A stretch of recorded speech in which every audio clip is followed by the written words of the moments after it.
Permanent Record by Edward Snowden. Narrated for you by Holter Graham.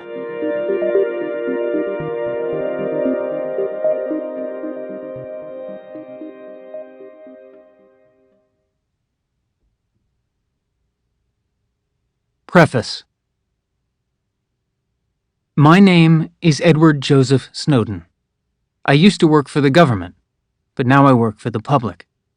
It took me nearly 3 decades to recognize that there was a distinction, and when I did, it got me into a bit of trouble at the office. As a result, I now spend my time trying to protect the public from the person I used to be, a spy for the Central Intelligence Agency, CIA, and National Security Agency, NSA. Just another young technologist out to build what I was sure would be a better world. My career in the American intelligence community, IC, only lasted a short 7 years, which I'm surprised to realize is just 1 year longer than the time I've spent since in exile in a country that wasn't my choice. During that 7-year stint, however, I participated in the most significant change in the history of American espionage. The change from the targeted surveillance of individuals to the mass surveillance of entire populations. I helped make it technologically feasible for a single government to collect all the world's digital communications, store them for ages, and search through them at will. After 9/11, the IC was racked with guilt for failing to protect America, for letting the most devastating and destructive attack on the country since Pearl Harbor occur on its watch. In response, its leaders sought to build a system that would prevent them from being caught off guard ever again. At its foundation was to be technology, a foreign thing to their army of political science majors and masters of business administration. The doors to the most secretive intelligence agencies were flung wide open to young technologists like myself. And so, the geek inherited the earth. If I knew anything back then, I knew computers, so I rose quickly. At 22, I got my first top-secret clearance from the NSA for a position at the very bottom of the org chart. Less than a year later, I was at the CIA as a systems engineer with sprawling access to some of the most sensitive networks on the planet. The only adult supervision was a guy who spent his shifts reading paperbacks by Robert Ludlum and Tom Clancy. The agencies were breaking all of their own rules in their quest to hire technical talent.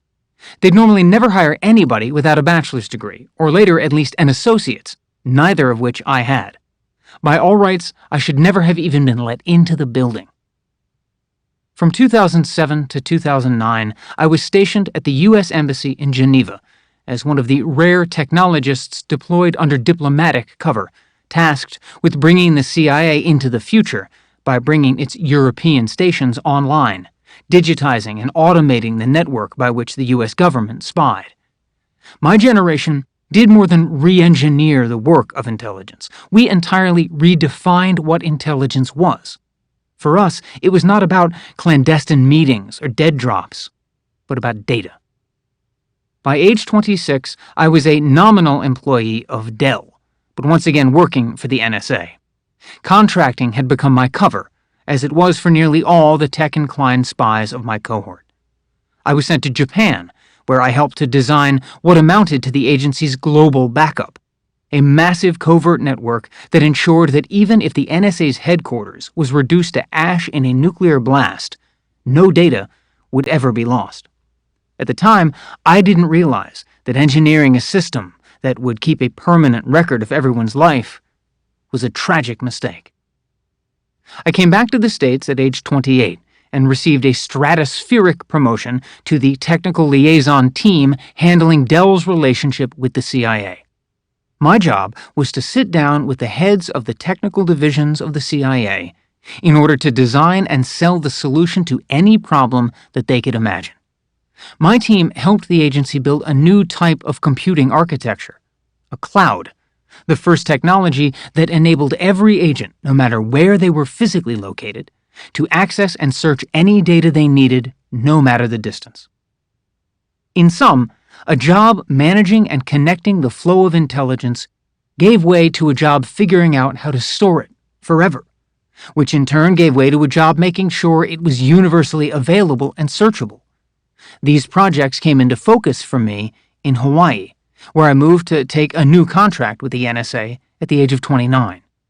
Up until then, I'd been laboring under the doctrine of need to know, unable to understand the cumulative purpose behind my specialized, compartmentalized tasks. It was only in paradise that I was finally in a position to see how all my work fit together, meshing like the gears of a giant machine to form a system of global mass surveillance. Deep in a tunnel under a pineapple field, a subterranean Pearl Harbor-era former airplane factory, I sat at a terminal from which I had practically unlimited access to the communications of nearly every man, woman, and child on Earth who'd ever dialed a phone or touched a computer. Among those people were about 320 million of my fellow American citizens, who, in the regular conduct of their everyday lives, were being surveilled in gross contravention of not just the Constitution of the United States, but the basic values of any free society. The reason you're listening to this book is that I did a dangerous thing for a man in my position. I decided to tell the truth. I collected internal IC documents that gave evidence of the U.S. government's lawbreaking and turned them over to journalists who vetted and published them to a scandalized world. This book is about what led up to that decision, the moral and ethical principles that informed it, and how they came to be, which means that it's also about my life. What makes a life? More than what we say, more even than what we do, a life is also what we love and what we believe in. For me, what I love and believe in the most is connection, human connection, and the technologies by which that is achieved. Those technologies include books, of course, but for my generation, connection has largely meant the internet. Before you recoil, knowing well the toxic madness that infests that hive in our time, understand that for me, when I came to know it, the internet was a very different thing. It was a friend and a parent. It was a community without border or limit, one voice and millions, a common frontier that had been settled but not exploited by diverse tribes living amicably enough side by side, each member of which was free to choose their own name and history and customs. Everyone wore masks, and yet this culture of anonymity through polyonymy produced more truth than falsehood, because it was creative and cooperative rather than commercial and competitive. Certainly, there was conflict, but it was outweighed by goodwill and good feelings, the true pioneering spirit. You will understand, then, when I say that the internet of today is unrecognizable. It's worth noting that this change has been a conscious choice, the result of a systematic effort on the part of a privileged few.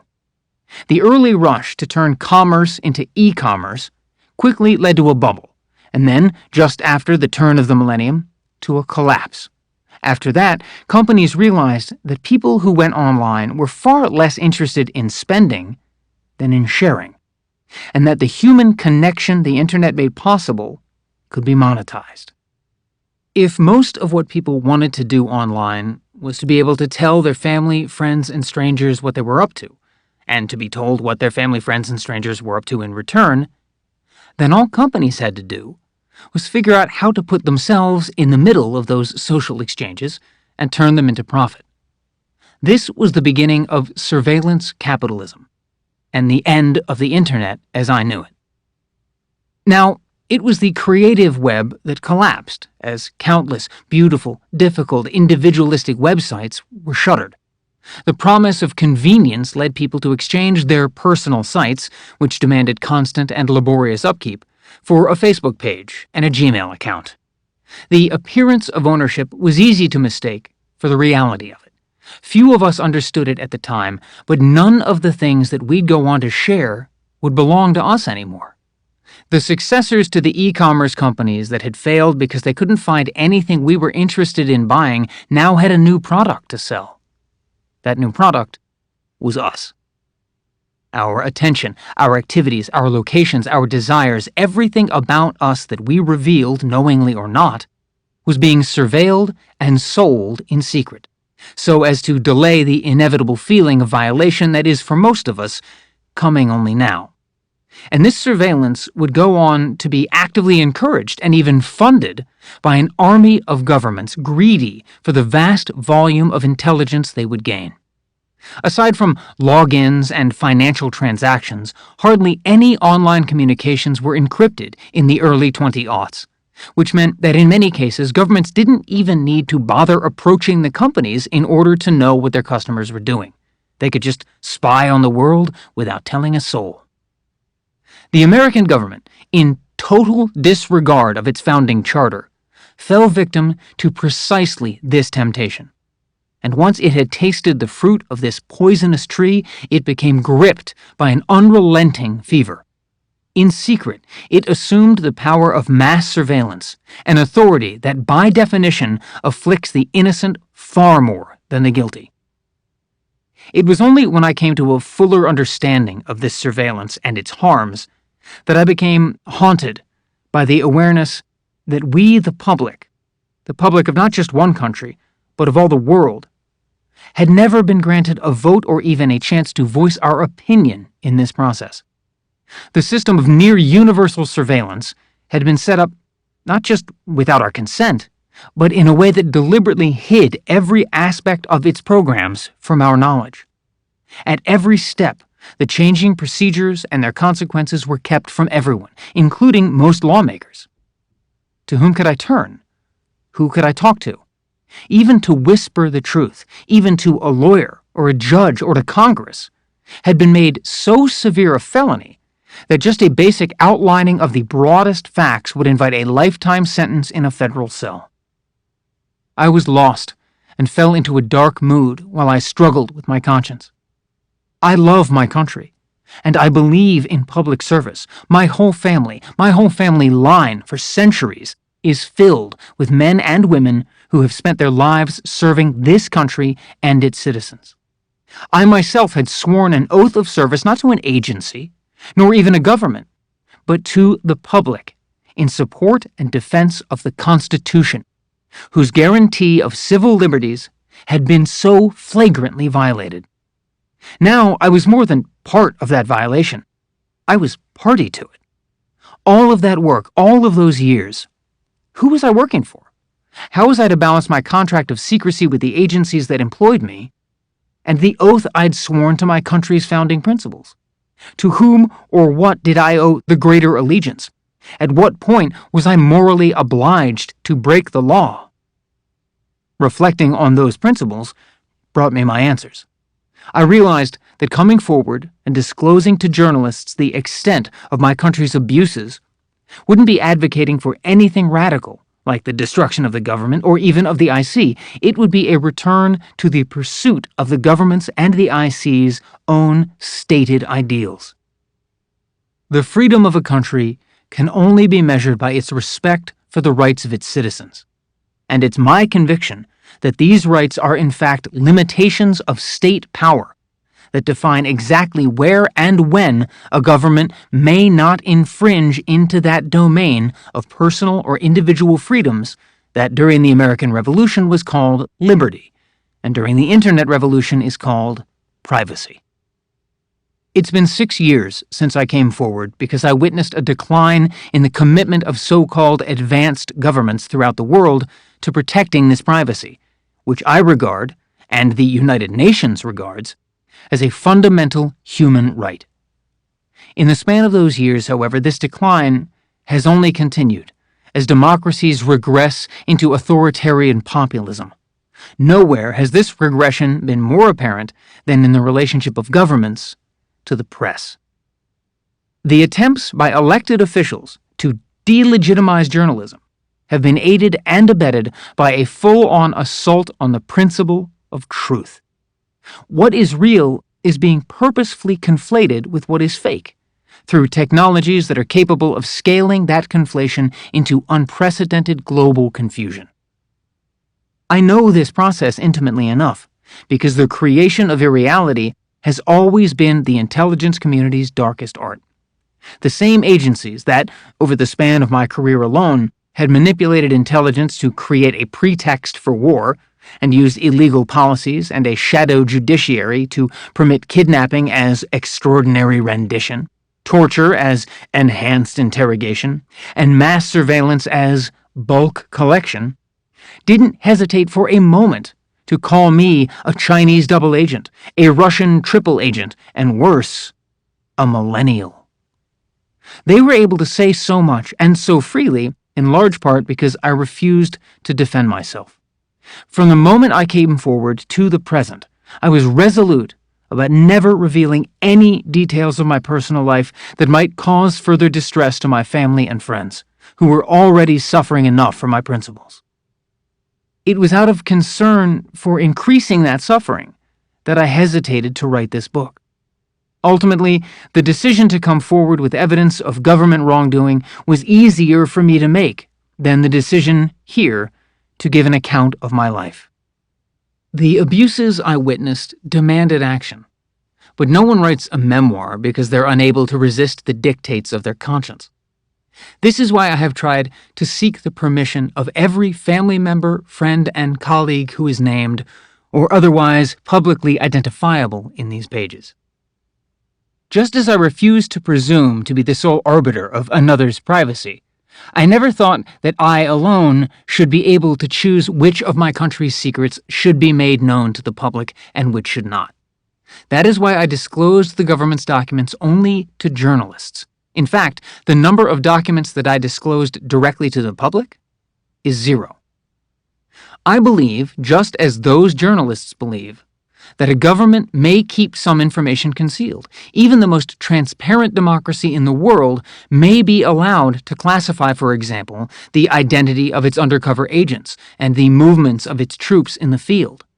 This book includes no such secrets. To give an account of my life while protecting the privacy of my loved ones and not exposing legitimate government secrets is no simple task. But it is my task.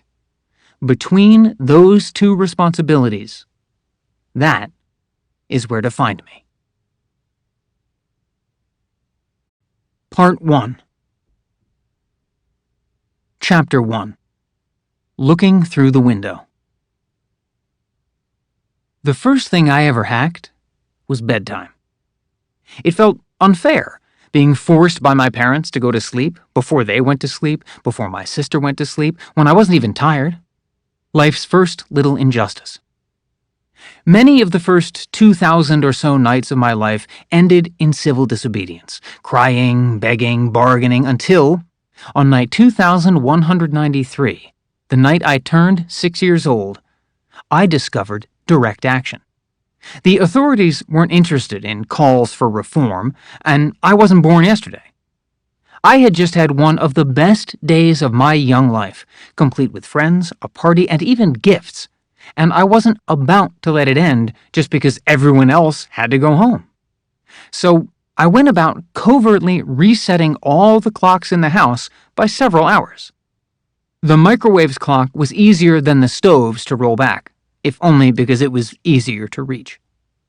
When the authorities, in their unlimited ignorance, failed to notice, I was mad with power, galloping laps around the living room. I, the master of time, would never again be sent to bed. I was free.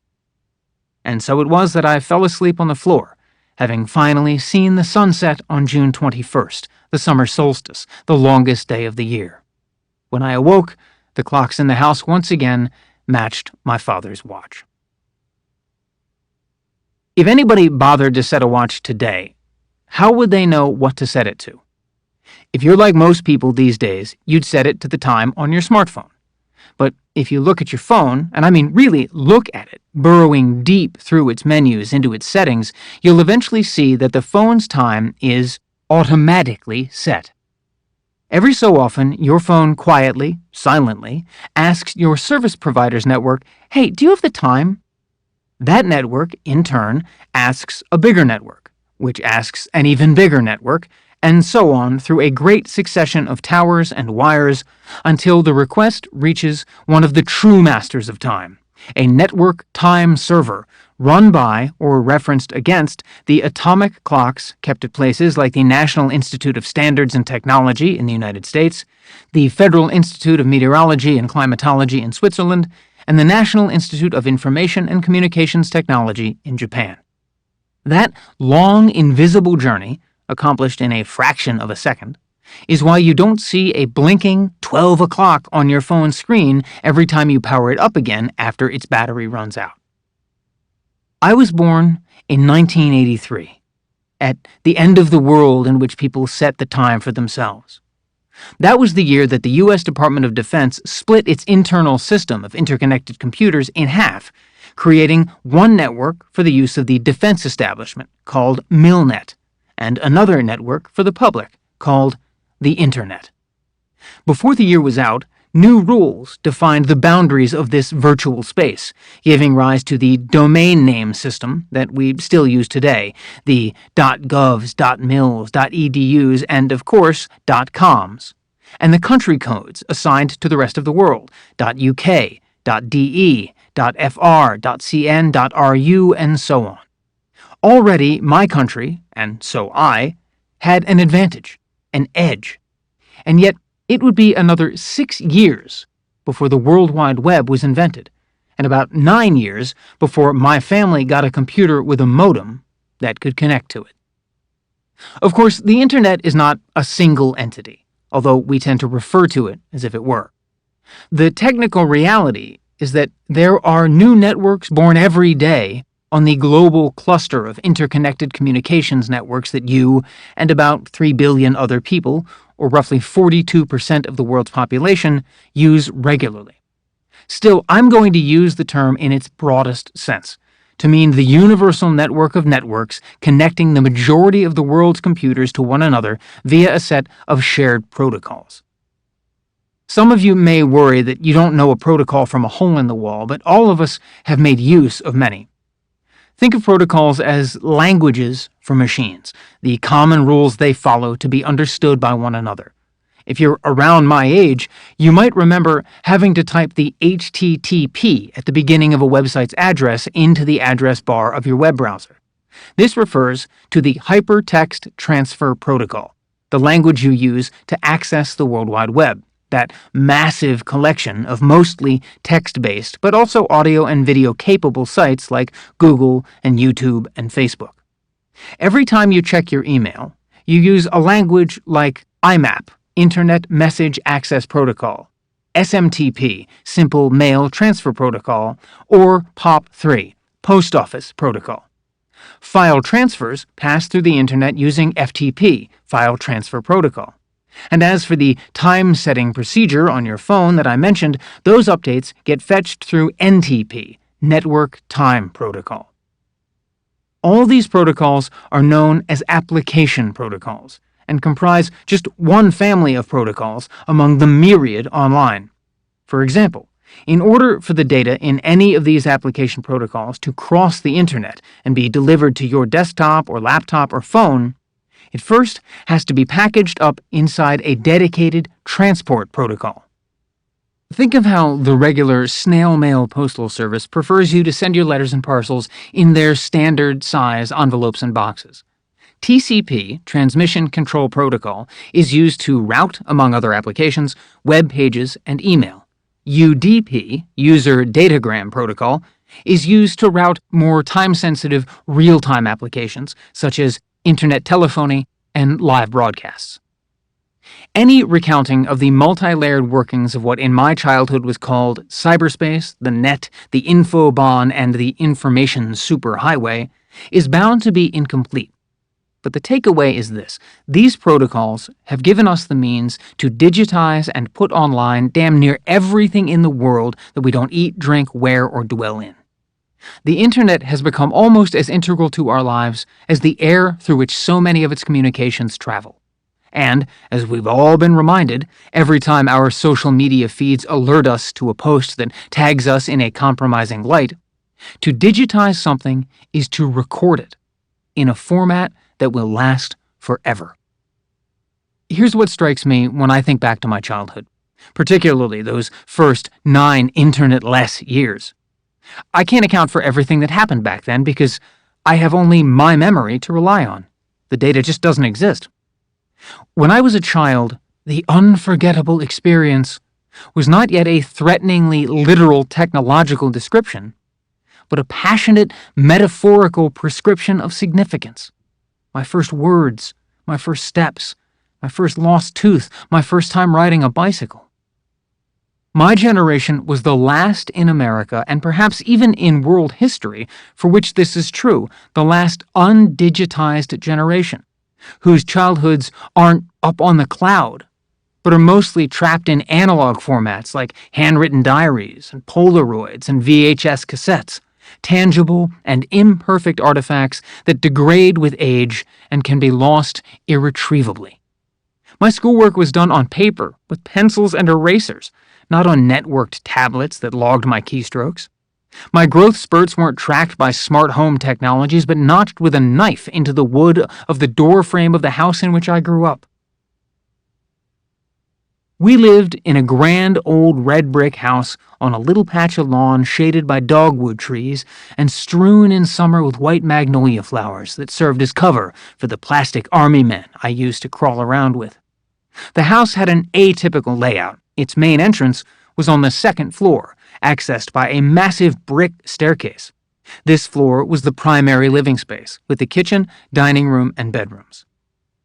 Above this main floor was a dusty, cobwebbed, and forbidden attic given over to storage, haunted by what my mother promised me were squirrels, but what my father insisted were vampire werewolves that would devour any child foolish enough to venture up there. Below the main floor was a more or less finished basement, a rarity in North Carolina, especially so close to the coast. Basements tended to flood, and ours certainly was perennially damp, despite the constant workings of the dehumidifier and sump pump. At the time my family moved in, the back of the main floor was extended and divided up into a laundry room, a bathroom, my bedroom, and a den outfitted with a TV and a couch. From my bedroom, I had a view of the den through the window set into what had originally been the exterior wall of the house. This window, which once looked outside, now looked inside. For nearly all the years that my family spent in that house in Elizabeth City, this bedroom was mine, and its window was too. Though the window had a curtain, it didn't provide much, if any, privacy. From as far back as I can remember, my favorite activity was to tug the curtain aside and peek through the window into the den, which is to say, from as far back as I can remember, my favorite activity was spying. I spied on my older sister Jessica, who was allowed to stay up later than I was and watch the cartoons that I was still too young for. I spied on my mother, Wendy, who'd sit on the couch to fold the laundry while watching the nightly news. But the person I spied on the most was my father, Lon, or, as he was called in the Southern style, Lonnie, who'd commandeer the den in the wee hours.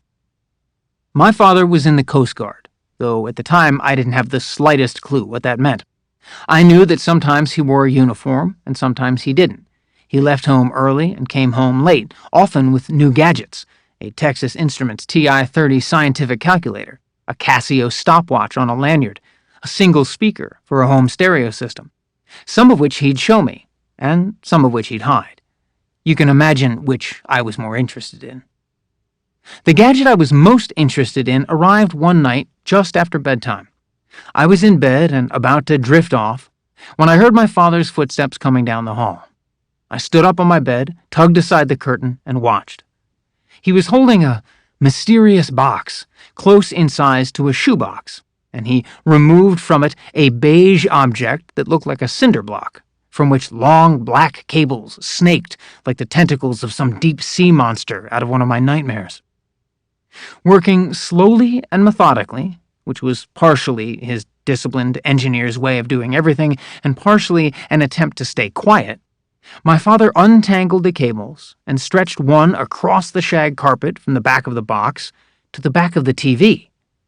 Then he plugged the other cable into a wall outlet behind the couch. Suddenly the TV lit up, and with it, my father's face lit up too. Normally he would just spend his evenings sitting on the couch, cracking sun-drop sodas and watching the people on TV run around a field. But this was different. It took me only a moment to come to the most amazing realization of my whole entire, though admittedly short life. My father was controlling what was happening on TV. I had come face to face with a Commodore 64, one of the first home computer systems on the market.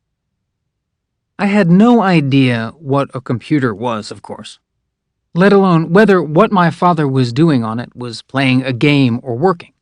Although he was smiling and seemed to be having fun, he was also applying himself to what was happening on screen with the same intensity with which he applied himself to every mechanical task around the house. I knew only one thing. Whatever he was doing, I wanted to do it too. After that, whenever my father came into the den to break out the beige brick, I'd stand up on my bed, tug away the curtain, and spy on his adventures. One night, the screen showed a falling ball and a bar at the bottom. My father had to move the bar horizontally to hit the ball, bounce it up, and knock down a wall of multicolored bricks. Arkanoid. On another night, he sat before a screen of multicolored bricks in different shapes. They were always falling, and as they fell, he moved and rotated them to assemble them into perfect rows, which immediately vanished. Tetris. I was truly confused, however, about what my father was doing, recreation or part of his job, when I peeked through the window one night and saw him flying. My father, who'd always delighted me by pointing out the real helicopters from the Coast Guard Air Base when they flew by the house, was piloting his own helicopter right here, right in front of me, in our den. He took off from a little base, complete with a tiny waving American flag, into a black night sky full of twinkling stars, and then immediately crashed to the ground. He gave a little cry that masked my own, but just when I thought the fun was over, he was right back at the little base again with the tiny flag, taking off one more time. The game was called Choplifter, and that exclamation point wasn't just part of its name. It was also part of the experience of playing it. Choplifter was thrilling. Again and again, I watched these sorties fly out of our den and over a flat desert moon, shooting at and being shot at by enemy jets and enemy tanks. The helicopter kept landing and lifting off as my father tried to rescue a flashing crowd of people and ferry them to safety. That was my earliest sense of my father. He was a hero. The cheer that came from the couch the first time that the diminutive helicopter touched down intact with a full load of miniature people was just a little too loud. My father's head snapped to the window to check whether he'd disturbed me, and he caught me dead in the eyes.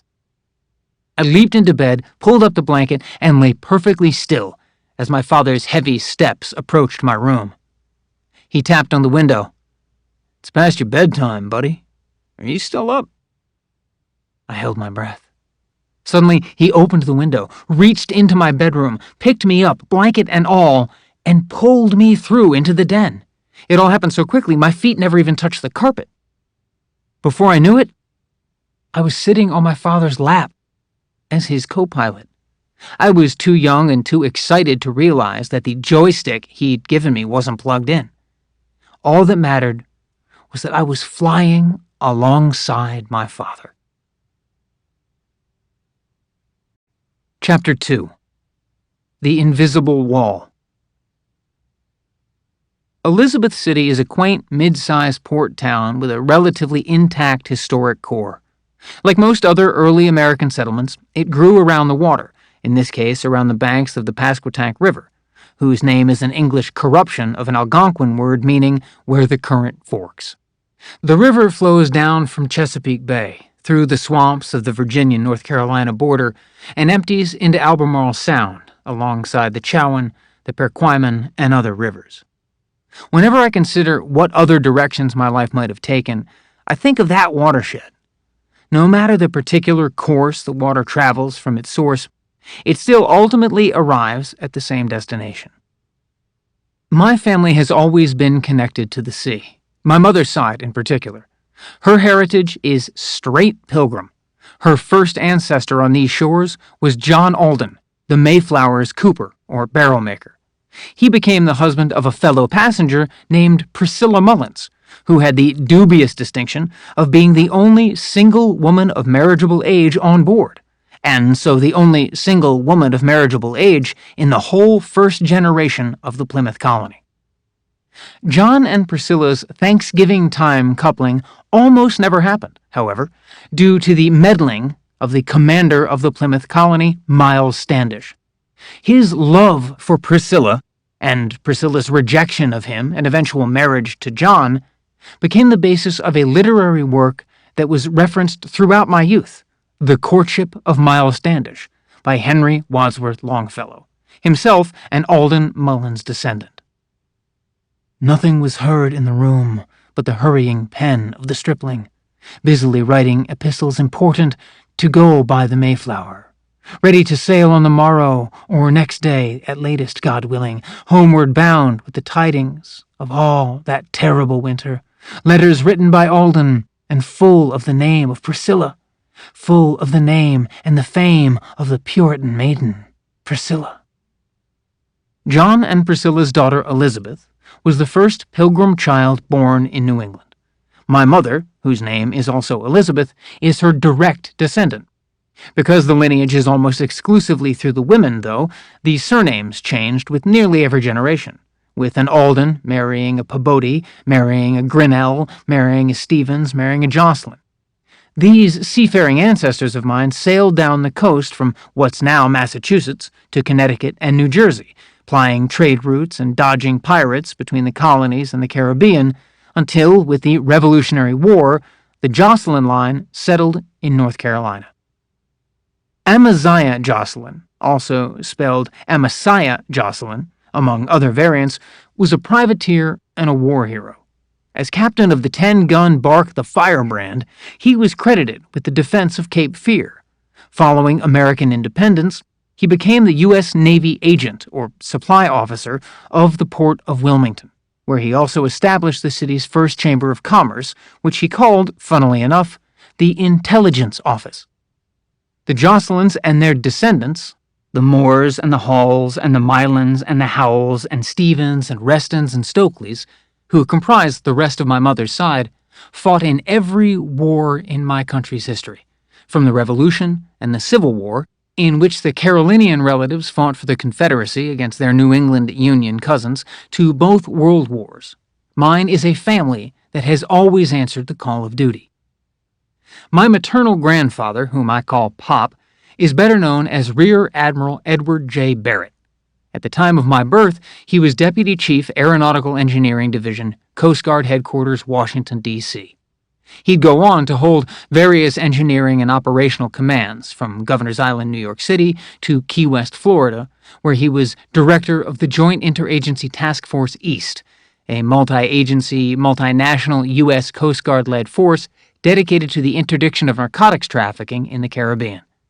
I wasn't aware of how high up the ranks Pop was rising, but I knew that the welcome to command ceremonies became more elaborate as time went on, with longer speeches and larger cakes.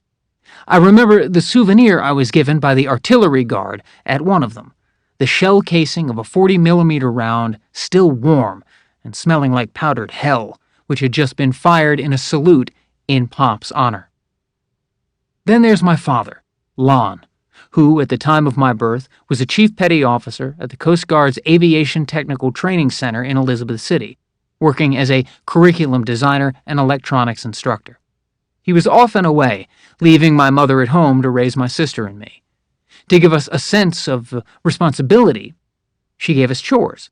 To teach us how to read, she labeled all our dresser drawers with their contents: socks, underwear. She would load us into our red flyer wagon and tow us to the local library, where I immediately made for my favorite section, the one that I called Big Machines. Whenever my mother asked me if I was interested in any specific big machine, I was unstoppable. Dump trucks and steamrollers and forklifts and cranes and... "Is that all, buddy?" "Oh," I'd say, "and also cement mixers and bulldozers and..." My mother loved giving me math challenges. At Kmart or Winn-Dixie, She'd have me pick out books and model cars and trucks and buy them for me if I was able to mentally add together their prices. Over the course of my childhood, she kept escalating the difficulty, first having me estimate and round to the nearest dollar, then having me figure out the precise dollar and cents amount, and then having me calculate 3% of that amount and add it on to the total. I was confused by that last challenge, not by the arithmetic so much as by the reasoning. Why? It's called tax, my mother explained. Everything we buy, we have to pay 3% to the government. What do they do with it? You like roads, buddy? You like bridges? She said. The government uses that money to fix them. They use that money to fill the library with books. Sometime later, I was afraid that my budding math skills had failed me when my mental totals didn't match those on the cash register's display. But once again, my mother explained. They raised the sales tax. Now you have to add 4%. So now the library will get even more books? I asked. Let's hope, my mother said. My grandmother lived a few streets over from us, across from the Carolina Feed and Seed Mill and a towering pecan tree. After stretching out my shirt to make a basket to fill with fallen pecans, I'd go up to her house and lie on the carpet beside the long, low bookshelves. My usual company was an edition of Aesop's Fables, and perhaps my favorite, Bullfinch's Mythology. I would leaf through the pages, pausing only to crack a few nuts while I absorbed accounts of flying horses, intricate labyrinths, and serpent-haired gorgons who turned mortals to stone. I was in awe of Odysseus, and liked Zeus, Apollo, Hermes, and Athena well enough, but the deity I admired most had to be Hephaestus, the ugly god of fire, volcanoes, blacksmiths, and carpenters, the god of tinkerers. I was proud of being able to spell his Greek name, and knowing that his Roman name, Vulcan, was used for the home planet of Spock from Star Trek. The fundamental premise of the Greco-Roman pantheon always stuck with me. Up at the summit of some mountain, there was this gang of gods and goddesses who spent most of their infinite existence fighting with each other and spying on the business of humanity. Occasionally, when they noticed something that intrigued or disturbed them, they disguised themselves as lambs and swans and lions and descended the slopes of Olympus to investigate and meddle. It was often a disaster. Someone always drowned or was struck by lightning or was turned into a tree whenever the immortals sought to impose their will and interfere in mortal affairs. Once, I picked up an illustrated version of the Legends of King Arthur and his Knights, and found myself reading about another legendary mountain, this one in Wales. It served as the fortress of a tyrannical giant named Rita Gaur, who refused to accept that the age of his reign had passed, and that, in the future, the world would be ruled by human kings, whom he considered tiny and weak. Determined to keep himself in power, he descended from his peak, attacking kingdom after kingdom and vanquishing their armies. Eventually, he managed to defeat and kill every single king of Wales and Scotland. Upon killing them, he shaved off their beards and wove them into a cloak, which he wore as a gory trophy. Then he decided to challenge the strongest king of Britain, King Arthur, giving him a choice. Arthur could either shave off his own beard and surrender, or Rita Gaur would decapitate the king and remove the beard himself. Enraged at this hubris, Arthur set off for Rita Gaur's mountain fortress. The king and the giant met on the highest peak and battled each other for days, until Arthur was gravely wounded. Just as Rita Gaur grabbed the king by the hair and prepared to cut off his head, Arthur summoned a last measure of strength and sank his fabled sword through the eye of the giant, who toppled over dead. Arthur and his knights then went about piling up a funeral cairn atop Rita Gaur's corpse, but before they could complete the work, snow began to fall. As they departed, the giant's blood-stained beard cloak was returned to perfect whiteness. The mountain was called Snowdon, which, a note explained, was Old English for snow mound. Today, Snowdon is called Mount Snowdon. A long-extinct volcano, it is, at approximately 3,560 feet, the highest peak in Wales. I remember this feeling of encountering my name in this context. It was thrilling, and the archaic spelling gave me my first palpable sense that the world was older than I was, even older than my parents were. The name's association with the heroic exploits of Arthur and Lancelot and Gawain and Percival and Tristan and the other knights of the Round Table gave me pride, until I learned that these exploits weren't historical, but legendary. Years later, with my mother's help, I would scour the library in the hopes of separating the mythical from the factual. I found out that Stirling Castle in Scotland had been renamed Snowdon Castle in honor of this Arthurian victory, as part of an attempt by the Scots to shore up their claim to the throne of England. Reality, I learned, is nearly always messier and less flattering than we might want it to be, but also in some strange way, often richer than the myths. By the time I uncovered the truth about Arthur, I had long been obsessed with a new and different type of story, or a new and different type of storytelling. On Christmas 1989, a Nintendo appeared in the house. I took to that two-tone gray console so completely that my alarmed mother imposed a rule. I could only rent a new game when I finished reading a book. Games were expensive, and having already mastered the ones that had come with the console, a single cartridge combining Super Mario Bros. And Duck Hunt, I was eager for other challenges. The only snag was that at 6 years old, I couldn't read as fast as I could complete a game. It was time for another of my neophyte hacks. I started coming home from the library with shorter books, and books with lots of pictures. There were visual encyclopedias of inventions with crazy drawings of velocipedes and blimps, and comic books that I realized only later were abridged for kids' versions of Jules Verne and H.G. Wells. It was the NES, the janky but genius 8-bit Nintendo Entertainment System, that was my real education. From The Legend of Zelda, I learned that the world exists to be explored. From Mega Man, I learned that my enemies have much to teach. And from Duck Hunt, Duck Hunt taught me that even if someone laughs at your failures, it doesn't mean you get to shoot them in the face. Ultimately, though, it was Super Mario Bros. That taught me what remains perhaps the most important lesson of my life. I am being perfectly sincere. I am asking you to consider this seriously. Super Mario Bros., the 1.0 edition, is perhaps the all-time masterpiece of side-scrolling games. When the game begins, Mario is standing all the way to the left of the legendary opening screen, and he can only go in one direction. He can only move to the right, as new scenery and enemies scroll in from that side. He progresses through 8 worlds of 4 levels each, all of them governed by time constraints, until he reaches the evil Bowser and frees the captive Princess Toadstool. Throughout all 32 levels, Mario exists in front of what in gaming parlance is called an invisible wall, which doesn't allow him to go backward. There is no turning back, only going forward. For Mario and Luigi, for me, and for you. Life only scrolls in one direction, which is the direction of time. And no matter how far we might manage to go, that invisible wall will always be just behind us, cutting us off from the past, compelling us on into the unknown. A small kid growing up in small-town North Carolina in the 1980s has to get a sense of mortality from somewhere.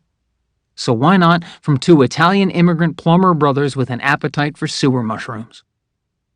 One day, my much-used Super Mario Bros. Cartridge wasn't loading, no matter how much I blew into it.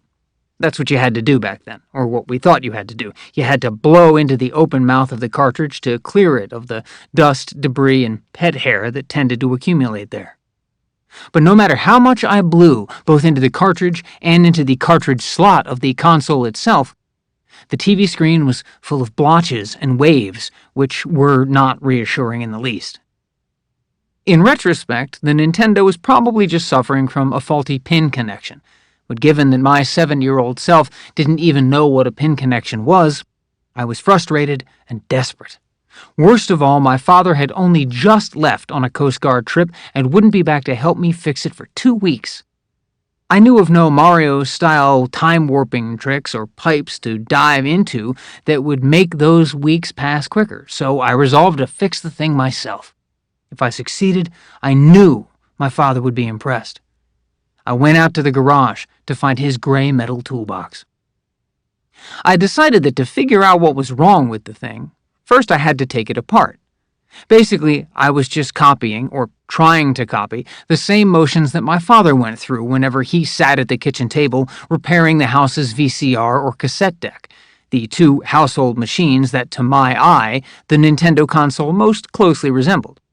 It took me about an hour to dismantle the console, with my uncoordinated and very small hands trying to twist a flat screwdriver into Phillips head screws, but eventually I succeeded. The console's exterior was a dull monochrome gray, but the interior was a welter of colors. It seemed like there was an entire rainbow of wires and glints of silver and gold jutting out of the green-as-grass circuit board. I tightened a few things here, loosened a few things there, more or less at random, and blew on every part. After that, I wiped them all down with a paper towel. Then I had to blow on the circuit board again to remove the bits of paper towel that had gotten stuck to what I now know were the pins. Once I'd finished my cleaning and repairs, it was time for reassembly. Our Golden Lab treasure might have swallowed one of the tiny screws, or maybe it just got lost in the carpet or under the couch, and I must not have put all the components back in the same way I'd found them, because they barely fit into the console shell. The shell's lid kept popping off, so I found myself squeezing the components down the way you try to shut an overstuffed suitcase. Finally, the lid snapped into place, but only on one side. The other side bulged up, and snapping that side into place only caused the first side to bulge.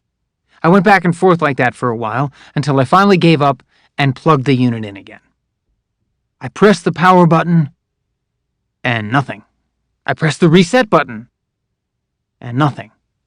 Those were the only two buttons on the console. Before my repairs, the light next to the buttons had always glowed molten red, but now even that was dead. The console just sat there, lopsided and useless, and I felt a surge of guilt and dread. My father, when he came home from his Coast Guard trip, wasn't going to be proud of me. He was going to jump on my head like a Goomba. But it wasn't his anger I feared, so much as his disappointment. To his peers, my father was a master electronic systems engineer who specialized in avionics. To me, he was a household mad scientist who tried to fix everything himself: electrical outlets, dishwashers, hot water heaters, and AC units. I'd work as his helper whenever he'd let me, and in the process, I'd come to know both the physical pleasures of manual work and the intellectual pleasures of basic mechanics, along with the fundamental principles of electronics, the differences between voltage and current, between power and resistance. Every job we undertook together would end either in a successful act of repair or a curse, as my father would fling the unsalvageable piece of equipment across the room and into the cardboard box of things that can't be unbroken. I never judged him for these failures. I was always too impressed by the fact that he had dared to hazard an attempt.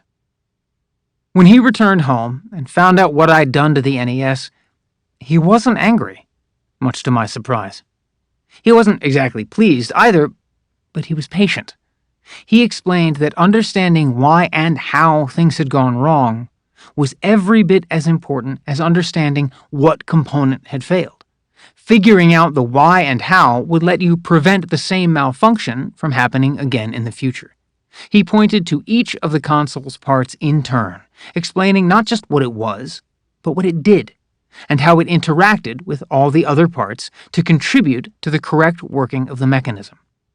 Only by analyzing a mechanism in its individual parts were you able to determine whether its design was the most efficient to achieve its task. If it was the most efficient, just malfunctioning, then you fixed it.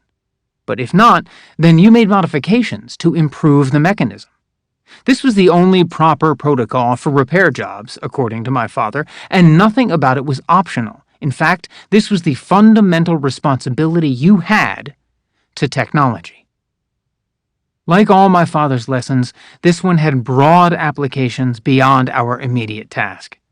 Ultimately, it was a lesson in the principle of self-reliance, which my father insisted that America had forgotten sometime between his own childhood and mine.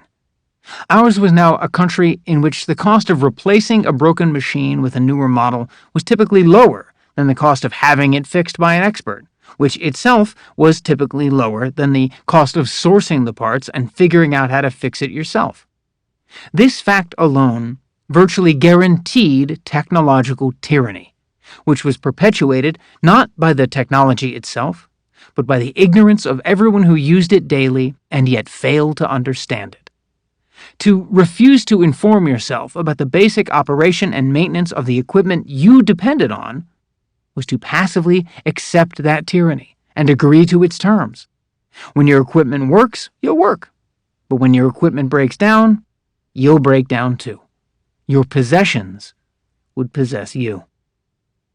It turned out that I had probably just broken a solder joint, but to find out exactly which one, my father wanted to use special test equipment that he had access to at his laboratory at the Coast Guard base. I suppose he could have brought the test equipment home with him, but for some reason he brought me to work instead. I think he just wanted to show me his lab. He'd decided I was ready. I wasn't. I'd never been anywhere so impressive. Not even the library. Not even the Radio Shack at the Lynn Haven Mall. What I remember most are the screens. The lab itself was dim and empty, the standard issue beige and white of government construction. But even before my father hit the lights, I couldn't help but be transfixed by the pulsating glow of electric green. Why does this place have so many TVs? Was my first thought, quickly followed up by, and why are they all tuned to the same channel? My father explained that these weren't TVs, but computers. And though I'd heard the word before, I didn't know what it meant. I think I initially assumed that the screens, the monitors, were the computers themselves. He went on to show them to me, one by one, and tried to explain what they did. This one processed radar signals, and that one relayed radio transmissions, and yet another one simulated the electronic system on an aircraft. I won't pretend that I understood even half of it. These computers were more advanced than nearly everything in use at that time in the private sector, far ahead of almost anything I had ever imagined. Sure, their processing units took a full 5 minutes to boot, their displays only showed one color, and they had no speakers for sound effects or music. But those limitations only marked them as serious. My father plopped me down in a chair, raising it until I could just about reach the desk and the rectangular hunk of plastic that was on it. For the first time in my life, I found myself in front of a keyboard. My father had never let me type on his Commodore 64, and my screen time had been restricted to video game consoles with their purpose-built controllers. But these computers were professional, general-purpose machines, not gaming devices, and I didn't understand how to make them work. There was no controller, no joystick, no gun. The only interface was that flat hunk of plastic set with rows of keys printed with letters and numbers. The letters were even arranged in a different order than the one that I'd been taught at school. The first letter was not A, but Q, followed by W, E, R, T, and Y. At least the numbers were in the same order in which I'd learned them. My father told me that every key on the keyboard had a purpose, every letter, every number, and that their combinations had purposes too. And just like with the buttons on a controller or joystick, if you could figure out the right combinations, you could work miracles. To demonstrate, he reached over me, typed a command, and pressed the Enter key. Something popped up on the screen that I now know is called a text editor. Then he grabbed a Post-it note and a pen and scribbled out some letters and numbers and told me to type them up exactly while he went off to repair the broken Nintendo. The moment he was gone, I began reproducing his scribbles on screen by pecking away at the keys. A left-handed kid raised to be a righty, I immediately found this to be the most natural method of writing I'd ever encountered. 10. Input. Quote, "What is your name?" Question mark, close quote, semicolon, name $. 20. Print. Quote, "Hello, comma, close quote, plus name $, plus, quote, exclamation point, close quote." It may sound easy to you, but you're not a young child. I was. I was a young child with chubby, stubby fingers who didn't even know what quotation marks were, let alone that I had to hold down the shift key in order to type them. After a whole lot of trial and a whole lot of error, I finally succeeded in finishing the file. I pressed enter, and in a flash, the computer was asking me a question. "What is your name?" I was fascinated. The note didn't say what I was supposed to do next, so I decided to answer, and pressed my new friend enter once more. Suddenly, out of nowhere, "Hello, Eddie," wrote itself on screen in a radioactive green that floated atop the blackness. This was my introduction to programming and to computing in general. A lesson in the fact that these machines do what they do because somebody tells them to, in a very special, very careful way. And that somebody can even be 7 years old. Almost immediately, I grasped the limitations of gaming systems. They were stifling in comparison to computer systems. Nintendo, Atari, Sega, they all confined you to levels and worlds that you could advance through, even defeat, but never change. The repaired Nintendo console went back to the den where my father and I competed in two-player Mario Kart, Double Dragon, and Street Fighter. By that point, I was significantly better than him at all those games, the first pursuit in which I proved more adept than my father. But every so often, I'd let him beat me. I didn't want him to think that I wasn't grateful. I'm not a natural programmer, and I've never considered myself any good at it. But I did, over the next decade or so, become good enough to be dangerous. To this day, I still find the process magical. Typing in the commands in all these strange languages that the processor then translates into an experience that's available not just to me, but to everyone. I was fascinated by the thought that one individual programmer could code something universal, something bound by no laws or rules or regulations except those essentially reducible to cause and effect. There was an utterly logical relationship between my input and the output. If my input was flawed, the output was flawed. If my input was flawless, the computer's output was too. I'd never before experienced anything so consistent and fair, so unequivocally unbiased. A computer would wait forever to receive my command, but would process it the very moment I hit enter, no questions asked. No teacher had ever been so patient, yet so responsive. Nowhere else, certainly not at school, and not even at home, had I ever felt so in control.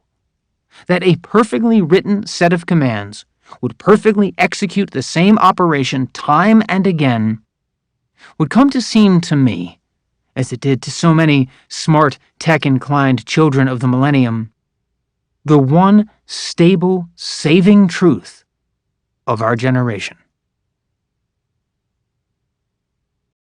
Chapter 3. Beltway Boy. I was just shy of my 9th birthday when my family moved from North Carolina to Maryland. To my surprise, I found that my name had preceded me. Snowden was everywhere throughout Anne Arundel, the county we settled in, though it was a while before I learned why. Richard Snowden was a British major who arrived in the province of Maryland in 1658 with the understanding that Lord Baltimore's guarantee of religious freedom for both Catholics and Protestants would also be extended to Quakers. In 1674, Richard was joined by his brother John, who'd agreed to leave Yorkshire in order to shorten his prison sentence for preaching the Quaker faith. When William Penn's ship, the Welcome, sailed up the Delaware in 1682, John was one of the few Europeans to greet it. 3 of John's grandsons went on to serve in the Continental Army during the Revolution. As Quakers are pacifists, they came in for community censure for deciding to join the fight for independence. But their conscience demanded a reconsideration of their pacifism. William Snowden, my direct paternal ancestor, served as a captain, was taken prisoner by the British in the Battle of Fort Washington in New York, and died in custody at one of the notorious Sugar House prisons in Manhattan. Legend has it that the British killed their POWs by forcing them to eat gruel laced with ground glass. His wife, Elizabeth née Moore, was a valued advisor to General Washington, and the mother to another John Snowden, a politician, historian, and newspaper publisher in Pennsylvania, whose descendants dispersed southward to settle amid the Maryland holdings of their Snowden cousins. Anne Arundel County encompasses nearly all of the 1,976 acres of the woodland that King Charles II granted to the family of Richard Snowden in 1686. The enterprises the Snowdens established there include the Patuxent Iron Works, one of colonial America's most important forges and a major manufacturer of cannonballs and bullets, and Snowden Plantation, a farm and dairy run by Richard Snowden's grandsons.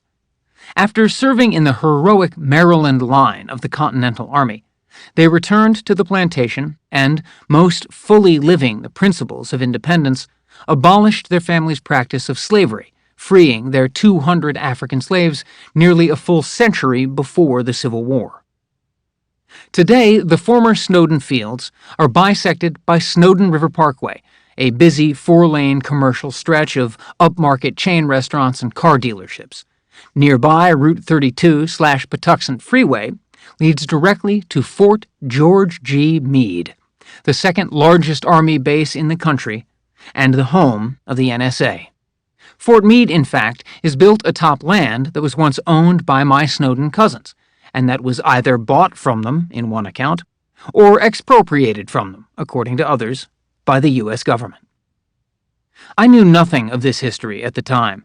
My parents joked that the state of Maryland changed the name on the signs every time somebody new moved in. They thought that was funny, but I just found it spooky. Anne Arundel County is only a bit more than 250 miles away from Elizabeth City via I-95, yet it felt like a different planet. We'd exchanged the leafy riverside for a concrete sidewalk, and a school where I'd been popular and academically successful for one where I was constantly mocked for my glasses, my disinterest in sports, and especially for my accent, a strong southern drawl that led my new classmates to call me retarded. I was so sensitive about my accent that I stopped speaking in class and started practicing alone at home until I managed to sound normal. Or at least until I managed not to pronounce the site of my humiliation as Anglish class, or say that I'd gotten a paper cut on my finger. Meanwhile, all that time I'd been afraid to speak freely had caused my grades to plummet, and some of my teachers decided to have me IQ tested as a way of diagnosing what they thought was a learning disability. When my score came back, I don't remember getting any apologies, just a bunch of extra enrichment assignments. Indeed, the same teachers who doubted my ability to learn now began to take issue with my newfound interest in speaking up. My new home was on the Beltway, which traditionally referred to Interstate 495, the highway that encircles Washington, D.C., but now describes the vast and ever-expanding blast radius of bedroom communities around the nation's capital, stretching north to Baltimore, Maryland, and south to Quantico, Virginia. The inhabitants of these suburbs almost invariably either serve in the U.S. government or work for one of the companies that do business with the U.S. government. There is, to put it plainly, no other reason to be there.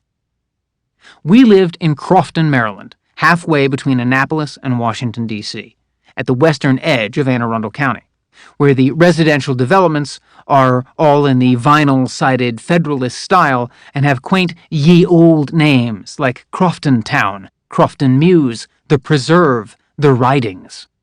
Crofton itself is a planned community fitted around the curves of the Crofton Country Club. On a map, it resembles nothing so much as the human brain, with the streets coiling and kinking and folding around one another like the ridges and furrows of the cerebral cortex. Our street was Knightsbridge Turn, a broad, lazy loop of split-level housing, wide driveways, and two-car garages.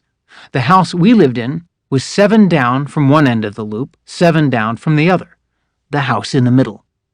I got a huffy 10-speed bike and with it a paper route, delivering The Capital, a venerable newspaper published in Annapolis, whose daily distribution became distressingly erratic, especially in the winter, especially between Crofton Parkway and Route 450, which, as it passed by our neighborhood, acquired a different name, Defense Highway. For my parents, this was an exciting time. Crofton was a step up for them, both economically and socially. The streets were tree-lined and pretty much crime-free, and the multicultural, multiracial, multilingual population, which reflected the diversity of the Beltway's diplomatic corps and intelligence community, was well-to-do and well-educated. Our backyard was basically a golf course, with tennis courts just around the corner, and beyond those, an Olympic-sized pool. Commuting-wise, too, Crofton was ideal. It took my father just 40 minutes to get to his new posting as a chief warrant officer in the Aeronautical Engineering Division at Coast Guard Headquarters, which at the time was located at Buzzard Point in southern Washington, D.C., adjacent to Fort Leslie J. McNair. And it took my mother just 20 or so minutes to get to her job at the NSA, whose boxy, futuristic headquarters, topped with radomes and sheathed in copper to seal in the communication signals, forms the heart of Fort Meade. I can't stress this enough for outsiders. This type of employment was normal. Neighbors to our left worked for the Defense Department. Neighbors to the right worked in the Department of Energy and the Department of Commerce. For a while, nearly every girl at school on whom I had a crush had a father in the FBI. Fort Meade was just the place where my mother worked, along with about 125,000 other employees, approximately 40,000 of whom resided on site, many with their families. The base was home to over 115 government agencies, in addition to forces from all 5 branches of the military. To put it in perspective, in Anne Arundel County, population just over 500,000, every 800th person works for the post office, every 30th person works for the public school system, and every 4th person works for or serves in a business, agency, or branch connected to Fort Meade. The base has its own post offices, schools, police, and fire departments. Area children, military brats, and civilians alike would flock to the base daily to take golf, tennis, and swimming lessons. Though we lived off base, my mother still used its commissary as our grocery store to stock up on items in bulk. She also took advantage of the base's PX, or post exchange, as a one-stop shop for the sensible and, most important, tax-free clothing that my sister and I were constantly outgrowing. Perhaps it's best, then, for listeners not raised in this milieu to imagine Fort Meade and its environs, if not the entire Beltway, as one enormous boom-or-bust company town. It is a place whose monoculture has much in common with, say, Silicon Valley's, except that the Beltway's product isn't technology, but government itself. I should add that both my parents had top-secret clearances, but my mother also had a full-scope polygraph, a higher-level security check that members of the military aren't subject to. The funny thing is, my mother was the farthest thing from a spy. She was a clerk at an independent insurance and benefits association that serviced employees of the NSA, essentially providing spies with retirement plans. But still, to process pension forms, she had to be vetted as if she were about to parachute into a jungle to stage a coup. My father's career remains fairly opaque to me to this day, and the fact is that my ignorance here isn't anomalous. In the world I grew up in, nobody really talked about their jobs. Not just to children, but to each other. It is true that many of the adults around me were legally prohibited from discussing their work, even with their families. But to my mind, a more accurate explanation lies in the technical nature of their labor and the government's insistence on compartmentalization. Tech people rarely, if ever, have a sense of the broader applications and policy implications of the projects to which they're assigned. And the work that consumes them tends to require such specialized knowledge that to bring it up at a barbecue would get them disinvited from the next one because nobody cared. In retrospect, maybe that's what got us here. Chapter 4. American Online. It was soon after we moved to Crofton that my father brought home our first desktop computer, a Compaq Presario 425, list price $1,399, but purchased at his military discount and initially set up, much to my mother's chagrin, smack in the middle of the dining room table. From the moment it appeared, the computer and I were inseparable. If previously I'd been loath to go outside and kick around a ball, now the very idea seemed ludicrous. There was no outside greater than what I could find inside this drab, clunky PC clone with what felt like at the time an impossibly fast 25 MHz Intel 486 CPU and an inexhaustible 200 megabyte hard disk. Also, get this, it had a color monitor, an 8-bit color monitor to be precise, which meant that it could display up to 256 different colors. Your current device can probably display in the millions. The Compaq became my constant companion, my second sibling and first love. It came into my life just at the age when I was first discovering an independent self and the multiple worlds that can simultaneously exist within this world. That process of exploration was so exciting that it made me take for granted and even neglect, for a while at least, the family and life that I already had. Another way of saying this is, I was just experiencing the early throes of puberty. But this was a technologicalized puberty, and the tremendous changes that it wrought in me were, in a way, being wrought everywhere, in everyone. My parents would call my name to tell me to get ready for school, but I wouldn't hear them. They'd call my name to tell me to wash up for dinner, but I'd pretend not to hear them. And whenever I was reminded that the computer was a shared computer and not my personal machine, I'd relinquish my seat with such reluctance that as my father or mother or sister took their turn, they'd have to order me out of the room entirely, lest I hover moodily over their shoulders and offer advice, showing my sister word processing macros and shortcuts when she was writing a research paper, or giving my parents spreadsheet tips when they tried to do their taxes. I'd try to rush them through their tasks so I could get back to mine, which were so much more important, like playing Loom. As technology had advanced, games involving pong paddles and helicopters, the kind my father had played on that by now superannuated Commodore, had lost ground to ones that realized that at the heart of every computer user was a book reader, a being with the desire not just for sensation, but for story. The crude Nintendo, Atari, and Sega games of my childhood, with plots along the lines of, and this is a real example, rescuing the President of the United States from ninjas, now gave way to detailed reimaginings of the ancient tales that I'd paged through while lying on the carpet of my grandmother's house. Loom was about a society of weavers, whose elders, named after the Greek fates Clotho, Lachesis, and Atropos, created a secret loom that controls the world, or, according to the script of the game, that weaves subtle patterns of influence into the very fabric of reality.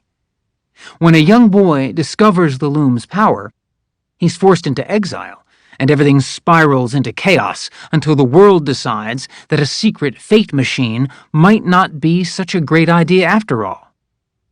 Unbelievable, sure. But then again, it's just a game. Still, it wasn't lost on me, even at that young age, that the titular machine of the game was a symbol of sorts for the computer on which I was playing it.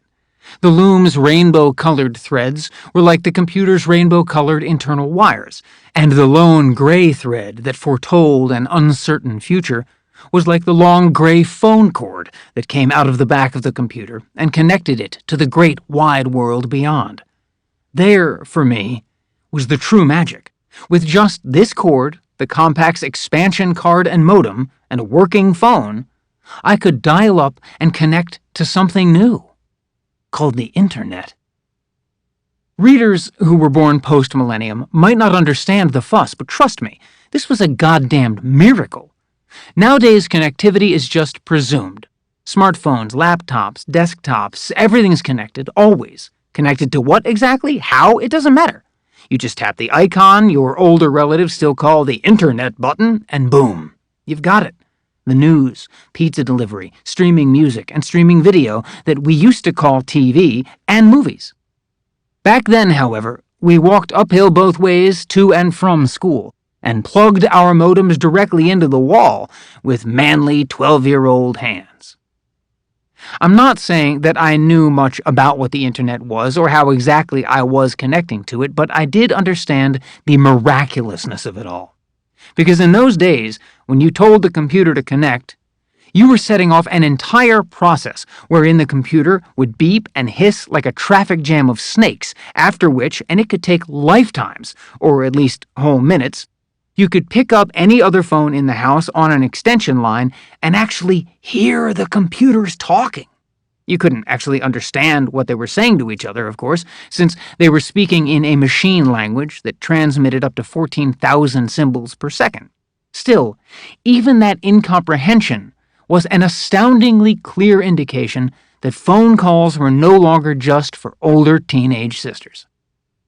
Internet access and the emergence of the web was my generation's Big Bang, or Precambrian explosion. It irrevocably altered the course of my life, as it did the lives of everyone. From the age of 12 or so, I tried to spend my every waking moment online. Whenever I couldn't, I was busy planning my next session. The internet was my sanctuary. The web became my jungle gym, my treehouse, my fortress, my classroom without walls. If it were possible, I became more sedentary. If it were possible, I became more pale. Gradually, I stopped sleeping at night and instead slept by day in school. My grades went back into freefall. I wasn't worried by this academic setback, however, and I'm not sure that my parents were either. After all, the education that I was getting online seemed better and even more practical for my future career prospects than anything provided by school. That, at least, was what I kept telling my mother and father. My curiosity felt as vast as the internet itself, a limitless space that was growing exponentially, adding web pages by the day, by the hour, by the minute, on subjects I knew nothing about, on subjects I'd never heard of before, yet the moment that I did hear about them, I'd develop an insatiable desire to understand them in their every detail, with few rests or snacks or even toilet breaks allowed. My appetite wasn't limited to serious tech subjects, like how to fix a CD-ROM drive, of course. I also spent plenty of time on gaming sites, searching for God mode cheat codes for Doom and Quake. But I was generally just so overwhelmed by the sheer amount of information immediately available that I'm not sure I was able to say where one subject ended and another began. A crash course on how to build my own computer led to a crash course in processor architecture, with side excursions into information about martial arts, guns, sports cars, and, full disclosure, softcore-ish gothy porn. I sometimes had the feeling that I had to know everything and wasn't going to sign off until I did. It was like I was in a race with the technology, in the same way that some of the teenage boys around me were in a race with one another to see who'd grow the tallest or who'd get facial hair first. At school, I was surrounded by kids, some from foreign countries, who were just trying to fit in and would expend enormous effort to seem cool, to keep up with the trends. But owning the latest no-fear hat and knowing how to bend its brim was child's play, literally child's play, compared to what I was doing. I found it so thoroughly demanding to keep pace with all of the sites and how-to tutorials I followed that I started to resent my parents whenever they, in response to a particularly substandard report card or a detention I received, would force me off the computer on a school night. I couldn't bear to have those privileges revoked, disturbed by the thought that every moment that I wasn't online, more and more material was appearing that I'd be missing. After repeated parental warnings and threats of grounding, I'd finally relent and print out whatever file I was reading and bring the dot matrix pages up to bed. I'd continue studying in hard copy until my parents had gone to bed themselves, and then I'd tiptoe out into the dark, wary of the squeaky door and the creaky floorboards by the stairs. I'd keep the lights off, and, guiding myself by the glow of the screensaver, I'd wake the computer up and go online, holding my pillows against the machine to stifle the dial tone of the modem and the ever-intensifying hiss of its connection. How can I explain it? to someone who wasn't there. My younger listeners, with their younger standards, might think of the nascent internet as way too slow, the nascent web as too ugly and unentertaining. But that would be wrong. Back then, being online was another life, considered by most to be separate and distinct from real life. The virtual and the actual had not yet merged, and it was up to each individual user to determine for themselves where one ended and the other began. It was precisely this that was so inspiring: the freedom to imagine something entirely new, the freedom to start over. Whatever Web 1.0 might have lacked in user-friendliness and design sensibility, it more than made up for by its fostering of experimentation and originality of expression, and by its emphasis on the creative primacy of the individual. A typical GeoCities site, for example, might have a flashing background that alternated between green and blue, with white text scrolling like an exclamatory chyron across the middle, "Read this first," below the gif of a dancing hamster. But to me, all these kludgy quirks and ticks of amateur production merely indicated that the guiding intelligence behind the site was human and unique. Computer science professors and systems engineers, moonlighting English majors, and mouth-breathing, basement-dwelling armchair political economists were all too happy to share their research and convictions, not for any financial reward, but merely to win converts to their cause. And whether that cause was PC or Mac, macrobiotic diets, or the abolition of the death penalty, I was interested. I was interested because they were enthused. Many of these strange and brilliant people could even be contacted and were quite pleased to answer my questions via the forums. Click this hyperlink or copy and paste it into your browser.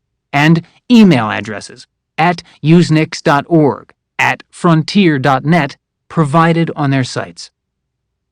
As the millennium approached, the online world would become increasingly centralized and consolidated, with both governments and businesses accelerating their attempts to intervene in what had always been a fundamentally peer-to-peer relationship.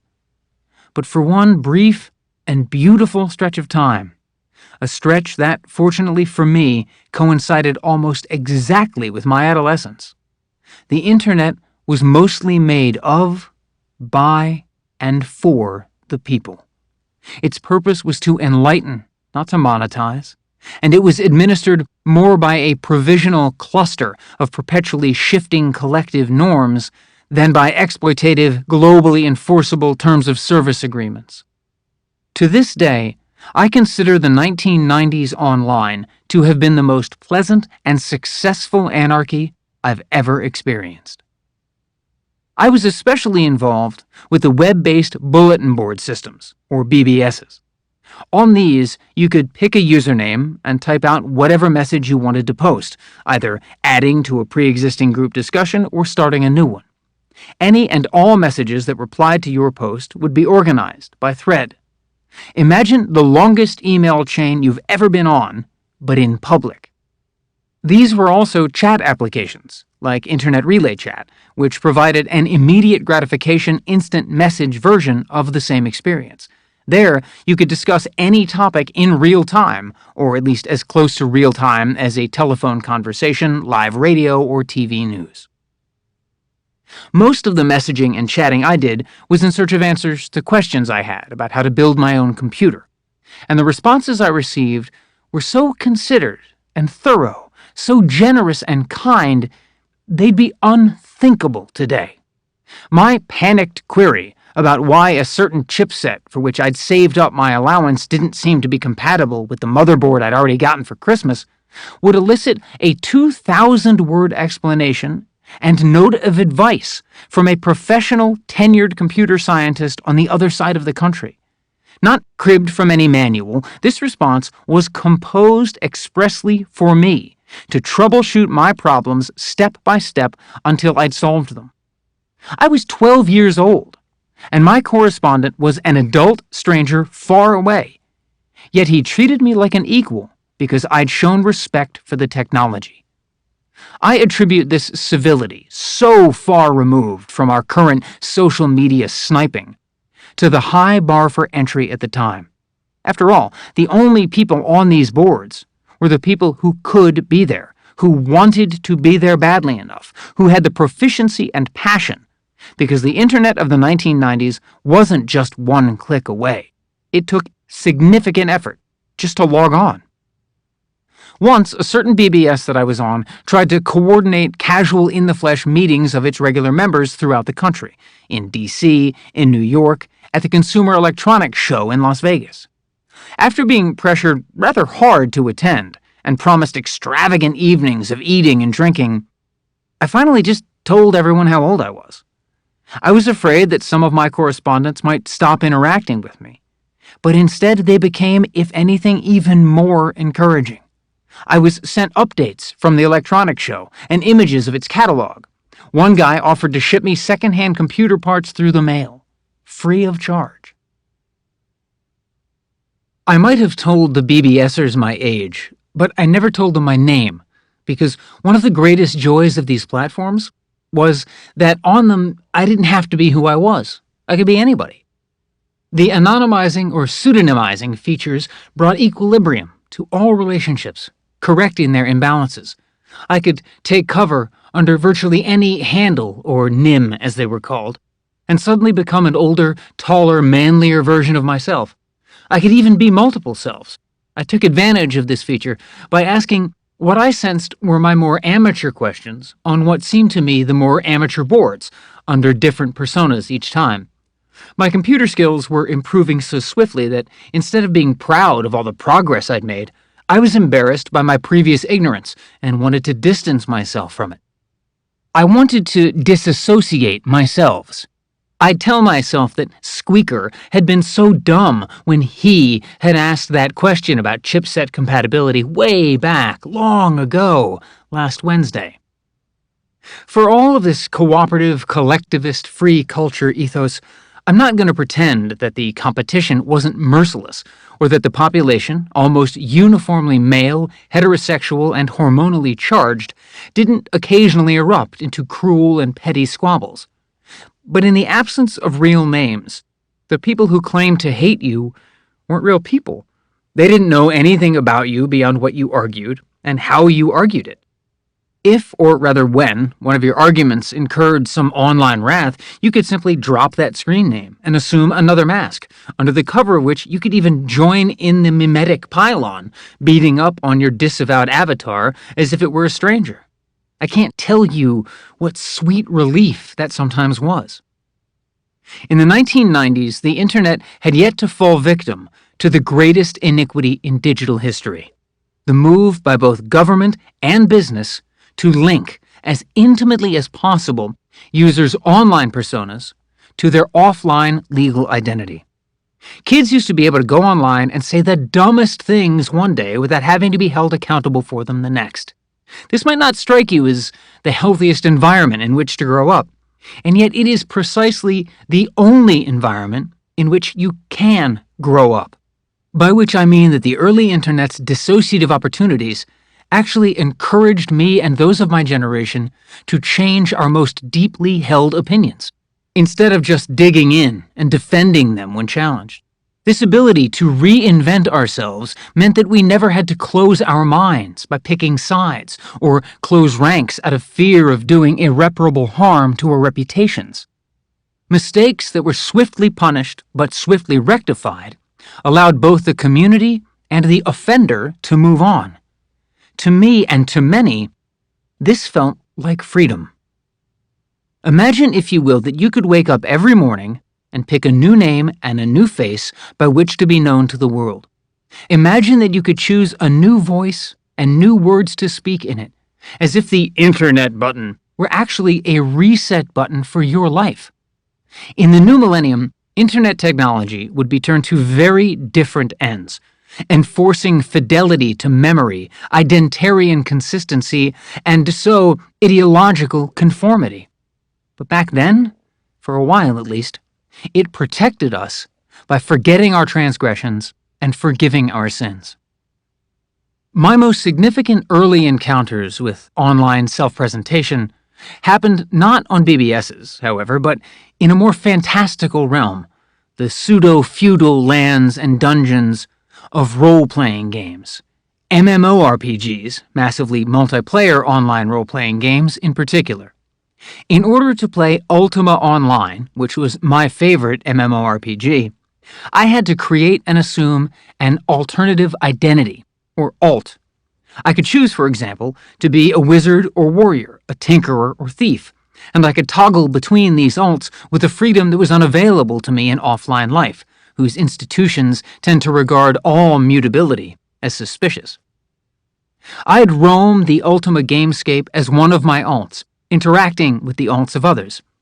As I got to know these other alts by collaborating with them on certain quests, I'd sometimes come to realize that I'd met their users before, just under different identities, while they, in turn, might realize the same about me.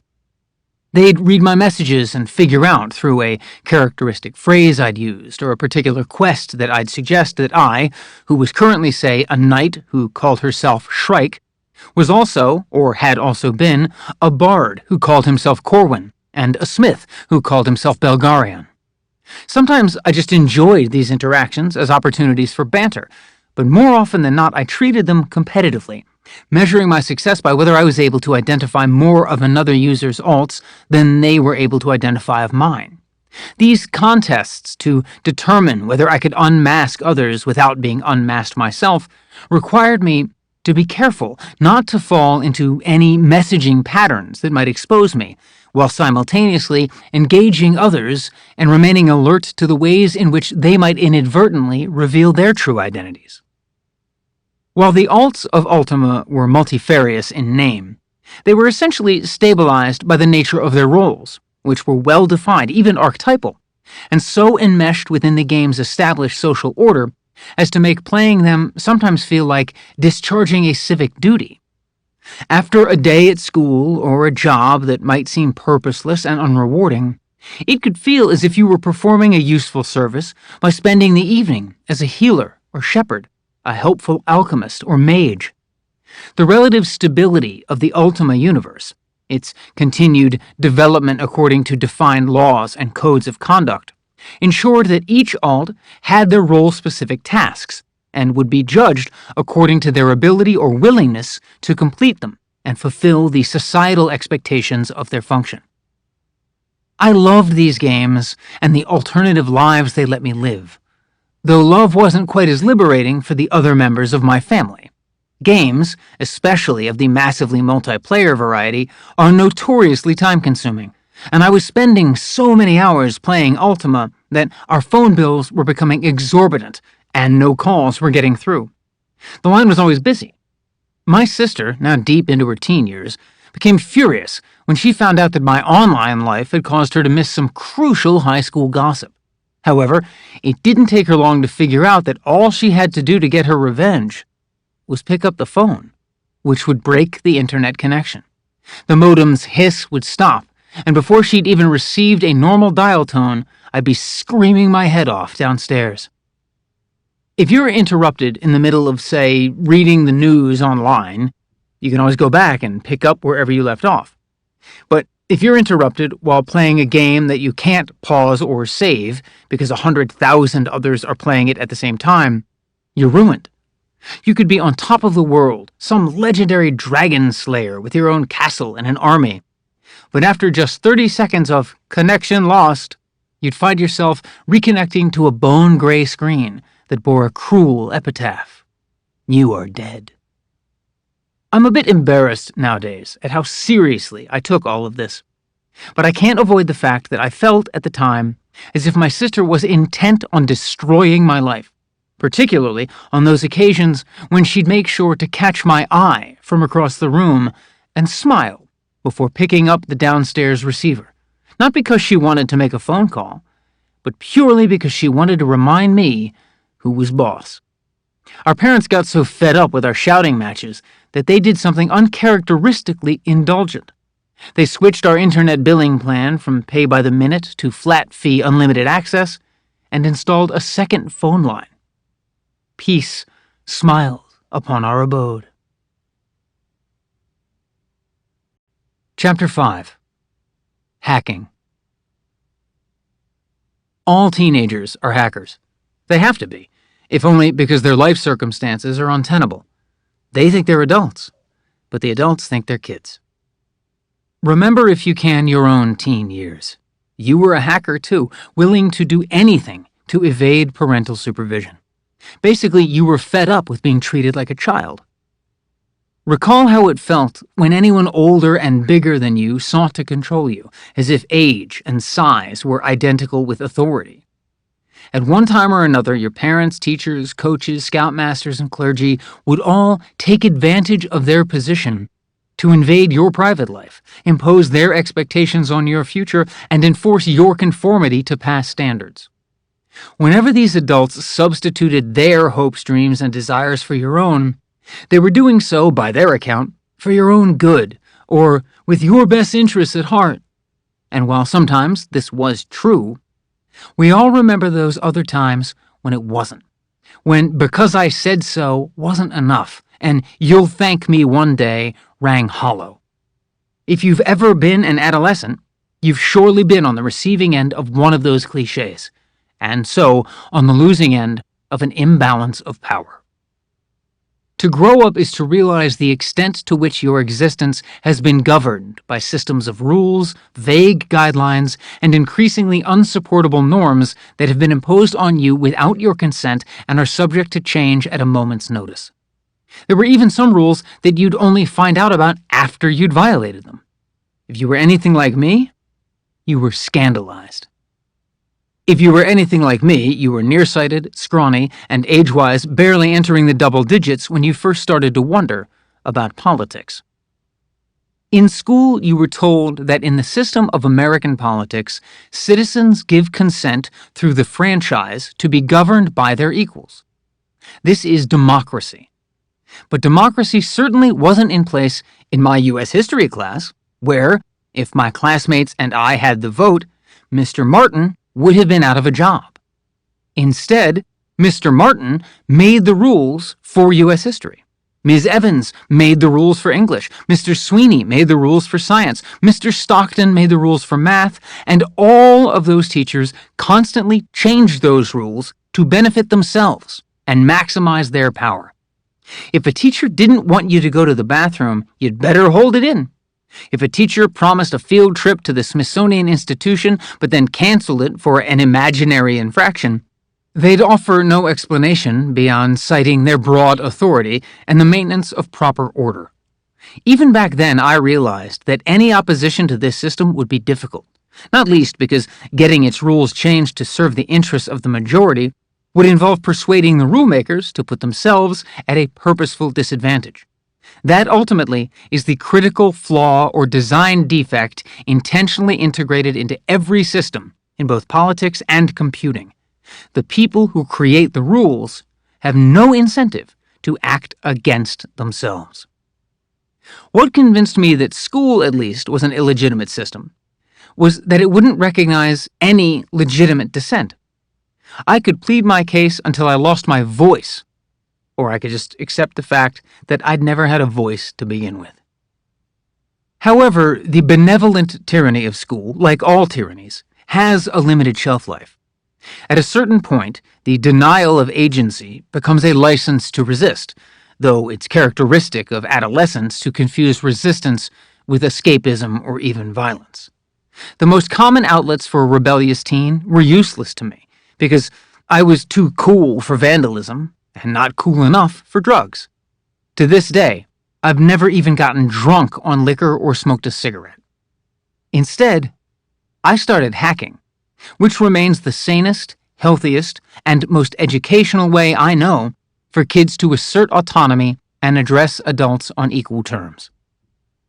Like most of my classmates, I didn't like the rules, but was afraid of breaking them. I knew how the system worked. You corrected a teacher's mistake, you got a warning. You confronted the teacher when they didn't admit the mistake, you got detention. Someone cheated off your exam, and though you didn't expressly let them cheat, you got detention, and the cheater got suspended. This is the origin of all hacking. the awareness of a systemic linkage between input and output, between cause and effect. Because hacking isn't just native to computing. It exists wherever rules do. To hack a system requires getting to know its rules better than the people who created it or are running it, and exploiting all the vulnerable distance between how those people had intended the system to work and how it actually works, or could be made to work. In capitalizing on these unintentional uses, hackers aren't breaking the rules as much as debunking them. Humans are hardwired to recognize patterns. All the choices we make are informed by a cache of assumptions, both empirical and logical, unconsciously derived and consciously developed. We use these assumptions to assess the potential consequences of each choice, and we describe the ability to do all of this quickly and accurately as intelligence. But even the smartest among us rely on assumptions that we've never put to the test, and because we do, the choices we make are often flawed. Anyone who knows better, or thinks more quickly and more accurately than we do, can take advantage of those flaws to create consequences that we never expected. It's this egalitarian nature of hacking, which doesn't care who you are, just how you reason, that makes it such a reliable method of dealing with the type of authority figures so convinced of their system's righteousness that it never occurred to them to test it. I didn't learn any of this at school, of course. I learned it online. The internet gave me the chance to pursue all the topics I was interested in, and all the links between them, unconstrained by the pace of my classmates and my teachers. The more time I spent online, however, the more my schoolwork felt extracurricular. The summer I turned 13, I resolved never to return, or at least to seriously reduce my classroom commitments. I wasn't quite sure how I'd swing that, though. All the plans I came up with were likely to backfire. If I was caught skipping class, my parents would revoke my computer privileges. If I decided to drop out, they'd bury my body deep in the woods and tell the neighbors I'd run away. I had to come up with a hack. And then, on the first day of the new school year, I found one. Indeed, it was basically handed to me. At the start of each class, the teachers passed out their syllabi, detailing the material to be covered, the required reading, and the schedule of tests and quizzes and assignments. Along with these, they gave us their grading policies, which were essentially explanations of how A's, B's, C's, and D's were calculated. I'd never encountered information like this. Their numbers and letters were like a strange equation that suggested a solution to my problem. After school that day, I sat down with the syllabi and did the math to figure out which aspects of each class I could simply ignore and still expect to receive a passing grade. Take my U.S. history class, for example.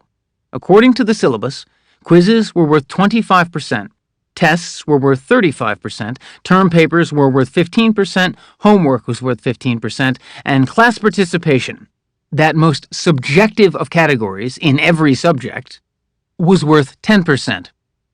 Because I usually did well on my quizzes and tests without having to do too much studying, I could count on them for a reliable pool of time-efficient points.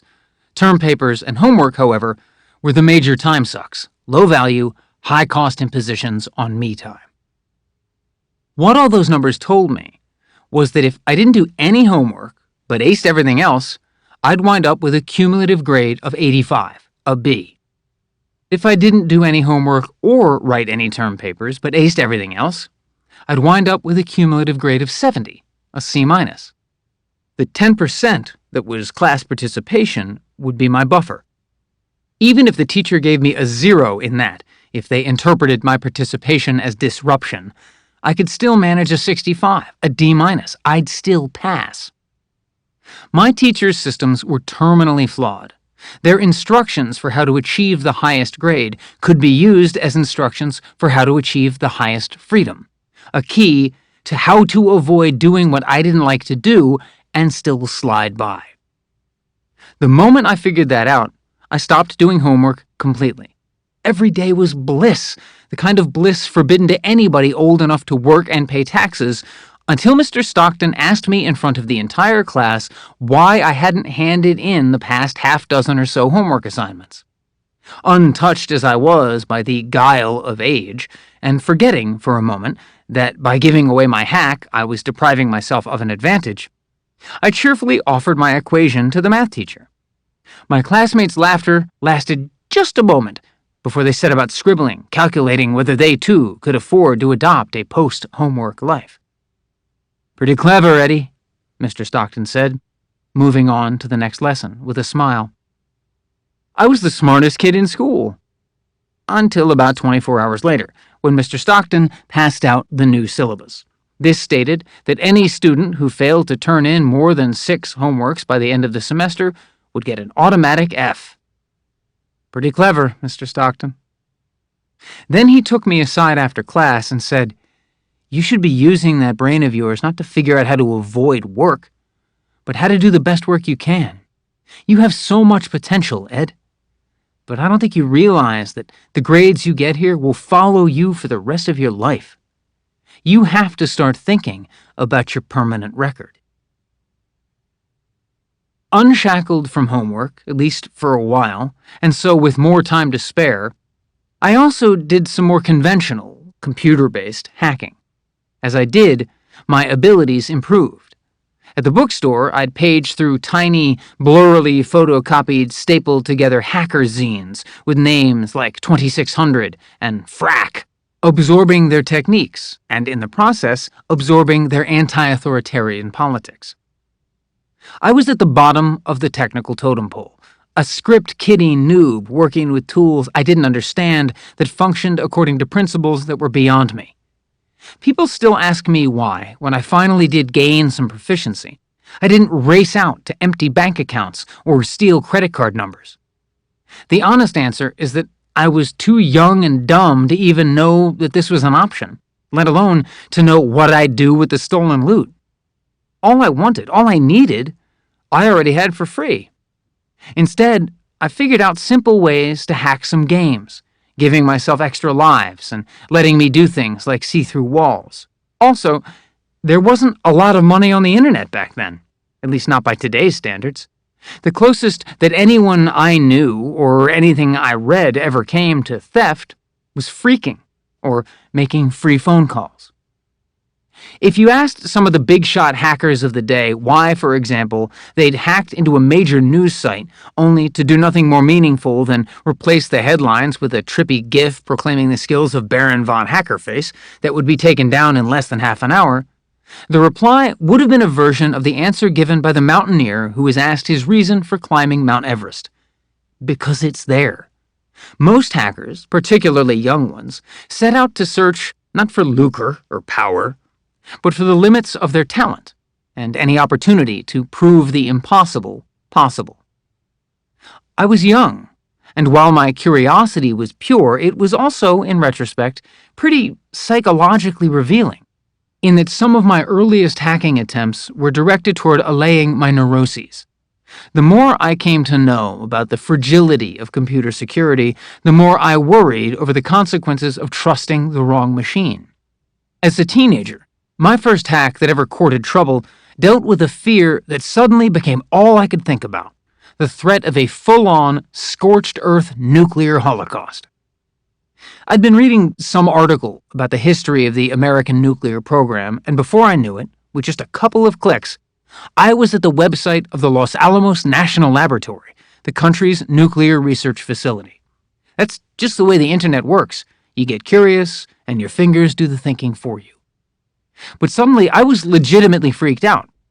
The website of America's largest and most significant scientific research and weapons development institution, I noticed, had a glaring security hole. Its vulnerability was basically the virtual version of an unlocked door, an open directory structure. I'll explain. Imagine I sent you a link to download a PDF file that's kept on its own page of a multi-page website. The URL for this file would typically be something like website.com/files/pdfs/filename.pdf. Now, As the structure of a URL derives directly from directory structure, each part of this URL represents a distinct branch of the directory tree. In this instance, within the directory of website.com is a folder of files, within which is a subfolder of PDFs, within which is the specific filename.pdf that you're seeking to download. Today, most websites will confine your visit to that specific file, keeping their directory structures closed and private. But back in those dinosaur days, even major websites were created and run by folks who were new to the technology, and they often left their directory structures wide open, which meant that if you truncated your file's URL, if you simply changed it to something like website.com/files, you'd be able to access every file on the site, PDF or otherwise, including those that weren't necessarily meant for visitors. This was the case with the Los Alamos site. In the hacking community, this is basically baby's first hack, a totally rudimentary traversal procedure known as dir walking, or directory walking. And that's just what I did. I walked as fast as I could from file to subfolder to upper level folder and back again, a teen let loose through the parent directories. Within a half hour of reading an article about the threat of nuclear weapons, I'd stumbled upon a trove of files meant only for the lab's security-cleared workers. To be sure, the documents I accessed weren't exactly the classified plans for building a nuclear device in my garage, and anyway, it's not as if those plans weren't already available on about a dozen DIY websites. Instead, what I got was more along the lines of confidential inter-office memoranda and other personal employee information. Still, as someone suddenly acutely worried about mushroom clouds on the horizon, and also especially as the child of military parents, I did what I figured I was supposed to do. I told an adult. I sent an explanatory email to the laboratory's webmaster about the vulnerability and waited for a response that never came. Every day after school, I visited the site to check if the directory structure had changed, and it hadn't. Nothing had changed, except my capacity for shock and indignation. I finally got on the phone, my house's second line, and called the general information phone number listed at the bottom of the laboratory's site. An operator picked up, and the moment she did, I started stammering. I don't even think I got to the end of the phrase directory structure before my voice broke. The operator interrupted with a curt, "Please hold for IT," and before I could thank her, she transferred me to a voicemail. By the time of the beep, I'd regained some modicum of confidence, and with a steadier larynx, I left a message. All I recall now of that message was how I ended it. With relief, and by repeating my name and phone number.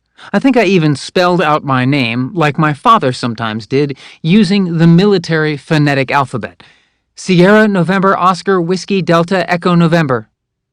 Then I hung up and went on with my life, which for a week consisted pretty much exclusively of checking the Los Alamos website. Nowadays, given the government's cyber intelligence capabilities, anyone who was pinging the Los Alamos servers a few dozen times a day would almost certainly become a person of interest. Back then, however, I was merely an interested person. I couldn't understand. Didn't anybody care? Weeks passed, and weeks can feel like months to a teenager. Until one evening, just before dinner, the phone rang. My mother, who was in the kitchen making dinner, picked up. I was at the computer in the dining room when I heard it was for me. "Yes, he's here." Then, "May I ask who's calling?" I turned around in my seat, and she was standing over me, holding the phone against her chest. All the color had left her face. She was trembling. Her whisper had a mournful urgency I'd never heard before, and it terrified me. "What did you do?" Had I known, I would have told her. Instead, I asked, "Who is it?" "Los Alamos, the nuclear laboratory." "Oh, thank God." I gently pried the phone away from her and sat her down. "Hello?" On the line was a friendly representative from Los Alamos IT, who kept calling me Mr. Snowden. He thanked me for reporting the problem and informed me that they'd just fixed it. I restrained myself from asking what had taken so long. I restrained myself from reaching over to the computer and immediately checking the site. My mother hadn't taken her eyes off me. She was trying to piece together the conversation, but could only hear one side. I gave her a thumbs up, and then, to further reassure her, I offered an older, serious, and unconvincingly deep voice and stiffly explained to the IT rep what he already knew: how I'd found the directory traversal problem, how I'd reported it, and how I hadn't received any response until now. I finished up with, "I really appreciate your telling me. I hope I didn't cause any problems." "Not at all," the IT rep said, and then asked what I did for a living. "Nothing really," I said. He asked whether I was looking for a job, and I said, "During the school year I'm pretty busy, but I've got a lot of vacation and the summers are free." That's when the light bulb went off, and he realized he was dealing with a teenager. "Well, kid," he said, "you've got my contact. Be sure to get in touch when you turn 18. Now, pass me along to that nice lady I spoke to." I handed the phone to my anxious mother, and she took it back with her into the kitchen, which was filling up with smoke. Dinner was burnt, but I'm guessing the IT rep said enough complimentary things about me that any punishment I was imagining went out the window. Chapter 6. Incomplete. I don't remember high school very well, because I spent so much of it asleep, compensating for all my insomniac nights on the computer. At Arundel High, most of my teachers didn't mind my little napping habit and left me alone so long as I wasn't snoring, though there were still a cruel, joyless few who considered it their duty to always wake me with the screech of chalk or the clap of erasers and ambush me with the question, "And what do you think, Mr. Snowden?" I'd lift my head off my desk, sit up in my chair, yawn, and, as my classmates tried to stifle their laughter, I'd have to answer. The truth is, I loved these moments, which were among the greatest challenges high school had to offer. I loved being put on the spot, groggy and dazed, with 30 pairs of eyes and ears trained on me and expecting my failure while I searched for a clue on the half-empty blackboard. If I could think quickly enough to come up with a good answer, I'd be a legend. But if I was too slow, I could always crack a joke. It's never too late for a joke. In the absolute worst case, I'd sputter, and my classmates would think I was stupid. Let them. You should always let people underestimate you, because when people misappraise your intelligence and abilities, they're merely pointing out their own vulnerabilities, the gaping holes in their judgment that need to stay open if you want to cartwheel through later on a flaming horse, correcting the record with your sword of justice. When I was a teen, I think I was a touch too enamored of the idea that life's most important questions are binary, meaning that one answer is always right and all the rest of the answers are wrong. I think I was enchanted by the model of computer programming, whose questions can only be answered in one of two ways: 1 or 0, the machine code version of yes or no, true or false. Even the multiple-choice questions of my quizzes and tests could be approached through the oppositional logic of the binary. If I didn't immediately recognize one of the possible answers as correct, I could always try to reduce my choices by a process of elimination, looking for terms such as always or never and seeking out invalidating exceptions. Toward the end of my freshman year, however, I was faced with a very different kind of assignment, a question that couldn't be answered by filling in bubbles with a number 2 pencil, but only by rhetoric, full sentences in full paragraphs. In plain terms, it was an English class assignment, a writing prompt. Please produce an autobiographical statement of no fewer than 1,000 words. I was being ordered by strangers to divulge my thoughts on perhaps the only subject on which I didn't have any thoughts. The subject of me, whoever he was. I just couldn't do it. I was blocked. I didn't turn anything in and received an incomplete. My problem, like the prompt itself, was personal. I couldn't produce an autobiographical statement because my life at the time was too confusing. This was because my family was falling apart. My parents were getting a divorce. It all happened so fast. My father moved out, And my mother put the house in Crofton on the market and then moved with my sister and me into an apartment and then into a condominium in a development in nearby Ellicott City. I've had friends tell me that you aren't really an adult until you bury a parent or become one yourself. But what no one ever mentions is that for kids of a certain age, divorce is like both of those happening simultaneously. Suddenly, the invulnerable icons of your childhood are gone. In their stead, if there's anyone at all, is a person even more lost than you are, full of tears and rage, who craves your reassurance that everything will turn out okay. It won't, though. At least not for a while. As the custody and visitation rights were being sorted by the courts, my sister threw herself into college applications, was accepted, and started counting down the days until she'd leave for the University of North Carolina at Wilmington. Losing her meant losing my closest tie to what our family had been. I reacted by turning inward. I buckled down and willed myself into becoming another person, a shapeshifter, putting on the mask of whoever the people I cared about needed at the time. Among family, I was dependable and sincere. Among friends, mirthful and unconcerned. But when I was alone, I was subdued, even morose, and constantly worried about being a burden. I was haunted by all the road trips to North Carolina I'd complained through, all the Christmases I'd ruined by bringing home bad report cards, all the times I'd refused to get offline and do my chores. Every childhood fuss I'd ever made flickered in my mind like crime scene footage, evidence that I was responsible for what had happened. I tried to throw off the guilt by ignoring my emotions and feigning self-sufficiency, until I projected a sort of premature adulthood. I stopped saying that I was playing with the computer and started saying that I was working on it. Just changing those words, without remotely changing what I was doing, made a difference in how I was perceived by others and even by myself. I stopped calling myself Eddie. From now on, I was Ed. I got my first cell phone, which I wore clipped on my belt like a grown-ass man. The unexpected blessing of trauma, the opportunity for reinvention, taught me to appreciate the world beyond the four walls of home.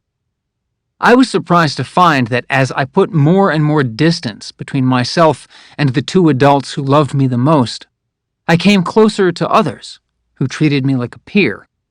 Mentors who taught me to sail, trained me to fight, coached me in public speaking, and gave me the confidence to stand on stage. All of them helped to raise me. At the beginning of my sophomore year, though, I started getting tired a lot and falling asleep more than usual, not just at school anymore, but now even at the computer. I'd wake up in the middle of the night in a more or less upright position, the screen in front of me full of gibberish because I'd passed out atop the keys. Soon enough, my joints were aching, my nodes were swollen, the whites of my eyes turned yellow, and I was too exhausted to get out of bed, even after sleeping for 12 hours or more at a stretch. After having had more blood taken from me than I'd ever imagined was in my body, I was eventually diagnosed with infectious mononucleosis. It was both a seriously debilitating and seriously humiliating illness for me to have, not least because it's usually contracted through what my classmates called hooking up, and at age 15, the only hooking up I'd ever done involved a modem. School was totally forgotten, my absences piled up, and not even that made me happy. Not even an all-ice-cream diet made me happy. I barely had the energy to do anything but play the games my parents gave me, each of them trying to bring the cooler game, the newer game, as if they were in a competition to perk me up or mitigate their guilt about the divorce. When I no longer had it in me to even work a joystick, I wondered why I was alive. Sometimes I'd wake up unable to recognize my surroundings. It would take me a while to figure out whether the dimness meant that I was at my mother's condo or my father's one-bedroom, and I'd have no recollection of having been driven between them. Every day became the same. It was a haze. I remember reading The Conscience of a Hacker, aka The Hacker's Manifesto, Neil Stephenson's Snow Crash, and reams of J.R.R. Tolkien. Falling asleep mid-chapter and getting the characters and action confused until I was dreaming that Gollum was by my bedside and whining, Master, Master, information wants to be free. While I was resigned to all the fever dreams sleep brought me, the thought of having to catch up on my schoolwork was the true nightmare. After I'd missed approximately 4 months of class, I got a letter in the mail from Arundel High informing me that I'd have to repeat my sophomore year. I'd say I was shocked, but the moment I read the letter, I realized that I'd known this was inevitable and had been dreading it for weeks. The prospect of returning to school, let alone of repeating 2 semesters, was unimaginable to me, and I was ready to do whatever it took to avoid it. Just at the point when my glandular disease had developed into a full-on depression, receiving the school news shook me out of my slump. Suddenly I was upright and getting dressed in something other than pajamas. Suddenly I was online and on the phone, searching for the system's edges, searching for a hack. After a bit of research and a lot of form filling, my solution landed in the mailbox. I'd gotten myself accepted to college. Apparently, you don't need a high school diploma to apply. Anne Arundel Community College was a local institution, certainly not as venerable as my sister's school, but it would do the trick. All that mattered was that it was accredited. I took the offer of admission to my high school administrators, who, with a curious and barely concealed mixture of resignation and glee, agreed to let me enroll. I'd attend college classes 2 days a week, which was just about the most that I could manage to stay upright and functional. By taking classes above my grade level, I wouldn't have to suffer through the year I'd missed. I'd just skip it. AACC was about 25 minutes away, and the first few times I drove myself were perilous. I was a newly licensed driver who could barely stay awake at the wheel. I'd go to class and then come directly home to sleep. I was the youngest person in all my classes, and might even have been the youngest person at the school, alternatively a mascot-like object of novelty and a discomfiting presence. This, along with the fact that I was still recovering, meant that I didn't hang out much. Also, because AACC was a commuter school, it had no active campus life. The anonymity of the school suited me fine, though, as did my classes, most of which were distinctly more interesting than anything I'd napped through at Arundel High. Before I go any further and leave high school forever, I should note that I still owe that English class assignment, the one marked incomplete. My autobiographical statement. The older I get, the heavier it weighs on me, and yet writing it hasn't gotten any easier. The fact is, no one with a biography like mine ever comes comfortably to autobiography. It's hard to have spent so much of my life trying to avoid identification, only to turn around completely and share personal disclosures in a book. The intelligence community tries to inculcate in its workers a baseline anonymity, a sort of blank page personality upon which to inscribe secrecy and the art of imposture.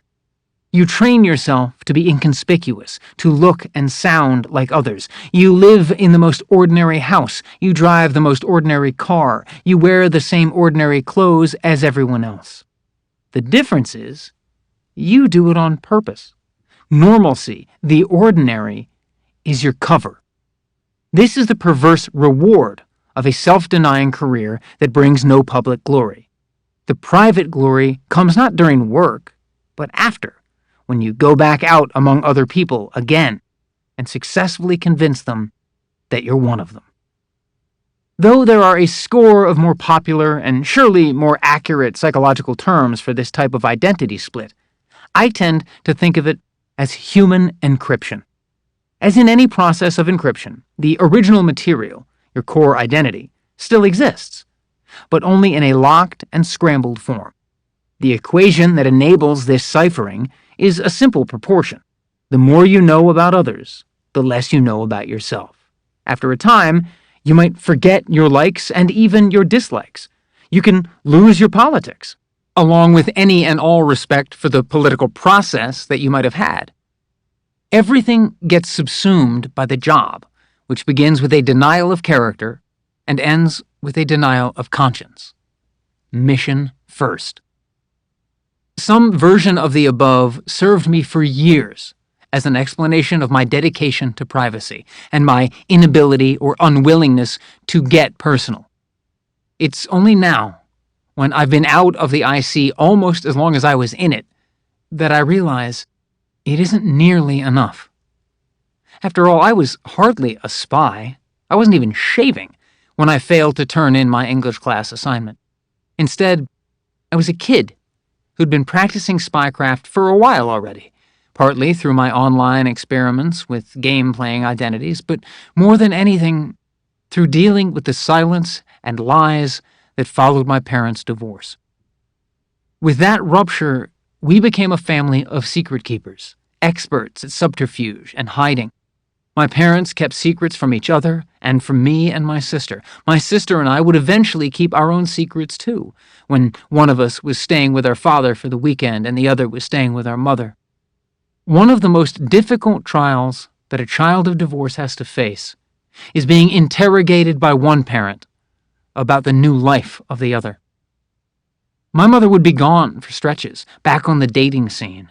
My father tried his best to fill the void, but at times he would become enraged by the protracted and expensive divorce process. Whenever that happened, it would seem to me as if our roles had reversed. I had to be assertive and stand up to him, to reason with him. It's painful to write this, though not so much because the events of this period are painful to recall, as because they're in no way indicative of my parents' fundamental decency, or of how, out of love for their children, they were eventually able to bury their differences, reconcile with respect, and flourish separately in peace. This kind of change is constant, common, and human. But an autobiographical statement is static, the fixed document of a person in flux. This is why the best account that someone can ever give of themselves is not a statement, but a pledge. A pledge to the principles they value, and to the vision of the person they hope to become. I'd enrolled in community college to save myself time after a setback, not because I intended to continue with my higher education. But I made a pledge to myself that I'd at least complete my high school degree. It was a weekend when I finally kept that promise, driving out to a public school near Baltimore to take the last test I'd ever take for the state of Maryland, the exam for the General Education Development, GED degree, which the U.S. government recognizes as the standard equivalent to a high school diploma. I remember leaving the exam feeling lighter than ever, having satisfied the 2 years of schooling that I still owed to the state just by taking a 2-day exam. It felt like a hack, but it was more than that. It was me staying true to my word. Chapter 7. 9/11. From the age of 16, I was pretty much living on my own. With my mother throwing herself into her work, I often had her condo to myself. I set my own schedule, cooked my own meals, and did my own laundry. I was responsible for everything but paying the bills. I had a 1992 white Honda Civic and drove it all over the state, listening to the indie alternative 99.1 WHFS. Now hear this was one of its catchphrases, because that's what everybody else did. I wasn't very good at being normal, but I was trying. My life became a circuit, tracing a route between my home, my college, and my friends, particularly a new group that I met in Japanese class. I'm not quite sure how long it took us to realize that we'd become a clique, but by the second semester we attended class as much to see each other as to learn the language. This, by the way, is the best way to seem normal. Surround yourself with people just as weird, if not weirder, than you are. Most of these friends were aspiring artists and graphic designers obsessed with then controversial anime, or Japanese animation.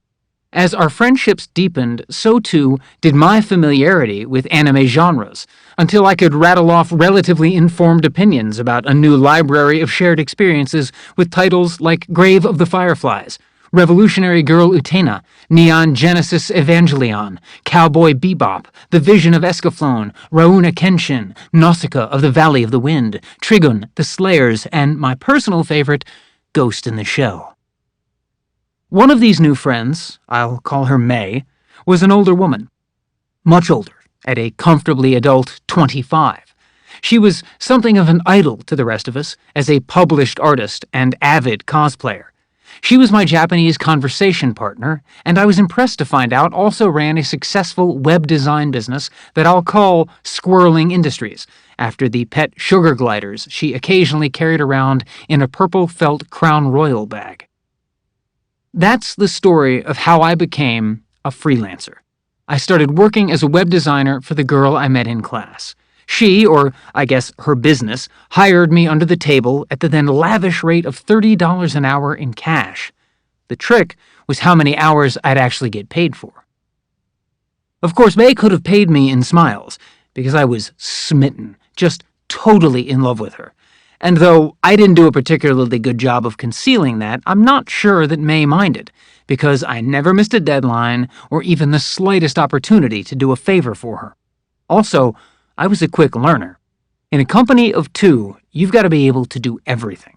Though I could and did conduct my Squirreling Industries business anywhere, that after all is the point of working online, she preferred that I come into the office, by which I mean her house, a 2-story townhouse that she shared with her husband, a neat and clever man whom I'll call Norm. Yes, May was married. What's more, the townhouse that she and Norm lived in was located on base at the southwestern edge of Fort Meade, where Norm worked as an Air Force linguist assigned to the NSA. I can't tell you if it's legal to run a business out of your home if your home is federal property on a military installation, but as a teenager, infatuated with a married woman who was also my boss, I wasn't exactly going to be a stickler for propriety. It's nearly inconceivable now, but at the time, Fort Meade was almost entirely accessible to anyone. It wasn't all bollards and barricades and checkpoints trapped in barbed wire. I could just drive onto the Army base housing the world's most secretive intelligence agency in my '92 Civic, windows down, radio up, without having to stop at a gate and show ID. It seemed like every other weekend or so, a quarter of my Japanese class would congregate in May's little house behind NSA headquarters to watch anime and create comics. That's just the way it was in those bygone days when "it's a free country, isn't it?" was a phrase you heard in every schoolyard and sitcom. On workdays, I'd show up at May's in the morning, pulling into her cul-de-sac after Norm left for the NSA, and I'd stay through the day until just before he returned. On the occasions that Norm and I happened to overlap during the 2 years or so I spent working for his wife, he was, all things considered, kind and generous to me. At first, I assumed that he was oblivious to my infatuation, or had such a low opinion of my chances as a seducer that he didn't mind leaving me alone with his wife. But one day, when we happened to pass each other, him going, me coming, he politely mentioned that he kept a gun on the nightstand. Squirreling Industries, which was really just May and me, was pretty typical of basement startups circa the dot-com boom, small enterprises competing for scraps before everything went bust. How it worked was that a large company, a car maker for instance, would hire a major ad agency or PR firm to build their website and just generally spiff up their internet presence. The large company would know nothing about building websites, and the ad agency or PR firm would know only slightly more, just enough to post a job description seeking a web designer at one of the then proliferating freelance work portals. Mom-and-pop operations, or in this case older married woman, young single man operations, would then bid for the jobs, and the competition was so intense that the quotes would be driven ridiculously low. Factor in the cut that the winning contractor would have to pay to the work portal, and the money was barely enough for an adult to survive on, let alone a family. On top of the lack of financial reward, there was also a humiliating lack of credit. The freelancers could rarely mention what projects they'd done because the ad agency or PR firm would claim to have developed it all in-house. I got to know a lot about the world, particularly the business world, with May as my boss. She was strikingly canny, working twice as hard as her peers to make it in what was then a fairly macho industry, where every other client was out to screw you for free labor. This culture of casual exploitation incentivized freelancers to find ways to hack around the system. And May had a talent for managing her relationships in such a way as to bypass the work portals. She tried to cut out the middlemen and third parties and deal directly with the largest clients possible. She was wonderful at this, particularly after my help on the technical side allowed her to focus exclusively on the business and art. She parlayed her illustration skills into logo design and offered basic branding services. As for my work, the methods and coding were simple enough for me to pick up on the fly, and although they could be brutally repetitive, I wasn't complaining. I took to even the most menial Notepad++ job with pleasure. It's amazing what you do for love, especially when it's unrequited. I can't help but wonder whether May was fully aware of my feelings for her all along and simply leveraged them to her best advantage. But if I was a victim, I was a willing one, and my time under her left me better off. Still, about a year into my tenure with Squirreling Industries, I realized I had to plan for my future. Professional industry certifications for the IT sector were becoming hard to ignore. Most job listings and contracts for advanced work were beginning to require that applicants be officially accredited by major tech companies like IBM and Cisco in the use and service of their products. At least, that was the gist of a radio commercial that I kept hearing. One day, coming home from my commute after hearing the commercial for what must have been the 100th time, I found myself dialing the 1-800 number and signing up for the Microsoft certification course that was being offered by the Computer Career Institute at Johns Hopkins University. The entire operation, from its embarrassingly high cost to its location at a satellite campus instead of at the main university, had the faint whiff of a scam. But I didn't care. It was a nakedly transactional affair, one that would allow Microsoft to impose a tax on the massively rising demand for IT folks, HR managers, to pretend that an expensive piece of paper could distinguish bona fide pros from filthy charlatans, and nobodies like me to put the magic words Johns Hopkins on their resume and jump to the front of the hiring line. The certification credentials were being adopted as industry standard almost as quickly as the industry could invent them. An A+ certification meant that you were able to service and repair computers. A Net+ certification meant that you were able to handle some basic networking. But these were just ways to become the guy who worked the help desk. The best pieces of paper were grouped under the rubric of the Microsoft Certified Professional series. There was the entry-level MCP, the Microsoft Certified Professional, the more accomplished MCSA, the Microsoft Certified Systems Administrator, and the top piece of printed-out technical credibility, the MCSE, Microsoft Certified Systems Engineer. This was the brass ring, the guaranteed meal ticket. At the lowest of the low end, an MCSE starting salary was $40,000 per year, a sum that, at the turn of the millennium and the age of 17, I found astonishing. But why not? Microsoft was trading above $100 per share, and Bill Gates had just been named the richest man in the world. In terms of technical know-how, the MCSE wasn't the easiest to get, but it also didn't require what most self-respecting hackers would consider unicorn genius either. In terms of time and money, the commitment was considerable. I had to take 7 separate tests, which cost $150 each, and pay something like $18,000 in tuition to Hopkins for the full battery of prep classes, which, true to form, I didn't finish, opting to go straight to the testing after I felt I'd had enough. Unfortunately, Hopkins didn't give refunds. With payments looming on my tuition loan, I now had a more practical reason to spend time with May. Money. I asked her to give me more hours. She agreed, and asked me to start coming in at 9 a.m. It was an egregiously early hour, especially for a freelancer, which is why I was running late one Tuesday morning. I was speeding down Route 32 under a beautiful Microsoft blue sky, trying not to get caught by any speed traps. With a little luck, I'd roll into May's sometime before 9:30, and with my window down and my hand riding the wind, it felt like a lucky day. I had the talk radio cranked, and was waiting for the news to switch to the traffic. Just as I was about to take the Canine Road shortcut into Fort Meade, an update broke through about a plane crash in New York City.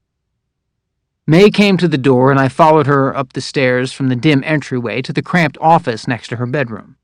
There wasn't much to it, just our two desks side by side, a drawing table for her art, and a cage for her squirrels. Though I was slightly distracted by the news, we had work to do.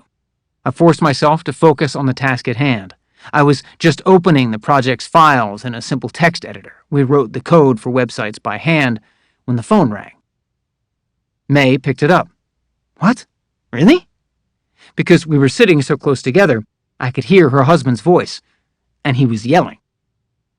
May's expression turned to alarm, and she loaded a news site on her computer. The only TV was downstairs. I was reading the site's report about a plane hitting one of the twin towers of the World Trade Center when May said, "Okay, wow, okay," and hung up. She turned to me. A second plane just hit the other tower. Until that moment, I'd thought it had been an accident. May said, "Norm thinks they're going to close the base." "Like the gates?"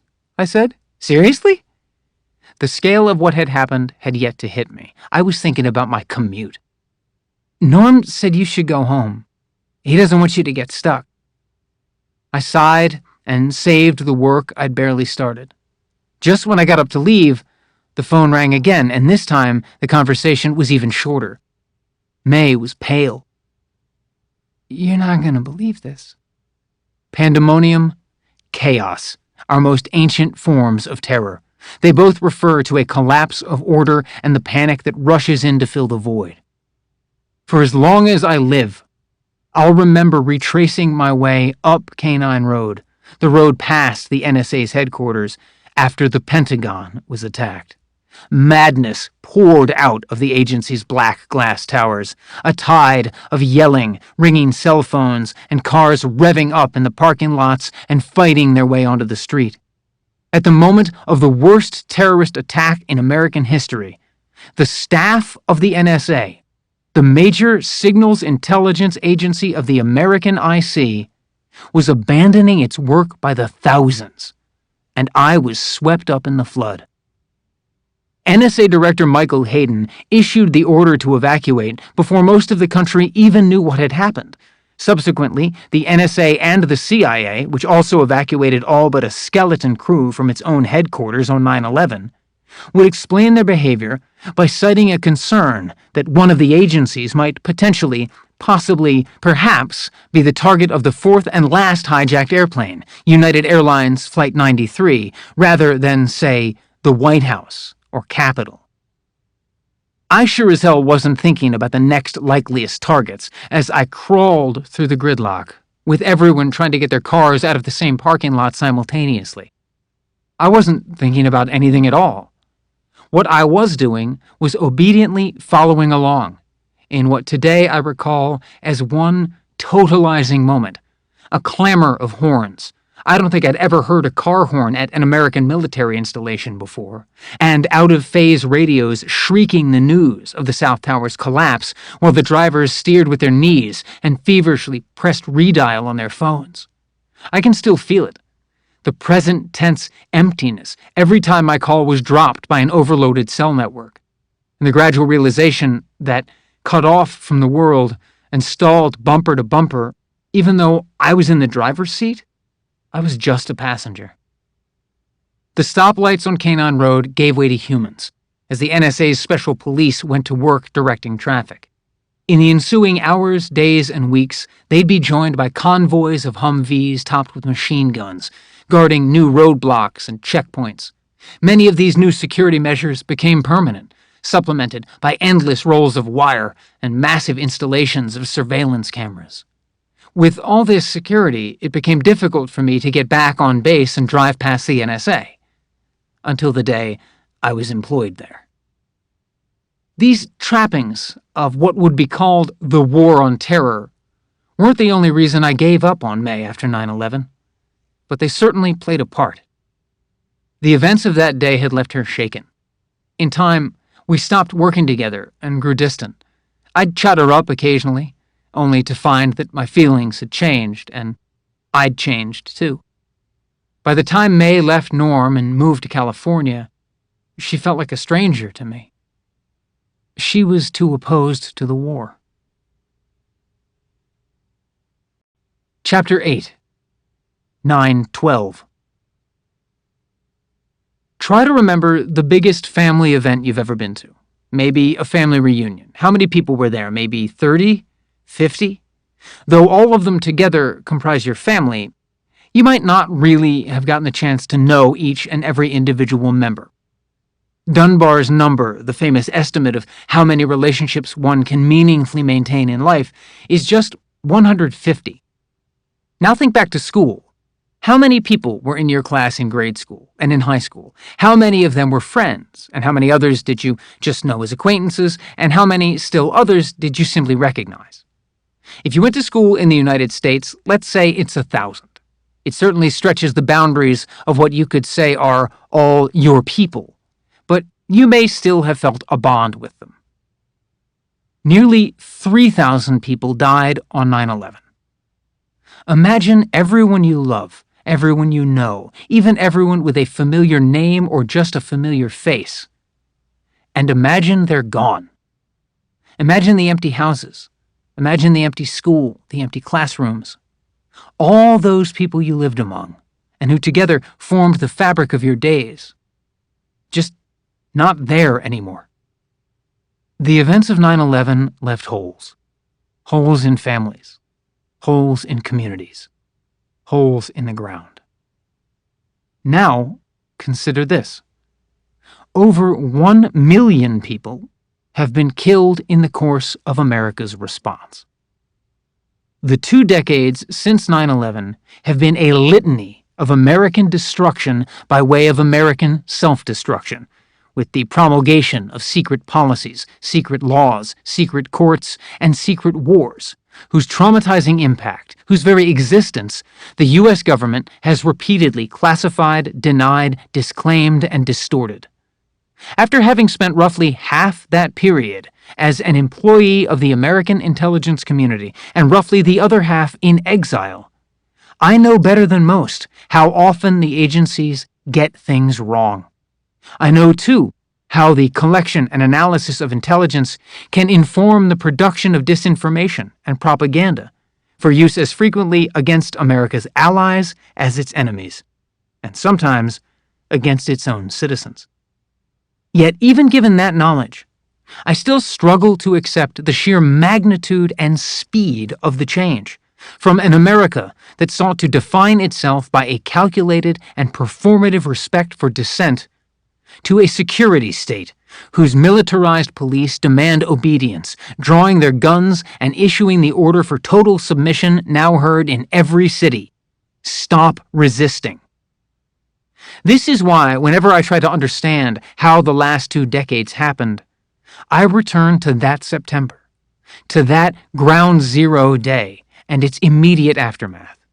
To return to that fall means coming up against a truth darker than the lies that tied the Taliban to al-Qaeda and conjured up Saddam Hussein's illusory stockpile of WMDs. It means, ultimately, confronting the fact that the carnage and abuses that marked my young adulthood were born not only in the executive branch and the intelligence agencies, but also in the hearts and minds of all Americans, myself included. I remember escaping the panicked crush of the spies fleeing Fort Meade just as the North Tower came down. Once on the highway, I tried to steer with one hand while pressing buttons with the other, calling family indiscriminately and never getting through. Finally, I managed to get in touch with my mother, who at this point in her career had left the NSA and was working as a clerk for the federal courts in Baltimore. They, at least, weren't evacuating. Her voice scared me, and suddenly the only thing in the world that mattered to me was reassuring her. "It's okay, I'm headed off base," I said. "Nobody's in New York, right?" I don't know, I can't get in touch with Gran." "Is Pop in Washington?"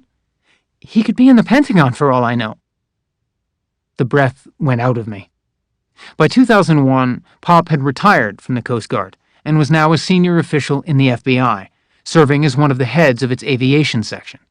This meant that he spent plenty of time in plenty of federal buildings throughout D.C. and its environs. Before I could summon any words of comfort, my mother spoke again. "There's someone on the other line. It might be Gran. I've got to go." When she didn't call me back, I tried her number endlessly, but couldn't get through. So I went home to wait, sitting in front of the blaring TV while I kept reloading news sites. The new cable modem we had was quickly proving more resilient than all of the telecom satellites and cell towers which were failing across the country. My mother's drive back from Baltimore was a slog through crisis traffic. She arrived in tears, but we were among the lucky ones. Pop was safe. The next time we saw Gran and Pop, there was a lot of talk about Christmas plans, about New Year's plans, but the Pentagon and the towers were never mentioned. My father, by contrast, vividly recounted his 9/11 to me. He was at Coast Guard headquarters when the towers were hit, and he and 3 of his fellow officers left their offices in the Operations Directorate to find a conference room with a screen so they could watch the news coverage. A young officer rushed past them down the hall and said, "They just bombed the Pentagon." Met with expressions of disbelief, the young officer repeated, "I'm serious, they just bombed the Pentagon." My father hustled over to a wall-length window that gave him a view across the Potomac of about 2/5 of the Pentagon and swirling clouds of thick black smoke. The more that my father related this memory, the more intrigued I became by the line, "They just bombed the Pentagon." Every time he said it, I recalled thinking, they. Who were they? America immediately divided the world into us and them, and everyone was either with us or against us, as President Bush so memorably remarked even while the rubble was still smoldering. People in my neighborhood put up new American flags as if to show which side they'd chosen. People hoarded red, white, and blue Dixie cups and stuffed them through every chain-link fence on every overpass of every highway between my mother's home and my father's, to spell out phrases like "United we stand" and "Stand together, never forget." I sometimes used to go to a shooting range, and now alongside the old targets, the bullseyes and flat silhouettes, were effigies of men in Arab headdress. Guns that had languished for years behind the dusty glass of the display cases were now marked sold. Americans also lined up to buy cell phones, hoping for advance warning of the next attack, or at least the ability to say goodbye from a hijacked flight. Nearly 100,000 spies returned to work at the agencies with the knowledge that they'd failed at their primary job, which was protecting America. Think of the guilt they were feeling. They had the same anger as everybody else, but they also felt the guilt. An assessment of their mistakes could wait. What mattered most at that moment was that they redeemed themselves. Meanwhile, their bosses got busy campaigning for extraordinary budgets and extraordinary powers, leveraging the threat of terror to expand their capabilities and mandates beyond the imagination not just of the public, but even of those who stamped the approvals. September 12th was the first day of a new era, which America faced with a unified resolve, strengthened by a revived sense of patriotism and the goodwill and sympathy of the world. In retrospect, my country could have done so much with this opportunity. It could have treated terror not as the theological phenomenon it purported to be, but as the crime it was. It could have used this rare moment of solidarity to reinforce democratic values and cultivate resilience in the now connected global public. Instead, it went to war. The greatest regret of my life is my reflexive, unquestioning support for that decision. I was outraged, yes, but that was only the beginning of a process in which my heart completely defeated my rational judgment. I accepted all the claims retailed by the media as facts, and I repeated them as if I were being paid for it. I wanted to be a liberator. I wanted to free the oppressed. I embraced the truth constructed for the good of the state, which in my passion I confused with the good of the country. It was as if whatever individual politics I developed had crashed. The anti-institutional hacker ethos instilled in me online and the apolitical patriotism I'd inherited from my parents both wiped from my system. And I'd been rebooted as a willing vehicle of vengeance. The sharpest part of the humiliation comes from acknowledging how easy this transformation was, and how readily I welcomed it. I wanted, I think, to be part of something. Prior to 9/11, I'd been ambivalent about serving because it had seemed pointless or just boring. Everyone I knew who'd served had done so in the post-Cold War world order, between the fall of the Berlin Wall and the attacks of 2001. In that span, which coincided with my youth, America lacked for enemies. The country I grew up in was the sole global superpower, and everything seemed, at least to me, or to people like me, prosperous and settled. There were no new frontiers to conquer, or great civic problems to solve, except online. The attacks of 9/11 changed all that. Now, finally, there was a fight. My options dismayed me, however.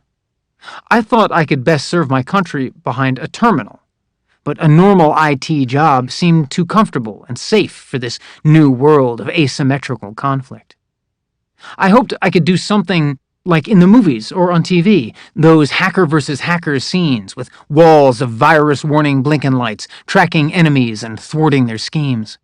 Unfortunately for me, the primary agencies that did that, the NSA, the CIA, had their hiring requirements written a half-century ago, and often rigidly required a traditional college degree, meaning that though the tech industry considered my AACC credits and MCSE certification acceptable, the government wouldn't. The more I read around online, however, the more I realized that the post-9/11 world was a world of exceptions. The agencies were growing so much and so quickly, especially on the technical side, that they'd sometimes waive the degree requirement for military veterans.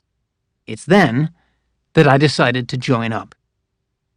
You might be thinking that my decision made sense, or was inevitable, given my family's record of service. But it didn't, and it wasn't.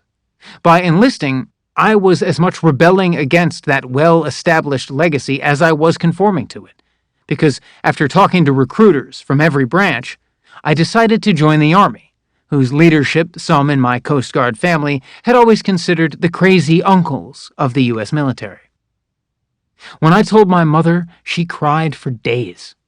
I knew better than to tell my father, who'd already made it very clear during hypothetical discussions that I'd be wasting my technical talents there. I was 20 years old. I knew what I was doing. The day I left, I wrote my father a letter, handwritten, not typed, that explained my decision, and slipped it under the front door of his apartment. It closed with a statement that still makes me wince. "I'm sorry, Dad," I wrote, "but this is vital for my personal growth." Chapter 9. X-rays. I joined the Army, as its slogan went, to be all I could be, and also because it wasn't the Coast Guard. It didn't hurt that I'd scored high enough on its entrance exams to qualify for a chance to come out of training as a Special Forces Sergeant on a track the recruiters called 18 X-ray, which was designed to augment the ranks of the small, flexible units that were doing the hardest fighting in America's increasingly shadowy and disparate wars. The 18 X-ray program was a considerable incentive, because traditionally, before 9/11, I would have had to already be in the Army before being given a shot at attending the Special Forces' exceedingly demanding qualification courses. The new system worked by screening prospective soldiers up front, identifying those with the highest levels of fitness, intelligence, and language learning ability, the ones who might make the cut, and using the inducements of special training and a rapid advance in rank to enlist promising candidates who might otherwise go elsewhere. I'd put in a couple of months of grueling runs to prepare. I was in great shape, but I always hated running, before my recruiter called to say that my paperwork was approved. I was in. I'd made it. I was the first candidate he'd ever signed up for the program, and I could hear the pride and cheer in his voice when he told me that after training, I'd probably be made a Special Forces Communications, Engineering, or Intelligence Sergeant. Probably. But first, I had to get through basic training at Fort Benning, Georgia. I sat next to the same guy the whole way down there, from bus to plane to bus, Maryland to Georgia. He was enormous, a puffy bodybuilder somewhere between 200 and 300 pounds. He talked nonstop, his conversation alternating between describing how he'd slap the drill sergeant in the face if he gave him any lip and recommending the steroid cycles I should take to most effectively bulk up. I don't think he took a breath until we arrived at Fort Benning's Sandhill training area, which in hindsight, I have to say, didn't actually seem to have that much sand. The drill sergeants greeted us with withering fury and gave us nicknames based on our initial infractions and grave mistakes, like getting off the bus wearing a brightly colored floral patterned shirt, or having a name that could be modified slightly into something funnier. Soon, I was Snowflake, and my seatmate was Daisy, and all he could do was clench his jaw. Nobody dared to clench a fist, and fume. Once the drill sergeants noticed that Daisy and I were already acquainted, and that I was the lightest in the platoon at 5'9" and 124 pounds, and he the heaviest, they decided to entertain themselves by pairing us together as often as possible. I still remember the buddy carry, an exercise where you had to carry your supposedly wounded partner the length of a football field, using a number of different methods, like the neck drag, the fireman, and the especially comedic bridle carry. When I had to carry Daisy, you couldn't see me beneath his bulk. It would look like Daisy was floating, though I'd be under him, sweating and cursing, straining to get his gigantic ass to the other side of the goal line before collapsing myself. Daisy would then get up with a laugh, drape me around his neck like a damp towel, and go skipping along like a child in the woods. We were always dirty and always hurting, but within weeks I was in the best shape of my life. My slight build, which had seemed like a curse, soon became an advantage, because so much of what we did were body weight exercises. Daisy couldn't climb a rope, which I scampered up like a chipmunk. He struggled to lift his incredible bulk above the bar for the bare minimum of pull-ups, while I could do twice the number with one arm. He could barely manage a handful of push-ups before breaking a sweat, whereas I could do them with claps, or with just a single thumb. When we did the 2-minute push-up tests, they stopped me early for maxing the score. Everywhere we went, we marched, or ran. We ran constantly, miles before mess, miles after mess, down roads and fields and around the track, while the drill sergeant called cadence. I went to the desert where the terrorists run. Pulled out my machete, pulled out my gun. Left, right, kill, kill, kill. Mess with us and you know we will. I went to the caves where the terrorists hide. Pulled out a grenade and threw it inside. Left, right, kill, kill, kill. Mess with us and you know we will. Running in unit formation, calling cadence, it lulls you. It puts you outside yourself, filling your ears with the din of dozens of men echoing your own shouting voice, and forcing your eyes to fix on the footfalls of the runner in front of you. After a while, you don't think anymore. You merely count, and your mind dissolves into the rank and file as you pace out mile after mile. I would say it was serene if it wasn't so deadening. I would say I was at peace if I weren't so tired. This was precisely as the Army intended. The drill sergeant goes unslapped not so much because of fear, but because of exhaustion. He's never worth the effort. The Army makes its fighters by first training the fight out of them until they're too weak to care or to do anything besides obey. It was only at night in the barracks that we would get some respite, which we had to earn by towing the line in front of our bunks, reciting the soldier's creed, and then singing the Star-Spangled Banner. Daisy would always forget the words. Also, he was tone-deaf. Some guys would stay up late talking about what they were going to do to bin Laden once they found him, and they were all sure they were going to find him. Most of their fantasies had to do with decapitation, castration, or horny camels. Meanwhile, I'd have dreams about running, not through the lush and loamy Georgia landscape, but through the desert. Sometime during the 3rd or 4th week, we were out on a land navigation movement, which is when your platoon goes into the woods and treks over variegated terrain to predetermined coordinates, clambering over boulders and wading across streams with just a map and a compass. No GPS, no digital technology. We'd done versions of this movement before, but never in full kit, with each of us lugging a rucksack stuffed with around 50 pounds of gear. Worse still, the raw boots the Army had issued me were so wide that I floated in them. I felt my toes blister even as I set out, loping across the range. Toward the middle of the movement, I was on point and scrambled atop a storm-felled tree that arched over the path at about chest height so that I could shoot an azimuth to check our bearings. After confirming that we were on track, I went to hop down, but with one foot extended, I noticed the coil of a snake directly below me. I'm not exactly a naturalist, so I don't know what species of snake it was, but then again, I didn't really care. Kids in North Carolina grow up being told that all snakes are deadly, and I wasn't about to start doubting it now. Instead, I started trying to walk on air. I widened the stride of my outstretched foot once, twice, twisting for the extra distance, when suddenly I realized I was falling.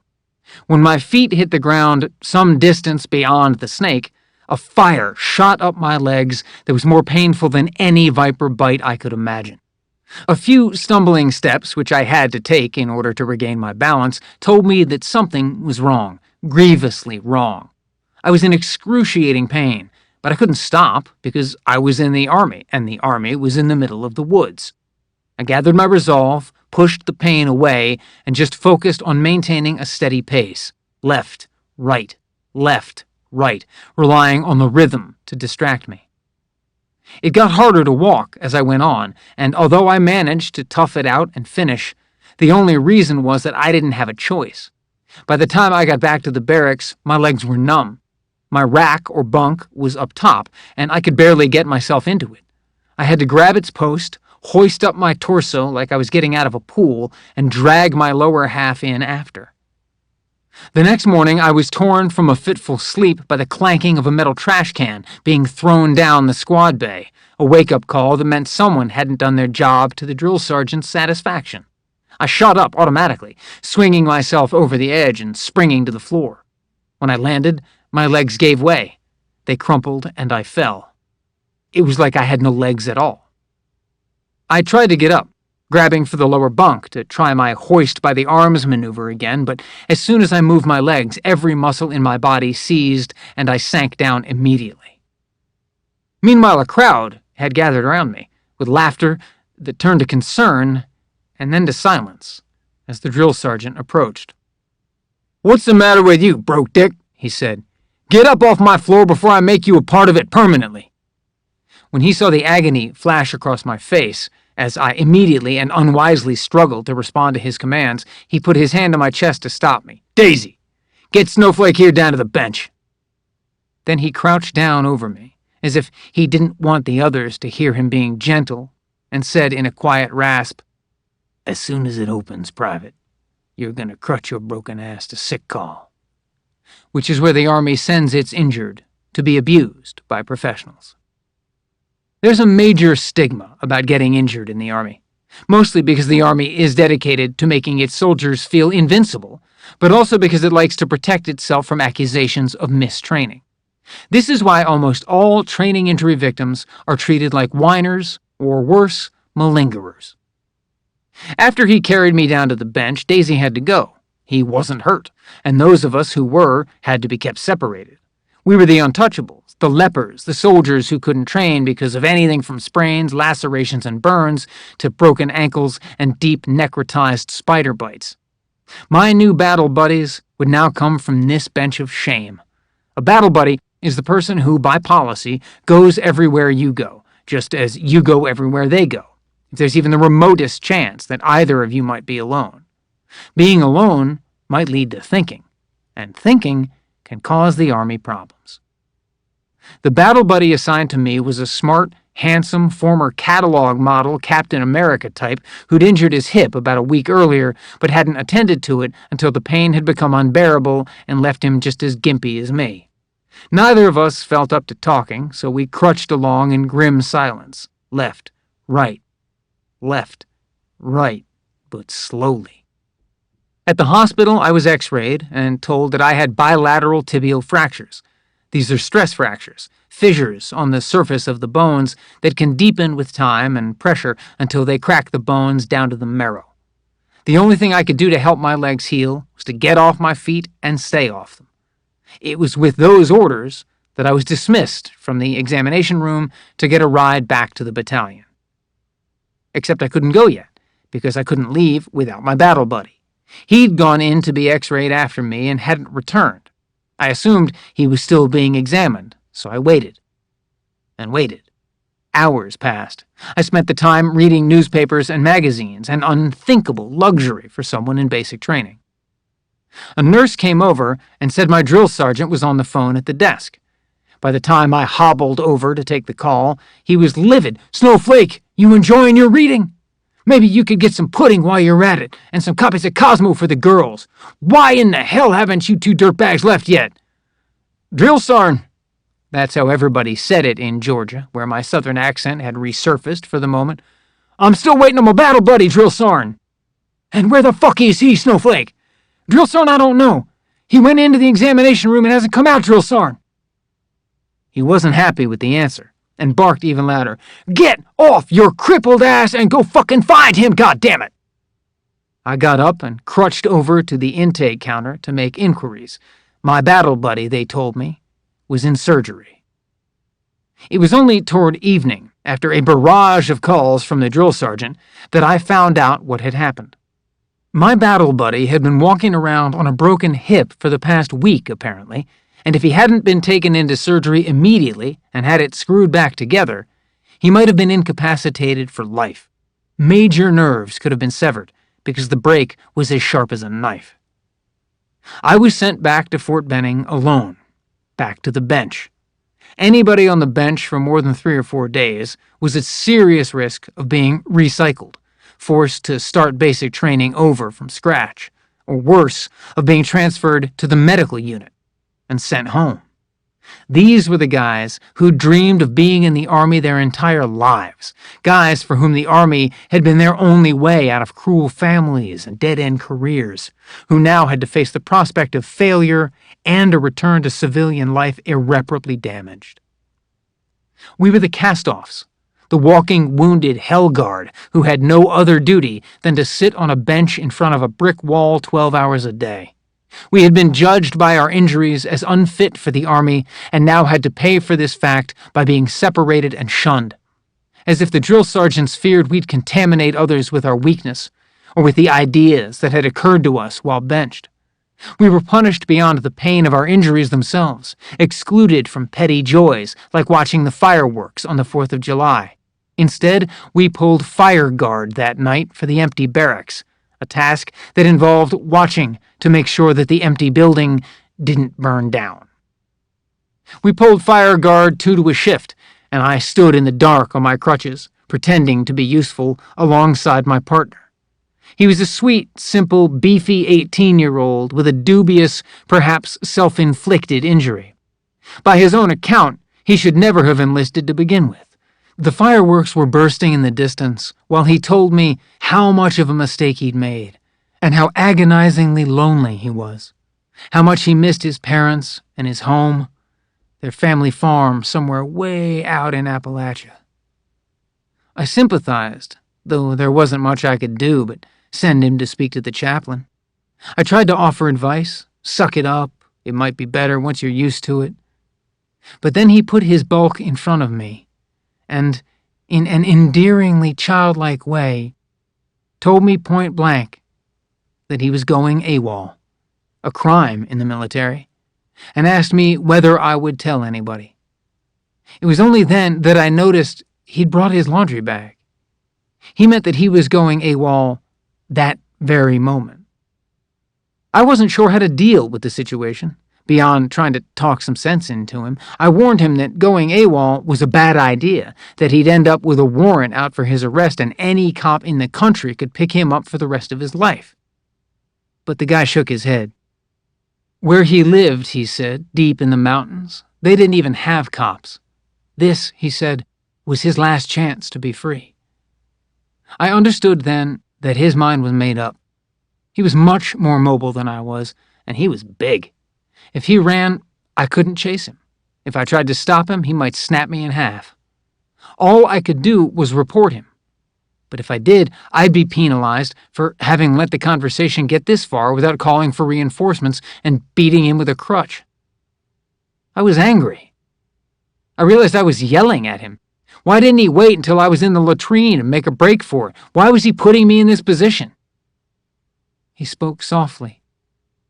"You're the only one who listens," he said, and began to cry. The saddest part of that night is that I believed him. In the company of 250,000, he was alone.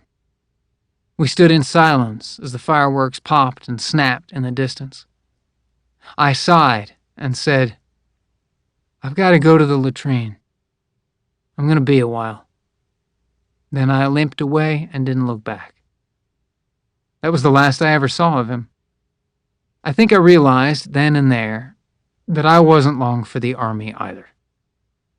My next doctor's appointment was merely confirmation. The doctor was a tall, lanky Southerner with a wry demeanor. After examining me and a new set of x-rays, he said that I was in no condition to continue with my company. The next phase of training was airborne, and he told me, "Son, if you jump on those legs, they're gonna turn into powder." I was despondent. If I didn't finish the basic training cycle on time, I'd lose my slot in 18X, which meant that I'd be reassigned according to the needs of the Army. They could make me into whatever they wanted: regular infantry, a mechanic, a desk jockey, a potato peeler, or, in my greatest nightmare, doing IT at the Army's help desk. The doctor must have seen how dejected I was, because he cleared his throat and gave me a choice. I could get recycled and try my luck with reassignment, or he could write me a note, putting me on what was called administrative separation.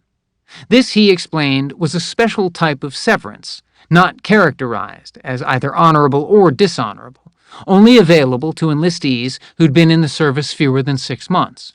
It was a clean break, more like an annulment than a divorce, and could be taken care of rather quickly.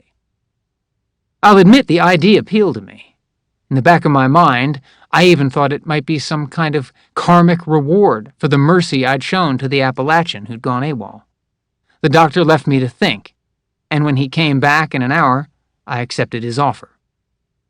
Shortly thereafter, I was transferred to the medical unit, where I was told that in order for the administrative separation to go through, I had to sign a statement attesting that I was all better, that my bones were all healed. My signature was a requirement, but it was presented as a mere formality, just a few scribbles, and I could go. As I held the statement in one hand and the pen in the other, a knowing smile crossed my face. I recognized the hack. What I'd thought was a kind and generous offer made by a caring Army doctor to an ailing enlistee was the government's way of avoiding liability and a disability claim. Under the military's rules, if I'd received a medical discharge, the government would have had to pay the bills for any issues stemming from my injury, any treatments and therapies it required. An administrative discharge put the burden on me, and my freedom hinged on my willingness to accept that burden.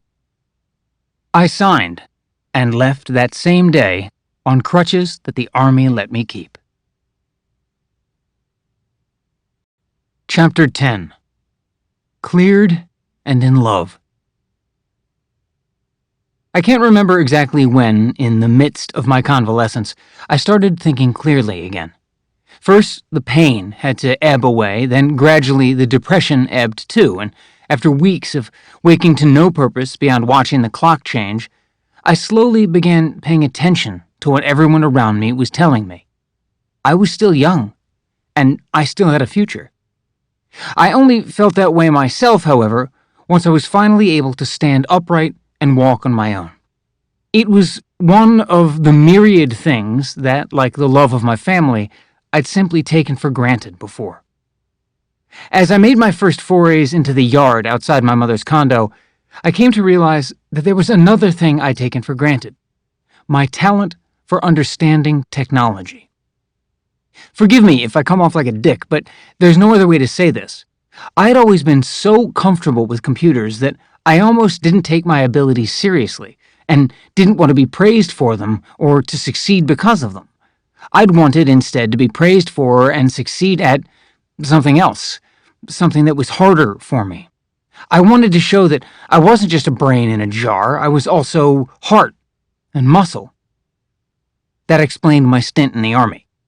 And over the course of my convalescence, I came to realize that although the experience had wounded my pride, it had improved my confidence. I was stronger now, not afraid of the pain as much as grateful to be improved by it. Life beyond the barbed wire was getting easier. In the final reckoning, all the Army had cost me was my hair, which had grown back, and a limp, which was healing. I was ready to face the facts. If I still had the urge to serve my country, and I most certainly did, then I'd have to serve it through my head and hands, through computing. That, and only that, would be giving my country my best. Though I wasn't much of a veteran, having passed through the military's vetting could only help my chances of working at an intelligence agency, which was where my talents would be most in demand and perhaps most challenged. Thus I began to reconcile to what in retrospect was inevitable, the need for security clearance. There are, generally speaking, 3 levels of security clearance, from low to high: confidential, secret, and top secret. The last of these can be further extended with a sensitive compartmented information qualifier, creating the coveted TS-SCI access required by positions with the top-tier agencies, CIA and NSA. The TS-SCI was by far the hardest access to get, but also opened the most doors. And so I went back to Anne Arundel Community College while I searched for jobs that would sponsor my application for the grueling single-scope background investigation the clearance required. As the approval process for a TS-SCI can take a year or more, I heartily recommend it to anyone recovering from an injury. All it involves is filling out some paperwork and sitting around with your feet up and trying not to commit too many crimes while the federal government renders its verdict. The rest, after all, is out of your hands. On paper, I was a perfect candidate. I was a kid from a service family, nearly every adult member of which had some level of clearance. I'd tried to enlist and fight for my country until an unfortunate accident had laid me low. I had no criminal record, no drug habit. My only financial debt was the student loan from my Microsoft certification, and I hadn't yet missed a payment. None of this stopped me, of course, from being nervous. I drove to and from classes at AACC as the National Background Investigations Bureau rummaged through nearly every aspect of my life and interviewed almost everyone I knew: my parents, my extended family, my classmates and friends. They went through my spotty school transcripts and, I'm sure, spoke to a few of my teachers.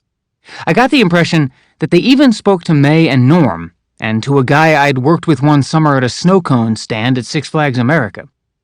The goal of all this background checking was not only to find out what I'd done wrong, but also to find out how I might be compromised or blackmailed. The most important thing to the IC is not that you're 100% perfectly clean, because if that were the case, they wouldn't hire anybody. Instead, it's that you're robotically honest, that there's no dirty secret out there that you're hiding that could be used against you, and thus against the agency, by an enemy power. This, of course, set me thinking, sitting stuck in traffic as all the moments of my life that I regretted went spinning around in a loop inside my head. Nothing I could come up with would have raised even an iota of eyebrow from investigators who are used to finding out that the middle-aged analyst at a think tank likes to wear diapers and get spanked by grandmothers in leather. Still, there was a paranoia that the process created, because you don't have to be a closet fetishist to have done things that embarrass you, and to fear that strangers might misunderstand you if those things were exposed. I mean, I grew up on the internet, for Christ's sake. If you haven't entered something shameful or gross into that search box, then you haven't been online very long. Though I wasn't worried about the pornography. Everybody looks at porn. And for those of you who are shaking your heads, don't worry, your secret is safe with me. My worries were more personal, or felt more personal. The endless conveyor belt of stupid, jingoistic things I'd said, and the even stupider misanthropic opinions I'd abandoned in the process of growing up online. Specifically, I was worried about my chat logs and forum posts. All the supremely moronic commentary that I'd sprayed across a score of gaming and hacker sites. Writing pseudonymously had meant writing freely, but often thoughtlessly.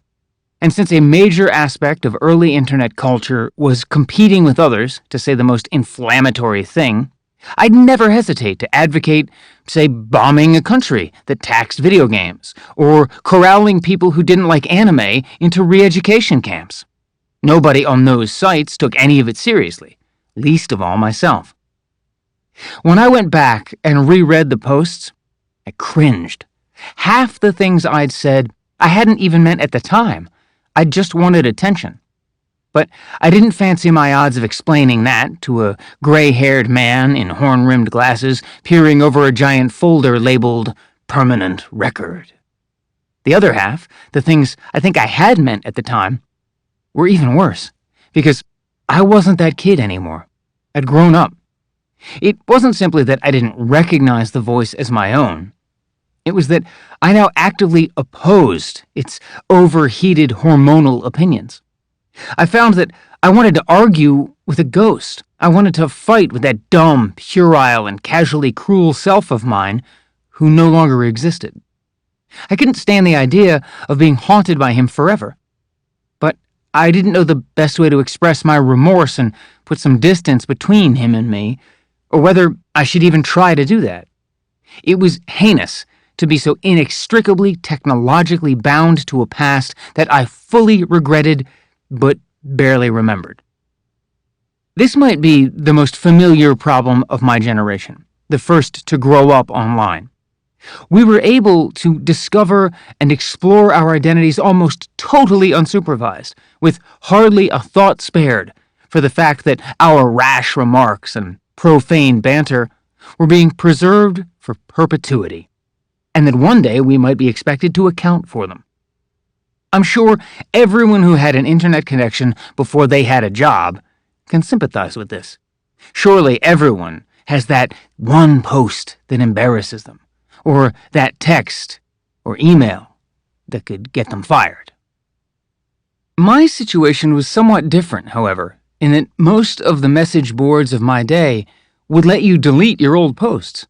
I could put together one tiny little script, not even a real program, and all of my posts would be gone in under an hour. It would have been the easiest thing in the world to do.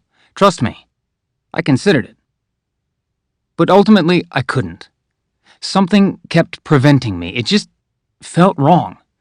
To blank my posts from the face of the earth wasn't illegal, and it wouldn't even have made me ineligible for a security clearance had anyone found out. But the prospect of doing so bothered me nonetheless. It would have only served to reinforce some of the most corrosive precepts of online life, that nobody is ever allowed to make a mistake, and anybody who does make a mistake must answer for it forever. What mattered to me wasn't so much the integrity of the written record, but that of my soul. I didn't want to live in a world where everyone had to pretend that they were perfect, because that was a world that had no place for me or my friends. To erase those comments would have been to erase who I was, where I was from, and how far I'd come. To deny my younger self would have been to deny my present self's validity. I decided to leave the comments up and figure out how to live with them. I even decided that true fidelity to this stance would require me to continue posting. In time, I'd outgrow these new opinions too, but my initial impulse remains unshakable, if only because it was an important step in my own maturity. We can't erase the things that shame us, or the ways we've shamed ourselves online. All we can do is control our reactions, whether we let the past oppress us or accept its lessons, grow, and move on. This was the first thing that you might call a principle that occurred to me during this idle but formative time, and though it would prove difficult, I've tried to live by it. Believe it or not, the only online traces of my existence, whose past iterations have never given me worse than a mild sense of embarrassment, were my dating profiles. I suspect this is because I'd had to write them with the expectation that their words truly mattered, since the entire purpose of the enterprise was for somebody in real life to actually care about them and, by extension, about me. I'd joined a website called hotornot.com, which was the most popular of the rating sites of the early 2000s, like Rate My Face and Am I Hot? Their most effective features were combined by a young Mark Zuckerberg into a site called FaceMash, which later became Facebook. Hot or Not was the most popular of these pre-Facebook rating sites for a simple reason. It was the best of the few that had a dating component. Basically how it worked was that users voted on each other's photos, hot or not. An extra function for registered users such as myself was the ability to contact other registered users if each had rated the other's photos hot and clicked Meet Me. This banal and crass process is how I met Lindsay Mills, my partner and the love of my life. Looking at the photos now, I'm amused to find that 19-year-old Lindsay was gawky, awkward, and endearingly shy. To me, at the time, though, she was a smoldering blonde, absolutely volcanic. What's more, the photos themselves were beautiful. They had a serious artistic quality, self-portraits more than selfies. They caught the eye and held it. They played coyly with light and shade. They even had a hint of meta fun. There was one taken inside the photo lab where she worked, and another where she wasn't even facing the camera. I rated her hot, a perfect 10. To my surprise, we matched. She rated me an 8, the angel, and in no time we were chatting. Lindsay was studying fine art photography. She had her own website, where she kept a journal and posted more shots, forests, flowers, abandoned factories, and, my favorite, more of her. I scoured the web and used each new fact I found about her to create a fuller picture. The town she was born in, Laurel, Maryland. Her school's name, MICA, the Maryland Institute College of Art. Eventually, I admitted to cyberstalking her. I felt like a creep, but Lindsay cut me off. "I've been searching about you too, mister," she said, and rattled off a list of facts about me. These were among the sweetest words I'd ever heard, yet I was reluctant to see her in person. We scheduled a date, and as the days ticked down, my nervousness grew. It's a scary proposition to take an online relationship offline. It would be scary even in a world without axe murderers and scammers. In my experience, the more you've communicated with someone online, the more disappointed you'll be by meeting them in person. Things that are the easiest to say on screen become the most difficult to say face to face. Distance favors intimacy. No one talks more openly than when they're alone in a room, chatting with an unseen someone alone in a different room. Meet that person, however, and you lose your latitude. Your talk becomes safer and tamer, a common conversation on neutral ground. Online, Lindsay and I had become total confidants, and I was afraid of losing our connection in person. In other words, I was afraid of being rejected. I shouldn't have been. Lindsay, who'd insisted on driving, told me that she'd pick me up at my mother's condo. The appointed hour found me standing outside in the twilight cold, guiding her by phone through the similarly named, identical-looking streets of my mother's development. I was keeping an eye out for a gold '98 Chevy Cavalier when suddenly I was blinded, struck in the face by a beam of light from the curb. Lindsay was flashing her brights at me across the snow. "Buckle up." Those were the first words that Lindsay said to me in person as I got into her car. Then she said, "What's the plan?" It's then that I realized that despite all the thinking I had been doing about her, I'd done no thinking whatsoever about our destination. If I'd been in this situation with any other woman, I'd have improvised, covering for myself, but with Lindsay, it was different. With Lindsay, it didn't matter. She drove us down her favorite road. She had a favorite road.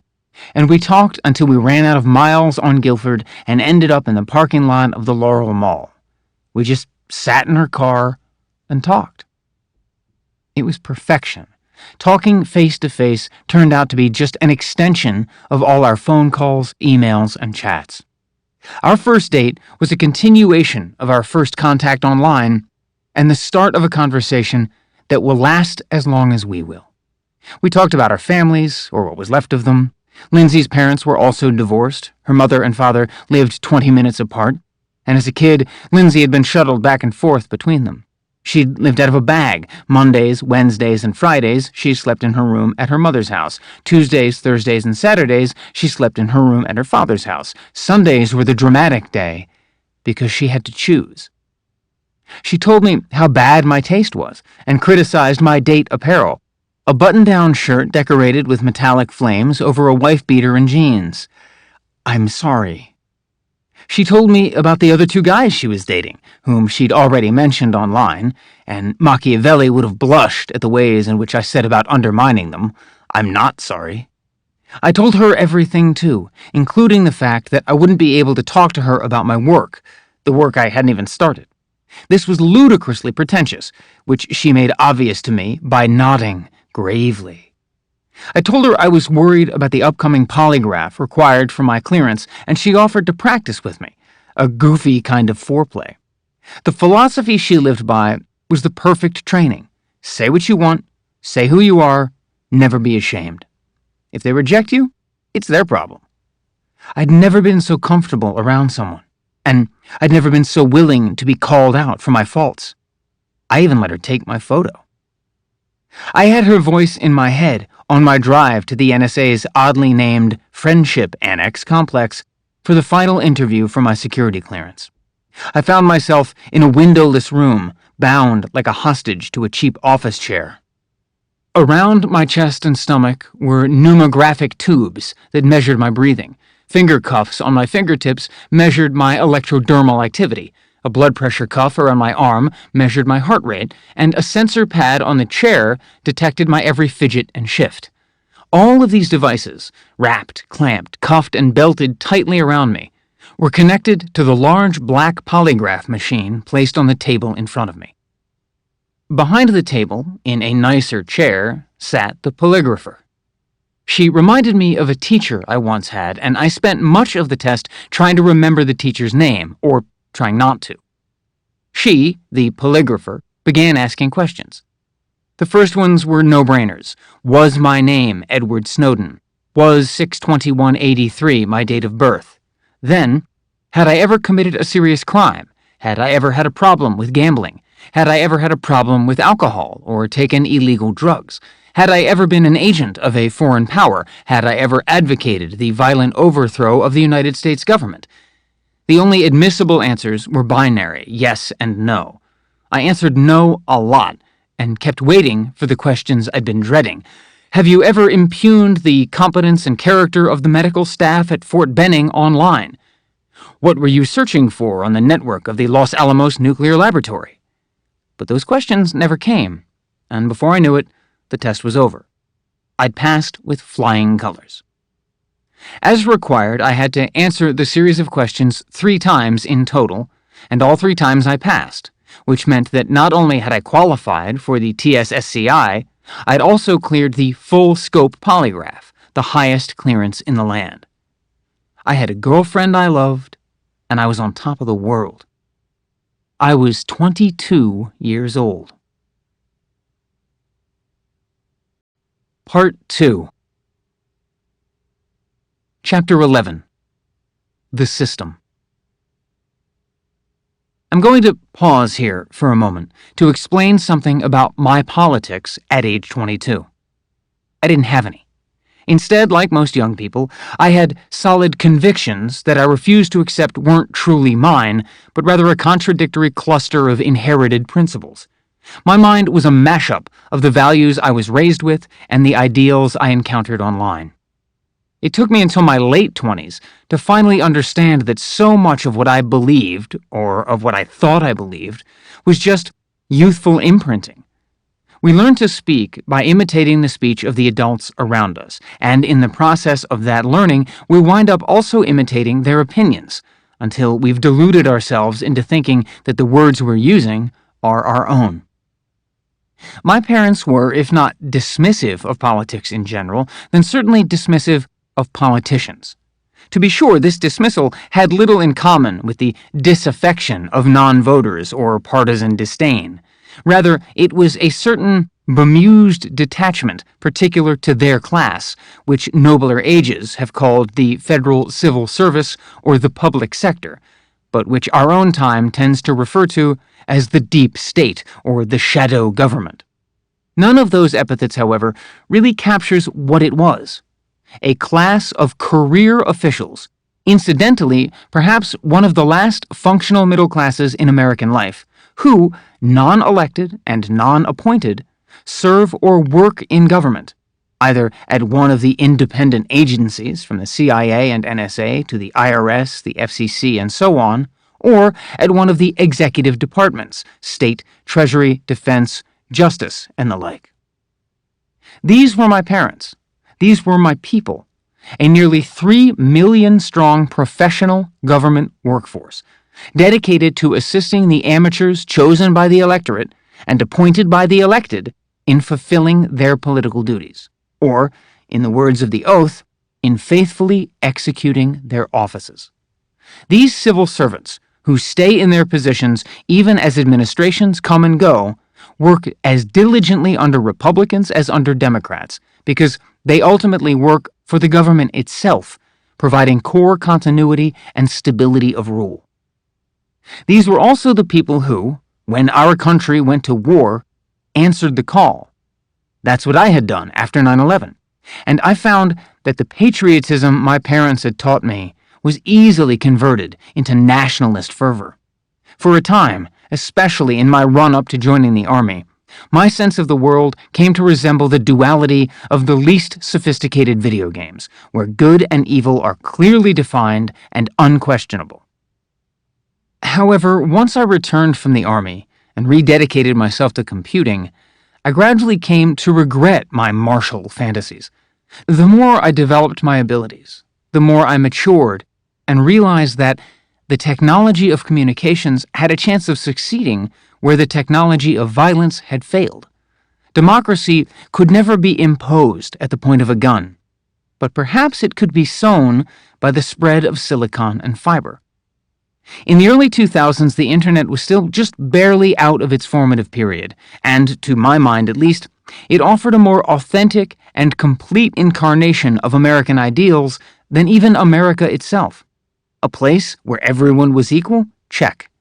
A place dedicated to life, liberty, and the pursuit of happiness? Check, check, check. It helped that nearly all the major founding documents of internet culture framed it in terms reminiscent of American history. Here was this wild, open, new frontier that belonged to anyone bold enough to settle it, swiftly becoming colonized by governments and corporate interests that were seeking to regulate it for power and profit. The large companies that were charging large fees for hardware, for software, for the long-distance phone calls that you needed back then to get online, and for knowledge itself, which was humanity's common inheritance and so by all rights should have been freely available, were irresistible contemporary avatars of the British, whose harsh taxation ignited the fervor for independence. This revolution wasn't happening in history textbooks, but now, in my generation, and any of us could be part of it solely by dint of our abilities. This was thrilling, to participate in the founding of a new society, one based not on where we were born or how we grew up or our popularity at school, but on our knowledge and technological ability.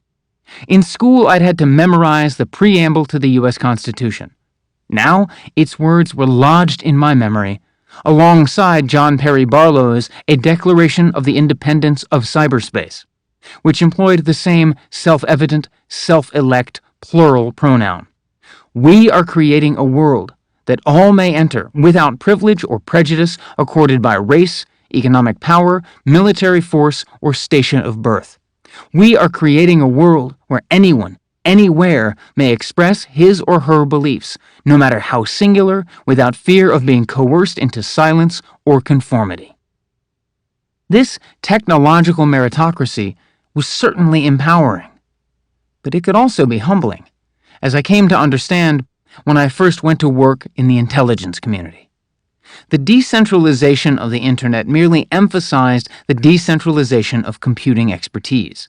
I might have been the top computer person in my family or in my neighborhood, but to work for the IC meant testing my skills against everyone in the country and the world.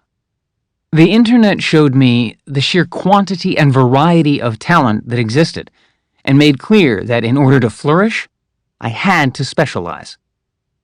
There were a few different careers available to me as a technologist. I could have become a software developer, or as the job is more commonly called, a programmer, writing the code that makes computers work. Alternatively, I could have become a hardware or network specialist, setting up the servers in their racks and running the wires, weaving the massive fabric that connects every computer, every device, and every file. Computers and computer programs were interesting to me, and so were the networks that linked them together. But I was most intrigued by their total functioning at a deeper level of abstraction, not as individual components, but as an overarching system. I thought about this a lot while I was driving to and from Lindsay's house and to and from AACC. Car time has always been thinking time for me, and commutes are long on the crowded beltway. To be a software developer was to run the rest stops off the exits and to make sure that all the fast food and gas station franchises accorded with each other and with user expectations. To be a hardware specialist was to lay the infrastructure, to grade and pave the roads themselves, while to be a network specialist was to be responsible for traffic control, manipulating signs and lights to safely route the time-crunched hordes to their proper destinations. To get into systems, however, was to be an urban planner, to take all of the components available and ensure their interaction to maximum effect. It was pure and simple, like getting to play God, or at least a tin-pot dictator. There are two main ways to be a systems guy. One is that you take possession of the whole of an existing system and maintain it, gradually making it more efficient and fixing it when it breaks. That position is called a systems administrator, or sysadmin. The second is that you analyze a problem, such as how to store data or how to search across databases, and solve it by engineering a solution from a combination of existing components or by inventing entirely new ones. This position is called a systems engineer. I eventually would do both of these jobs, working my way into administration and from there into engineering, oblivious throughout about how this intense engagement with the deepest levels of integration of computing technology was exerting an influence on my political convictions. I'll try not to be too abstract here, but I want you to imagine a system. It doesn't matter what system. It can be a computer system, an ecosystem, a legal system, or even a system of government. Remember, a system is just a bunch of parts that function together as a whole, which most people are only reminded of when something breaks. It's one of the great chastening facts of working with systems that the part of a system that malfunctions is almost never the part in which you notice the malfunction. In order to find what caused the system to collapse, you have to start from the point where you spotted the problem and trace the problem's effects logically through all of the system's components. Because a sysadmin or engineer is responsible for such repairs, they have to be equally fluent in software, hardware, and networking. If the malfunction turns out to be a software issue, the repair might involve scrolling through line after line of code in a UN General Assembly's worth of programming languages. If it's a hardware issue, it might require going over a circuit board with a flashlight in the mouth and a soldering gun in hand, checking each connection. If networking is implicated, it might mean tracing every twist and turn of the cables that run above the ceiling and under the floor, connecting the distant data centers full of servers with an office full of laptops.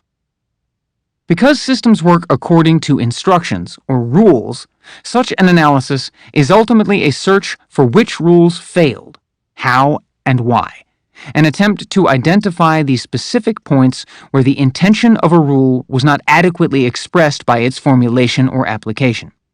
Did the system fail because something was not communicated, or because someone abused the system by accessing a resource they weren't allowed to, or by accessing a resource they were allowed to but using it exploitatively? Was the job of one component stopped or impeded by another? Did one program or computer or group of people take over more than their fair share of the system? Over the course of my career, it became increasingly difficult for me to ask these questions about the technologies I was responsible for and not about my country. And it became increasingly frustrating to me that I was able to repair the former, but not the latter. I ended my time in intelligence convinced that my country's operating system, its government, had decided that it functioned best when broken. Chapter 12. Homo Contractus. I had hoped to serve my country, but instead, I went to work for it. This is not a trivial distinction. The sort of honorable stability offered to my father and Pop wasn't quite as available to me or to anyone of my generation. Both my father and Pop entered the service of their country on the first day of their working lives and retired from that service on the last. That was the American government that was familiar to me from earliest childhood, when it had helped to feed, clothe, and house me, to the moment when it had cleared me to go into the intelligence community. That government had treated a citizen's service like a compact. It would provide for you and your family in return for your integrity and the prime years of your life. But I came into the IC during a different age.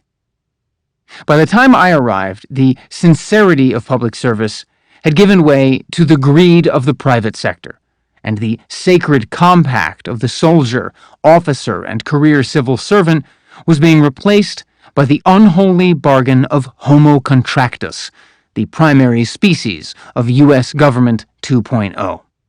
This creature was not a sworn servant, but a transient worker, whose patriotism was incentivized by a better paycheck, and for whom the federal government was less the ultimate authority than the ultimate client. During the American Revolution, it had made sense for the Continental Congress to hire privateers and mercenaries to protect the independence of what was then barely a functioning republic. But for third millennium hyperpower America, to rely on privatized forces for the national defense struck me as strange and vaguely sinister. Indeed, today contracting is most often associated with its major failures, such as the fighting for hire work of Blackwater, which changed its name to Z Services after its employees were convicted of killing 14 Iraqi civilians, and then changed its name again to Academy after it was acquired by a group of private investors. Or the torture for hire work of CACI and Titan, both of which supplied personnel who terrorized prisoners at Abu Ghraib. These sensationalist cases can lead the public to believe that the government employs contractors in order to maintain cover and deniability, offloading the illegal or quasi-legal dirty work to keep its hands clean and conscience clear. But that's not entirely true, or at least not entirely true in the IC, which tends to focus less on deniability and more on never getting caught in the first place. Instead, the primary purpose served by IC contracting is much more mundane. It's a workaround, a loophole, a hack that lets agencies circumvent federal caps on hiring. Every agency has a headcount, a legislative limit that dictates the number of people it can hire to do a certain type of work. But contractors, because they're not directly employed by the federal government, aren't included in that number. The agencies can hire as many of them as they can pay for, and they can pay for as many of them as they want. All they have to do is testify to a few select congressional subcommittees that the terrorists are coming for our children, or the Russians are in our emails, or the Chinese are in our power grid. Congress never says no to this type of begging, which is actually a kind of threat, and reliably capitulates to the IC's demands. Among the documents that I provided to journalists was the 2013 Black Budget. This is a classified budget in which over 68% of its money, $52.6 billion, was dedicated to the IC, including funding for 107,035 IC employees, more than a fifth of whom, some 21,800 people, were full-time contractors. And that number doesn't even include the tens of thousands more employed by companies that have signed contracts or subcontracts or sub-subcontracts with the agencies for a specific service or project. Those contractors are never counted by the government, not even in the black budget, because to add their ranks to the contracting total would make one disturbing fact extraordinarily clear. The work of American intelligence is done as frequently by private employees as it is by government servants. To be sure, there are many, even in government, who maintain that this trickle-down scheme is advantageous. With contractors, they say, the government can encourage competitive bidding to keep costs down, and it isn't on the hook to pay pensions and benefits. But the real advantage for government officials is the conflict of interest inherent in the budgeting process itself. IC directors ask Congress for money to rent contract workers from private companies, Congresspeople approve that money, and then those IC directors and Congresspeople are rewarded, after they retire from office, by being given high-paying positions and consultancies with the very companies they've just enriched. From the vantage of the corporate boardroom, contracting functions as governmentally assisted corruption. It's America's most legal and convenient method of transferring public money to the private purse. But however much the work of intelligence is privatized, the federal government remains the only authority that can grant an individual clearance to access classified information. And because clearance candidates must be sponsored in order to apply for clearance, meaning they must already have a job offer for a position that requires clearance, most contractors begin their careers in a government position.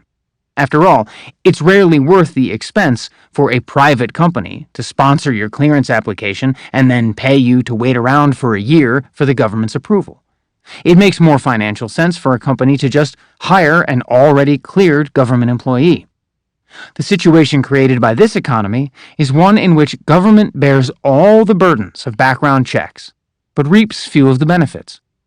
It must do all of the work and assume all of the expense of clearing a candidate, who, the moment they have their clearance, more often than not bolts for the door, exchanging the blue badge of the government employee for the green badge of the contractor.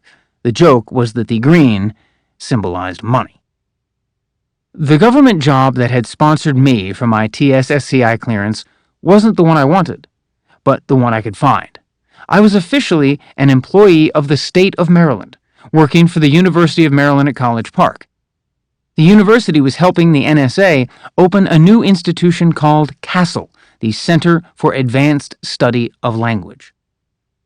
CASTLE's ostensible mission was to study how people learned languages and to develop computer-assisted methods to help them do so more quickly and better. The hidden corollary of this mission was that the NSA also wanted to develop ways to improve computer comprehension of language.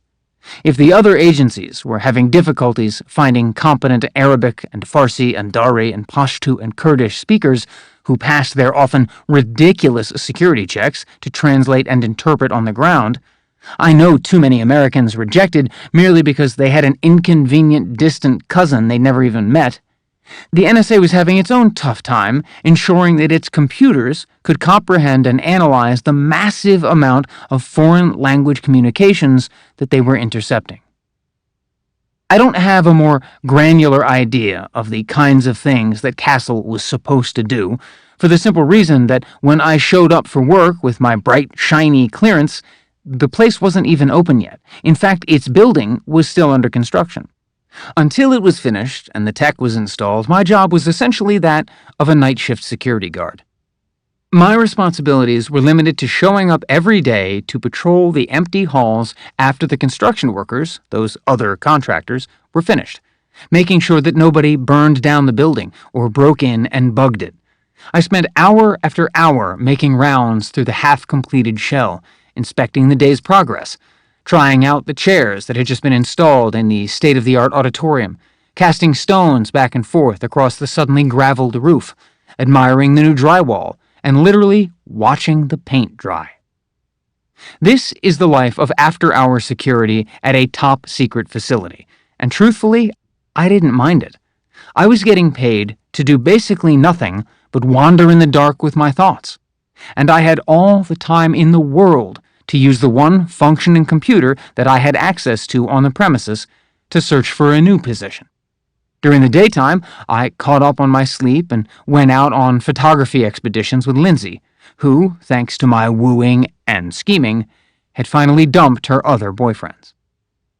At the time, I was still naive enough to think that my position with Castle would be a bridge to a full-time federal career. But the more I looked around, the more I was amazed to find that there were very few opportunities to serve my country directly, at least in a meaningful technical role. I had a better chance of working as a contractor for a private company that served my country for profit, and I had the best chance, it turned out, of working as a subcontractor for a private company that contracted with another private company that served my country for profit. The realization was dizzying. It was particularly bizarre to me that most of the systems engineering and systems administration jobs that were out there were private, because these positions came with almost universal access to the employer's digital existence. It's unimaginable that a major bank or even a social media outfit would hire outsiders for systems-level work. In the context of the U.S. government, however, restructuring your intelligence agencies so that your most sensitive systems were being run by somebody who didn't really work for you was what passed for innovation.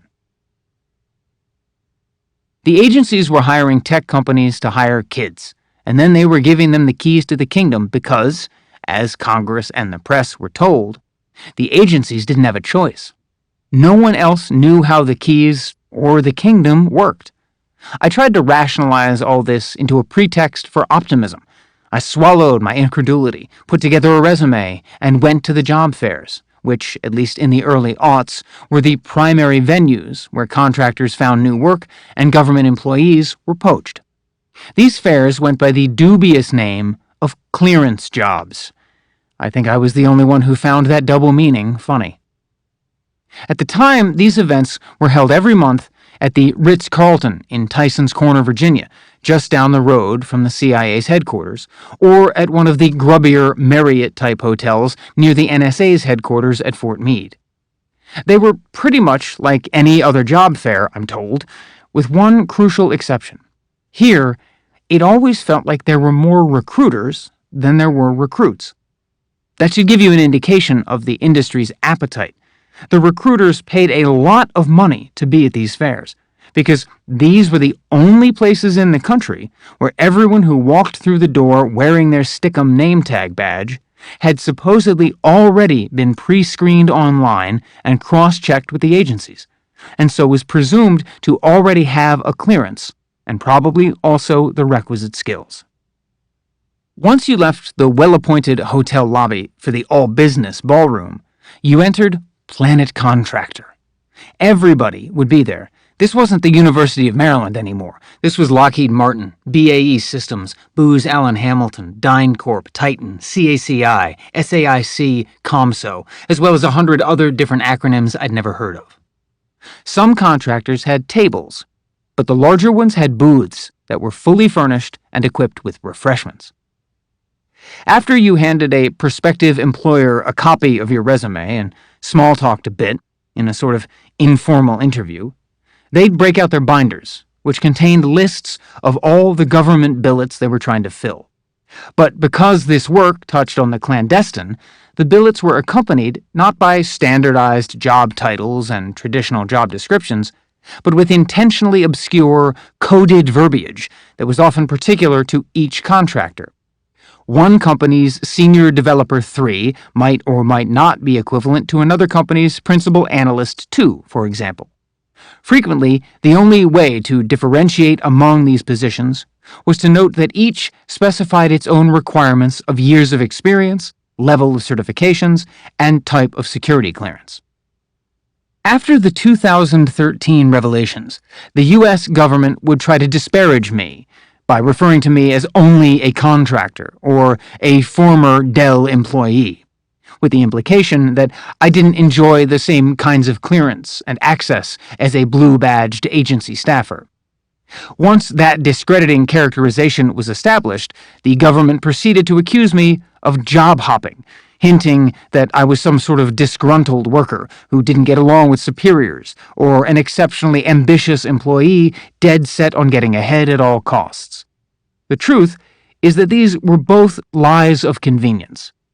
The IC knows better than anyone that changing jobs is part of the career track of every contractor. It's a mobility situation that the agencies themselves created and profit from.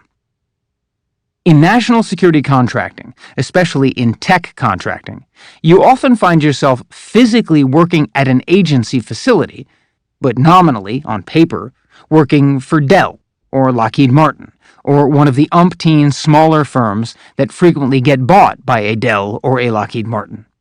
In such an acquisition, of course, the smaller firm's contracts get bought too, and suddenly there's a different employer and job title on your business card. Your day-to-day work, though, remains the same. You're still sitting at the agency facility doing your tasks.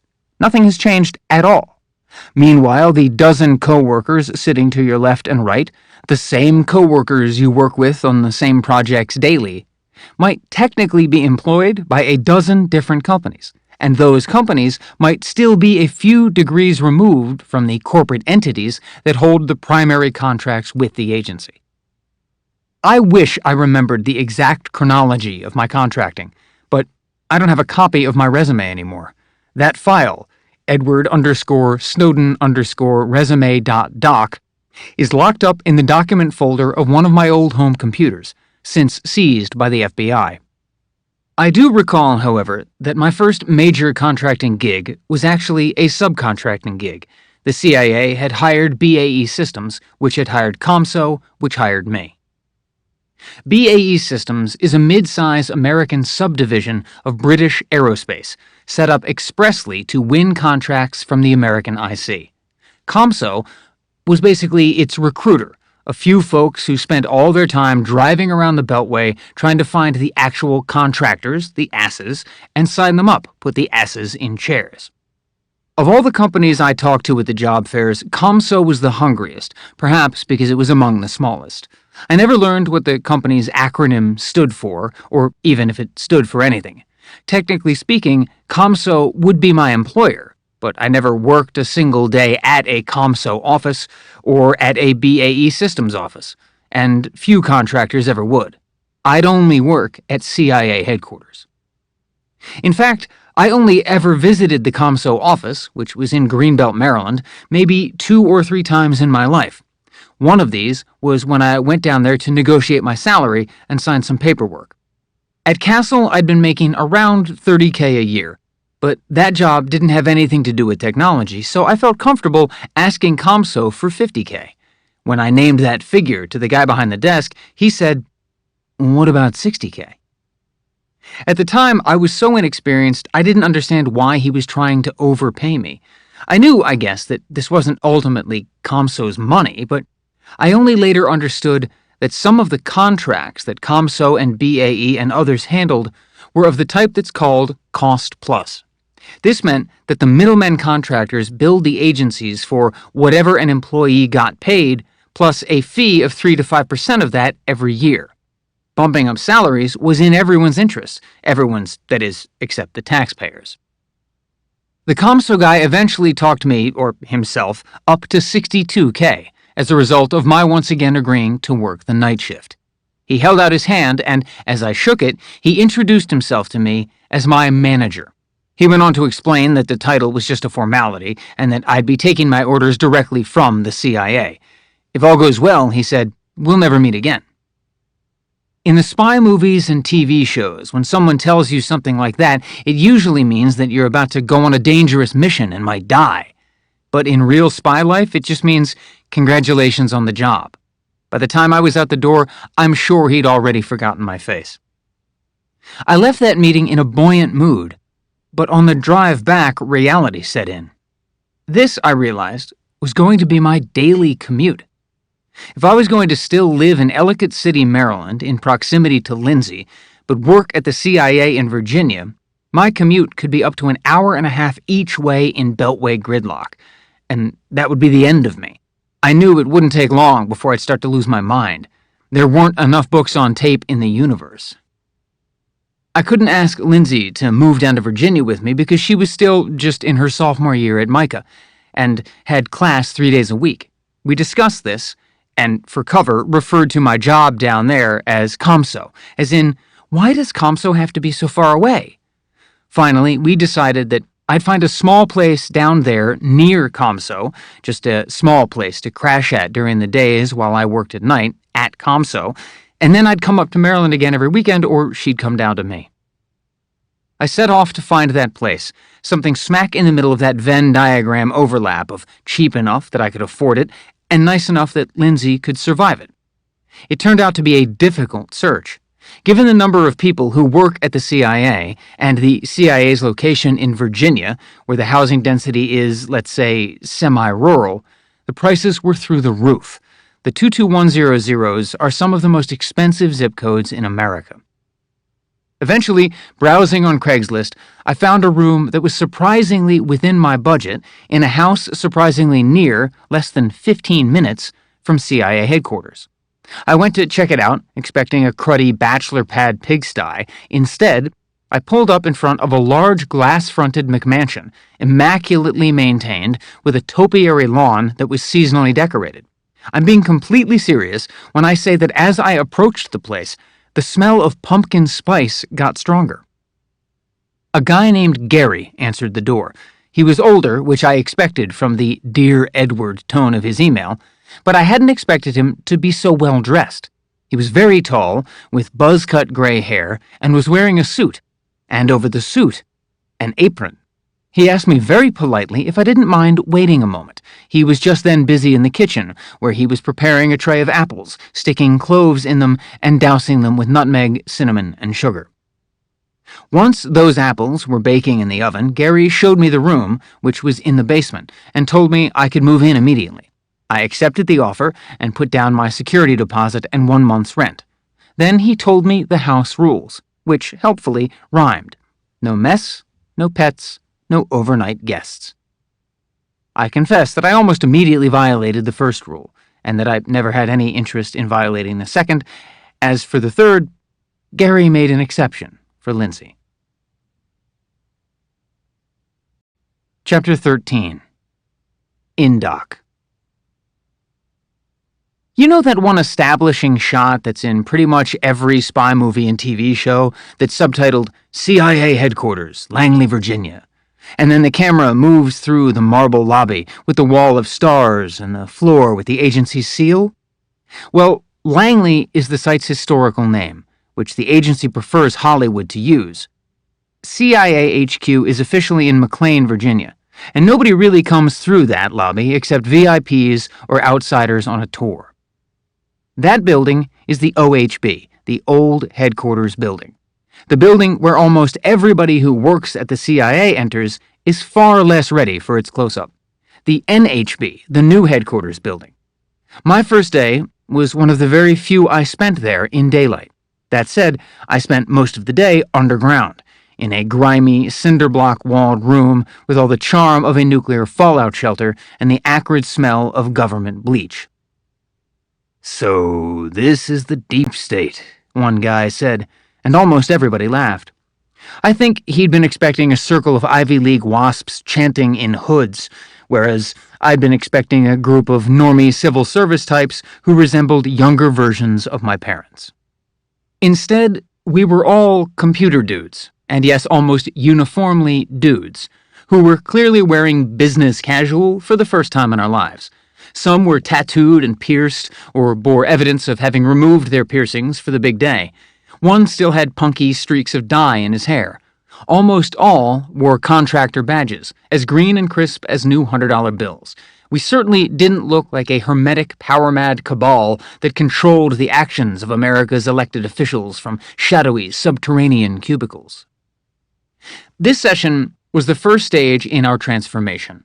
It was called Indoc, or indoctrination, and its entire point was to convince us that we were the elite, that we were special, that we had been chosen to be privy to the mysteries of state and to the truths that the rest of the country, and at times even its Congress and courts, couldn't handle. I couldn't help but think, while I sat through this indoc, that the presenters were preaching to the choir. You don't need to tell a bunch of computer whizzes that they possess superior knowledge and skills that uniquely qualify them to act independently and make decisions on behalf of their fellow citizens without any oversight or review. Nothing inspires arrogance like a lifetime spent controlling machines that are incapable of criticism. This, to my thinking, actually represented the great nexus of the intelligence community and the tech industry. Both are entrenched and unelected powers that pride themselves on maintaining absolute secrecy about their developments. Both believe that they have the solutions for everything, which they never hesitate to unilaterally impose. Above all, they both believe that these solutions are inherently apolitical because they're based on data, whose prerogatives are regarded as preferable to the chaotic whims of the common citizen. Being indoctrinated into the IC, like becoming an expert at technology, has powerful psychological effects. All of a sudden, you have access to the story behind the story, the hidden histories of well-known or supposedly well-known events. That can be intoxicating, at least for a teetotaler like me. Also, all of a sudden, you have not just the license but the obligation to lie, conceal, dissemble, and dissimulate. This creates a sense of tribalism, which can lead many to believe that their primary allegiance is to the institution and not to the rule of law. I wasn't thinking any of these thoughts at my indoc session, of course. Instead, I was just trying to keep myself awake as the presenters proceeded to instruct us on basic operational security practices, part of the wider body of spy techniques the IC collectively describes as tradecraft. These are often so obvious as to be mind-numbing. Don't tell anyone who you work for. Don't leave sensitive materials unattended. Don't bring your highly insecure cell phone into the highly secure office or talk on it about work, ever. Don't wear your "Hi, I work for the CIA" badge to the mall. Finally, the litany ended, the lights came down, the PowerPoint was fired up, and faces appeared on the screen that was bolted to the wall. Everyone in the room sat upright. These were the faces, we were told, of former agents and contractors who, whether through greed, malice, incompetence, or negligence, failed to follow the rules. They thought they were above all this mundane stuff, and their hubris resulted in their imprisonment and ruin. The people on the screen, it was implied, were now in basements even worse than this one, and some would be there until they died. All in all, this was an effective presentation. I'm told that in the years since my career ended, this parade of horribles, of incompetents, moles, defectors, and traitors has been expanded to include an additional category: people of principle, whistleblowers in the public interest. I can only hope that the 20-somethings sitting there today are struck by the government's conflation of selling secrets to the enemy and disclosing them to journalists when the new faces, when my face, pop up on the screen. I came to work for the CIA when it was at the nadir of its morale. Following the intelligence failures of 9/11, Congress and the executive had set out on an aggressive reorganization campaign. It included stripping the position of Director of Central Intelligence of its dual role as both head of the CIA and head of the entire American IC, a dual role that the position had held since the founding of the agency in the aftermath of World War II. When George Tenet was forced out in 2004, the CIA's half-century supremacy over all of the other agencies went with him. The CIA's rank and file considered Tenet's departure and the directorship's demotion as merely the most public symbols of the agency's betrayal by the political class it had been created to serve. The general sense of having been manipulated by the Bush administration and then blamed for its worst excesses gave rise to a culture of victimization and retrenchment. This was only exacerbated by the appointment of Porter Goss, an undistinguished former CIA officer turned Republican congressman from Florida, as the agency's new director, the first to serve in the reduced position. The installation of a politician was taken as a chastisement and as an attempt to weaponize the CIA by putting it under partisan supervision. Director Goss immediately began a sweeping campaign of firings, layoffs, and forced retirements that left the agency understaffed and more reliant than ever on contractors. Meanwhile, the public at large had never had such a low opinion of the agency, or such insight into its inner workings, thanks to all the leaks and disclosures about its extraordinary renditions and black site prisons. At the time, the CIA was broken into 5 directorates. There was the DO, the Directorate of Operations, which was responsible for the actual spying. The DI, the Directorate of Intelligence, which was responsible for synthesizing and analyzing the results of that spying. The DST, the Directorate of Science and Technology, which built and supplied computers, communication devices, and weapons to the spies and showed them how to use them.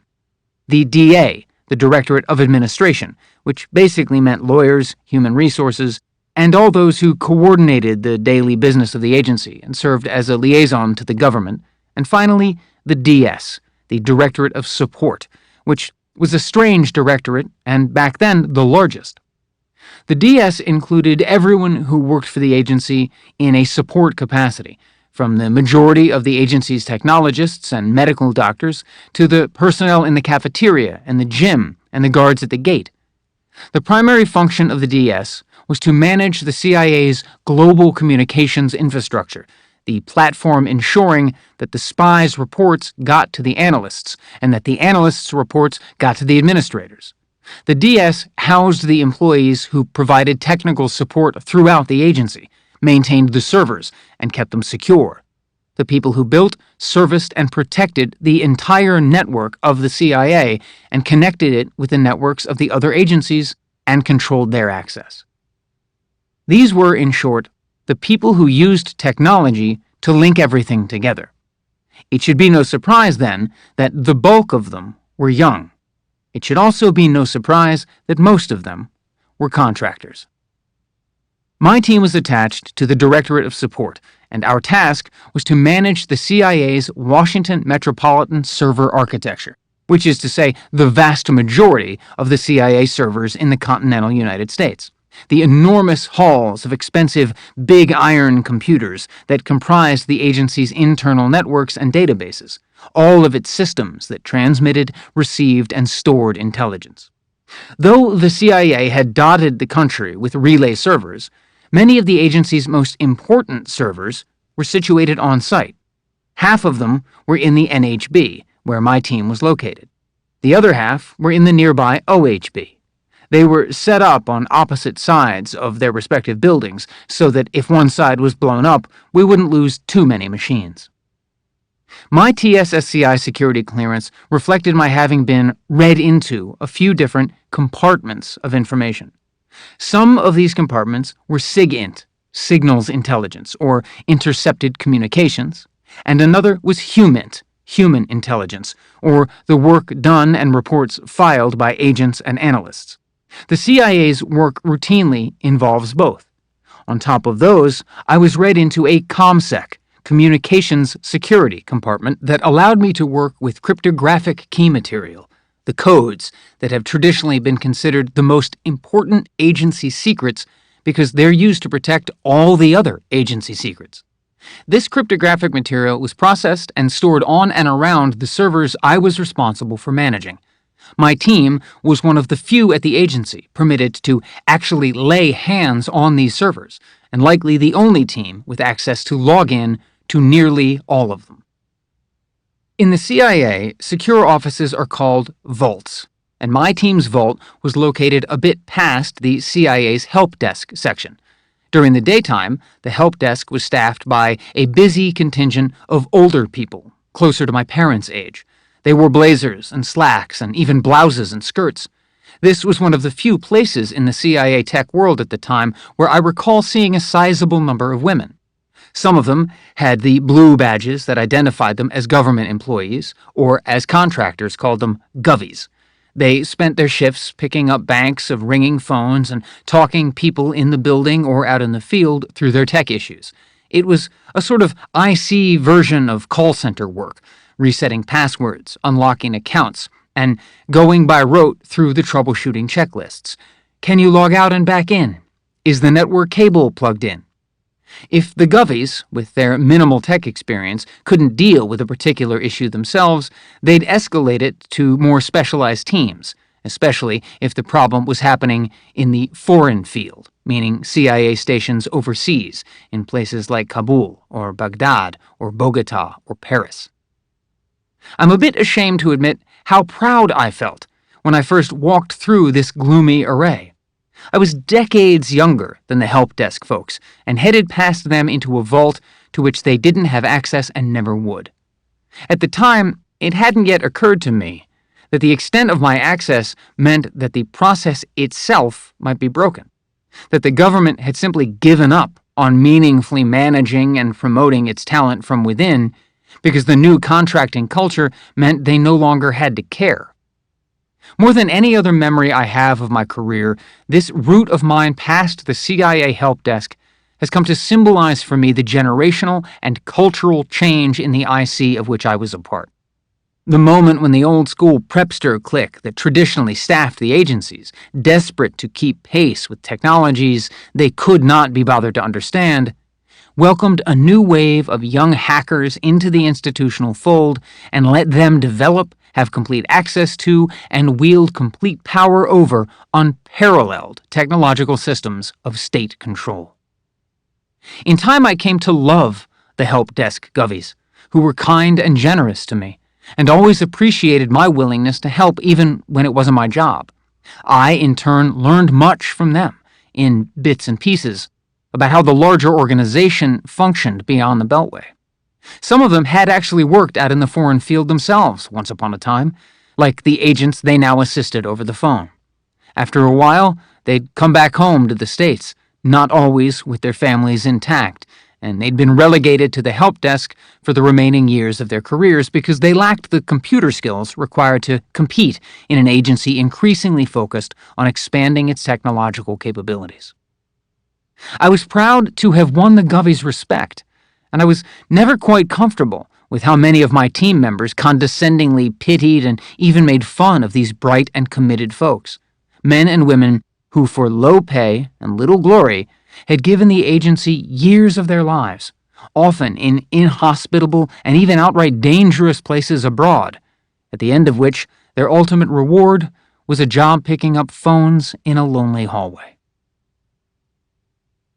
After a few weeks familiarizing myself with the systems on the day shift, I moved to nights, 6 p.m. to 6 a.m., when the help desk was staffed by a discreetly snoozing skeleton crew and the rest of the agency was pretty much dead.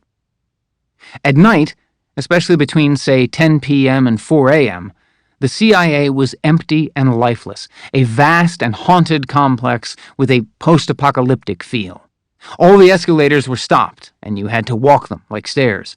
Only half of the elevators were working, and the pinging sounds they made, only barely audible during the bustle of daytime, now sounded alarmingly loud. Former CIA directors glared down from their portraits, and the bald eagles seemed less like statues than like living predators waiting patiently to swoop in for the kill. American flags billowed like ghosts, spooks in red, white, and blue. The agency had recently committed to a new eco-friendly energy-saving policy and installed motion-sensitive overhead lights. The corridor ahead of you would be swathed in darkness, and the lights would switch on when you approached so that you felt followed, and your footsteps would echo endlessly.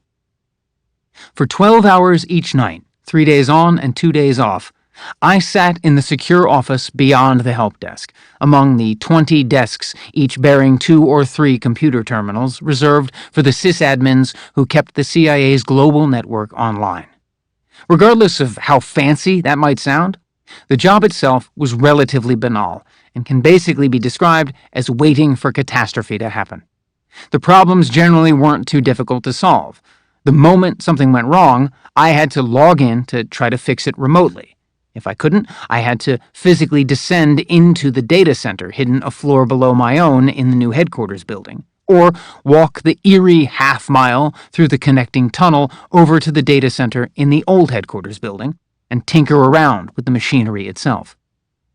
My partner in this task, the only other person responsible for the nocturnal functioning of the CIA's entire server architecture, was a guy I'm going to call Frank. He was our team's great outlier and an exceptional personality in every sense. Besides having a political consciousness, libertarian to the point of stockpiling Krugerrands, and an abiding interest in subjects outside of tech, he read vintage mysteries and thrillers in paperback. He was a 50-something, been-there-done-that ex-Navy radio operator who'd managed to graduate from the call center's ranks thanks to being a contractor. I have to say, when I first met Frank, I thought, imagine if my entire life were like the nights I spent at Castle. Because, to put it frankly, Frank did hardly any work at all. At least, that was the impression he liked to project. He enjoyed telling me, and everyone else, that he didn't really know anything about computing, and didn't understand why they'd put him on such an important team. He used to say that contracting was the third biggest scam in Washington, after the income tax and Congress. He claimed he'd advised his boss that he'd be next to useless when they suggested moving him to the server team, but they moved him just the same. By his own account, all he'd done at work for the better part of the last decade was sit around and read books, though sometimes he'd also play games of solitaire with a real deck of cards, not on a computer, of course, and reminisce about former wives. She was a keeper. And girlfriends. She took my car, but it was worth it. Sometimes he'd just pace all night and reload the Drudge Report. When the phone rang to signal that something was broken and bouncing a server didn't fix it, he'd just report it to the day shift. Essentially, his philosophy, if you could call it that, was that the night shift had to end sometime, and the day shift had a deeper bench. Apparently, however, the day shift had gotten tired of coming in to work every morning to find Frank's feet up in front of the digital equivalent of a dumpster fire, and so I'd been hired. For some reason, the agency had decided that it was preferable to bring me in than to let this old guy go. After a couple of weeks of working together, I was convinced that his continued employment had to be the result of some personal connection or favor. To test this hypothesis, I tried to draw Frank out and asked him which CIA directors or other agency brass he'd been with in the Navy. But my questions only provoked a tirade about how basically none of the Navy vets high up at the agency had been enlisted men. They'd all been officers, which explains so much about the agency's dismal record. This lecture went on, until suddenly a panicked expression came over his face and he jumped up and said, "I gotta change the tape." I had no idea what he was talking about. But Frank was already heading to the gray door at the back of our vault, which opened onto a dingy stairwell that gave direct access to the data center itself, the humming, freezing night-black chamber that we sat directly on top of. Going down into a server vault, especially the CIA's, can be a disorienting experience. You descend into darkness, blinking with green and red LEDs like an evil Christmas, vibrating with the whir of the industrial fans cooling the precious rack-mounted machinery to prevent it from melting down. Being there was always a bit dizzying, even without a manic older guy cursing like the sailor he was as he dashed down the server hall. Frank stopped by a shabby corner that housed a makeshift cubicle of reclaimed equipment, marked as belonging to the Directorate of Operations. Taking up almost the entirety of the sad, rickety desk was an old computer. On closer inspection, it was something from the early 90s or even the late 80s, older than anything I remembered from my father's Coast Guard lab, a computer so ancient that it shouldn't even have been called a computer. It was more properly a machine, running a miniature tape format that I didn't recognize, but was pretty sure would have been welcomed by the Smithsonian. Next to this machine was a massive safe, which Frank unlocked. He fussed with the tape that was in the machine, pried it free, and put it in the safe. Then he took another antique tape out of the safe and inserted it into the machine as a replacement, threading it through by touch alone. He carefully tapped a few times on the old keyboard. Down, down, down. tab, tab, tab. He couldn't actually see the effect of those keystrokes because the machine's monitor no longer worked, but he struck the enter key with confidence. I couldn't figure out what was going on, but the itty-bitty tape began to tick, tick, tick and then spin, and Frank grinned with satisfaction. "This is the most important machine in the building," he said. "The agency doesn't trust this digital technology crap. They don't trust their own servers. You know they're always breaking. But when the servers break down, they risk losing what they're storing, so in order not to lose anything that comes in during the day, they back everything up on tape at night." "So, you're doing a storage backup here?" "A storage backup to tape, the old way, reliable as a heart attack. Tape hardly ever crashes." "But what's on the tape? Like personnel stuff, or like the actual incoming intelligence?" Frank put a hand to his chin in a thinking pose and pretended to take the question seriously. Then he said, "Man, Ed, I didn't want to have to tell you. But it's field reports from your girlfriend. And we've got a lot of agents filing. It's raw intelligence. Very raw." He laughed his way upstairs, leaving me speechless and blushing in the darkness of the vault. It was only when Frank repeated this same tape-changing ritual the next night, and the night after that, and on every night we worked together thereafter, that I began to understand why the agency kept him around. It wasn't just for his sense of humor. Frank was the only guy willing to stick around between 6 p.m. and 6 a.m., who was also old enough to know how to handle that proprietary tape system. All the other techs who'd come up in the dark ages when tape was the medium now had families and preferred to be home with them at night. But Frank was a bachelor and remembered the world before the Enlightenment. After I found a way to automate most of my own work, writing scripts to automatically update servers and restore lost network connections mostly, I started having what I came to call a Frank amount of time, meaning I had all night to do pretty much whatever I wanted. I passed a fair number of hours in long talks with Frank, especially about the more political stuff he was reading, books about how the country should return to the gold standard, or about the intricacies of the flat tax. But there were always periods of every shift when Frank would disappear.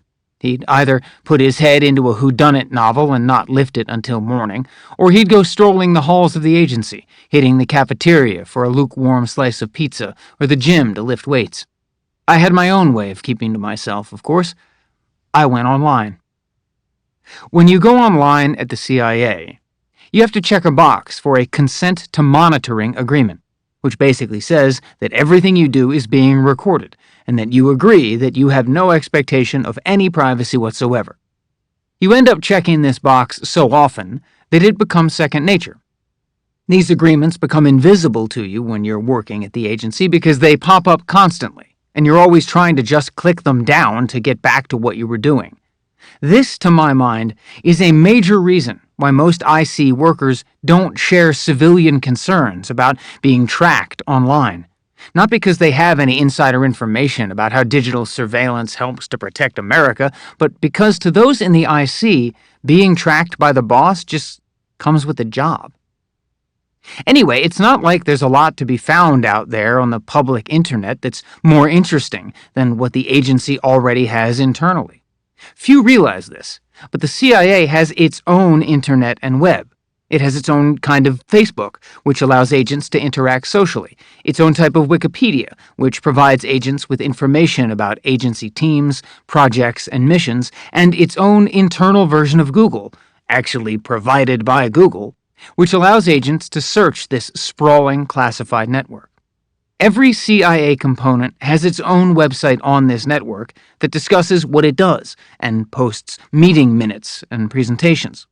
For hours and hours every night, this was my education. According to Frank, the first things everyone looks up on the CIA's internal networks are aliens and 9/11. And that's why, also according to Frank, you'll never get any meaningful search results for them. I looked them up anyway. The CIA-flavored Google didn't return anything interesting for either, but hey, maybe the truth was out there on another network drive. For the record, as far as I could tell, aliens have never contacted Earth, or at least they haven't contacted U.S. intelligence.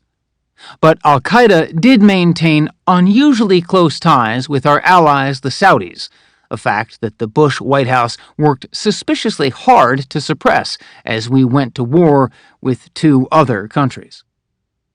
Here is one thing that the disorganized CIA didn't quite understand at the time, and that no major American employer outside of Silicon Valley understood either.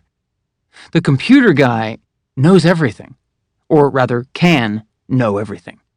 The higher up this employee is, and the more systems-level privileges he has, the more access he has to virtually every byte of his employer's digital existence. Of course, not everyone is curious enough to take advantage of this education, and not everyone is possessed of a sincere curiosity.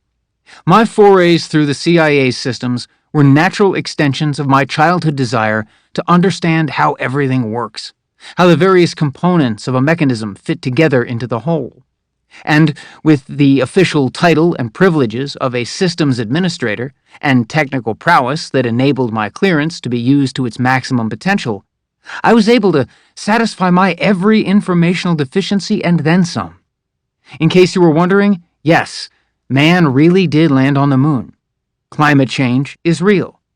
Chemtrails are not a thing. On the CIA's internal news sites, I read top-secret dispatches regarding trade talks and coups as they were still unfolding.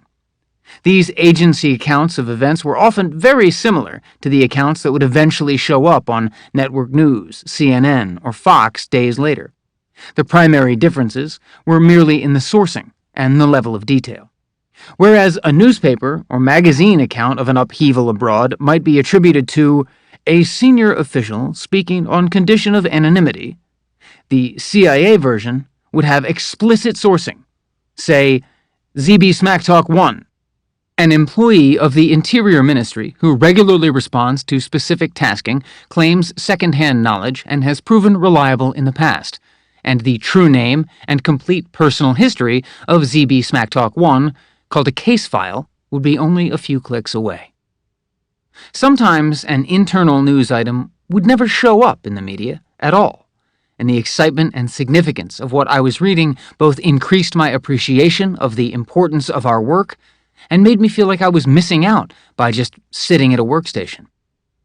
This may come off as naive, but I was surprised to learn how truly international the CIA was.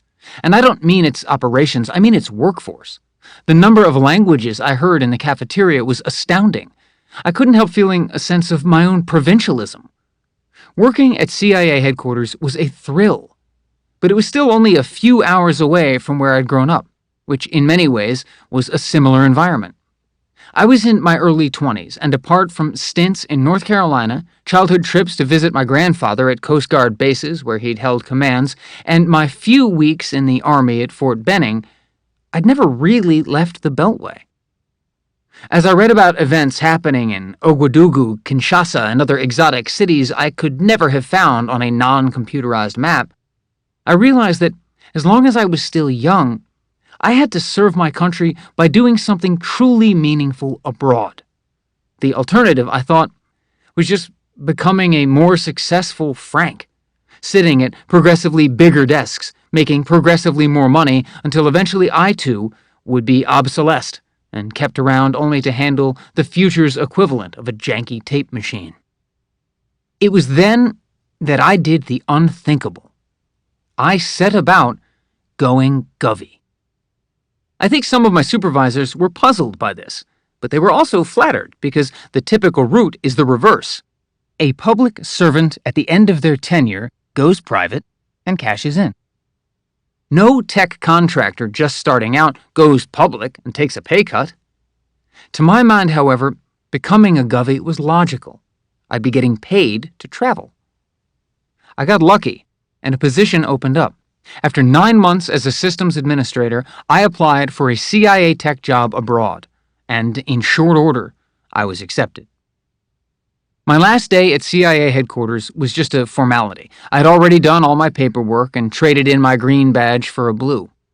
All that was left to do was sit through another indoctrination, which, now that I was a Govy, was held in an elegant conference room next to the cafeteria's Dunkin' Donuts. It was here that I performed the sacred rite in which contractors never participate.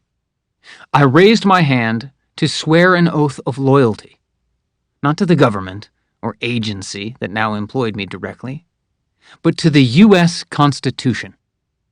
I solemnly swore to support and defend the Constitution of the United States against all enemies, foreign and domestic. The next day, I drove my trusty old Honda Civic out into the Virginia countryside. In order to get to the foreign station of my dreams, I first had to go back to school, the first sit-in-a-classroom schooling I'd ever really finish. Chapter 14. The Count of the Hill. My first orders as a freshly minted officer of the government were to head for the Comfort Inn in Warrenton, Virginia, a sad, dilapidated motel whose primary client was the State Department, by which I mean the CIA. It was the worst motel in a town of bad motels, which was probably why the CIA chose it. The fewer other guests, the lower the chances that anybody would notice that this particular Comfort Inn served as a makeshift dormitory for the Warrenton Training Center, or, as the folks who worked there call it, the Hill. When I checked in, the desk clerk warned me not to use the stairs, which were blocked off by police tape.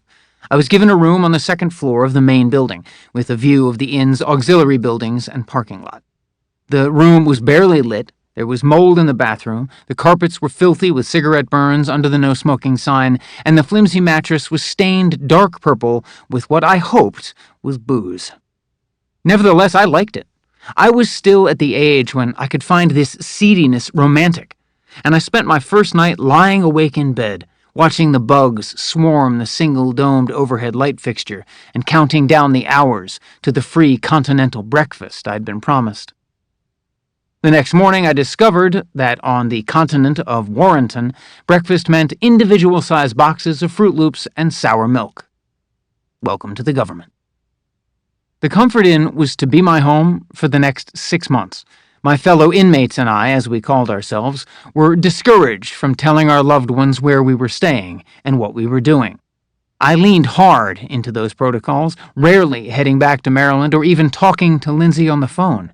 Anyway, we weren't allowed to take our phones to school, since class was classified, and we had classes all the time. Warrenton kept most of us too busy to be lonely.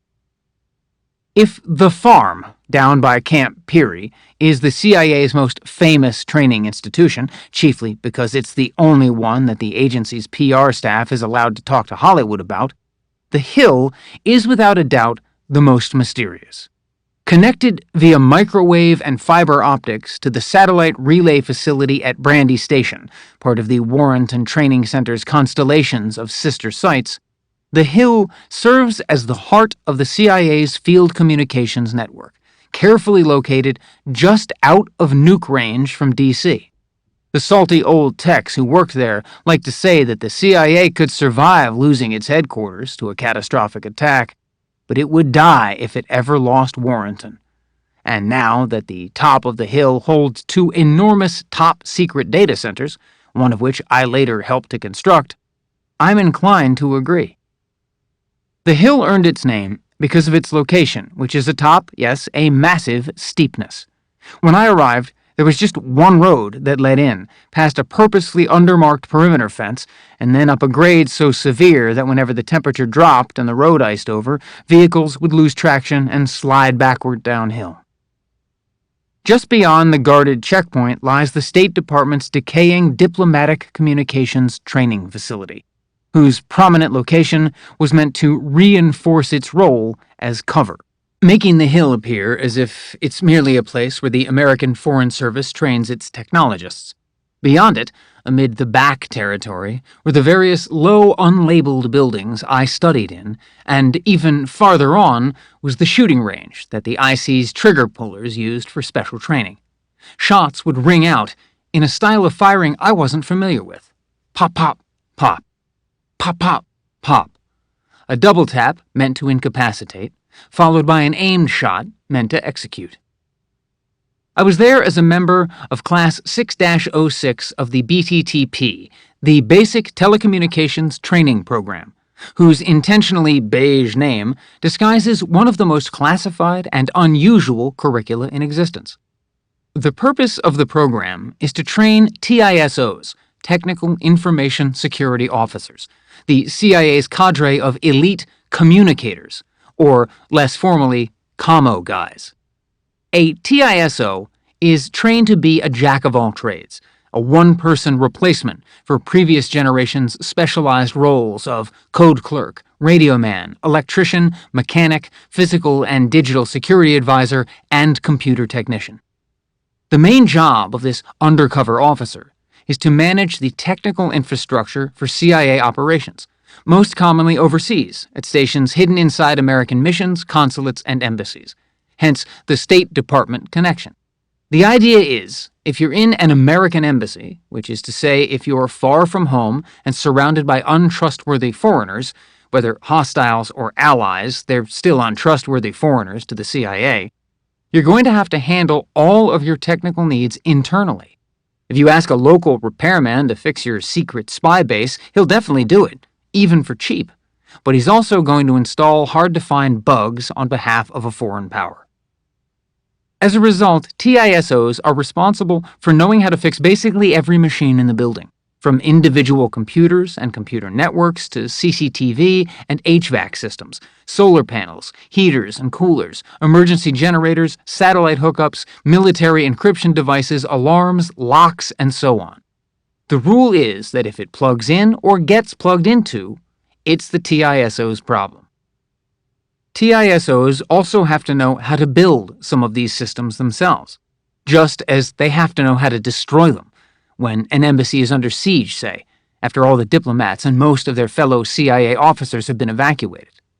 The TISOs are always the last guys out. It's their job to send the final off-the-air message to headquarters after they've shredded, burned, wiped, degaussed, and disintegrated anything that has the CIA's fingerprints on it, from operational documents in safes to disks with cipher material to ensure that nothing of value remains for an enemy to capture. Why this was a job for the CIA and not for the State Department, the entity that actually owns the embassy building, is more than the sheer difference in competence and trust. The real reason is plausible deniability. The worst-kept secret in modern diplomacy is that the primary function of an embassy nowadays is to serve as a platform for espionage.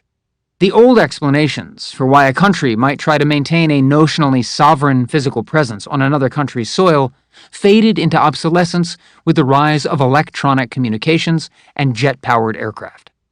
Today, the most meaningful diplomacy happens directly between ministries and ministers. Sure, embassies do still send the occasional démarché to help support their citizens abroad, and then there are the consular sections that issue visas and renew passports. But those are often in a completely different building, and anyway, none of those activities can even remotely justify the expense of maintaining all that infrastructure. Instead, what justifies the expense is the ability for a country to use the cover of its foreign service to conduct and legitimize its spying. TISOs work under diplomatic cover with credentials that hide them among these foreign service officers, usually under the identity of attachés. The largest embassies would have maybe 5 of these people. The larger embassies would have maybe 3, but most just have 1. They're called singletons. And I remember being told that of all the posts the CIA offers, these have the highest rate of divorce. To be a singleton is to be the lone technical officer, far from home, in a world where everything is always broken. My class in Warrenton began with around 8 members and lost only 1 before graduation, which I was told was fairly uncommon. And this motley crew was uncommon too, though pretty well representative of the kind of malcontents who voluntarily sign up for a career track that all but guarantees they'll spend the majority of their service undercover in a foreign country. For the first time in my IC career, I wasn't the youngest in the room. At age 24, I'd say I was around the mean, though my experience doing systems work at headquarters certainly gave me a boost in terms of familiarity with the agency's operations. Most of the others were just tech-inclined kids straight out of college or straight off the street who'd applied online. In a nod to the paramilitary aspirations of the CIA's foreign field branches, we called each other by nicknames, quickly assigned based on eccentricities more often than by our true names. Taco Bell was a suburb, wide, likable, and blank. At 20 years old, the only job he'd had prior to the CIA was as the night shift manager at a branch of the eponymous restaurant in Pennsylvania. Rain Man was in his late 20s and spent the term bouncing around the autism spectrum between catatonic detachment and shivering fury. He wore the name we gave him proudly and claimed it was a Native American honorific. Flute earned his name because his career in the Marines was far less interesting to us than his degree in panpipes from a music conservatory. Spo was one of the older guys, at 35 or so. He was called what he was called because he'd been an SPO, a special police officer at the CIA's headquarters, where he got so bored out of his mind guarding the gate at McLean that he was determined to escape overseas, even if it meant cramming his entire family into a single motel room, a situation that lasted until the management found his kid's pet snake living in a dresser drawer. Our elder was the colonel, a mid-40s former Special Forces commo sergeant who, after numerous tours in the sandbox, was trying out for his second act. We called him the colonel, even though he was just an enlisted guy, not an officer, mostly out of his resemblance to that friendly Kentuckian whose fried chicken we preferred to the regular fare of the Warrenton cafeteria. My nickname, I guess I can't avoid it, was the Count. Not because of my aristocratic bearing or dandyish fashion sense, but because, like the felt vampire puppet of Sesame Street, I had a tendency to signal my intention to interrupt class by raising my forefinger, as if to say, 1, 2, 3, 3 things you forgot. These were the folks with whom I'd cycle through some 20 different classes, each in its own specialty, but most having to do with how to make the technology available in any given environment serve the government of the United States, whether in an embassy or on the run. One drill involved lugging the off-site package, which was an 80-pound suitcase of communications equipment that was older than I was, up onto a building's roof. With just a compass and a laminated sheet of coordinates, I'd have to find in all that vast sky of twinkling stars one of the CIA's stealth satellites, which would connect me to the agency's mothership, its Crisis Communications Center in McLean, call sign Central. And then I'd use the Cold War-era kit inside the package to establish an encrypted radio channel. This drill was a practical reminder of why the commo officer is always the first in and last out. The chief of station can steal the deepest secret in the world, but it doesn't mean squat until somebody gets it home. That night, I stayed on base after dark and drove my car up to the very top of the hill, parking outside the converted barn where we studied electrical concepts meant to prevent adversaries from monitoring our activities. The methods we learned about at times seemed close to voodoo, such as the ability to reproduce what's being displayed on any computer monitor by using only the tiny electromagnetic emissions caused by the oscillating currents in its internal components, which can be captured using a special antenna, a method called Van Eck freaking. If this sounds hard to understand, I promise we all felt the same way. The instructor himself readily admitted that he never fully comprehended the details and couldn't demonstrate it for us, but he knew the threat was real. The CIA was doing it to others, which meant others could do it to us. I sat on the roof of my car, that same old white Civic, and as I gazed out over what felt like all of Virginia, I called Lindsay for the first time in weeks, or even a month. We talked until my phone's battery died, my breath becoming visible as the night got colder. There was nothing I wanted more than to share the scene with her. The dark fields, the undulating hills, the high astral shimmer. But describing it to her was the best I could do. I was already breaking the rules by using my phone. I would have been breaking the law by taking a picture. One of Warrenton's major subjects of study involved how to service the terminals and cables, the basic, in many ways, the primitive components of any CIA station's communications infrastructure. A terminal, in this context, is just a computer used to send and receive messages over a single secure network. In the CIA, the word cables tends to refer to the messages themselves, but technical officers know that cables are also far more tangible. They're the cords or wires that for the last half-century or so have linked the agency's terminals, specifically its ancient post-communication terminals, all over the world, tunneling underground across national borders, buried at the bottom of the ocean. Ours was the last year that TISOs had to be fluent in all of this, the terminal hardware, the multiple software packages, and the cables too, of course. For some of my classmates, it felt a bit crazy to have to deal with issues of insulation and sheathing in what was supposed to be the age of wireless. But if any of them voiced doubts about the relevance of any of the seemingly antiquated tech that we were being taught, our instructors would remind us that ours was also the first year in the history of the Hill that TISOs weren't required to learn Morse code. Closing in on graduation, we had to fill out what were called dream sheets. We were given a list of the CIA stations worldwide that needed personnel, and were told to rank them in the order of our preferences. These dream sheets then went to the requirements division, which promptly crumpled them up and tossed them in the trash, at least according to rumor.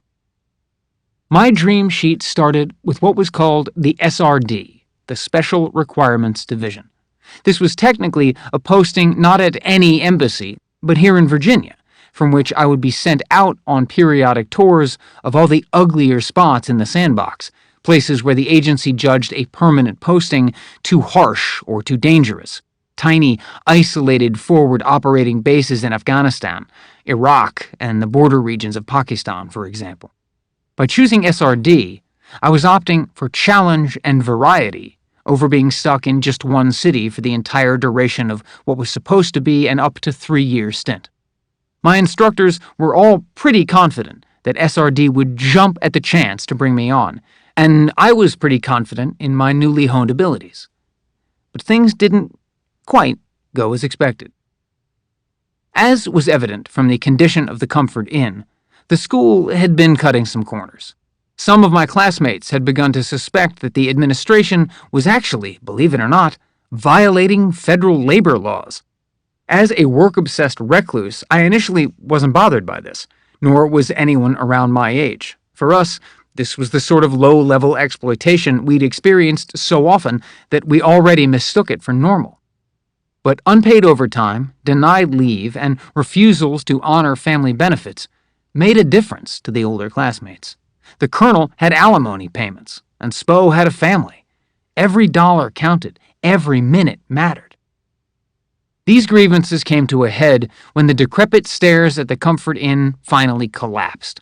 Luckily, no one was injured, but everyone was spooked, and my classmates started grumbling that if the building had been bankrolled by any entity other than the CIA, it would have been condemned for fire code violations years ago. The discontent spread, and soon enough, what was basically a school for saboteurs was close to unionizing. Management, in response, dug in its heels and decided to wait us out, since everybody involved eventually had to either graduate or be fired. A few of my classmates approached me. They knew that I was well-liked by the instructors, since my skills put me near the top of my class. They were also aware, because I'd worked at headquarters, that I knew my way around the bureaucracy. Plus, I could write pretty well, at least by tech standards. They wanted me to act as a sort of class representative, or class martyr, by formally bringing their complaints to the head of the school. I'd like to say that I was motivated to take on this cause solely by my aggrieved sense of justice. But while that certainly did factor into the decision, I can't deny that for a young man who was suddenly excelling at nearly everything he attempted, challenging the school's crooked administration just sounded like fun. Within an hour, I was compiling policies to cite from the internal network, and before the day was done, my email was sent. The next morning, the head of the school had me come into his office. He admitted the school had gone off the rails, but said the problems weren't anything he could solve. "You're only here for 12 more weeks. Do me a favor and just tell your classmates to suck it up. Assignments are coming up soon, and then you'll have better things to worry about. All you'll remember from your time here is who had the best performance review." What he said had been worded in such a way that it might have been a threat, and it might have been a bribe. Either way, it bothered me. By the time I left his office, the fun was over, and it was justice I was after. I walked back into a class that had expected to lose. I remember Spo noticing my frown and saying, "Don't feel bad, man, at least you tried." He'd been at the agency longer than any of my other classmates. He knew how it worked, and how ludicrous it was to trust management to fix something that management itself had broken. I was a bureaucratic innocent by comparison, disturbed by the loss and by the ease with which Spo and the others accepted it. I hated the feeling that the mere fiction of process was enough to dispel a genuine demand for results. It wasn't that my classmates didn't care enough to fight, it was that they couldn't afford to. The system was designed so that the perceived cost of escalation exceeded the expected benefit of resolution. At age 24, though, I thought as little of the costs as I did of the benefits. I just cared about the system. I wasn't finished. I rewrote and resent the email, not to the head of the school now, but to his boss, the director of Field Service Group. Though he was higher up the totem pole than the head of the school, the DFSG was pretty much equivalent in rank and seniority to a few of the personnel I dealt with at headquarters. Then I copied the email to his boss, who definitely was not. A few days later, we were in a class on something like false subtraction as a form of field expedient encryption, when a front office secretary came in and declared that the old regime had fallen. Unpaid overtime would no longer be required, and, effective in 2 weeks, we were all being moved to a much nicer hotel. I remember the giddy pride with which she announced, "A Hampton Inn!" I had only a day or so to revel in my glory before class was interrupted again. This time, the head of the school was at the door, summoning me back to his office. Spo immediately leaped from his seat, enveloping me in a hug, mimed wiping away a tear, and declared that he'd never forget me. The head of the school rolled his eyes. There, waiting in the school head's office, was the director of the Field Service Group, the school head's boss, the boss of nearly everyone on the TISO career track, the boss whose boss I'd emailed. He was exceptionally cordial, and didn't project any of the school head's clenched jaw irritation. This unnerved me. I tried to keep a calm exterior, but inside I was sweating. The head of the school began our chat by reiterating how the issues the class had brought to light were in the process of being resolved. His superior cut him off. "But why we're here is not to talk about that. Why we're here is to talk about insubordination and the chain of command." If he'd slapped me, I would have been less shocked. I had no idea what the director meant by insubordination. But before I had the opportunity to ask, he continued. The CIA was quite different from the other civilian agencies, he said, even if on paper the regulations insisted it wasn't. And in an agency that did such important work, there was nothing more important than the chain of command. Raising a forefinger, automatically but politely, I pointed out that before I emailed above my station, I'd tried the chain of command and been failed by it, which was precisely the last thing I should have been explaining to the chain of command itself, personified just across a desk from me. The head of the school just stared at his shoes and occasionally glanced out the window. "Listen," his boss said. "Ed, I'm not here to file a hurt feelings report. Relax. I recognize that you're a talented guy, And we've gone around and talked to all of your instructors, and they say you're talented and sharp. Even volunteered for the war zone. That's something we appreciate. We want you here, but we need to know that we can count on you. You've got to understand that there's a system here. Sometimes we've all got to put up with things we don't like because the mission comes first, and we can't complete that mission if every guy on the team is second-guessing."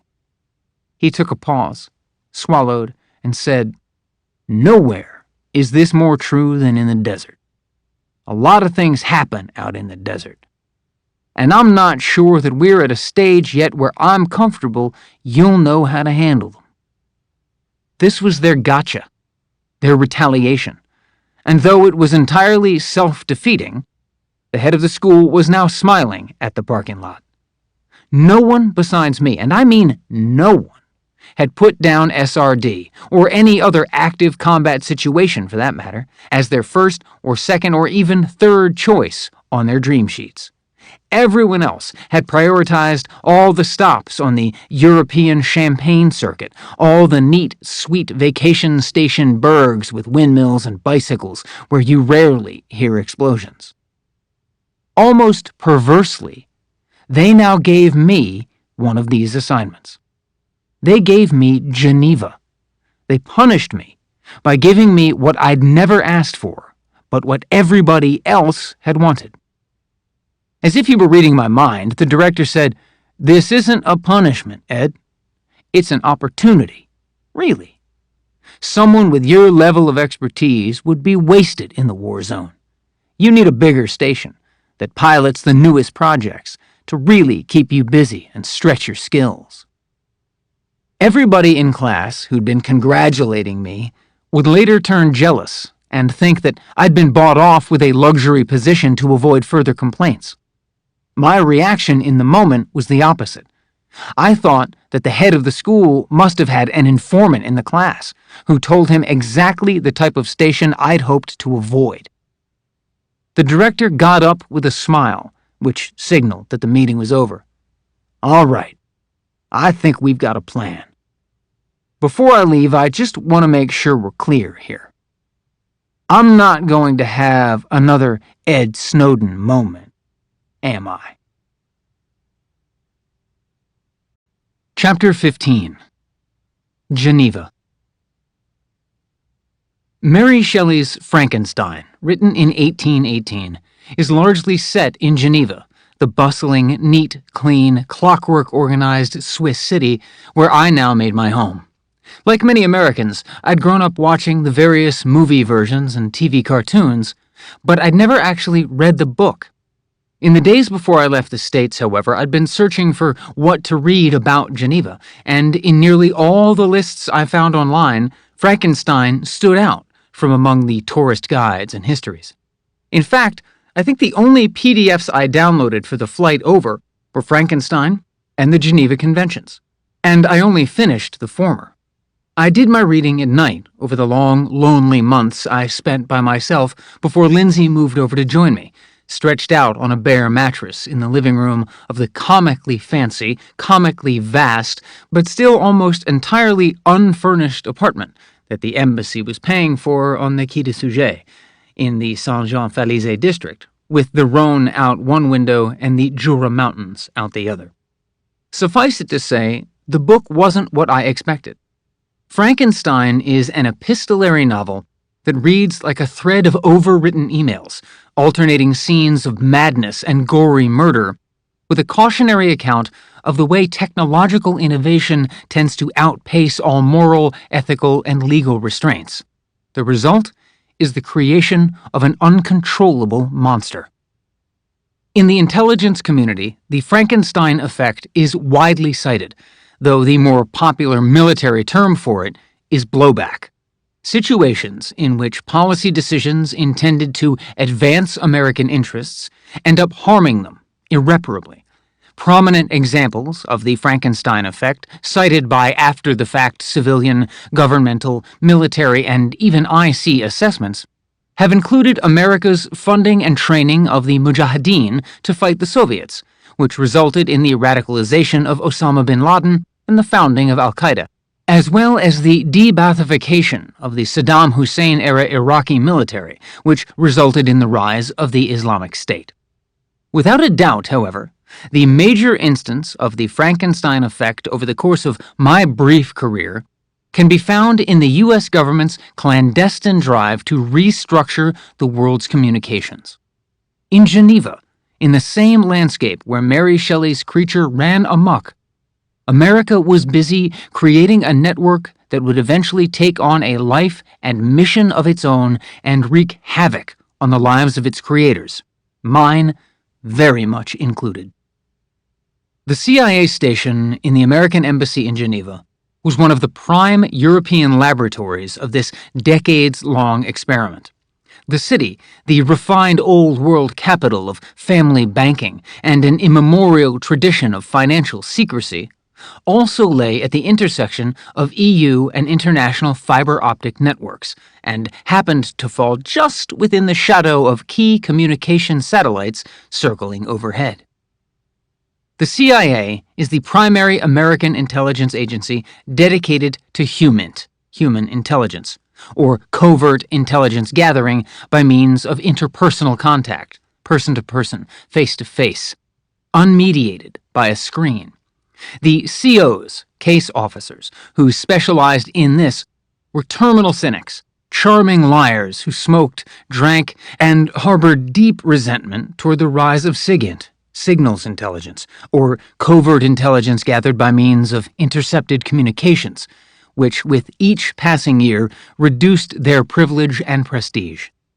But though the COs had a general distrust of digital technology reminiscent of Frank's back at headquarters, they certainly understood how useful it could be, which produced a productive camaraderie and a healthy rivalry. Even the most cunning and charismatic CO will, over the course of their career, come across at least a few zealous idealists whose loyalties they can't purchase with envelopes stuffed with cash. That was typically the moment when they'd turn to technical field officers like myself with questions, compliments, and party invitations. To serve as a technical field officer among these people was to be as much a cultural ambassador as an expert advisor, introducing the case officers to folkways and customs of a new territory no less foreign to most Americans than Switzerland's 26 cantons and 4 official languages. On Monday, a CO might ask my advice on how to set up a covert online communications channel with a potential turncoat they were afraid to spook. On Tuesday, another CO might introduce me to somebody they'd say was a specialist in from Washington, though this was in fact the same CO from the day before, now testing out a disguise that I'm still embarrassed to say I didn't suspect in the least, though I suppose that was the point. On Wednesday, I might be asked how best to destroy after transmitting, the technological version of burn after reading, a disk of customer records that a CO had managed to purchase from a crooked Swisscom employee. On Thursday, I might have to write up and transmit security violation reports on COs, documenting minor infractions like forgetting to lock the door to a vault when they'd gone to the bathroom, a duty I'd perform with considerable compassion, since I once had to write up myself for exactly the same mistake. Come Friday, the chief of operations might call me into his office to ask me if, hypothetically speaking, headquarters could send over an infected thumb drive that could be used by someone to hack the computers used by delegates to the United Nations, whose main building was just up the street. Did I think there was much of a chance of this someone being caught? I didn't, and they weren't. In sum, during my time in the field was rapidly changing. The agency was increasingly adamant that COs enter the new millennium, and technical field officers like myself were tasked with helping them do that, in addition to all of our other duties. We put them online, and they put up with us. Geneva was regarded as ground zero for this transition because it contained the world's richest environment of sophisticated targets, from the global headquarters of the United Nations to the home offices of numerous specialized UN agencies and international non-governmental organizations. There was the International Atomic Energy Agency, which promotes nuclear technology and safety standards worldwide, including those that relate to nuclear weaponry. The International Telecommunication Union, which, through its influence over technical standards for everything from the radio spectrum to satellite orbits, determines what can be communicated and how. And the World Trade Organization, which, through its regulation of the trade of goods, services, and intellectual property among participating nations, determines what can be sold and how. Finally, there was Geneva's role as the capital of private finance, which allowed great fortunes to be stashed and spent without much public scrutiny, regardless of whether those fortunes were ill-gotten or well-earned.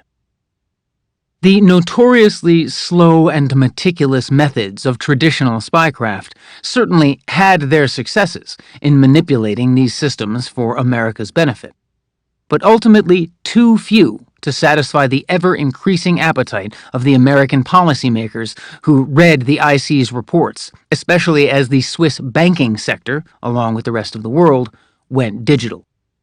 With the world's deepest secrets now stored on computers, which were more often than not connected to the open internet, it was only logical that America's intelligence agencies would want to use those very same connections to steal them. Before the advent of the internet, if an agency wanted to gain access to a target's computer, it had to recruit an asset who had physical access to it. This was obviously a dangerous proposition. The asset might be caught in the act of downloading the secrets, or of implanting the exploitative hardware and software that would radio the secrets to their handlers. The global spread of digital technology simplified this process enormously. The new world of digital network intelligence, or computer network operations, meant that physical access was almost never required, which reduced the level of human risk and permanently realigned the human-SIGINT balance. An agent now could just send the target a message, such as an email, with attachments or links that unleashed malware that would allow the agency to surveil not just the target's computer, but its entire network. Given this innovation, the CIA's HUMINT would be dedicated to the identification of targets of interest, and SIGINT would take care of the rest. Instead of a CO cultivating a target into an asset through cash-on-the-barrel bribery or coercion and blackmail if the bribery failed, a few clever computer hacks would provide a similar benefit. What's more, with this method, the target would remain unwitting in what would inevitably be a cleaner process. That at least was the hope. But as intelligence increasingly became cyber-intelligence, a term used to distinguish it from the old phone and fax forms of offline SIGINT, old concerns also had to be updated to the new medium of the internet. For example, how to research a target while remaining anonymous online. This issue would typically emerge when a CO would search the name of a person from a country like Iran or China in the agency's databases and come up empty-handed. For casual searches of prospective targets like these, no results was actually a fairly common outcome. The CIA's databases were mostly filled with people already of interest to the agency, or citizens of friendly countries whose records were more easily available. When faced with a no results, a CO would have to do the same thing you do when you want to look someone up. They'd turn to the public internet. This was risky. Normally, when you go online, your request for any website travels from your computer more or less directly to the server that hosts your final destination, the website you're trying to visit. At every stop along the way, however, your request cheerfully announces exactly where on the internet it came from, and exactly where on the internet it's going, thanks to identifiers called source and destination headers, which you can think of as the address information on a postcard. Because of these headers, your internet browsing can easily be identified as yours by, among others, webmasters, network administrators, and foreign intelligence services. It may be hard to believe, but the agency at the time had no good answer for what a case officer should do in this situation beyond weakly recommending that they ask CIA headquarters to take over the search on their behalf. Formally, the way this ridiculous procedure was supposed to work was that someone back in McLean would go online from a specific computer terminal and use what was called a non-attributable research system. This was set up to proxy, that is, fake the origin of, a query before sending it to Google. If anyone tried to look into who had run that particular search, all they would find would be an anodyne business located somewhere in America, one of the myriad fake executive headhunter or personnel services companies the CIA used as cover. I can't say that anyone ever definitively explained to me why the agency liked to use job search businesses as a front. Presumably, they were the only companies that might plausibly look up a nuclear engineer in Pakistan one day and a retired Polish general the next. I can say with absolute certainty, however, that the process was ineffective, onerous, and expensive. To create just one of these covers, the agency had to invent the purpose and name of a company, secure a credible physical address somewhere in America, register a credible URL, put up a credible website, and then rent servers in the company's name. Furthermore, the agency had to create an encrypted connection from those servers that allowed it to communicate with the CIA network without anyone noticing the connection. Here's the kicker. After all of that effort and money was expended just to let us anonymously Google a name, whatever front business was being used as a proxy would immediately be burned, by which I mean its connection to the CIA would be revealed to our adversaries, the moment some analysts decided to take a break from their research to log into their personal Facebook account on that same computer. Since few of the people at headquarters were undercover, that Facebook account would often openly declare, "I work at the CIA," or, just as tellingly, "I work at the State Department, but in McLean." Go ahead and laugh. Back then, it happened all the time. During my stint in Geneva, whenever a CO would ask me if there was a safer, faster, and all-around more efficient way to do this, I introduced them to Tor. The Tor project was a creation of the state that ended up becoming one of the few effective shields against the state's surveillance. Tor is free and open source software that, if used carefully, allows its users to browse online with the closest thing to perfect anonymity that can be practically achieved at scale. Its protocols were developed by the U.S. Naval Research Laboratory throughout the mid-1990s, and in 2003 it was released to the public, to the worldwide civilian population on whom its functionality depends. This is because Tor operates on a cooperative community model, relying on tech-savvy volunteers all over the globe who run their own Tor servers out of their basements, attics, and garages.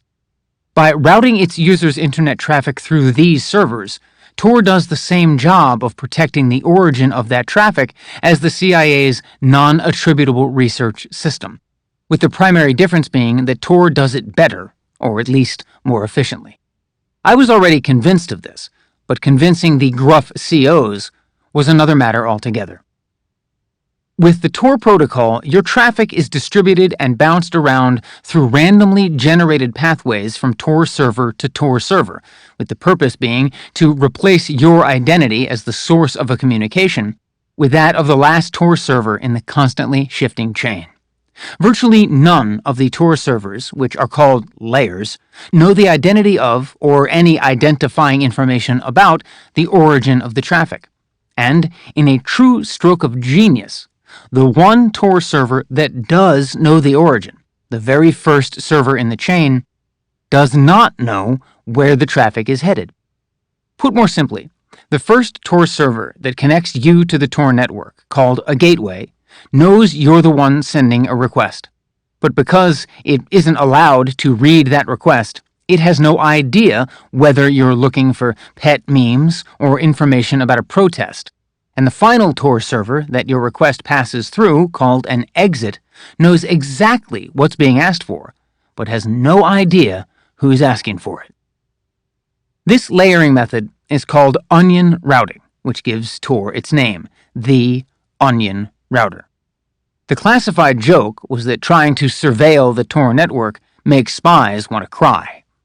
Therein lies the project's irony. Here was a U.S. military-developed technology that made cyber intelligence simultaneously harder and easier, applying hacker know-how to protect the anonymity of IC officers, but only at the price of granting that same anonymity to adversaries and to average users across the globe.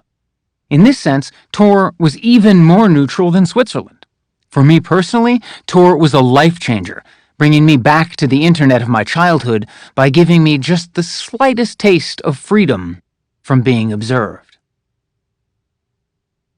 None of this account of the CIA's pivot to cyber intelligence, or SIGINT on the internet, is meant to imply that the agency wasn't still doing some significant HUMINT, in the same manner in which it had always done so, at least since the advent of the modern IC in the aftermath of World War II. Even I got involved, though my most memorable operation was a failure. Geneva was the first and only time in my intelligence career in which I made the personal acquaintance of a target, the first and only time that I looked directly into the eyes of a human being, rather than just recording their life from afar. I have to say, I found the whole experience unforgettably visceral and sad. Sitting around discussing how to hack a faceless UN complex was psychologically easier by a wide margin. Direct engagement, which can be harsh and emotionally draining, simply doesn't happen that much on the technical side of intelligence, and almost never in computing. There is a depersonalization of experience fostered by the distance of a screen. Peering at life through a window can ultimately abstract us from our actions and limit any meaningful confrontation with their consequences. I met a man at an embassy function, a party. The embassy had lots of those, and the COs always went, drawn as much by the opportunities to spot and assess potential candidates for recruitment as by the open bars and cigar salons. Sometimes the COs would bring me along. I'd lectured them on my specialty long enough, I guess, that now they were all too happy to lecture me on theirs, cross-training me to help them play spot the sap in an environment where there were always more people to meet than they could possibly handle on their own. My native geekiness meant I could get the young researchers from CERN, Conseil Européen pour la Recherche Nucléaire, the European Council for Nuclear Research, talking about their work with a voluble excitement that the MBAs and political science majors who comprised the ranks of our COs had trouble provoking on their own. As a technologist, I found it incredibly easy to defend my cover. The moment some bespoke-suited cosmopolite asked me what I did, and I responded with the 4 words, "I work in IT," or in my improving French, "Je travaille dans l'informatique," their interest in me was over. Not that this ever stopped the conversation. When you're a fresh-faced professional in a conversation outside your field, it's never that surprising when you ask a lot of questions, and in my experience, most people will jump at the chance to explain exactly how much more they know than you do about something they care about deeply. The party I'm recalling took place on a warm night on the outside terrace of an upscale cafe on one of the side streets alongside Lake Geneva. Some of the COs wouldn't hesitate to abandon me at such a gathering if they had to in order to sit as close as possible to whatever woman happened to match their critical intelligence value indicators of being highly attractive and no older than a student. But I wasn't about to complain. For me, spotting targets was a hobby that came with a free dinner. I took my plate and sat down at a table next to a well-dressed Middle Eastern man in a cuff-linked, demonstratively Swiss pink shirt. He seemed lonely and totally exasperated that no one seemed interested in him. So I asked him about himself. That's the usual technique. Just be curious and let them talk. In this case, the man did so much talking that it was like I wasn't even there. He was Saudi, and he told me about how much he loved Geneva, the relative beauties of the French and Arabic languages, and the absolute beauty of this one Swiss girl with whom he, yes, had a regular date playing laser tag. With a touch of conspiratorial tone, he said that he worked in private wealth management. Within moments, I was getting a full-on polished presentation about what exactly makes a private bank private, and the challenge of investing without moving markets when your clients are the size of sovereign wealth funds. "Your clients?" I asked. That's when he said, "Most of my work is on Saudi accounts." After a few minutes, I excused myself to go to the bathroom, and on the way there, I leaned over to tell the CO who worked finance targets what I'd learned. After a necessarily too long interval fixing my hair, or texting Lindsay in front of the bathroom mirror, I returned to find the CO sitting in my chair. I waved to my new Saudi friend before sitting down beside the CO's discarded, smoky-eyed date. Rather than feeling bad, I felt like I'd really earned the pavés de Genève that were passed around for dessert. My job was done. The next day, the CO, whom I'll call Cal, heaped me with praise and thanked me effusively. COs are promoted or passed over based primarily on how effective they are at recruiting assets, with access to information on matters substantial enough to be formally reported back to headquarters. And given Saudi Arabia's suspected involvement in financing terror, Cal felt under tremendous pressure to cultivate a qualifying source. I was sure that in no time at all, our fellow party guest would be getting a second paycheck from the agency. That was not quite how it worked out, however. Despite Cal's regular forays with the banker to strip clubs and bars, the banker wasn't warming up to him, at least not to the point where a pitch could be made, and Cal was getting impatient. After a month of failures, Cal was so frustrated that he took the banker out drinking and got him absolutely plastered. Then he pressured the guy to drive home drunk instead of taking a cab. Before the guy had even left the last bar of the night, Cal was calling the make and plate number of his car to the Geneva police, who not 15 minutes later arrested him for driving under the influence.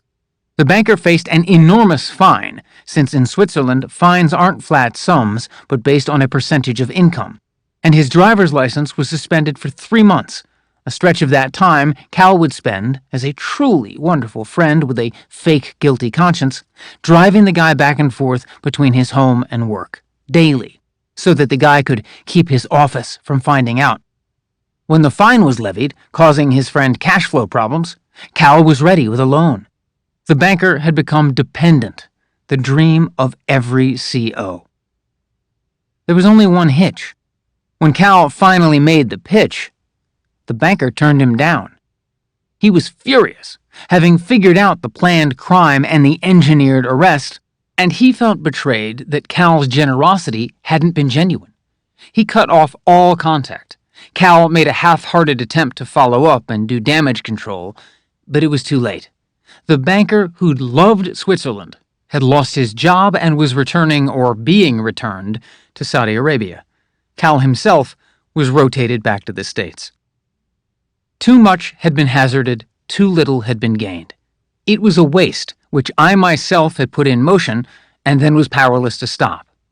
After that experience, the prioritizing of SIGINT over HUMINT made all the more sense to me.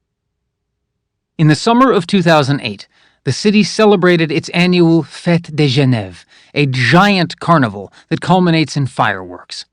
I remember sitting on the left bank of Lake Geneva with the local personnel of the SCS, or Special Collection Service, a joint CIA-NSA program responsible for installing and operating the special surveillance equipment that allows U.S. embassies to spy on foreign signals.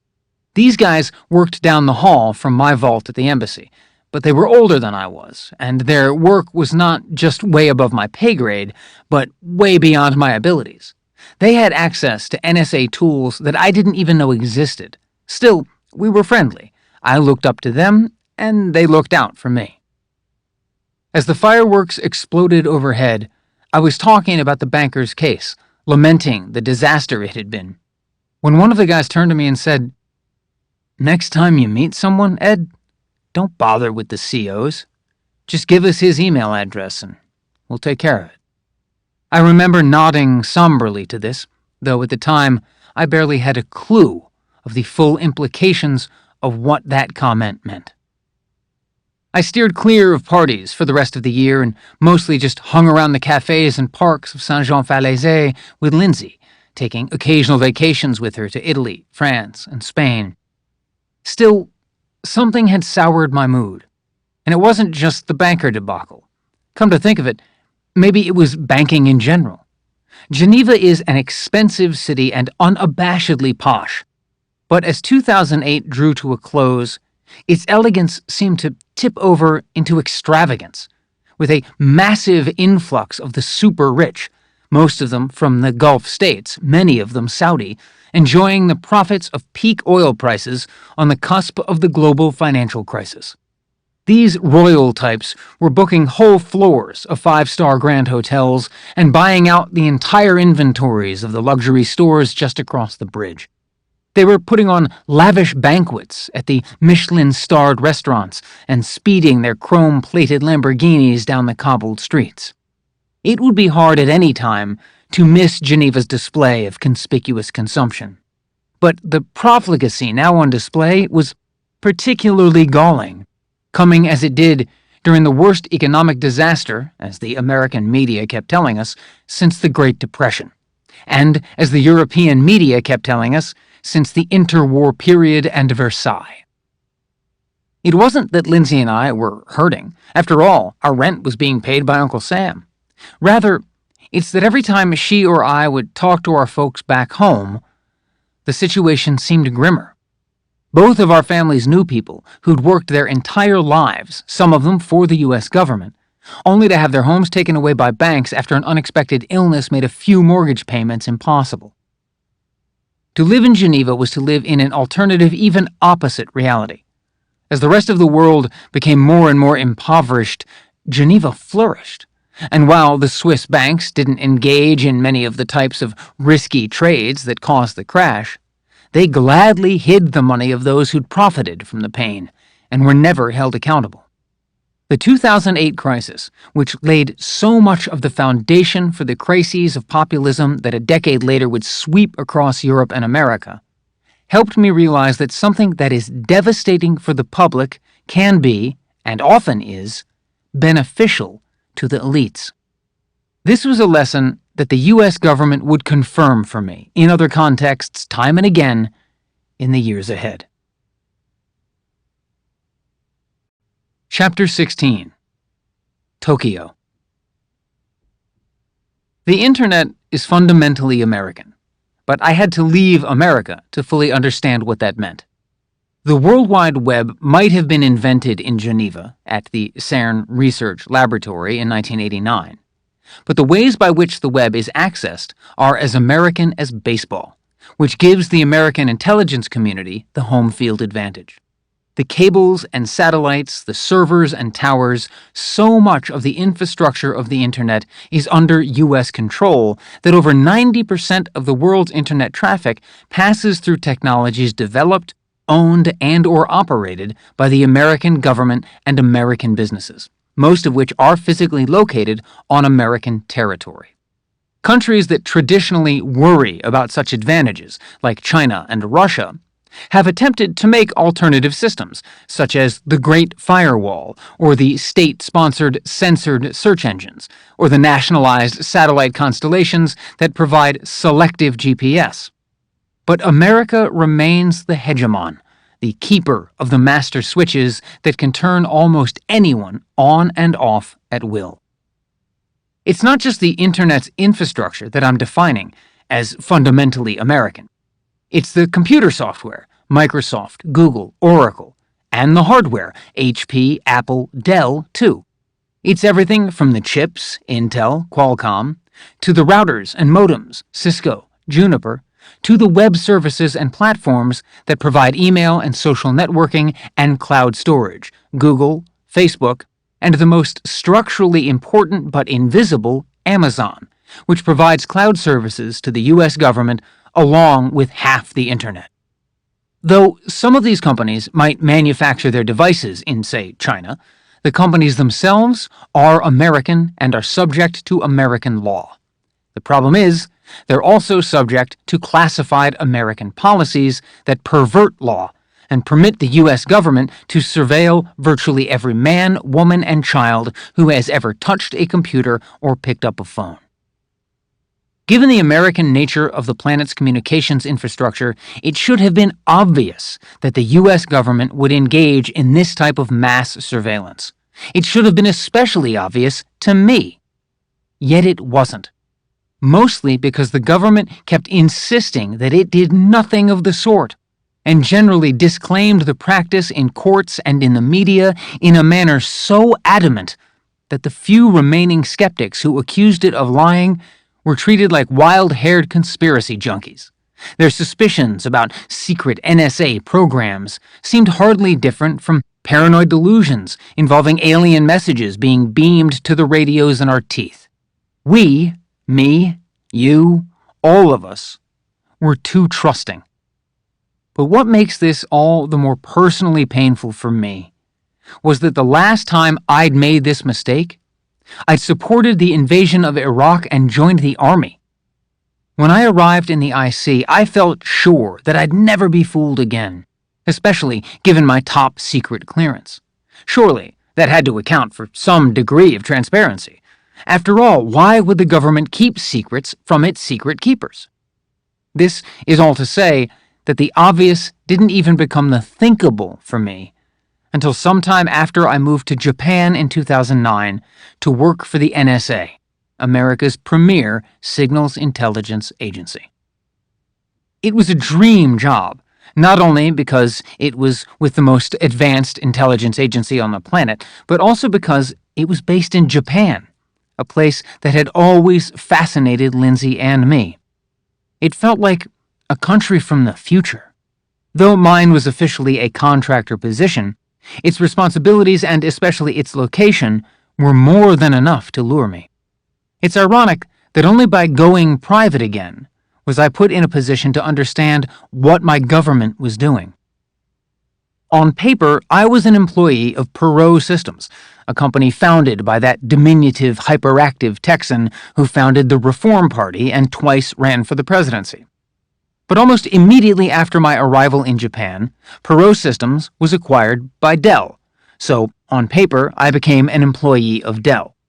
As in the CIA, this contractor status was all just formality and cover, and I only ever worked in an NSA facility. The NSA's Pacific Technical Center, PTC, occupied one half of a building inside the enormous Yokota Air Base. As the headquarters of U.S. Forces Japan, the base was surrounded by high walls, steel gates, and guarded checkpoints. Yokota and the PTC were just a short bike ride from where Lindsay and I got an apartment in Fusa, a city at the western edge of Tokyo's vast metropolitan spread. The PTC handled the NSA's infrastructure for the entire Pacific and provided support for the agency's spoke sites in nearby countries. Most of these were focused on managing the secret relationships that let the NSA cover the Pacific Rim with spy gear, as long as the agency promised to share some of the intelligence it gleaned with regional governments, so long as their citizens didn't find out what the agency was doing. Communications interception was the major part of the mission. The PTC would amass cuts from captured signals and push them back across the ocean to Hawaii, and Hawaii, in turn, would push them back to the continental United States. My official job title was Systems Analyst, with responsibility for maintaining the local NSA systems, though much of my initial work was that of a systems administrator, helping to connect the NSA's systems architecture with the CIA's. Because I was the only one in the region who knew the CIA's architecture, I'd also travel out to U.S. embassies, like the one I'd left in Geneva, establishing and maintaining the links that enabled the agencies to share intelligence in ways that hadn't previously been possible. This was the first time in my life that I truly realized the power of being the only one in a room with a sense not just of how one system functioned internally, but how it functioned together with multiple systems, or didn't. Later, as the chiefs of the PTC came to recognize that I had a knack for hacking together solutions to their problems, I was given enough of a leash to propose projects of my own. Two things about the NSA stunned me right off the bat: how technologically sophisticated it was compared with the CIA, and how much less vigilant it was about security in its every iteration, from the compartmentalization of information to data encryption. In Geneva, we'd had to haul the hard drives out of the computer every night and lock them up in a safe. And what's more, those drives were encrypted. The NSA, by contrast, hardly bothered to encrypt anything. In fact, it was rather disconcerting to find out that the NSA was so far ahead of the game in terms of cyber intelligence, yet so far behind it in terms of cybersecurity, including the most basic, disaster recovery, or backup. Each of the NSA's spoke sites collected its own intel, stored the intel on its own local servers, and because of bandwidth restrictions, limitations on the amount of data that could be transmitted at speed, often didn't send copies back to the main servers at NSA headquarters. This meant that if any data were destroyed at a particular site, the intelligence that the agency had worked hard to collect could be lost. My chiefs at the PTC understood the risks the agency was taking by not keeping copies of many of its files, so they tasked me with engineering a solution and pitching it to the decision-makers at headquarters. The result was a backup and storage system that would act as a shadow NSA, a complete, automated, and constantly updating copy of all the agency's most important material, which would allow the agency to reboot and be up and running again with all its archives intact, even if Fort Meade were reduced to smoldering rubble. The major problem with creating a global disaster recovery system, or really with creating any type of backup system that involves a truly staggering number of computers, is dealing with duplicated data. In plain terms, you have to handle situations in which, say, 1,000 computers all have copies of the same single file. You have to make sure you're not backing up that same file 1,000 times, because that would require 1,000 times the amount of bandwidth and storage space. It was this wasteful duplication in particular that was preventing the agency's spoke sites from transmitting daily backups of their records to Fort Meade. The connection would be clogged with 1,000 copies of the same file containing the same intercepted phone call, 999 of which the agency did not need. The way to avoid this was deduplication, a method to evaluate the uniqueness of data. The system that I designed would constantly scan the files at every facility at which the NSA stored records, testing each block of data down to the slightest fragment of a file to find out whether or not it was unique. Only if the agency lacked a copy of it back home would the data be automatically queued for transmission, reducing the volume that flowed over the agency's trans-Pacific fiber optic connection from a waterfall to a trickle. The combination of deduplication and constant improvements in storage technology allowed the agency to store intelligence data for progressively longer periods of time. Just over the course of my career, the agency's goal went from being able to store intelligence for days to weeks, to months, to 5 years or more after its collection. By the time of this book's publication, the agency might already be able to store it for decades. The NSA's conventional wisdom was that there was no point in collecting anything unless they could store it until it was useful, and there was no way to predict when exactly that would be.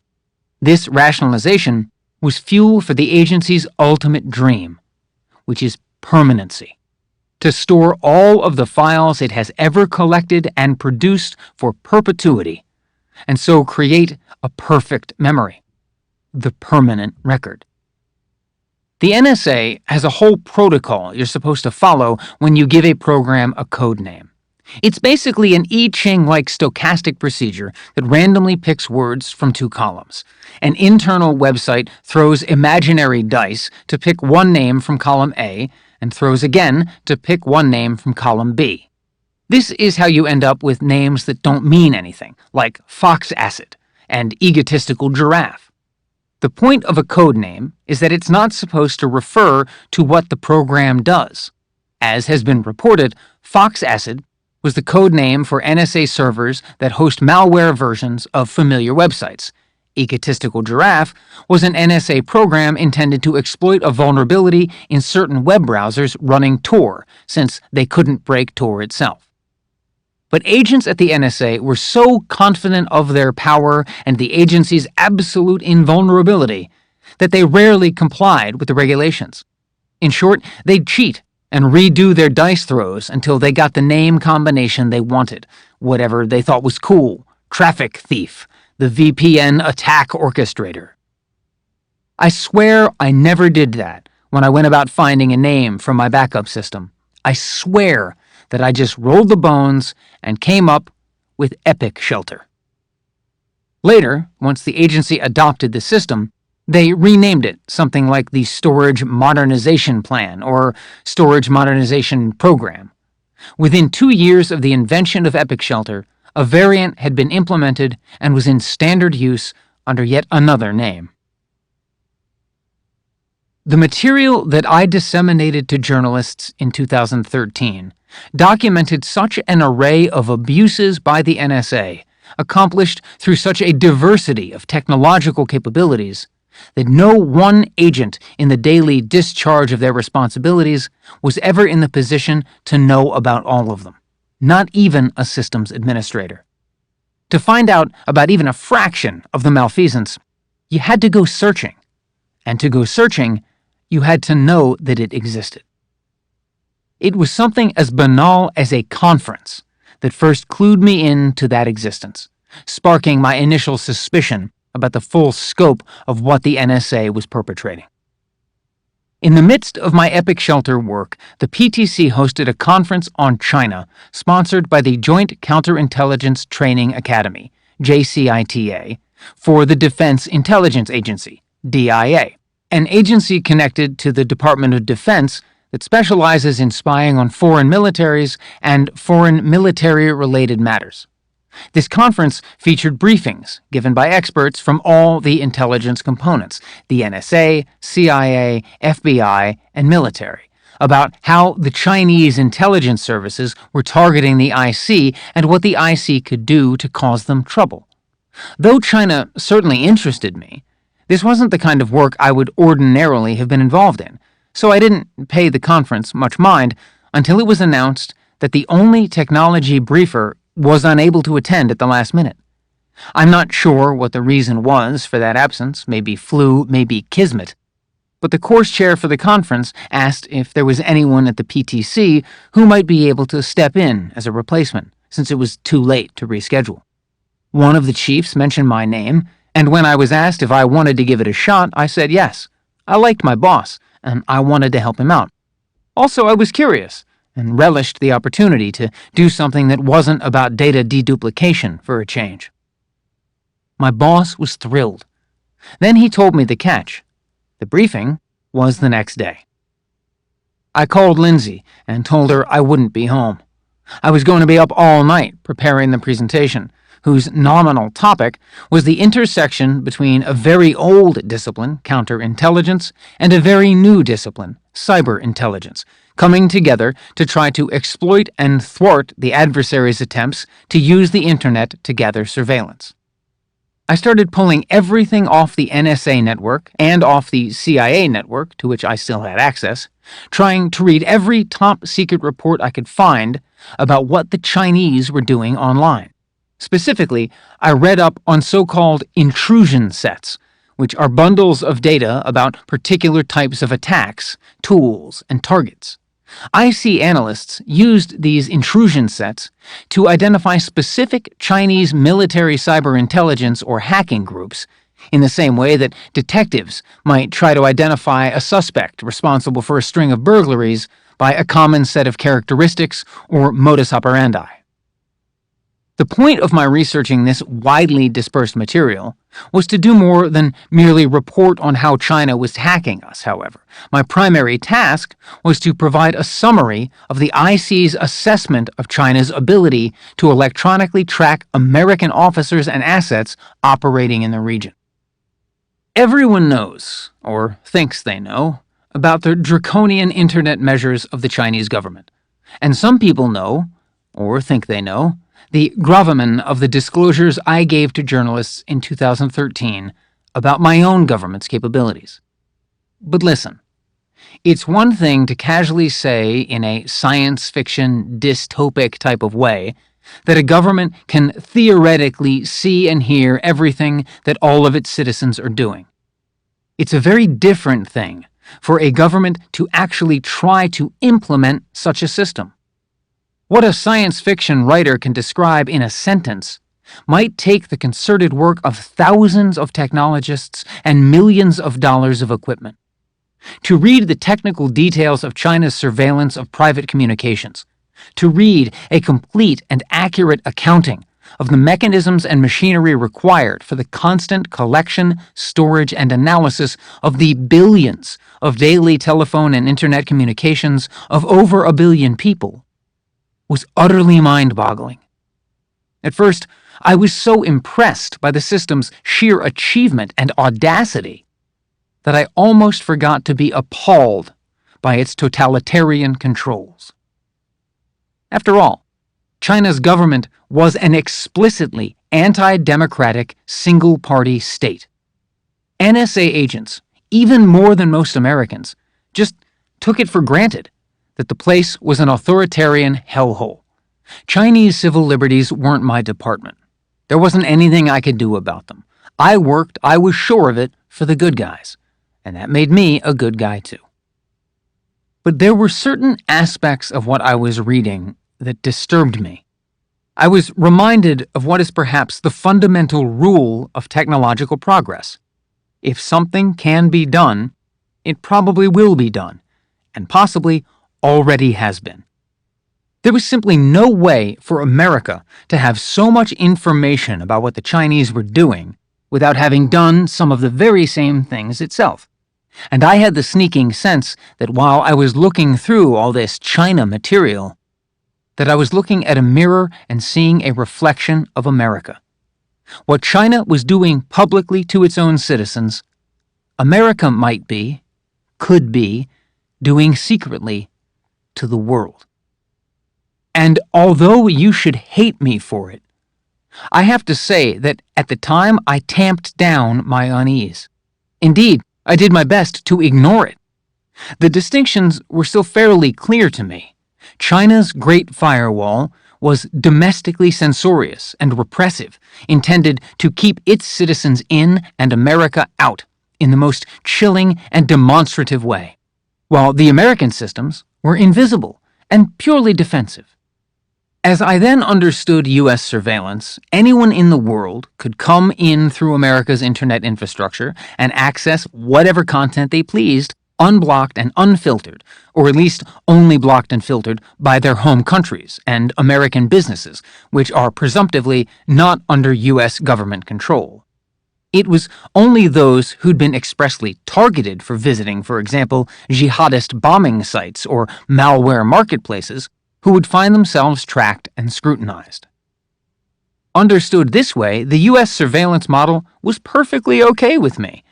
It was more than okay, actually. I fully supported defensive and targeted surveillance. A firewall that didn't keep anybody out, but just burned the guilty. But in the sleepless days after that sleepless night, some dim suspicion still stirred in my mind. Long after I gave my China briefing, I couldn't help but keep digging around. At the start of my employment with the NSA in 2009, I was only slightly more knowledgeable about its practices than the rest of the world. From journalists' reports, I was aware of the agency's myriad surveillance initiatives authorized by President George W. Bush in the immediate aftermath of 9/11. In particular, I knew about its most publicly contested initiative, the warrantless wiretapping component of the President's Surveillance Program, PSP, which had been disclosed by the New York Times in 2005, thanks to the courage of a few NSA and Department of Justice whistleblowers. Officially speaking, the PSP was an executive order, essentially a set of instructions set down by the American president that the government has to consider the equal of public law, even if they're just scribbled secretly on a napkin. The PSP empowered the NSA to collect telephone and internet communications between the United States and abroad.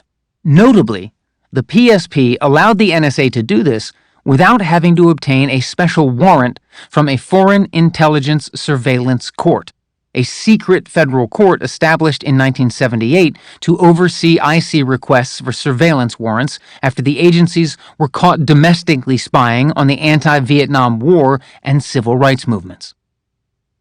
Following the outcry that attended the Times revelations, and American Civil Liberties Union challenges to the constitutionality of the PSP in non-secret regular courts, the Bush administration claimed to have let the program expire in 2007. But the expiration turned out to be a farce. Congress spent the last 2 years of the Bush administration passing legislation that retroactively legalized the PSP. It also retroactively immunized from prosecution the telecoms and internet service providers that had participated in it. This legislation, the Protect America Act of 2007 and the FISA Amendments Act of 2008, employed intentionally misleading language to reassure U.S. citizens that their communications were not being explicitly targeted, even as it effectively extended the PSP's remit. In addition to collecting inbound communications coming from foreign countries, the NSA now also had policy approval for the warrantless collection of outbound telephone and internet communications originating within American borders. That, at least, was the picture I got after reading the government's own summary of the situation, which was issued to the public in an unclassified version in July 2009, the very same summer that I spent delving into Chinese cyber capabilities.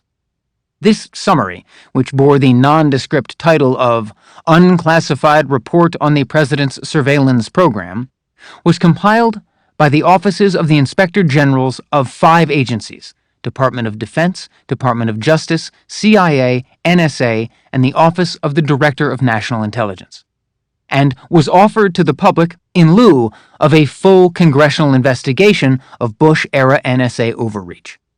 The fact that President Obama, once in office, refused to call for a full congressional investigation was the first sign, to me at least, that the new president, for whom Lindsay had enthusiastically campaigned, intended to move forward without a proper reckoning with the past.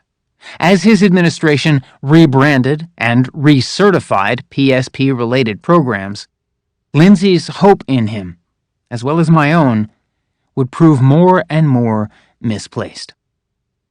While the unclassified report was mostly just old news, I found it informative in a few respects. I remember being immediately struck by its curious, they do protest too much tone, along with more than a few twists of logic and language that didn't compute. As the report laid out its legal arguments in support of various agency programs, rarely named and almost never described, I couldn't help but notice the fact that hardly any of the executive branch officials who had actually authorized these programs had agreed to be interviewed by the Inspector Generals. From Vice President Dick Cheney and Attorney General John Ashcroft to DOJ lawyers David Addington and John Yoo, nearly every major player had refused to cooperate with the very offices responsible for holding the IC accountable, and the IGs couldn't compel them to cooperate, because this wasn't a formal investigation involving testimony. It was hard for me to interpret their absence from the record as anything other than an admission of malfeasance. Another aspect of the report that threw me was its repeated obscure references to other intelligence activities, for which no viable legal rationale or no legal basis could be found beyond President Bush's claim of executive powers during wartime, a wartime that had no end in sight. Of course, these references gave no description whatsoever of what these activities might actually be, but the process of deduction pointed to warrantless domestic surveillance, as it was pretty much the only intelligence activity not provided for under the various legal frameworks that appeared subsequent to the PSP. As I read on, I wasn't sure that anything disclosed in the report completely justified the legal machinations involved, let alone the threats by then Deputy Attorney General James Comey and then FBI Director Robert Mueller to resign if certain aspects of the PSP were reauthorized. Nor did I notice anything that fully explained the risks taken by so many fellow agency members, agents much senior to me with decades of experience, and DOJ personnel, to contact the press and express their misgivings about how aspects of the PSP were being abused. If they were putting their careers, their families, and their lives on the line, it had to be over something graver than the warrantless wiretapping that had already made headlines. That suspicion sent me searching for the classified version of the report, and it was not in the least dispelled by the fact that such a version appeared not to exist. I didn't understand. If the classified version was merely a record of the sins of the past, it should have been easily accessible. But it was nowhere to be found. I wondered whether I was looking in the wrong places. After a while of ranging fairly widely and still finding nothing, though, I decided to drop the issue. Life took over, and I had work to do. When you get asked to give recommendations on how to keep IC agents and assets from being uncovered and executed by the Chinese Ministry of State Security, it's hard to remember what you were Googling the week before. It was only later, long after I'd forgotten about the missing IG report, that the classified version came skimming across my desktop as if in proof of that old maxim that the best way to find something is to stop looking for it. Once the classified version turned up, I realized why I hadn't had any luck finding it previously. It couldn't be seen, not even by the heads of agencies. It was filed in an Exceptionally Controlled Information (ECI) compartment, an extremely rare classification used only to make sure that something would remain hidden even from those holding top secret clearance. Because of my position, I was familiar with most of the ECIs at the NSA, but not this one. The report's full classification designation was Top Secret /STLW/HCS/Comint/Orcon/No Foreign, which translates to pretty much only a few dozen people in the world are allowed to read this. I was most definitely not one of them. The report came to my attention by mistake.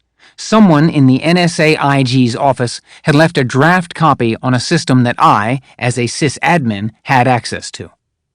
Its caveat of STLW, which I didn't recognize, turned out to be what's called a dirty word on my system, a label signifying a document that wasn't supposed to be stored on lower security drives. These drives were being constantly checked for any newly appearing dirty words, and the moment one was found, I was alerted so that I could decide how best to scrub the document from the system. But before I did, I'd have to examine the offending file myself just to confirm that the dirty word search hadn't flagged anything accidentally. Usually I just take the briefest glance at the thing, but this time, as soon as I opened the document and read the title, I knew I'd be reading it all the way through. Here was everything that was missing from the unclassified version. Here was everything that the journalism I'd read had lacked, and that the court proceedings I'd followed had been denied. A complete accounting of the NSA's most secret surveillance programs, and the agency directives and Department of Justice policies that had been used to subvert American law and contravene the U.S. Constitution. After reading the thing, I could understand why no IC employee had ever leaked it to journalists, and no judge would be able to force the government to produce it in open court. The document was so deeply classified that anybody who had access to it who wasn't a sysadmin would be immediately identifiable. And the activities it outlined were so deeply criminal that no government would ever allow it to be released unredacted. One issue jumped out at me immediately. It was clear that the unclassified version I was already familiar with wasn't a redaction of the classified version, as would usually be the practice. Rather, it was a wholly different document, which the classified version immediately exposed as an outright and carefully concocted lie. The duplicity was stupefying, especially given that I'd just dedicated months of my time to deduplicating files. Most of the time, when you're dealing with two versions of the same document, the differences between them are trivial, a few commas here, a few words there. But the only thing these two particular reports had in common was their title. Whereas the unclassified version merely made reference to the NSA being ordered to intensify its intelligence-gathering practices following 9/11, the classified version laid out the nature and scale of that intensification. The NSA's historic brief had been fundamentally altered from targeted collection of communications to bulk collection, which is the agency's euphemism for mass surveillance. And whereas the unclassified version obfuscated this shift, advocating for expanded surveillance by scaring the public with the specter of terror, the classified version made this shift explicit, justifying it as the legitimate corollary of expanded technological capability. The NSA-IG's portion of the classified report outlined what it called a collection gap, noting that existing surveillance legislation, particularly the Foreign Intelligence Surveillance Act, dated from 1978, a time when most communications signals traveled via radio or telephone lines, rather than fiber optic cables and satellites. In essence, the agency was arguing that the speed and volume of contemporary communication had outpaced and outgrown American law. No court, not even a secret court, could issue enough individually targeted warrants fast enough to keep up, and that a truly global world required a truly global intelligence agency. All of this pointed, in the NSA's logic, to the necessity of the bulk collection of Internet communications. The code name for this bulk collection initiative was indicated in the very dirty word that got it flagged on my system.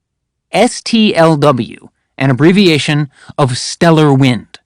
This turned out to be the single major component of the PSP that had continued and even grown in secret after the rest of the program had been made public in the press. Stellar wind was the classified report's deepest secret. It was, in fact, the NSA's deepest secret, and the one that the report's sensitive status had been designed to protect. The program's very existence was an indication that the agency's mission had been transformed, from using technology to defend America to using technology to control it by redefining citizens' private Internet communications as potential signals intelligence. Such fraudulent redefinitions ran throughout the report, but perhaps the most fundamental and transparently desperate involved the government's vocabulary. Stellar Wind had been collecting communications since the PSP's inception in 2001. But in 2004, when Justice Department officials balked at the continuation of the initiative, the Bush administration attempted to legitimize it ex post facto by changing the meanings of basic English words, such as acquire and obtain. According to the report, it was the government's position that the NSA could collect whatever communication records it wanted to without having to get a warrant, because it could only be said to have acquired or obtained them in the legal sense if and when the agency searched for and retrieved them from its database. This lexical sophistry was particularly galling to me, as I was well aware that the agency's goal was to be able to retain as much data as it could for as long as it could, for perpetuity. If communications records would only be considered definitively obtained once they were used, they could remain unobtained but collected in storage forever, raw data awaiting its future manipulation. By redefining the terms acquire and obtain, from describing the act of data being entered into a database to describing the act of a person, or more likely an algorithm, querying that database and getting a hit or return at any conceivable point in the future, the U.S. government was developing the capacity of an eternal law enforcement agency. At any time, The government could dig through the past communications of anyone it wanted to victimize in search of a crime, and everybody's communications contained evidence of something. At any point, for all perpetuity, any new administration, any future rogue head of the NSA, could just show up to work and, as easily as flicking a switch, instantly track everybody with a phone or a computer, know who they were, where they were, and what they were doing with whom, and what they had ever done in the past. The term mass surveillance is more clear to me, and I think to most people, than the government's preferred bulk collection, which to my mind threatens to give a falsely fuzzy impression of the agency's work. Bulk collection makes it sound like a particularly busy post office or sanitation department, as opposed to an historic effort to achieve total access to and clandestinely take possession of the records of all digital communications in existence. But even once a common ground of terminology is established, misperceptions can still abound. Most people, even today, tend to think of mass surveillance in terms of content, the actual words they use when they make a phone call or write an email. When they find out that the government actually cares comparatively little about that content, they tend to care comparatively little about government surveillance. The relief is understandable to a degree, due to what each of us must regard as the uniquely revealing and intimate nature of our communications, the sound of our voice, almost as personal as a thumbprint, the inimitable facial expression we put on in a selfie sent by text. The unfortunate truth, however, is that the content of our communications is rarely as revealing as its other elements, the unwritten, unspoken information that can expose the broader context and patterns of behavior. The NSA calls this metadata. The term's prefix, meta, which traditionally is translated as above or beyond, is here used in the sense of about. Metadata is data about data. It is, more accurately, data that is made by data, a cluster of tags and markers that allow data to be useful. The most direct way of thinking about metadata, however, is as activity data. All the records of all the things you do on your devices, and all the things your devices do on their own. Take a phone call, for example. Its metadata might include the date and time of the call's duration, the number from which the call was made, the number being called, and their locations. An email's metadata might include information about what type of computer it was generated on, where and when, who the computer belonged to, who sent the email, who received it, where and when it was sent and received, and who, if anyone besides the sender and recipient, accessed it, and where and when. Metadata can tell your surveillance the address you slept at last night and what time you got up this morning. It reveals every place you visited during your day and how long you spent there. It shows who you were in touch with and who was in touch with you. It's this fact that obliterates any government claim that metadata is somehow not a direct window into the substance of a communication. With the dizzying volume of digital communications in the world, there is simply no way that every phone call could be listened to or email could be read. Even if it were feasible, however, it still wouldn't be useful. And anyway, metadata makes this unnecessary by winnowing the field. That's why it's best to regard metadata not as some benign abstraction, but as the very essence of content. It is precisely the first line of information that the party surveilling you requires. There's another thing, too. Content is usually defined as something that you knowingly produce. You know what you're saying during a phone call, or what you're writing in an email. But you have hardly any control over the metadata you produce because it is generated automatically. Just as it's collected, stored, and analyzed by machine, it's made by machine too, without your participation or even consent. Your devices are constantly communicating for you whether you want them to or not. And unlike the humans you communicate with of your own volition, your devices don't withhold private information or use code words in an attempt to be discreet. They merely ping the nearest cell phone towers with signals that never lie. One major irony here is that law, which always lags behind technological innovation by at least a generation, gives substantially more protections to a communication's content than to its metadata. And yet, intelligence agencies are far more interested in the metadata. The activity records that allow them both the big picture, ability to analyze data at scale, and the little picture, ability to make perfect maps, chronologies, and associative synopses of an individual's personal life, from which they presume to extrapolate predictions of behavior. In sum, metadata can tell your surveillant virtually everything they'd ever want or need to know about you, except what's actually going on inside your head. After reading this classified report, I spent the next weeks, even months, in a daze. I was sad and low, trying to deny everything I was thinking and feeling. That's what was going on in my head toward the end of my stint in Japan. I felt far from home, but monitored. I felt more adult than ever, but also cursed with the knowledge that all of us had been reduced to something like children, who'd be forced to live the rest of our lives under omniscient parental supervision. I felt like a fraud, making excuses to Lindsay to explain my sullenness. I felt like a fool, as someone of supposedly serious technical skills who'd somehow helped to build an essential component of this system without realizing its purpose. I felt used as an employee of the IC who only now was realizing that all along I'd been protecting not my country, but the state. I felt, above all, violated. Being in Japan only accentuated this sense of betrayal. I'll explain. The Japanese that I'd managed to pick up through community college and my interest in anime and manga was enough for me to speak and get through basic conversations, but reading was a different matter. In Japanese, each word can be represented by its own unique character, or a combination of characters called kanji. So there were tens of thousands of them, far too many for me to memorize.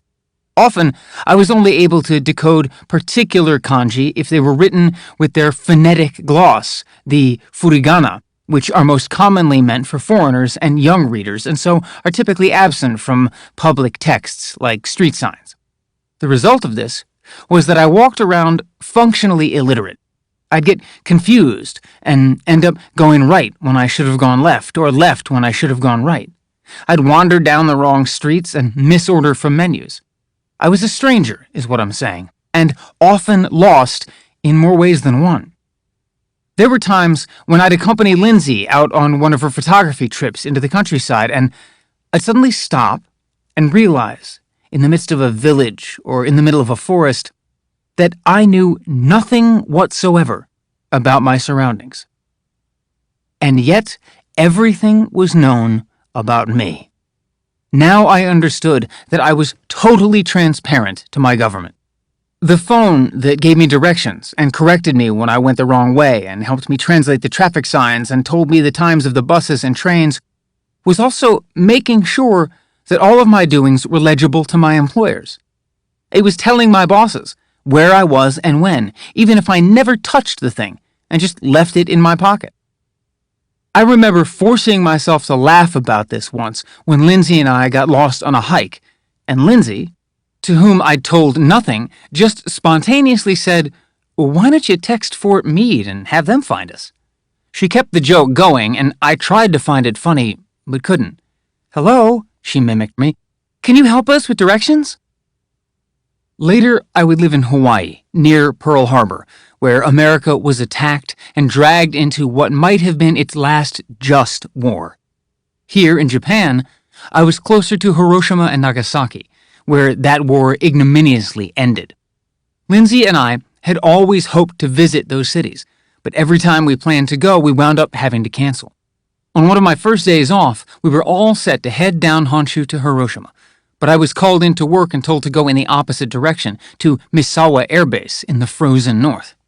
On the day of our next scheduled attempt, Lindsay got sick, and then I got sick too.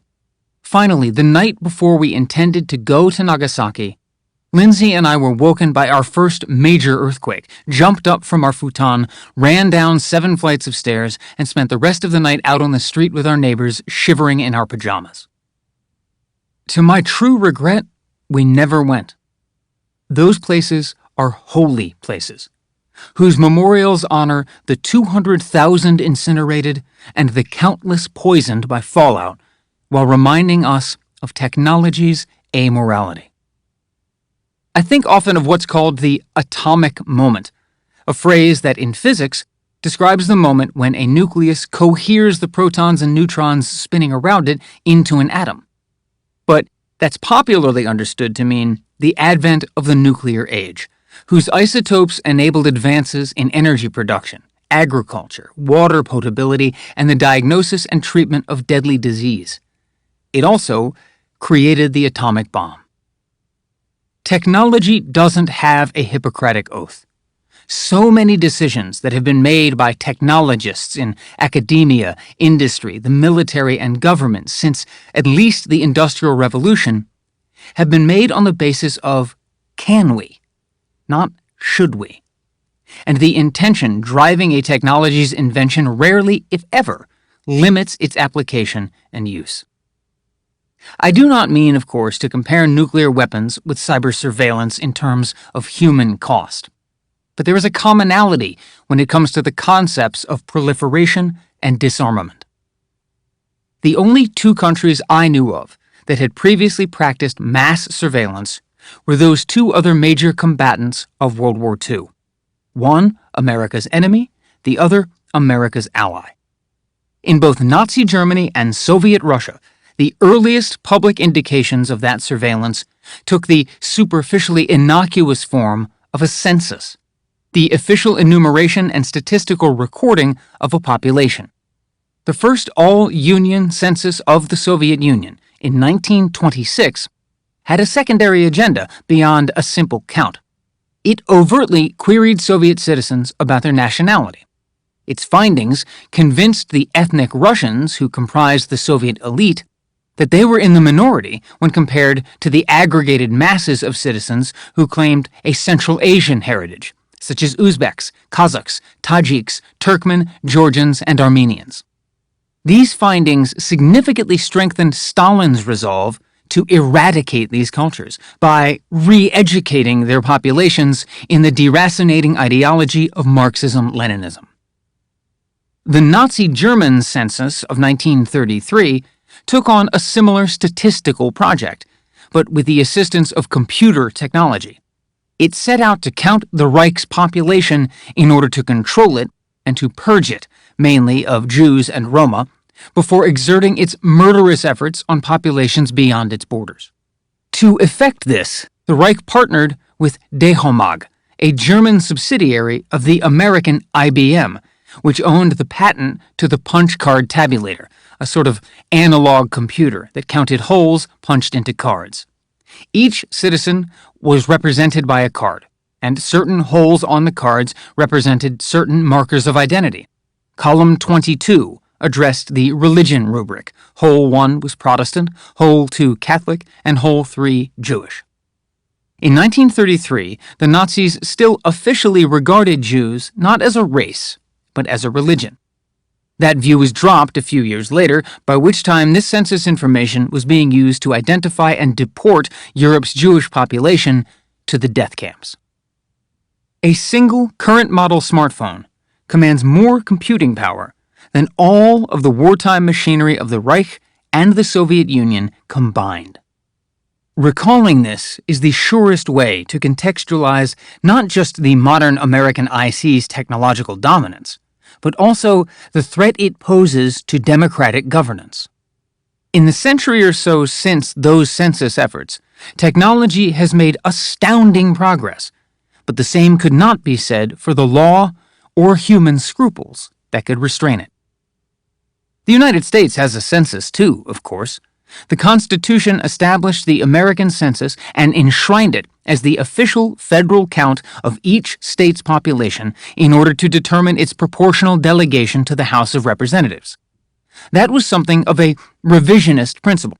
in that authoritarian governments, including the British monarchy that ruled the colonies, had traditionally used the census as a method of assessing taxes and ascertaining the number of young men eligible for military conscription.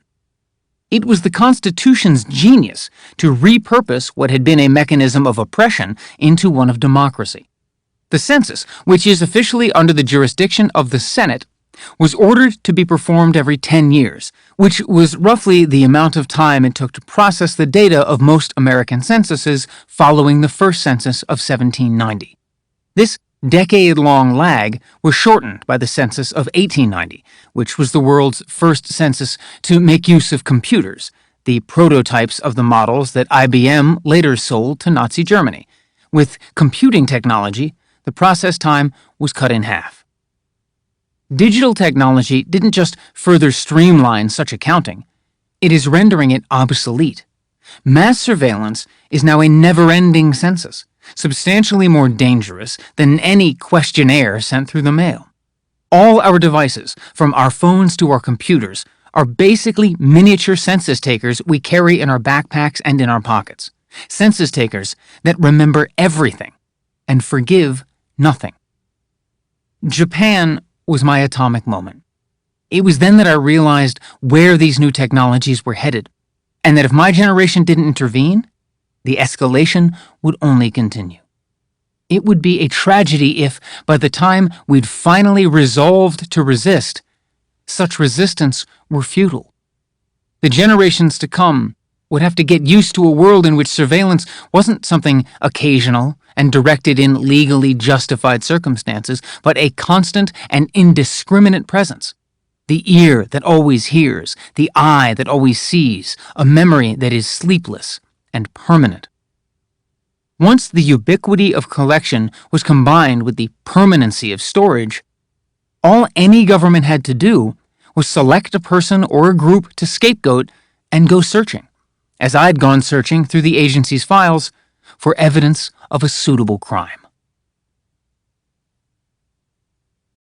Chapter 17. Home on the Cloud. In 2011, I was back in the States, working for the same nominal employer, Dell, but now attached to my old agency, the CIA. One mild spring day, I came home from my first day at the new job and was amused to notice the house I'd moved into had a mailbox. It was nothing fancy, just one of those subdivided rectangles common to townhouse communities, but still, it made me smile. I hadn't had a mailbox in years, and hadn't ever checked this one. I might not even have registered its existence had it not been overflowing, stuffed to bursting with heaps of junk mail addressed to Mr. Edward J. Snowden or current resident. The envelopes contained coupons and ad circulars for household products. Someone knew that I'd just moved in. A memory surfaced from my childhood, a memory of checking the mail and finding a letter to my sister. Although I wanted to open it, my mother wouldn't let me. I remember asking why. Because, she said, it's not addressed to you. She explained that opening mail intended for someone else, even if it was just a birthday card or a chain letter, wasn't a very nice thing to do.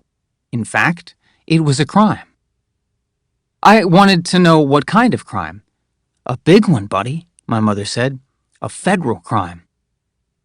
I stood in the parking lot, tore the envelopes in half, and carried them to the trash. I had a new iPhone in the pocket of my new Ralph Lauren suit. I had new Burberry glasses, a new haircut, keys to this new townhouse in Columbia, Maryland, the largest place I'd ever lived in, and the first place that really felt like mine. I was rich, or at least my friends thought so. I barely recognized myself. I'd decided it was best to live in denial and just make some money, make life better for the people I loved. After all, wasn't that what everybody else did? But it was easier said than done. The denial, I mean. The money, that came easy. So easy that I felt guilty.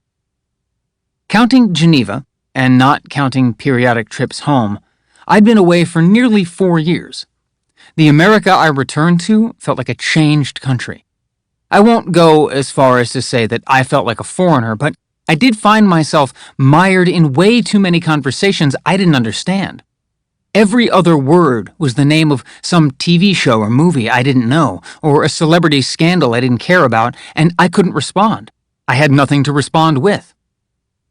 Contradictory thoughts rained down like Tetris blocks, and I struggled to sort them out, to make them disappear. I thought, pity these poor, sweet, innocent people.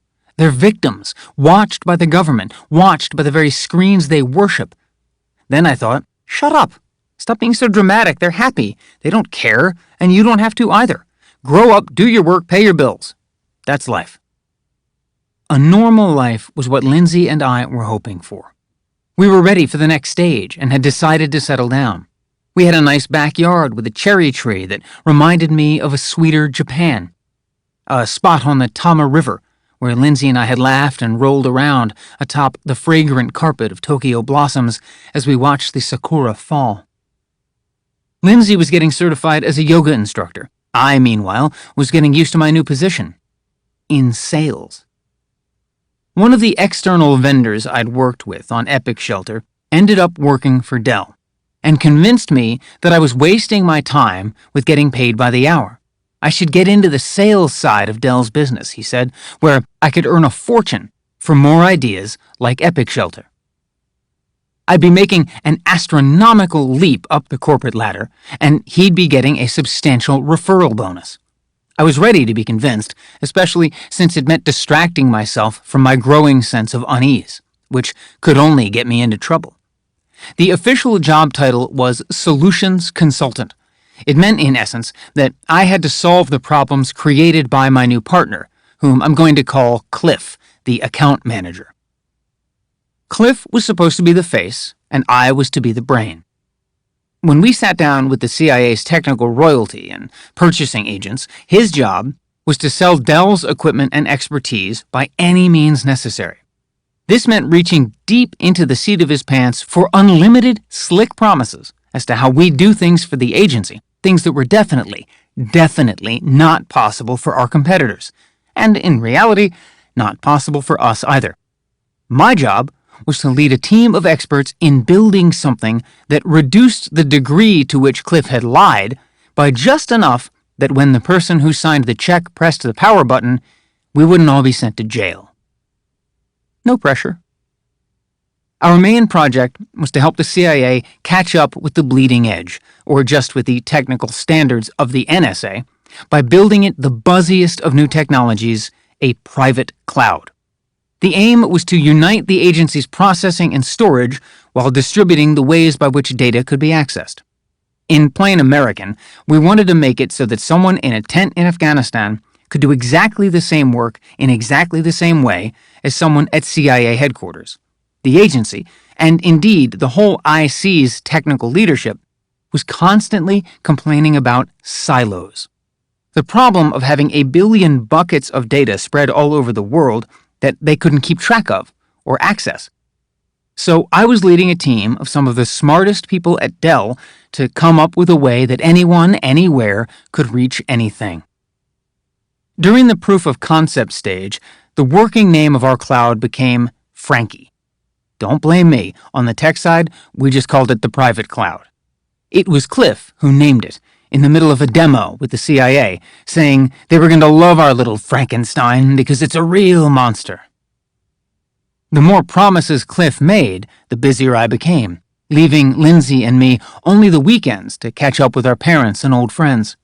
We tried to furnish and equip our new home. The 3-story place had come empty, so we had to get everything, or everything that our parents hadn't generously handed down to us. This felt very mature, but was at the same time very telling about our priorities. We bought dishes, cutlery, a desk, and a chair, but we still slept on a mattress on the floor. I'd become allergic to credit cards with all their tracking, so we bought everything outright with hard currency. When we needed a car, I bought a '98 Acura Integra from a classified ad for $3,000 cash. Earning money was one thing, but neither Lindsay nor I liked to spend it, unless it was for computer equipment or a special occasion. For Valentine's Day, I bought Lindsay the revolver she'd always wanted. Our new condo was a 20-minute drive from nearly a dozen malls, including the Columbia Mall, which has nearly 1.5 million square feet of shopping, occupied by some 200 stores, a 14-screen AMC multiplex, a P.F. Chang's, and a cheesecake factory. As we drove the familiar roads in the beat-up Integra, I was impressed, but also slightly taken aback by all the development that had occurred in my absence. The post-9/11 government spending spree had certainly put a lot of money into a lot of local pockets. It was an unsettling and even overwhelming experience to come back to America after having been away for a while and to realize anew just how wealthy this part of the country was, and how many consumer options it offered. How many big-box retailers and high-end interior design showrooms. And all of them had sales. For President's Day, Memorial Day, Independence Day, Labor Day, Columbus Day, Veterans Day. Festive banners announced the latest discounts just below all the flags. Our mission was pretty much appliance-based on this one afternoon I'm recalling. We were at Best Buy. Having settled on a new microwave, we were checking out, on Lindsay's healthful insistence, a display of blenders. She had her phone out and was in the midst of researching which of the 10 or so devices had the best reviews when I found myself wandering over to the computer department at the far end of the store. But along the way, I stopped. There, at the edge of the kitchenware section, ensconced atop a brightly decorated and lit elevated platform, was a shiny new refrigerator. Rather, it was a smart fridge, which was being advertised as internet-equipped. This, plain and simple, blew my mind. A salesperson approached, interpreting my stupefaction as interest. "It is amazing, isn't it?"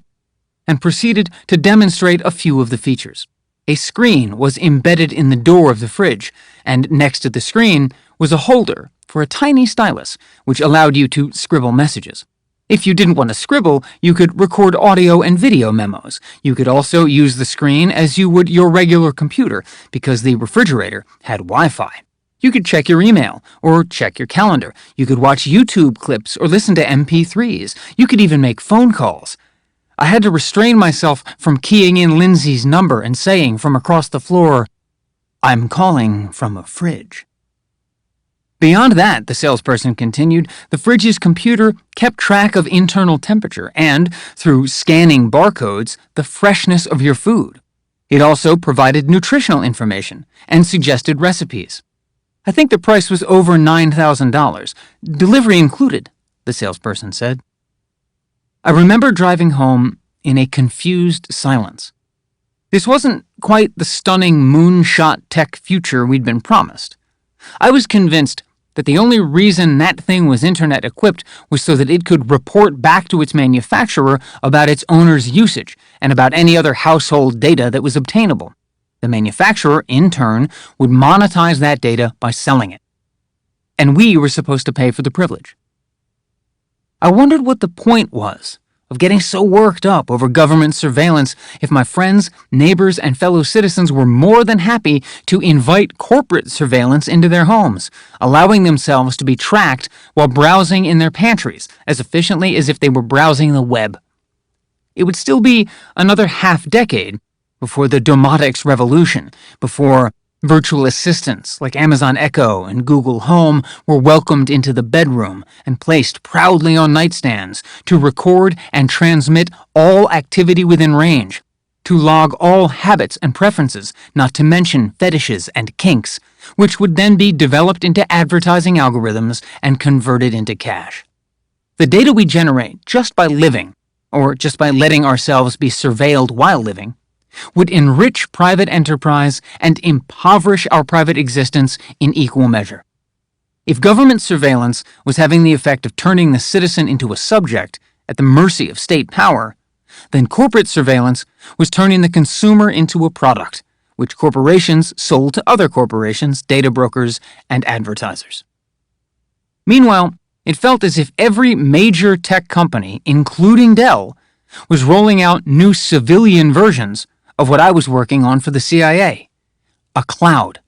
In fact, Dell had even tried 4 years previously to trademark the term cloud computing, but was denied. I was amazed at how willingly people were signing up, so excited at the prospect of their photos and videos and music and ebooks being universally backed up and available that they never gave much thought as to why such an uber-sophisticated and convenient storage solution was being offered to them for free or for cheap in the first place. I don't think I'd ever seen such a concept be so uniformly bought into on every side. The cloud was as effective a sales term for Dell to sell to the CIA as it was for Amazon and Apple and Google to sell to their users. I can still close my eyes and hear Cliff schmoozing some CIA suit about how, with the cloud, you'll be able to push security updates across agency computers worldwide. Or, when the cloud's up and running, the agency will be able to track who has read what file worldwide. The cloud was white and fluffy and peaceful, floating high above the fray. Though many clouds make a stormy sky, a single cloud provided a benevolent bit of shade. It was protective. I think it made everyone think of heaven. Dell, along with the largest cloud-based private companies, Amazon, Apple, and Google, regarded the rest of the cloud as a new age of computing. But in concept, at least, it was something of a regression to the old mainframe architecture of computing's earliest history, where many users all depended upon a single, powerful, central core that could only be maintained by an elite cadre of professionals. The world had abandoned this impersonal mainframe model only a generation before, once businesses like Dell developed personal computers, cheap enough and simple enough to appeal to mortals. The renaissance that followed produced desktops, laptops, tablets, and smartphones, all devices that allowed people the freedom to make an immense amount of creative work. The only issue was how to store it. That was the genesis of cloud computing. Now, it didn't really matter what kind of personal computer you had, because the real computers that you relied upon were warehoused in the enormous data centers that the cloud companies built throughout the world. These were, in a sense, the new mainframes, row after row of racked, identical servers linked together in such a way that each individual machine acted together within a collective computing system. The loss of a single server or even an entire data center no longer mattered, because they were mere droplets in the larger global cloud. From the standpoint of a regular user, a cloud is just a storage mechanism that ensures that your data is being processed or stored not on your personal device, but on a range of different servers, which can ultimately be owned and operated by different companies. The result is that your data is no longer truly yours. It's controlled by companies, which can use it for virtually any purpose. Read your terms of service agreements for cloud storage, which get longer and longer by the year. Current ones are over 6,000 words, twice the average length of one of these book chapters. When we choose to store our data online, we're often ceding our claim to it. Companies can decide what type of data they will hold for us, and can willfully delete any data they object to. Unless we've kept a separate copy on our own machines or drives, this data will be lost to us forever. If any of our data is found to be particularly objectionable or otherwise in violation of the terms of service, the companies can unilaterally delete our accounts, deny us our own data, and yet retain a copy for their own records, which they can turn over to the authorities without our knowledge or consent. Ultimately, the privacy of our data depends on the ownership of our data. There is no property less protected, and yet no property more private. The internet I'd grown up with, the internet that had raised me, was disappearing, and with it, so was my youth. The very act of going online, which had once seemed like a marvelous adventure, now seemed like a fraught ordeal. Self-expression now required such strong self-protection as to obviate its liberties and nullify its pleasures. Every communication was a matter not of creativity, but of safety. Every transaction was a potential danger. Meanwhile, the private sector was busy leveraging our reliance on technology into market consolidation. The majority of American internet users lived their entire digital lives on email, social media, and e-commerce platforms owned by an imperial triumvirate of companies, Google, Facebook, and Amazon. And the American IC was seeking to take advantage of that fact by obtaining access to their networks, both through direct orders that were kept secret from the public and clandestine subversion efforts that were kept secret from the companies themselves. Our user data was turning vast profits for the companies, and the government pilfered it for free. I don't think I'd ever felt so powerless. Then there was this other emotion I felt, a curious sense of being adrift and yet at the same time of having my privacy violated. It was as if I were dispersed, with parts of my life scattered across servers all over the globe and yet intruded or imposed upon. Every morning when I left our townhouse, I found myself nodding at the security cameras dotted throughout our development. Previously, I'd never paid them any attention, but now, when a light turned red on my commute, I couldn't help but think of its leering sensor, keeping tabs on me whether I blew through the intersection or stopped. License plate readers were recording my comings and goings, even if I maintained a speed of 35 miles per hour. America's fundamental laws exist to make the job of law enforcement not easier, but harder. This isn't a bug.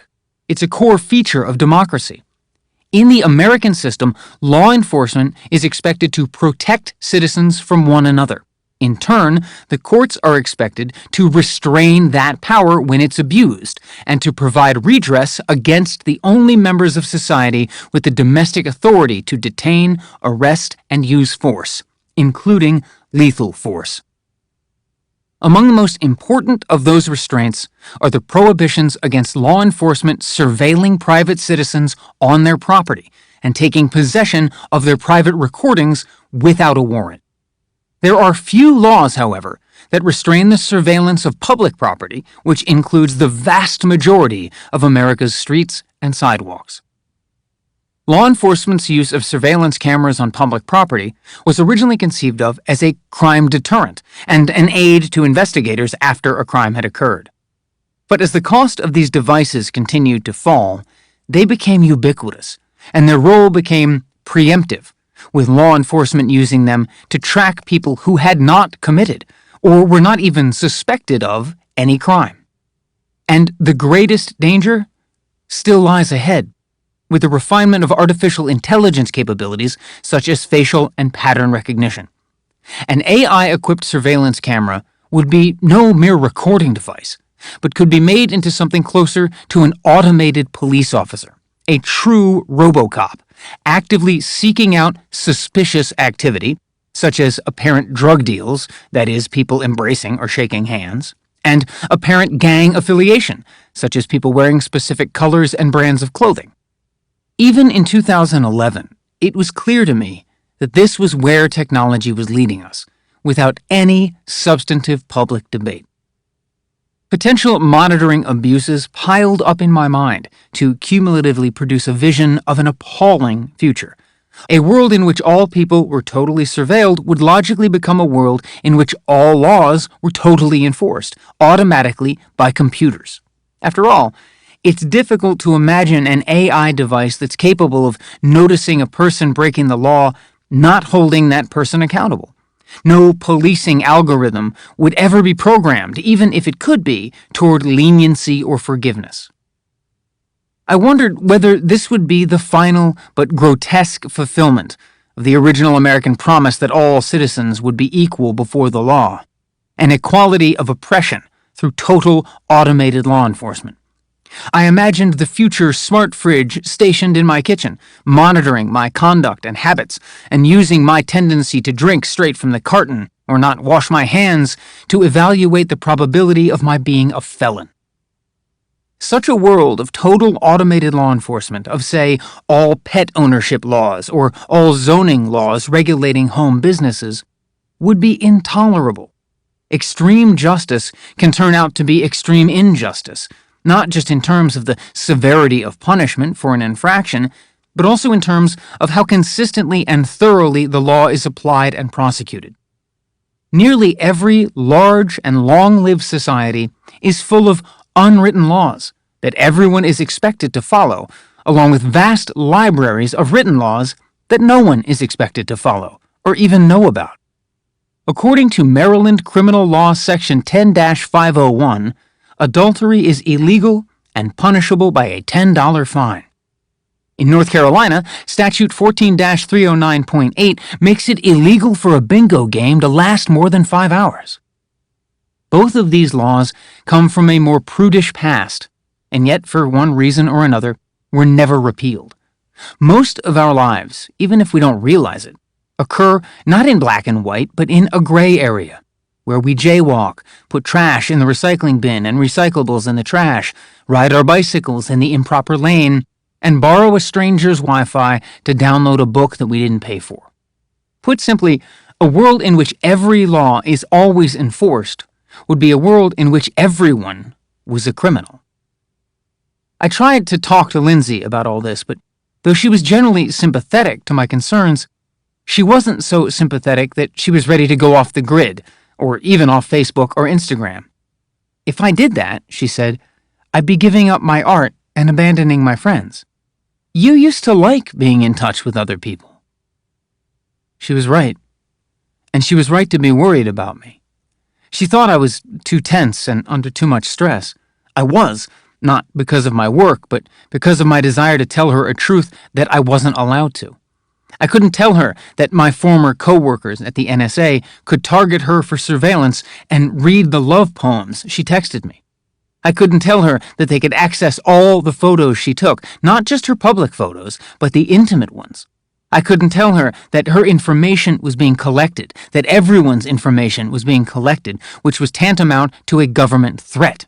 If you ever get out of line, we'll use your private life against you. I tried to explain it to her obliquely through an analogy. I told her to imagine opening up her laptop one day and finding a spreadsheet on her desktop. Why? She said, I don't like spreadsheets. I wasn't prepared for this response, so I just said the first thing that came to mind. Nobody does, but this one's called The End. Ooh, mysterious. You don't remember having created this spreadsheet, but once you open it up, you recognize its contents, because inside it is everything, absolutely everything, that could ruin you. Every speck of information that could destroy your life. Lindsay smiled. Can I see the one for you? She was joking, but I wasn't. A spreadsheet containing every scrap of data about you would pose a mortal hazard. Imagine it. All the secrets, big and small, that could end your marriage, end your career, poison even your closest relationships, and leave you broke, friendless, and in prison. Maybe the spreadsheet would include the joint you smoked last weekend at a friend's house, or the one line of cocaine you snorted off the screen of your phone in a bar in college, or the drunken one-night stand you had with your friend's girlfriend, who's now your friend's wife, which you both regret and have agreed never to mention to anyone. Or an abortion you got when you were a teenager, which you kept hidden from your parents and that you'd like to keep hidden from your spouse.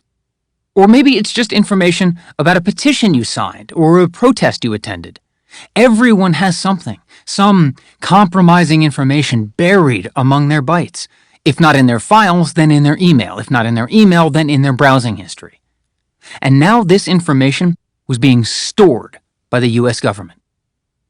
Sometime after our exchange, Lindsay came up to me and said, I figured out what would be on my spreadsheet of total destruction. The secret that would ruin me. What? I'm not going to tell you. I tried to chill, but I kept having strange physical symptoms. I'd become weirdly clumsy, falling off ladders more than once, or bumping into door frames. Sometimes I'd trip or drop spoons I was holding, or fail to gauge distances accurately and miss what I was reaching for. I'd spill water over myself or choke on it. Lindsay and I would be in the middle of a conversation when I'd miss what she'd said, and she'd ask where I'd gone to. It was like I'd been frozen in another world. One day, when I went to meet Lindsay after her pole fitness class, I started feeling dizzy. This was one of the most disturbing of the symptoms that I'd had thus far. It scared me, and it scared Lindsay, too. especially when it led to a gradual diminishing of my senses. I had too many explanations for these incidents: poor diet, lack of exercise, lack of sleep. I had too many rationalizations. The plate was too close to the edge of the counter, the stairs were slippery. I couldn't make up my mind whether it was worse if what I was experiencing was psychosomatic or genuine. I decided to go to the doctor, but the only appointment wasn't for weeks. A day or so later, I was home around noon, trying my best to keep up with work remotely. I was on the phone with a security officer at Dell when the dizziness hit me hard. I immediately excused myself from the call, slurring my words, and as I struggled to hang up the phone, I was sure I was going to die. For those who've experienced it, this sense of impending doom needs no description. And for those who haven't, there is no explanation. It strikes so suddenly and primally that it wipes out all other feeling, all thought, besides helpless resignation. My life was over. I slumped in my chair, a big black padded erosion that tilted underneath me as I fell into a void and lost consciousness. I came to, still seated, with the clock on my desk reading just shy of 1 p.m. I'd been out less than an hour, but I was exhausted. It was as if I'd been awake since the beginning of time. I reached for the phone in a panic, but my hand kept missing it and grabbing the air. Once I managed to grab a hold of it and get a dial tone, I found I couldn't remember Lindsay's number, or could only remember the digits, but not their order. Somehow I managed to get myself downstairs, taking each step deliberately, palm against the wall. I got some juice out of the fridge and chugged it, keeping both hands on the carton and dribbling a fair amount on my chin. Then I lay down on the floor, pressed my cheek to the cool linoleum, and fell asleep, which was how Lindsay found me. I'd just had an epileptic seizure. My mother had epilepsy, and for a time at least was prone to grand mal seizures, the foaming at the mouth, her limbs thrashing, her body rolling around until it stilled into a horrible, unconscious rigidity. I couldn't believe I hadn't previously associated my symptoms with hers, though that was the very same denial she herself had been in for decades, attributing her frequent falls to clumsiness and lack of coordination. She hadn't been diagnosed until her first grand mal in her late 30s, and after a brief spell on medication, her seizures stopped. She'd always told me and my sister that epilepsy wasn't hereditary, and to this day I'm still not sure if that's what her doctor had told her, or if she was just trying to reassure us that her fate wouldn't be ours. There is no diagnostic test for epilepsy. The clinical diagnosis is just 2 or more unexplained seizures. That's it. Very little is known about the condition. Medicine tends to treat epilepsy phenomenologically. Doctors don't talk about epilepsy, they talk about seizures. They tend to divide seizures into 2 types, localized and generalized. The former being an electrical misfire in a certain section of your brain that doesn't spread. The latter being an electrical misfire that creates a chain reaction. Basically, a wave of misfiring synapses rolls across your brain, causing you to lose motor function and ultimately consciousness. Epilepsy is such a strange syndrome. Its sufferers feel different things depending on which part of the brain has the initial electrical cascade failure. Those who have this failure in their auditory center famously hear bells. Those who have it in their visual center either have their vision go dark or see sparkles. If the failure happens in the deeper core areas of the brain, which was where mine occurred, it can cause severe vertigo.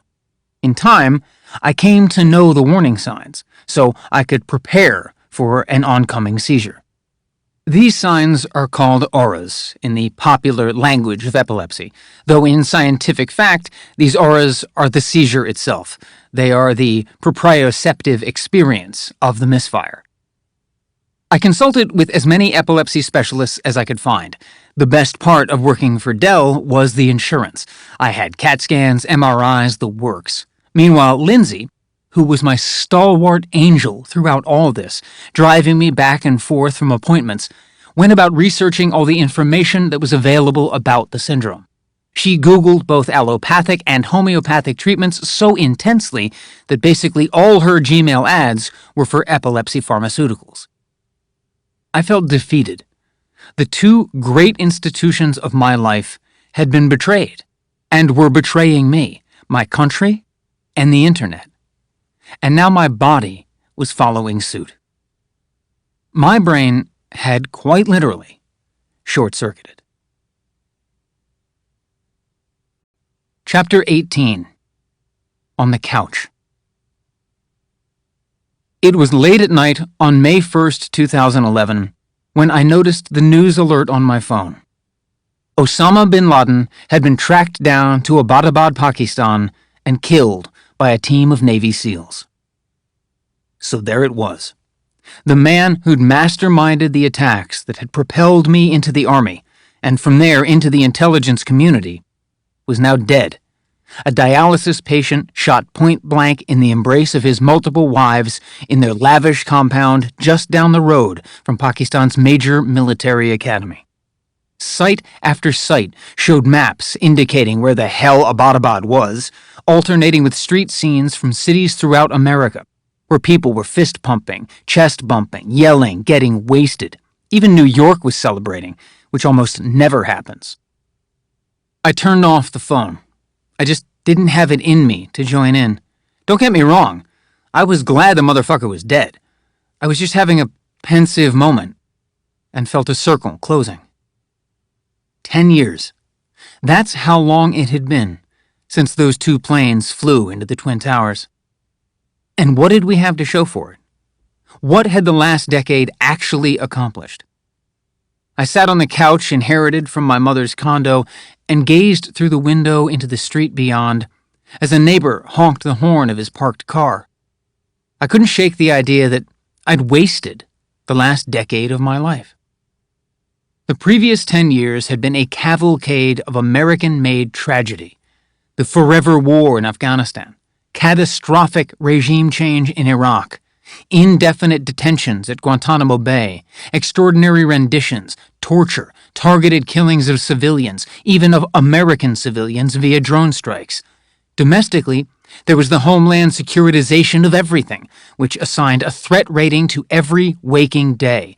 Red, severe. Orange, high. Yellow, elevated. And, from the Patriot Act on, the steady erosion of civil liberties, the very liberties we were allegedly fighting to protect.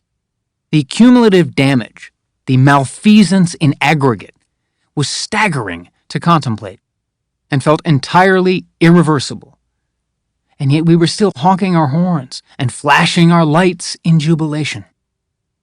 The biggest terrorist attack on American soil happened concurrently with the development of digital technology, which made much of the earth American soil, whether we liked it or not. Terrorism, of course, was the stated reason why most of my country's surveillance programs were implemented, at a time of great fear and opportunism. But it turned out that fear was the true terrorism, perpetuated by a political system that was increasingly willing to use practically any justification to authorize the use of force. American politicians weren't as afraid of terror as they were of seeming weak, or of being disloyal to their party, or of being disloyal to their campaign donors who had ample appetites for government contracts and petroleum products from the Middle East. The politics of terror became more powerful than the terror itself, resulting in counter-terror, the panicked actions of a country unmatched in capability, unrestrained by policy, and blatantly unconcerned about upholding the rule of law. After 9/11, the IC's orders had been never again, a mission that could never be accomplished. A decade later, it had become clear, to me at least, that the repeated evocations of terror by the political class were not a response to any specific threat or concern, but a cynical attempt to turn terror into a permanent danger that required permanent vigilance enforced by unquestionable authority. After a decade of mass surveillance, the technology had proved itself to be a potent weapon less against terror and more against liberty itself. By continuing these programs, by continuing these lies, America was protecting little, winning nothing, and losing much, until there would be few distinctions left between those post-9/11 polarities of us and them. The latter half of 2011 passed in a succession of seizures and in countless doctors' offices and hospitals. I was imaged, tested, and prescribed medications that stabilized my body but clouded my mind, turning me depressed, lethargic, and unable to focus. I wasn't sure how I was going to live with what Lindsay was now calling my condition, without losing my job. Being the top technologist for Dell's CIA account meant I had tremendous flexibility. My office was my phone, and I could work from home. But meetings were an issue. They were always in Virginia, and I lived in Maryland, a state whose law prevented people diagnosed with epilepsy from driving. If I were caught behind the wheel, I could lose my driver's license, and with it my ability to attend the meetings that were the single non-negotiable requirement of my position. I finally gave in to the inevitable, took a short-term disability leave from Dell, and decamped to my mother's second-hand couch. It was as blue as my mood, but comfortable. For weeks and weeks it was the center of my existence, the place where I slept and ate and read and slept some more, the place where I just generally wallowed bleakly as time mocked me. I don't remember what books I tried to read, but I do remember never managing much more than a page before closing my eyes and sinking back again into the cushions. I couldn't concentrate on anything except my own weakness, the uncooperative lump that used to be me spread across the upholstery, motionless but for a lone finger atop the screen of the phone that was the only light in the room. I'd scroll through the news, then nap, then scroll again, then nap, while protesters in Tunisia, Libya, Egypt, Yemen, Algeria, Morocco, Iraq, Lebanon, and Syria were being imprisoned and tortured or just shot in the streets by the secret state agents of thuggish regimes, many of which America had helped keep in power. The suffering of that season was immense, spiraling out of the regular news cycle. What I was witnessing was desperation, compared with which my own struggles seemed cheap. They seemed small, morally and ethically small, and privileged. Throughout the Middle East, innocent civilians were living under the constant threat of violence, with work and school suspended, no electricity, no sewage. In many regions, they didn't have access to even the most rudimentary medical care. But if at any moment I doubted that my anxieties about surveillance and privacy were relevant, or even appropriate, in the face of such immediate danger and privation, I only had to pay a bit more attention to the crowds on the street and the proclamations they were making. In Cairo and Sana'a, in Beirut and Damascus, in Ahvaz, Khuzestan, and in every other city of the Arab Spring and Iranian Green movement. The crowds were calling for an end to oppression, censorship, and precarity. They were declaring that in a truly just society, the people were not answerable to the government was answerable to the people. Although each crowd, in each city, even on each day, seemed to have its own specific motivation and its own specific goals, they all had one thing in common: a rejection of authoritarianism, a recommitment to the humanitarian principle that an individual's rights are inborn and inalienable. In an authoritarian state, rights derive from the state and are granted to the people. In a free state, rights derive from the people and are granted to the state. In the former, people are subjects, who are only allowed to own property, pursue an education, work, pray, and speak because their government permits them to. In the latter, people are citizens, who agree to be governed in a covenant of consent that must be periodically renewed and is constitutionally revocable. It's this clash between the authoritarian and the liberal democratic that I believe to be the major ideological conflict of my time. Not some concocted, prejudiced notion of an East-West divide or of a resurrected crusade against Christendom or Islam.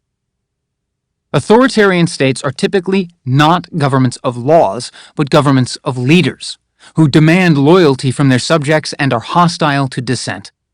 Liberal democratic states, by contrast, make no or few such demands, but depend almost solely on each citizen voluntarily assuming the responsibility of protecting the freedoms of everyone else around them, regardless of their race, ethnicity, creed, ability, sexuality, or gender.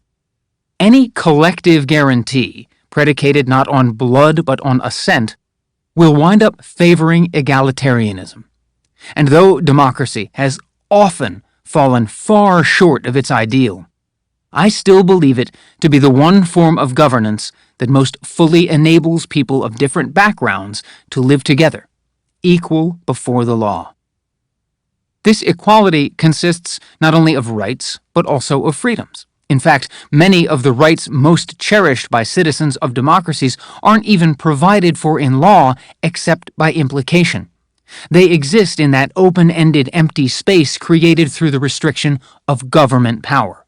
For example, Americans only have a right to free speech because the government is forbidden from making any law restricting that freedom, and a right to a free press because the government is forbidden from making any law to abridge it.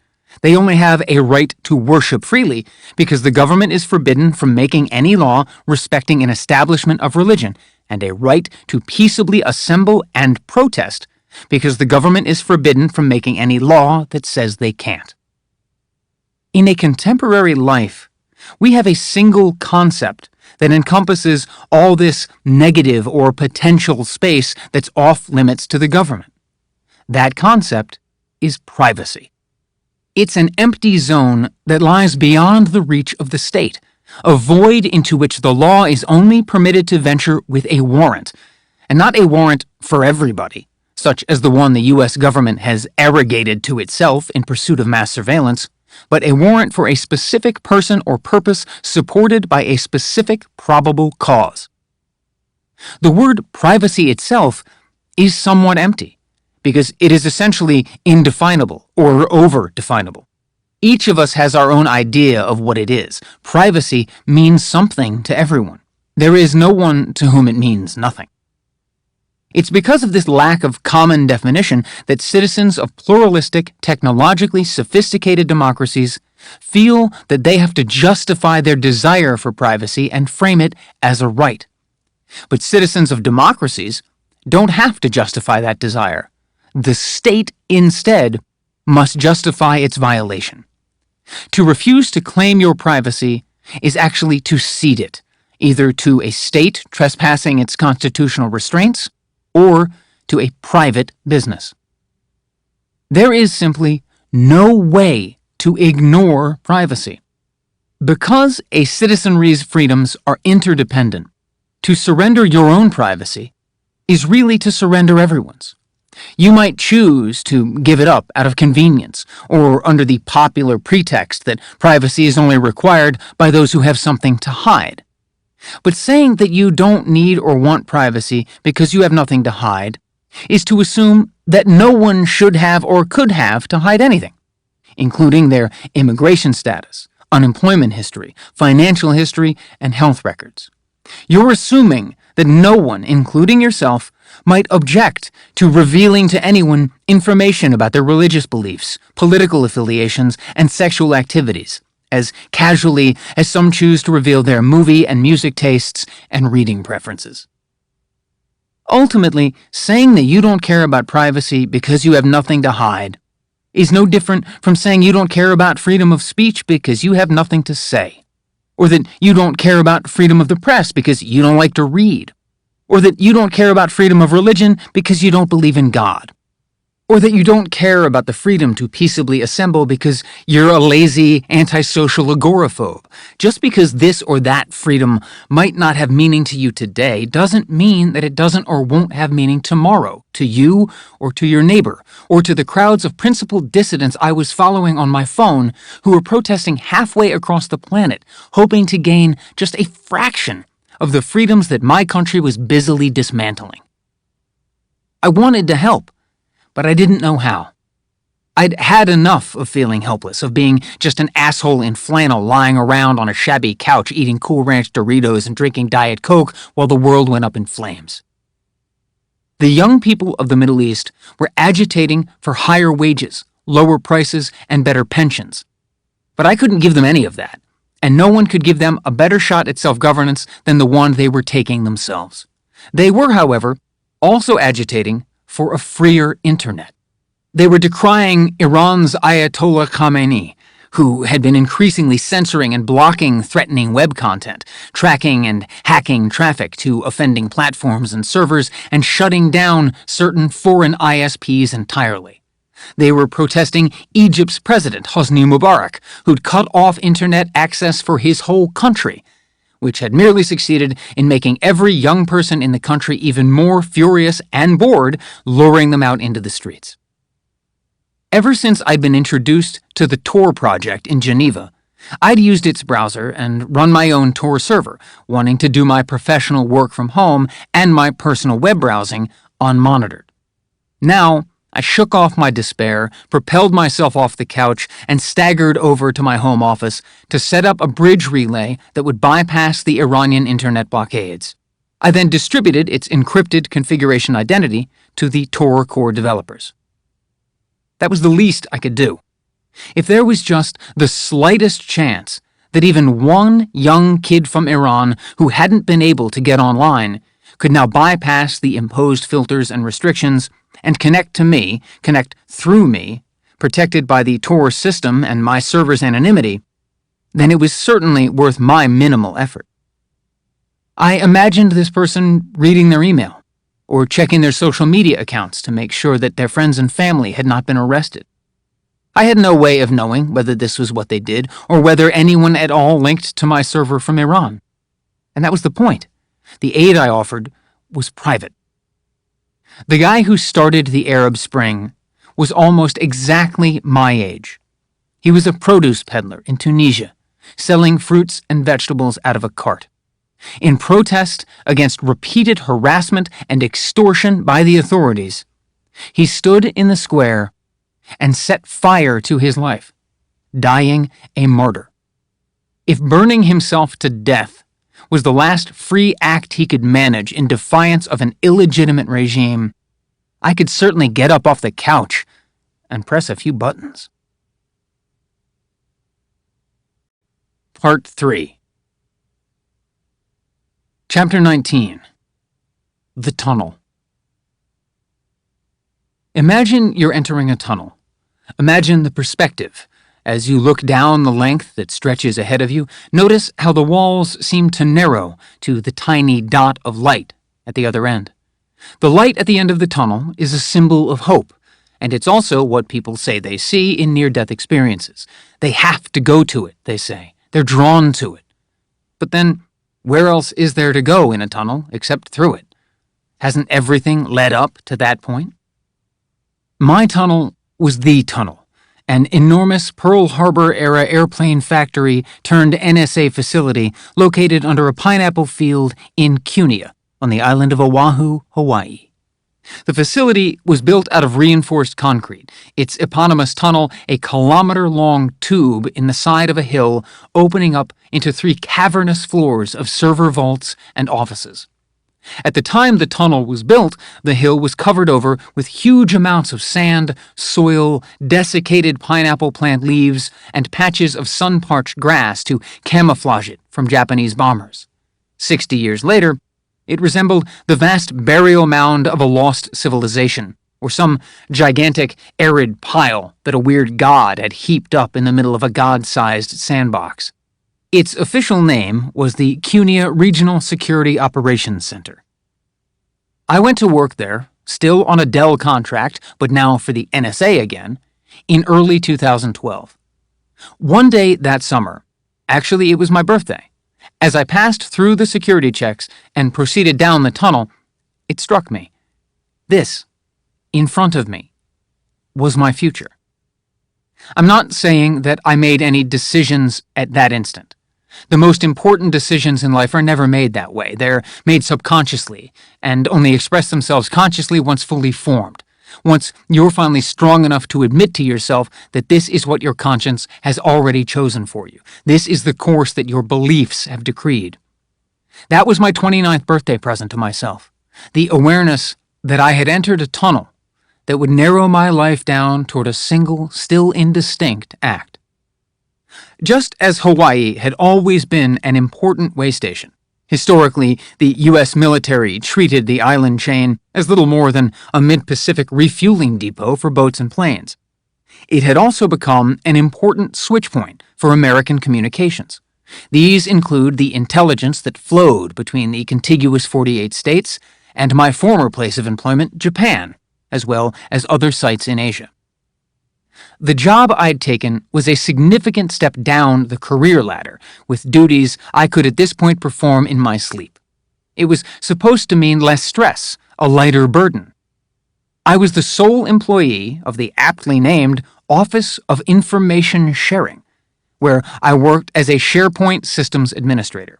SharePoint is a Microsoft product, a dopey, pokey program, or rather a grab bag of programs, focused on internal document management. Who can read what, who can edit what, who can send and receive what, and so on. By making me Hawaii's SharePoint systems administrator, the NSA had made me the manager of document management. I was, in effect, the reader-in-chief at one of the agency's most significant facilities. As was my typical practice in any new technical position, I spent the earliest days automating my tasks, meaning writing scripts to do my work for me, so as to free up my time for something more interesting. Before I go any further, I want to emphasize this. My active searching out of NSA abuses began not with the copying of documents, but with the reading of them. My initial intention was just to confirm the suspicions that I'd first had back in 2009 in Tokyo. 3 years later, I was determined to find out if an American system of mass surveillance existed, and if it did, how it functioned. Though I was uncertain about how to conduct this investigation, I was at least sure of this. I had to understand exactly how the system worked before I could decide what, if anything, to do about it. This, of course, was not why Lindsay and I had come to Hawaii. We hadn't hauled all the way out to paradise just so I could throw our lives away for a principle. We'd come to start over yet again. My doctors told me that the climate and more relaxed lifestyle in Hawaii might be beneficial for my epilepsy, since lack of sleep was thought to be the leading trigger of the seizures. Also, the move eliminated the driving problem. The tunnel was within bicycling distance of a number of communities in Cunea, the quiet heart of the island's dry, red interior. It was a pleasant 20-minute ride to work through sugarcane fields in brilliant sunshine. With the mountains rising calm and high in the clear blue distance, the gloomy mood of the last few months lifted like the morning fog. Lindsay and I found a decent-sized bungalow-type house on Ilu Street in Waipahu's Royal Cunea, which we furnished with our stuff from Columbia, Maryland, since Dell paid relocation expenses. The furniture didn't get much use, though, since the sun and heat would often cause us to walk in the door, strip off our clothes, and lie naked on the carpet beneath the overworked air conditioner. Eventually, Lindsay turned the garage into a fitness studio, filling it with yoga mats and the spinning pole she'd brought from Colombia. I set up a new Tor server.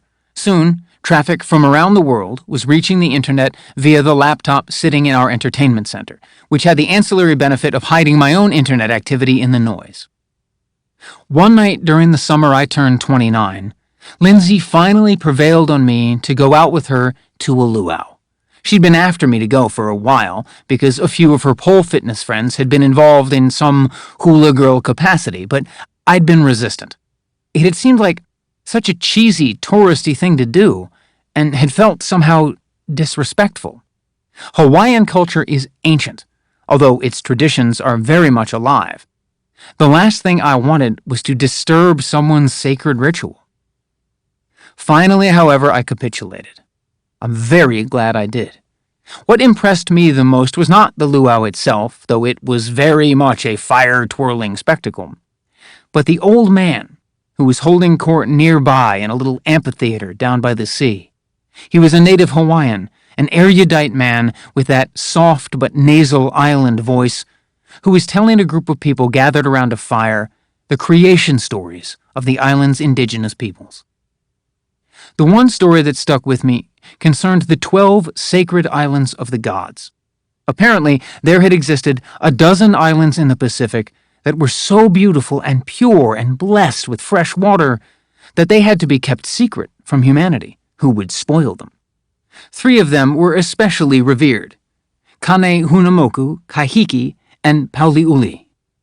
The lucky gods who inhabited these islands decided to keep them hidden because they believed that a glimpse of their bounty would drive people mad. After considering numerous ingenious schemes by which these islands might be concealed, including dyeing them the color of the sea or sinking them to the bottom of the ocean, they finally decided to make them float in the air. Once the islands were airborne, they were blown from place to place, staying constantly in motion. At sunrise and sunset especially, you might think that you'd noticed one, hovering far at the horizon. But the moment you pointed it out to anyone, it would suddenly drift away, or assume another form entirely, such as a pumice raft, a hunk of rock ejected by a volcanic eruption, or a cloud. I thought about that legend a lot while I went about my search. The revelations I was pursuing were exactly like those islands, exotic preserves that a pantheon of self-important, self-appointed rulers were convinced had to be kept secret and hidden from humanity.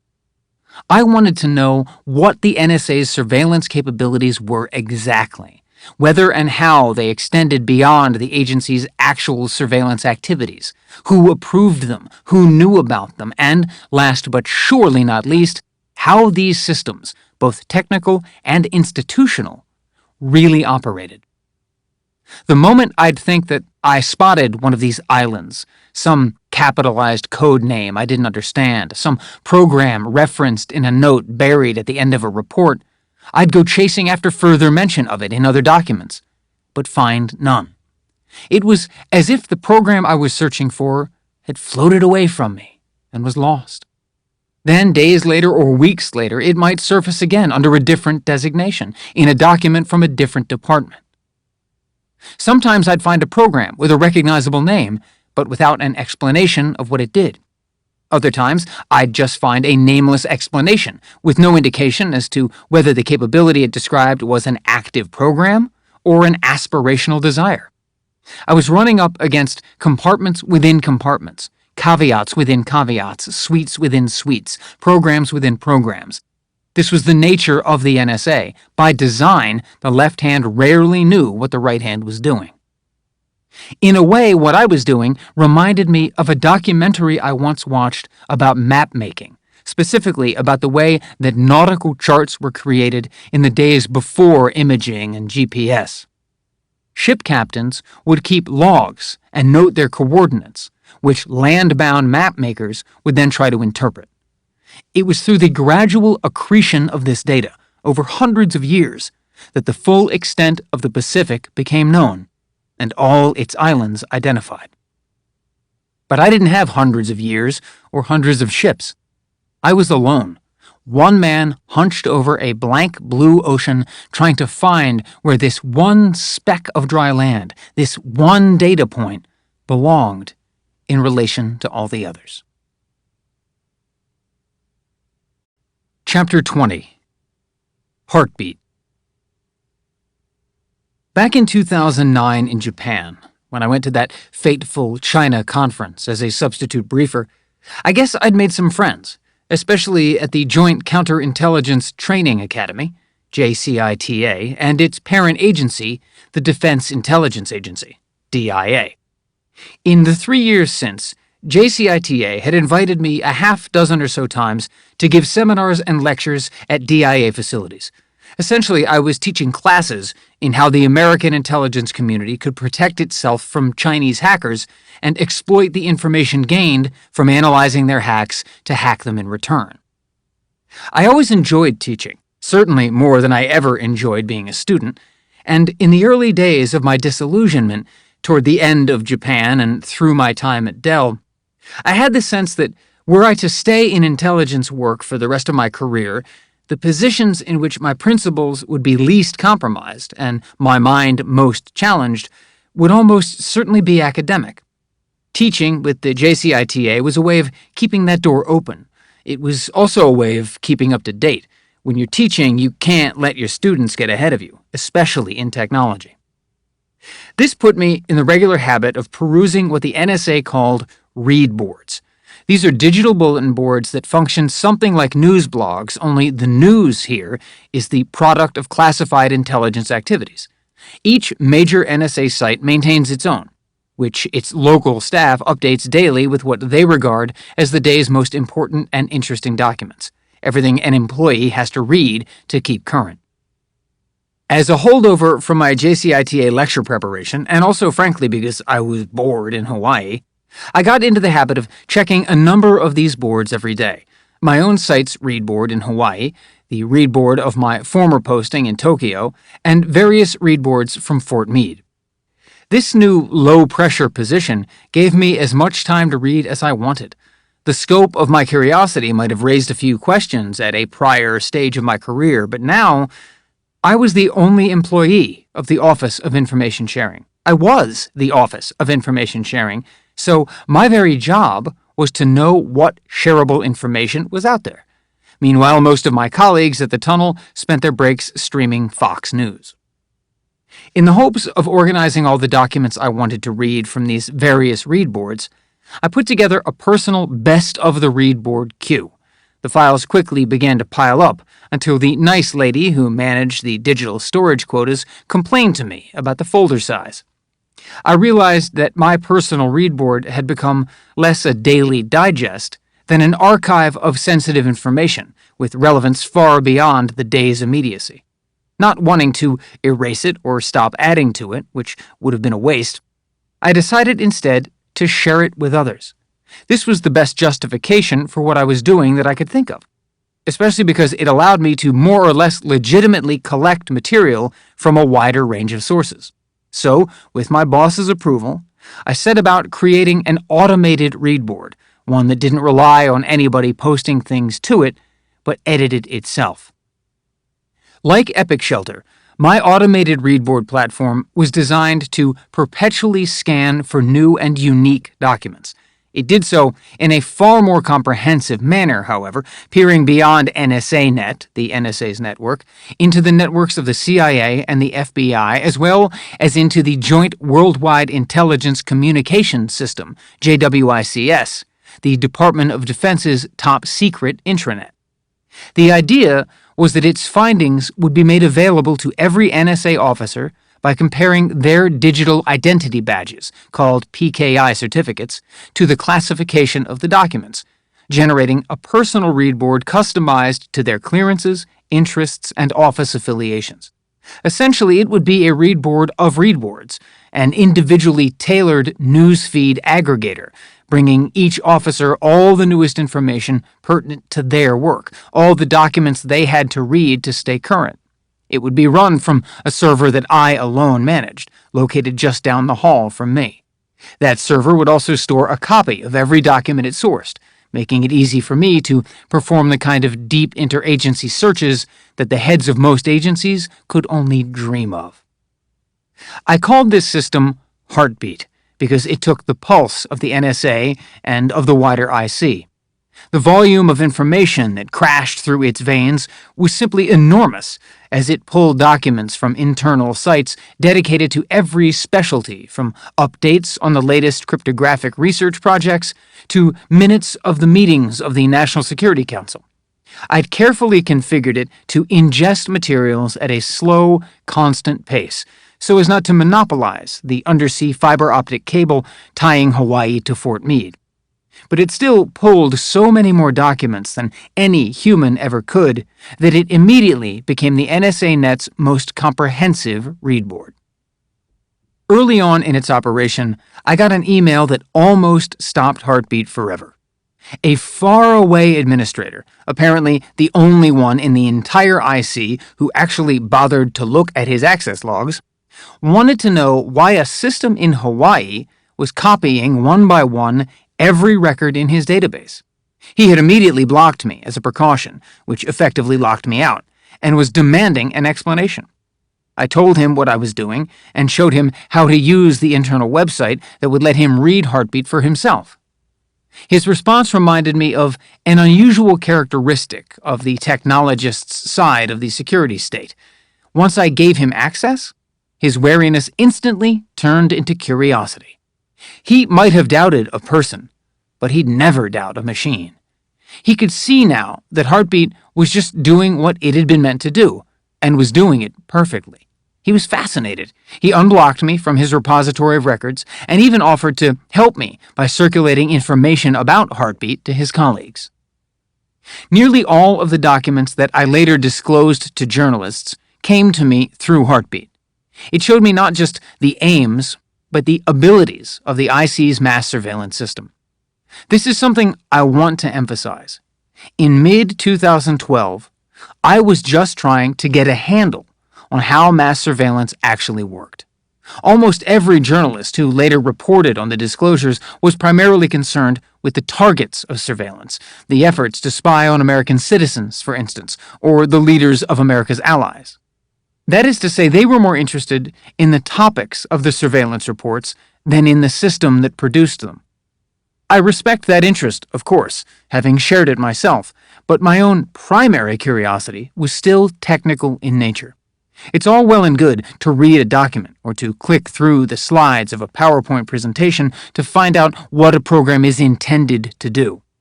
But the better you can understand a program's mechanics, the better you can understand its potential for abuse.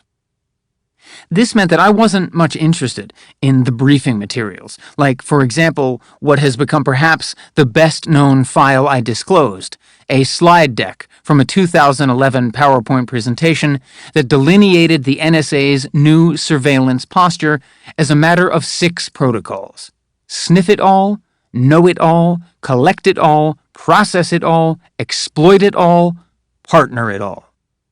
This was just PR speak, marketing jargon. It was intended to impress America's allies, Australia, Canada, New Zealand, and the UK, the primary countries with which the United States shares intelligence. Together with the United States, these countries are known as the Five Eyes. Sniff it all meant finding a data source. Know it all meant finding out what that data was. Collect it all meant capturing that data. Process it all meant analyzing that data for usable intelligence.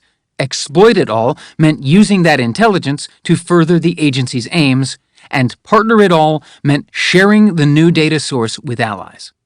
While this 6-pronged taxonomy was easy to remember, easy to sell, and an accurate measure of the scale of the agency's ambition and the degree of its collusion with foreign governments, it gave me no insight into how exactly that ambition was realized in technological terms. Much more revealing was an order I found from the FISA court, a legal demand for a private company to turn over its customers' private information to the federal government. Orders such as these were notionally issued on the authority of public legislation. However, their contents, even their existence, were classified top secret. According to Section 215 of the Patriot Act, aka the Business Records Provision, the government was authorized to obtain orders from the FISA court that compelled third parties to produce any tangible thing that was relevant to foreign intelligence or terrorism investigations. But as the court order I found made clear, the NSA had secretly interpreted this authorization as a license to collect all of the business records, or metadata, of telephone communications coming through American telecoms, such as Verizon and AT&T, on an ongoing daily basis. This included, of course, records of telephone communications between American citizens, the practice of which was unconstitutional.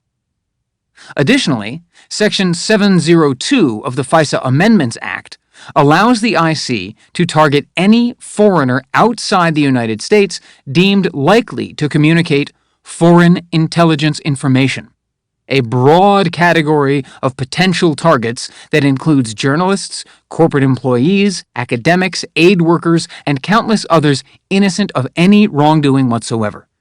This legislation was being used by the NSA to justify its 2 most prominent Internet surveillance methods: the PRISM program and upstream collection. PRISM enabled the NSA to routinely collect data from Microsoft, Yahoo, Google, Facebook, Paltalk, YouTube, Skype, AOL, and Apple, including email, photos, video and audio chats, web browsing content, search engine queries, and all other data stored on their clouds, transforming the companies into witting co-conspirators. Upstream collection, meanwhile, was arguably even more invasive. It enabled the routine capturing of data directly from private sector internet infrastructure, the switches and routers that shunt internet traffic worldwide via the satellites in orbit and the high-capacity fiber optic cables that run under the ocean. This collection was managed by the NSA's Special Sources Operations Unit, which built secret wiretapping equipment and embedded it inside the corporate facilities of obliging internet service providers around the world.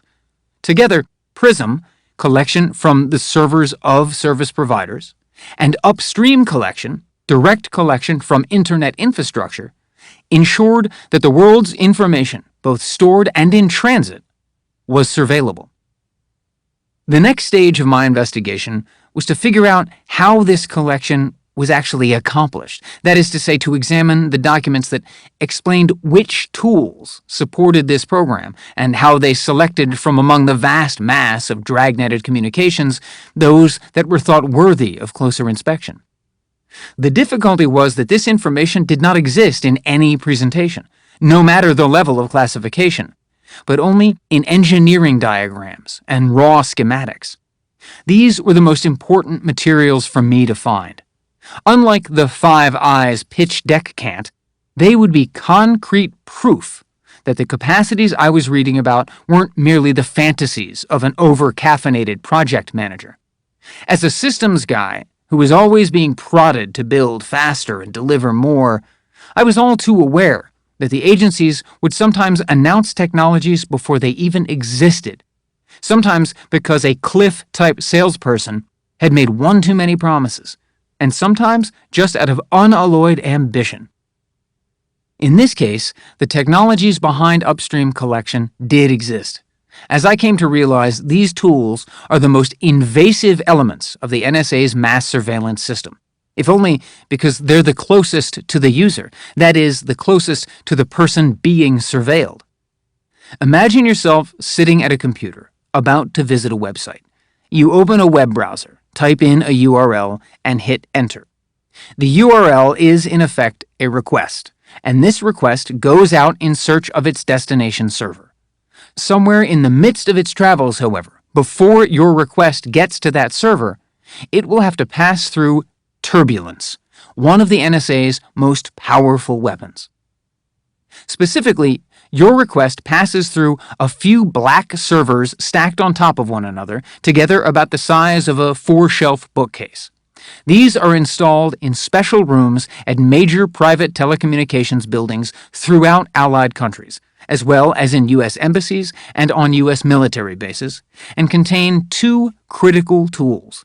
The first, Turmoil, handles passive collection, making a copy of the data coming through. The second, Turbine, is in charge of active collection, that is, actively tampering with the users. You can think of Turmoil as a guard positioned at an invisible firewall through which internet traffic must pass. Seeing your request, it checks its metadata for selectors or criteria that mark it as deserving of more scrutiny. Those selectors can be whatever the NSA chooses, whatever the NSA finds suspicious: a particular email address, credit card, or phone number, the geographic origin or destination of your internet activity, or just certain keywords such as anonymous internet proxy or protest. If Turmoil flags your traffic as suspicious, it tips it over to Turbine, which diverts your request to the NSA's servers. There, algorithms decide which of the agency's exploits, malware programs, to use against you. This choice is based on the type of website you're trying to visit as much as on your computer's software and internet connection.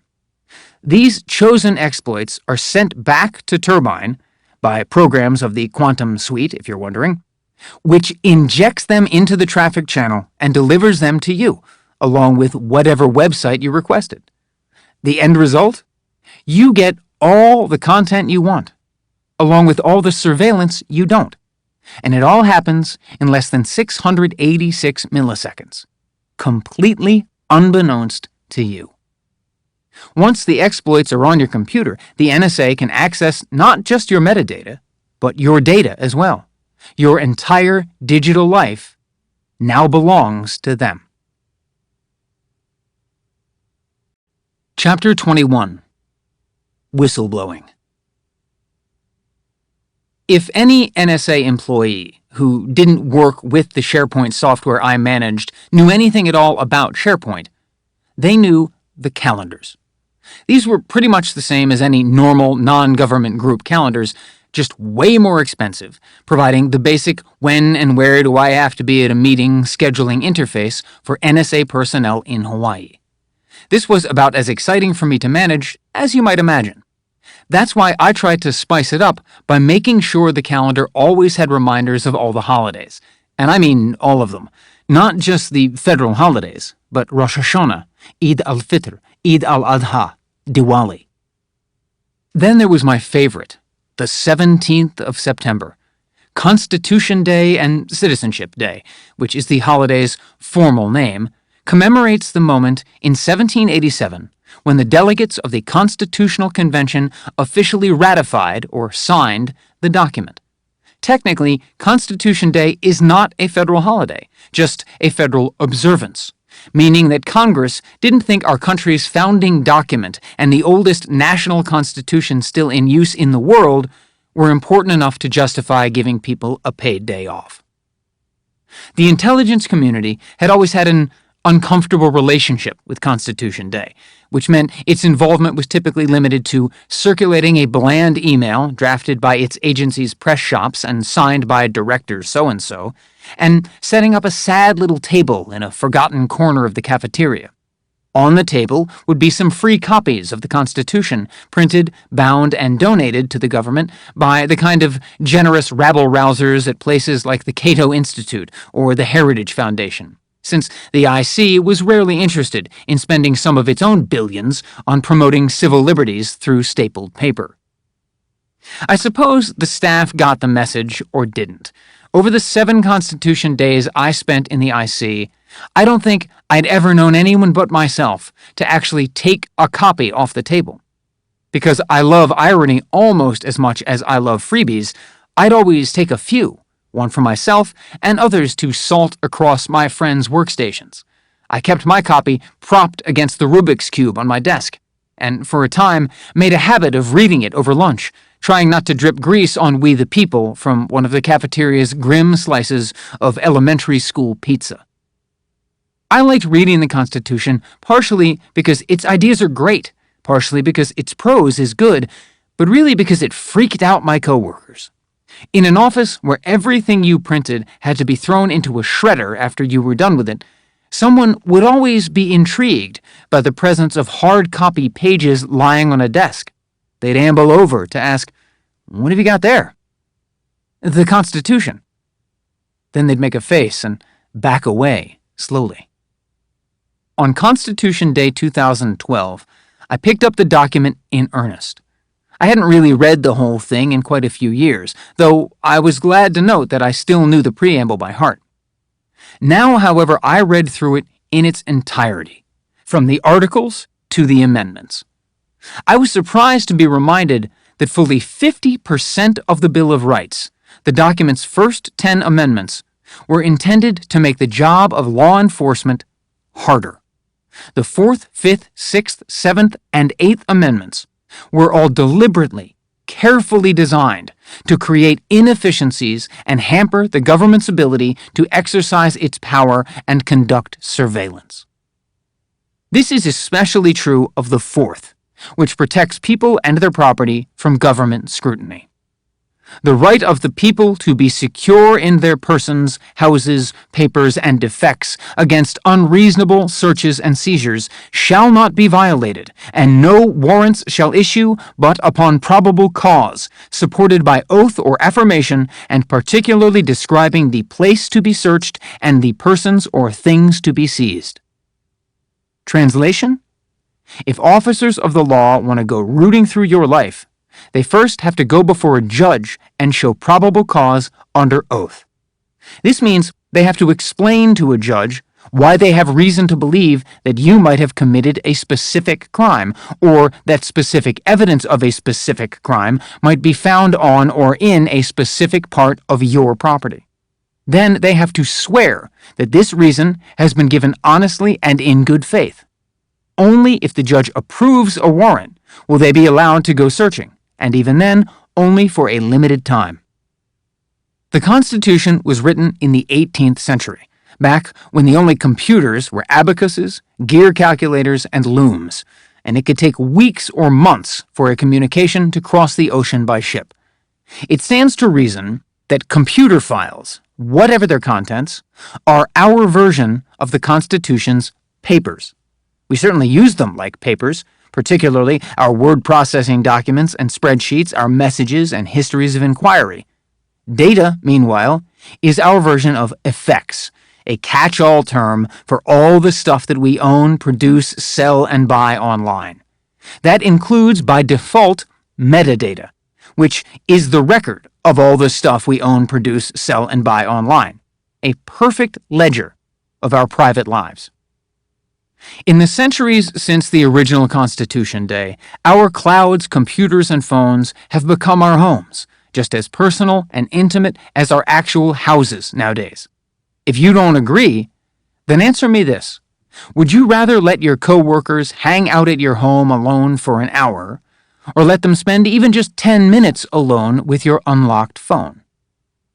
The NSA's surveillance programs, its domestic surveillance programs in particular, flouted the Fourth Amendment completely. The agency was essentially making a claim that the amendment's protections didn't apply to modern-day lives. The agency's internal policies neither regarded your data as legally protected personal property, nor regarded their collection of that data as a search or seizure.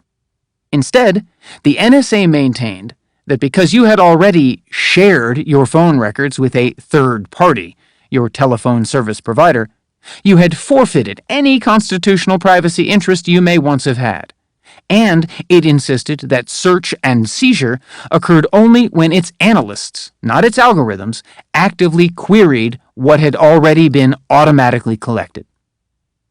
Had constitutional oversight mechanisms been functioning properly, this extremist interpretation of the Fourth Amendment, effectively holding that the very act of using modern technologies is tantamount to a surrender of your privacy rights, would have been rejected by Congress and the courts. America's founders were skilled engineers of political power, particularly attuned to the perils posed by legal subterfuge and the temptations of the presidency toward exercising monarchical authority. To forestall such eventualities, they designed a system, laid out in the Constitution's first 3 articles, that established the U.S. government in 3 co-equal branches, each supposed to provide checks and balances to the others. But when it came to protecting the privacy of American citizens in the digital age, each of these branches failed in its own way, causing the entire system to halt and catch fire. The legislative branch, the 2 houses of Congress, willingly abandoned its supervisory role, even as the number of IC government employees and private contractors was exploding.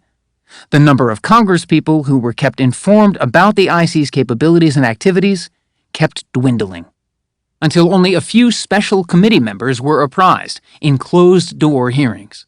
Even then, they were only informed of some, but not all, of the IC's activities. When rare public hearings on the IC were held, the NSA's position was made strikingly clear. The agency would not cooperate, it would not be honest, and what was worse, Through classification and claims of secrecy, it would force America's federal legislatures to collaborate in its deception. In early 2013, for instance, James Clapper, then the Director of National Intelligence, testified under oath to the U.S. Senate Select Committee on Intelligence that the NSA did not engage in bulk collection of the communications of American citizens. To the question, does the NSA collect any type of data at all on millions or hundreds of millions of Americans, Clapper replied, "No, sir," and then added, "There are cases where they could inadvertently, perhaps, collect, but not wittingly." That was a witting, bald-faced lie, of course, not just to Congress, but to the American people. More than a few of the Congresspeople to whom Clapper was testifying knew very well that what he was saying was untrue, yet they refused, or felt legally powerless, to call him out on it. The failure of the judiciary was, if anything, even more disappointing. The Foreign Intelligence Surveillance Court, FISC, which oversees intelligence surveillance within the United States, is a specialized body that meets in secret and hears only from the government. It was designed to grant individual warrants for foreign intelligence collection, and has always been especially accommodating to the NSA, approving well over 99% of the agency's requests, a rate more suggestive of a ministerial rubber stamp than a deliberative judicial process. After 9/11, the court expanded its role from authorizing the surveillance of specific individuals to ruling on the legality and constitutionality of broad programmatic surveillance, without any adversarial scrutiny. A body that previously had been tasked with approving the surveillance of foreign terrorist number 1 or foreign spy number 2 was now being used to legitimize the whole combined infrastructure of PRISM and upstream collection. Judicial review of that infrastructure was reduced, in the words of the ACLU, to a secret court upholding secret programs by secretly reinterpreting federal law. When civil society groups like the ACLU tried to challenge the NSA's activities in ordinary, open federal courts, a curious thing happened. The government didn't defend itself on the ground that these surveillance activities were legal or constitutional.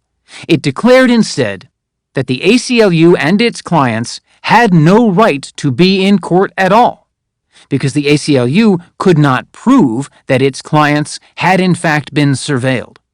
Moreover, the ACLU could not use the litigation to seek evidence of surveillance because the existence or non-existence of that evidence was a state secret, and leaks to journalists didn't count. In other words, the court couldn't recognize the information that was publicly known from having been published in the media. It could only recognize the information that the government officially confirmed as being publicly known. This invocation of classification meant that neither the ACLU nor anyone else could ever establish standing to raise a legal challenge in open court. To my disgust, in February 2013, the U.S. Supreme Court decided 5-4 to accept the government's reasoning and dismissed an ACLU and Amnesty International lawsuit challenging mass surveillance without even considering the legality of the NSA's activities. Finally, there was the executive branch, the primary cause of this constitutional breach. The President's office, through the Justice Department, had committed the original sin of secretly issuing directives that authorized mass surveillance in the wake of 9/11. Executive overreach has only continued in the decades since, with administrations of both parties seeking to act unilaterally and establish policy directives that circumvent law, policy directives that cannot be challenged since their classification keeps them from being publicly known. The constitutional system only functions as a whole if and when each of its three branches work as intended. When all three don't just fail, but fail deliberately and with coordination, the result is a culture of impunity. I realized that I was crazy to have imagined that the Supreme Court or Congress or President Obama, seeking to distance his administration from President George W. Bush's, would ever hold the IC legally responsible for anything. It was time to face the fact that the IC believed themselves above the law, and given how broken the process was, they were right. The IC had come to understand the rules of our system better than the people who had created it, and they used that knowledge to their advantage. They'd hacked the Constitution. America was born from an act of treason. The Declaration of Independence was an outrageous violation of the laws of England, and yet the fullest expression of what the founders called the laws of nature, among which was the right to defy the powers of the day and rebel on point of principle, according to the dictates of one's conscience. The first Americans to exercise this right, the first whistleblowers in American history, appeared 1 year later, in 1777. These men, like so many of the men in my family, were sailors, officers of the Continental Navy who, in defense of their new land, had taken to the sea. During the Revolution, they served on the USS Warren, a 32-gun frigate under the command of Commodore Esek Hopkins, the commander-in-chief of the Continental Navy. Hopkins was a lazy and intractable leader who refused to bring his vessel into combat. His officers also claimed to have witnessed him beating and starving British prisoners of war. 10 of the Warren's officers, after consulting their consciences and with barely a thought for their careers, reported all of this up the chain of command, writing to the Marine Committee, "Much respected gentlemen, we who present this petition are engaged on board the ship Warren with an earnest desire and fixed expectation of doing our country some service. We are still anxious for the weal of America and wish nothing more earnestly than to see her in peace and prosperity. We are ready to hazard everything that is dear and, if necessary, sacrifice our lives for the welfare of our country. We are desirous of being active in the defense of our constitutional liberties and privileges against the unjust, cruel claims of tyranny and oppression. But as things are now circumstanced on board this frigate, there seems to be no prospect of our being serviceable in our present station. We have been in this situation for a considerable space of time. We are personally well acquainted with the real character and conduct of our commander, Commodore Hopkins, and we take this method, not having a more convenient opportunity of sincerely and humbly petitioning the Honorable Marine Committee that they would inquire into his character and conduct, for we suppose that his character is such, and that he has been guilty of such crimes as render him quite unfit for the public department he now occupies, which crimes we, the subscribers, can sufficiently attest." After receiving this letter, the Marine Committee investigated Commodore Hopkins. He reacted by dismissing his officers and crew, and, in a fit of rage, filed a criminal libel suit against Midshipman Samuel Shaw and 3rd Lieutenant Richard Marvin, the 2 officers who admitted to having authored the petition. The suit was filed in the courts of Rhode Island, whose last colonial governor had been Stephen Hopkins, a signatory to the Declaration of Independence and the Commodore's brother. The case was assigned to a judge appointed by Governor Hopkins, but before the trial commenced, Shaw and Marvin were saved by a fellow naval officer, John Grannis, who broke ranks and presented their case directly to the Continental Congress. The Continental Congress was so alarmed by the precedent being set by allowing military complaints regarding dereliction of duty to be subject to the criminal charge of libel that it intervened. On July 30th, 1778, it terminated the command of Commodore Hopkins, ordered the Treasury Office to pay Shaw and Marvin's legal fees, and, by unanimous consent, enacted America's first whistleblower protection law.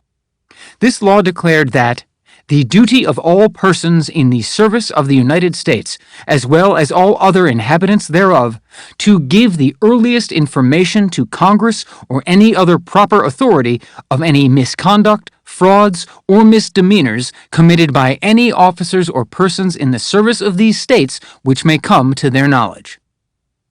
The law gave me hope, and still does. Even at the darkest hour of the revolution, with the very existence of the country at stake, Congress didn't just welcome an act of principled dissent, it enshrined such acts as duties.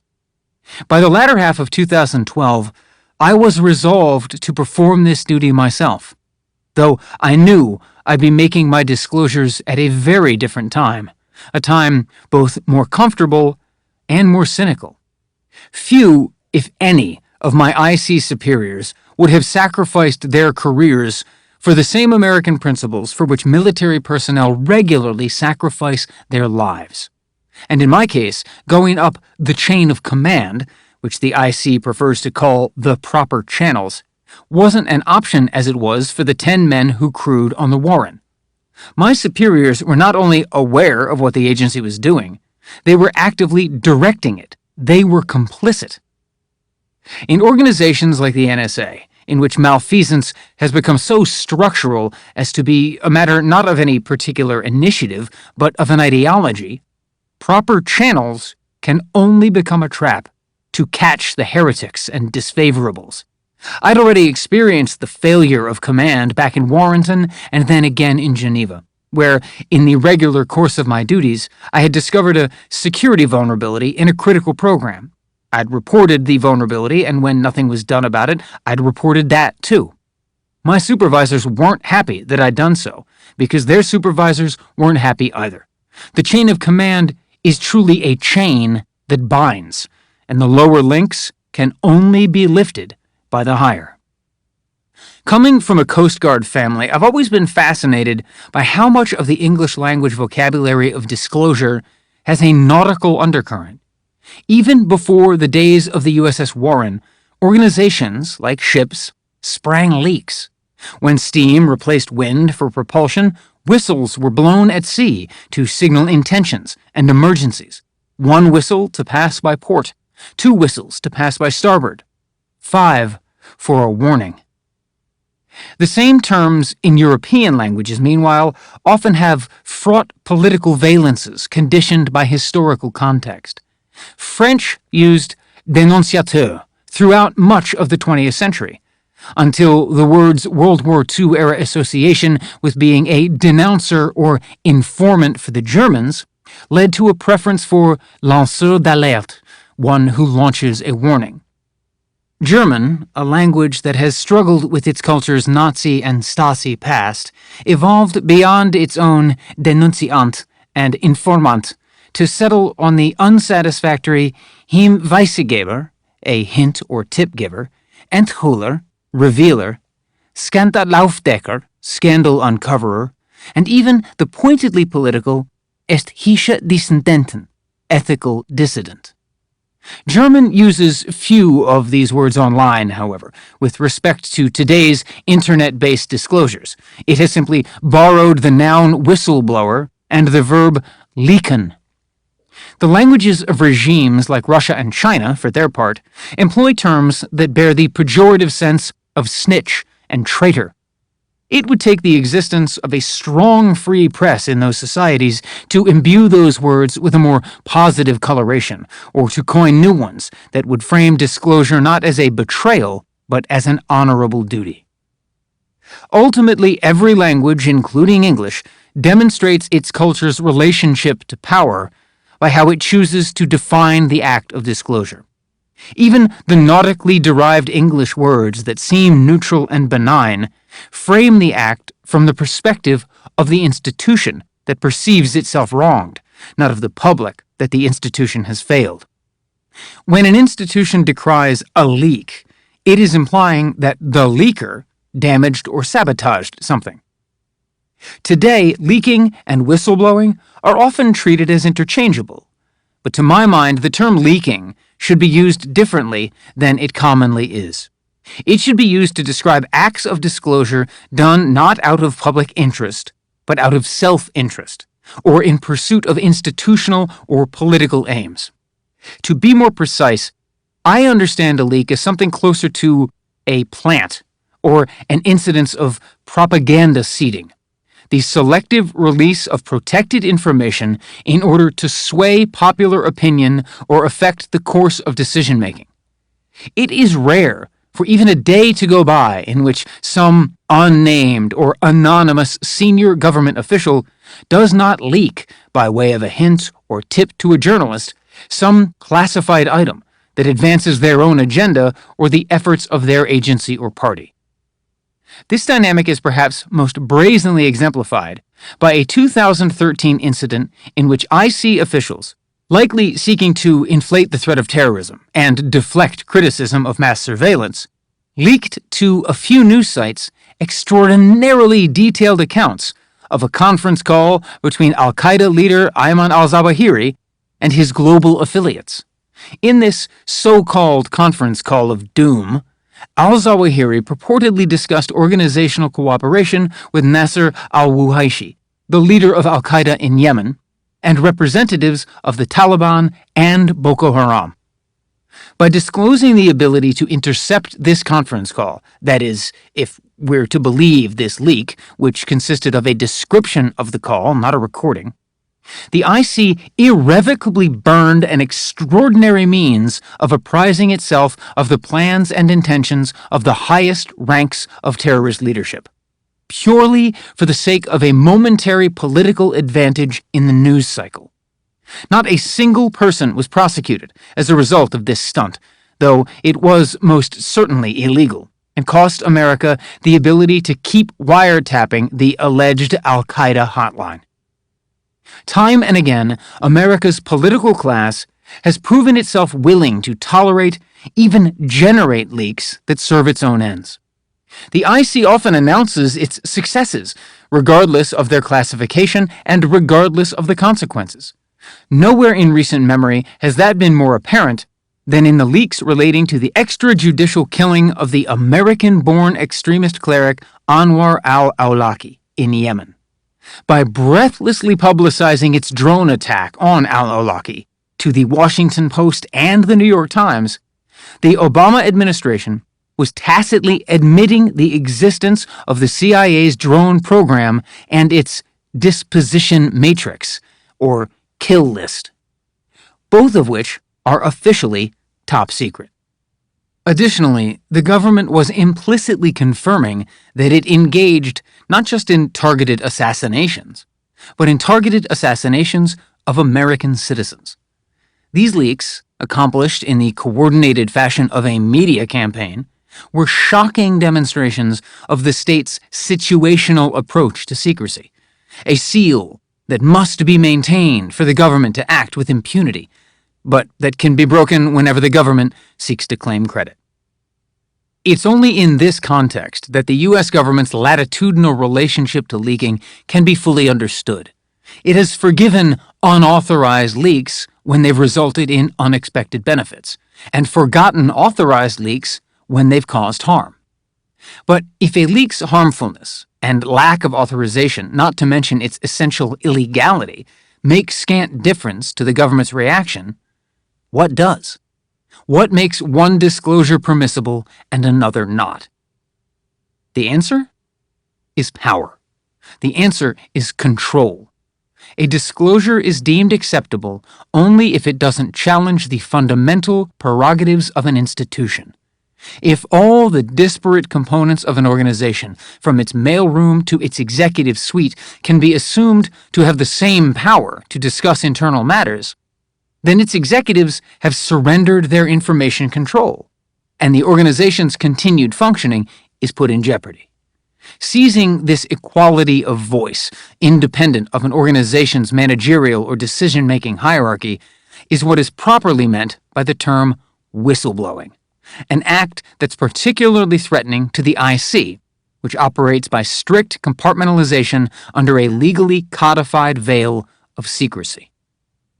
A whistleblower, in my definition, is a person who, through hard experience, has concluded that their life inside an institution has become incompatible with the principles developed in and loyalty owed to the greater society outside it, to which that institution should be accountable. This person knows that they can't remain inside the institution, and knows that the institution can't or won't be dismantled. Reforming the institution might be possible, however, so they blow the whistle and disclose the information to bring public pressure to bear. This is an adequate description of my situation, with one crucial addition. All the information I intended to disclose was classified top secret. To blow the whistle on secret programs, I'd also have to blow the whistle on the larger system of secrecy, to expose it not as the absolute prerogative of the state that the IC claimed it was, but rather as an occasional privilege that the IC abused to subvert democratic oversight. Without bringing to light the full scope of this systemic secrecy, there would be no hope of restoring a balance of power between citizens and their governance. This motive of restoration I take to be essential to whistleblowing. It marks the disclosure not as a radical act of dissent or resistance, but a conventional act of return, signaling the ship to return back to port, where it'll be stripped, refitted, and patched of its leaks before being given the chance to start over. A total exposure of the total apparatus of mass surveillance, not by me, but by the media, the de facto fourth branch of the U.S. government, protected by the Bill of Rights. That was the only response appropriate to the scale of the crime. It wouldn't be enough, after all, to merely reveal a particular abuse or set of abuses, which the agency could stop or pretend to stop, while preserving the rest of the shadowy apparatus intact. Instead, I was resolved to bring to light a single, all-encompassing fact: that my government had developed and deployed a global system of mass surveillance without the knowledge or consent of its citizenry. Whistleblowers can be elected by circumstance at any working level of an institution.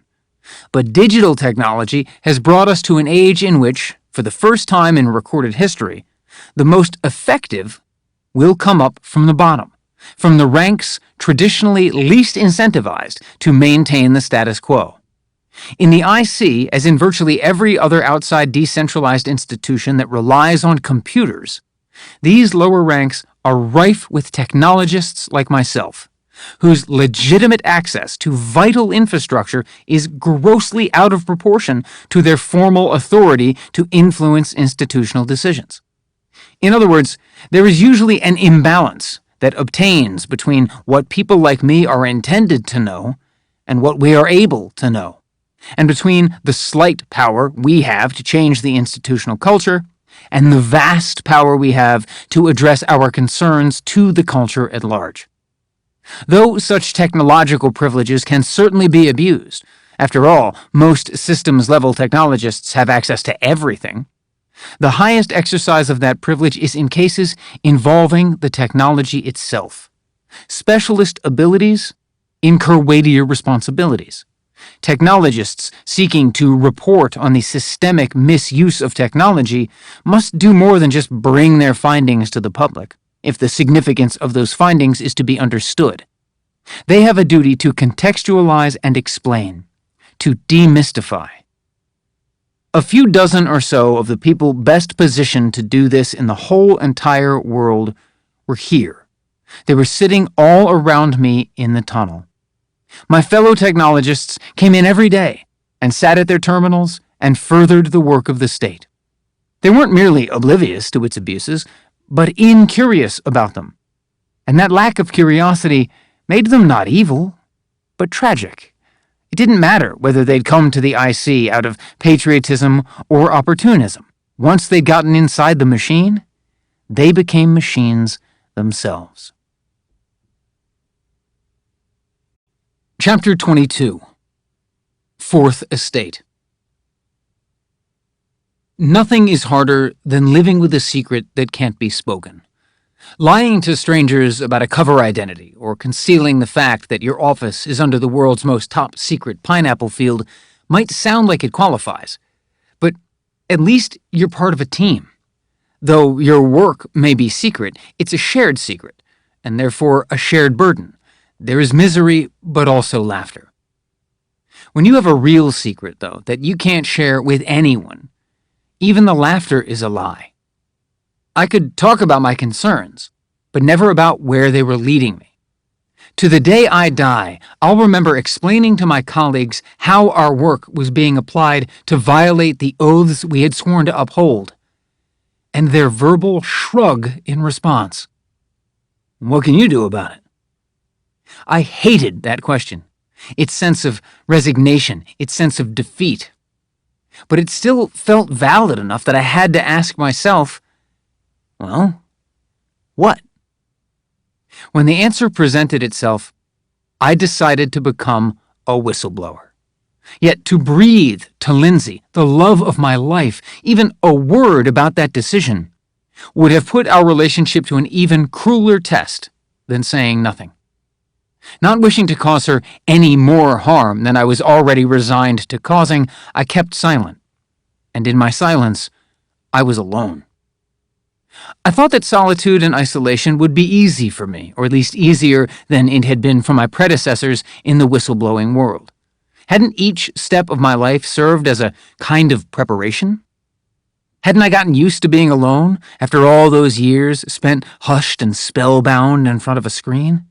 I'd been the solo hacker, the night shift harbor master, the keeper of the keys in an empty office.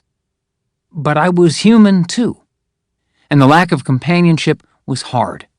Each day was haunted by struggle as I tried and failed to reconcile the moral and the legal, my duties and my desires.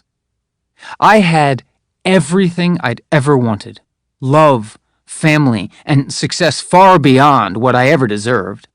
And I lived in Eden, amid plentiful trees, only one of which was forbidden to me. The easiest thing should have been to follow the rules. And even if I was already reconciled to the dangers of my decision, I wasn't yet adjusted to the role. After all, who was I to put this information in front of the American public? Who'd elected me the president of secrets? The information I intended to disclose about my country's secret regime of mass surveillance was so explosive, yet so technical, that I was as scared of being doubted as I was of being misunderstood. That was why my first decision, after resolving to go public, was to go public with documentation. The way to reveal a secret program might have been merely to describe its existence, but the way to reveal programmatic secrecy was to describe its workings. This required documents, the agency's actual files, as many as necessary to expose the scope of the abuse, though I knew that disclosing even one PDF would be enough to earn me prison. The threat of government retribution against any entity or platform to which I made the disclosure led me to briefly consider self-publishing. That would have been the most convenient and safest method, just collecting the documents that best communicated my concerns and posting them online, as they were, then circulating a link. Ultimately, one of my reasons for not pursuing this course had to do with authentication. Scores of people post classified secrets to the internet every day, many of them about time travel technologies and aliens. I didn't want my own revelations, which were fairly incredible already, to get lumped in with the outlandish and lost among the crazy. It was clear to me then, from the earliest stages of the process, that I required, and that the public deserved, some person or institution to vouch for the veracity of the documents. I also wanted a partner to vet the potential hazards posed by the revelation of classified information, and to help explain that information by putting it in technological and legal context. I trusted myself to present the problems with surveillance, and even to analyze them, but I'd have to trust others to solve them. Regardless of how wary of institutions I might have been by this point, I was far warier of trying to act like one myself. Cooperating with some type of media organization would defend me against the worst accusations of rogue activity and correct for whatever biases I had, whether they were conscious or unconscious, personal or professional. I didn't want any political opinion of mine to prejudice anything with regard to the presentation or reception of the disclosures. After all, in a country in which everyone was being surveilled, no issue was less partisan than surveillance. In retrospect, I have to credit at least some of my desire to find ideological filters to Lindsay's improving influence. Lindsay had spent years patiently instilling in me the lesson that my interests and concerns weren't always hers, and certainly weren't always the world's, and that just because I shared my knowledge didn't mean that anyone had to share my opinion. Not everybody who was opposed to invasions of privacy might be ready to adopt 256-bit encryption standards or drop off the internet entirely. An illegal act that disturbed one person as a violation of the Constitution might upset another person as a violation of their privacy, or of that of their spouse or children. Lindsay was my key to unlocking this truth, that diverse motives and approaches can only improve the chances of achieving common goals. She, without even knowing it, gave me the confidence to conquer my qualms and reach out to other people. But which people? Who? It might be hard to remember or even to imagine, but at the time when I first considered coming forward, the whistleblowers' forum of choice was WikiLeaks. Back then, it operated in many respects like a traditional publisher, albeit one that was radically skeptical of state power. WikiLeaks regularly joined up with leading international publications like The Guardian, The New York Times, Der Spiegel, Le Monde, and El País to publish the documents provided by its sources. The work that these partner news organizations accomplished over the course of 2010 and 2011 suggested to me that WikiLeaks was most valuable as a go-between that connected sources with journalists, and as a firewall that preserved sources' anonymity. WikiLeaks practices changed following its publication of disclosures by U.S. Army Private Chelsea Manning. Huge caches of U.S. military field logs pertaining to the Iraq and Afghan wars, information about detainees in Guantanamo Bay, along with U.S. diplomatic cables. Due to the governmental backlash and media controversy surrounding the site's redaction of the Manning materials, WikiLeaks decided to change course and publish future leaks as they received them, pristine and unredacted. This switch to a policy of total transparency meant that publishing with WikiLeaks would not meet my needs. Effectively, it would have been the same for me as self-publishing, a route I'd already rejected as insufficient. I knew that the story the NSA documents told about a global system of mass surveillance deployed in the deepest secrecy was a difficult one to understand. A story so tangled and technical that I was increasingly convinced that it could not be presented all at once in a document dump, but only by the patient and careful work of journalists, undertaken in the best scenario I could conceive of, with the support of multiple independent press institutions. Though I felt some relief once I'd resolved to disclose directly to journalists, I still had some lingering reservations. Most of them involved my country's most prestigious publications, particularly America's newspaper of record, the New York Times. Whenever I thought about contacting the Times, I found myself hesitating.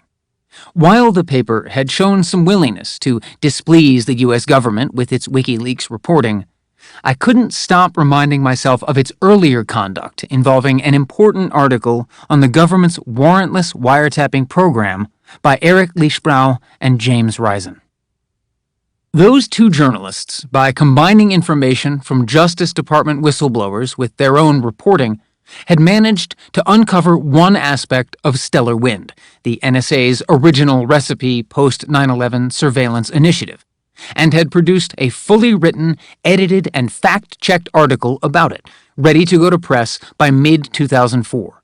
It was at this point that the paper's editor-in-chief, Bill Keller, ran the article past the government as part of a courtesy process whose typical purpose is for a publication's editorial staff to have a chance to assess the government's arguments as to why the publication of certain information might endanger national security. In this case, as in most cases, the government refused to provide a specific reason, but implied that one existed and that it was classified too. The Bush administration told Keller and the paper's publisher, Arthur Sulzberger, without providing any evidence, that the Times would be emboldening America's enemies and enabling terror if it went public with the information that the government was wiretapping American citizens without a warrant. Unfortunately, the paper allowed itself to be convinced and spiked the article. Lischblau and Reisen's reporting finally ran, but over a year later, in December 2005, and only after Reisen pressured the paper by announcing that the material was included in a book of his that was about to be released. Had that article run when it was originally written, it might well have changed the course of the 2004 election. If the Times, or any paper, did something similar to me, if it took my revelations, reported on them, submitted the reporting for review, and then suppressed its publication, I'd be sunk. Given the likelihood of my identification as the source, it would be tantamount to turning me in before any revelations were brought to the public. If I couldn't trust a legacy newspaper, could I trust any institution? Why even bother? I hadn't signed up for any of this. I had just wanted to screw around with computers and maybe do some good for my country along the way. I had a lease and a lover, and my health was improved. Every stop sign on my commute I took as advice to stop this voluntary madness. My head and heart were in conflict, with the only constant being the desperate hope that somebody else, somewhere else, would figure it out on their own. After all, wasn't journalism about following the breadcrumbs and connecting the dots? What else did reporters do all day besides tweet? I knew at least two things about the denizens of the Fourth Estate. They competed for scoops, and they knew very little about technology. It was this lack of expertise or even interest in tech that largely caused journalists to miss two events that stunned me during the course of my fact-gathering about mass surveillance. The first was the NSA's announcement of the construction of a vast new data facility in Bluffdale, Utah. The agency called it the Massive Data Repository, until somebody with a knack for PR realized the name might be tough to explain if it ever got out. So it was renamed the Mission Data Repository, because as long as you don't change the acronym, you don't have to change all the briefing slides. The MDR was projected to contain a total of 4 25,000-square-foot halls filled with servers. It could hold an immense amount of data, basically a rolling history of the entire planet's pattern of life, insofar as life can be understood through the connection of payments to people, people to phones, phones to calls, calls to networks, and the synoptic array of internet activity moving along those networks' lines. The only prominent journalist who seemed to notice the announcement was James Bamford, who wrote about it for Wired in March 2012. There were a few follow-ups in the non-tech press, but none of them furthered the reporting. No one asked what, to me at least, were the most basic questions. Why does any government agency, let alone an intelligence agency, need that much space? What data and how much of it do they really intend to store there, and for how long?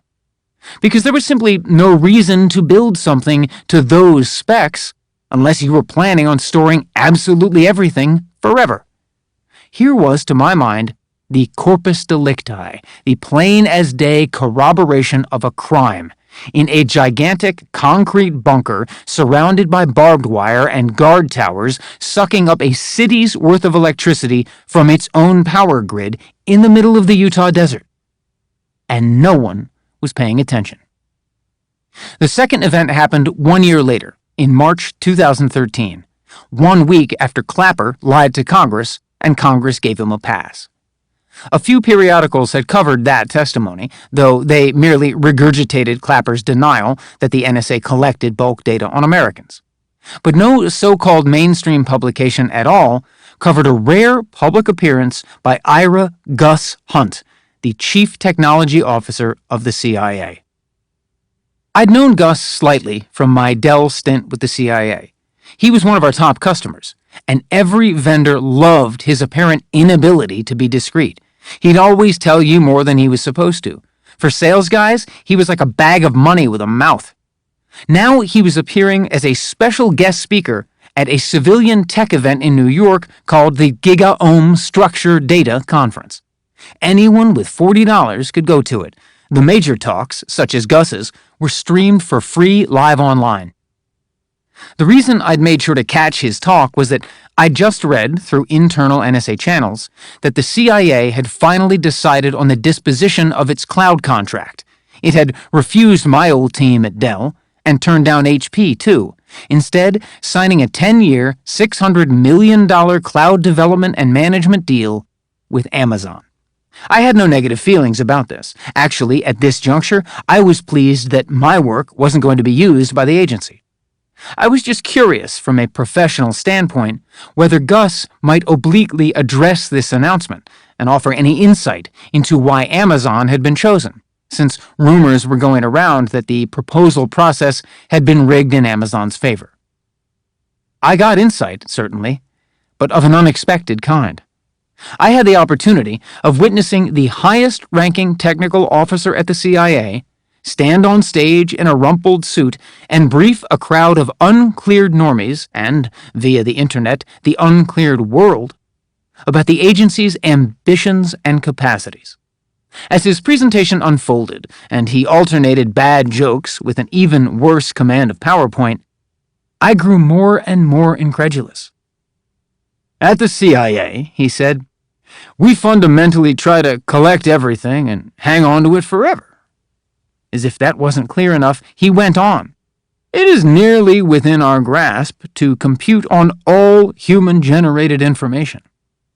He was reading from his slide deck, ugly words in an ugly font illustrated with the government's signature 4-color clip art. There were a few journalists in the crowd, apparently, though it seemed as if almost all of them were from specialty tech government publications like Federal Computer Week. It was telling that Gus stuck around for a Q&A toward the conclusion of his presentation. Rather, it wasn't quite a Q&A, but more like an auxiliary presentation, offered directly to the journalists. He must have been trying to get something off his chest, and it wasn't just his clown tie. Gus told the journalists that the agency could track their smartphones, even when they were turned off, that the agency could surveil every single one of their communications. Remember, this was a crowd of domestic journalists, American journalists, and the way that Gus said could came off as has, does, and will. He perorated in a distinctly disturbed and disturbing manner, at least for a CIA high priest. Technology is moving faster than government or law can keep up. It's moving faster than you can keep up. You should be asking the question of what are your rights and who owns your data. I was floored.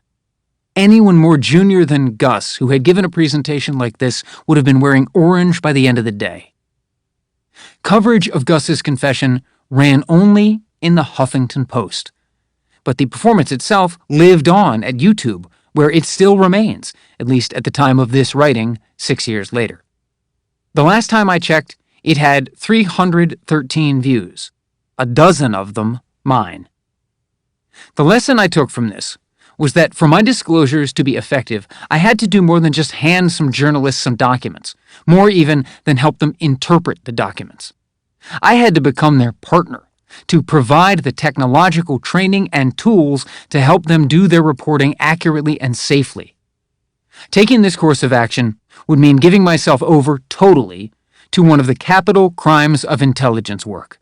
Whereas other spies have committed espionage, sedition, and treason, I would be aiding and abetting an act of journalism. The perverse fact is that legally, those crimes are virtually synonymous. American law makes no distinction between providing classified information to the press in the public interest and providing it, even selling it, to the enemy. The only opinion I've ever found to contradict this came from my first indoctrination into the IC. There, I was told that it was in fact slightly better to offer secrets for sale to the enemy than to offer them for free to a domestic reporter. A reporter will tell the public, whereas an enemy is unlikely to share its prize, even with its allies. Given the risks I was taking, I needed to identify people I could trust who were also trusted by the public. I needed reporters who were diligent yet discreet, independent yet reliable.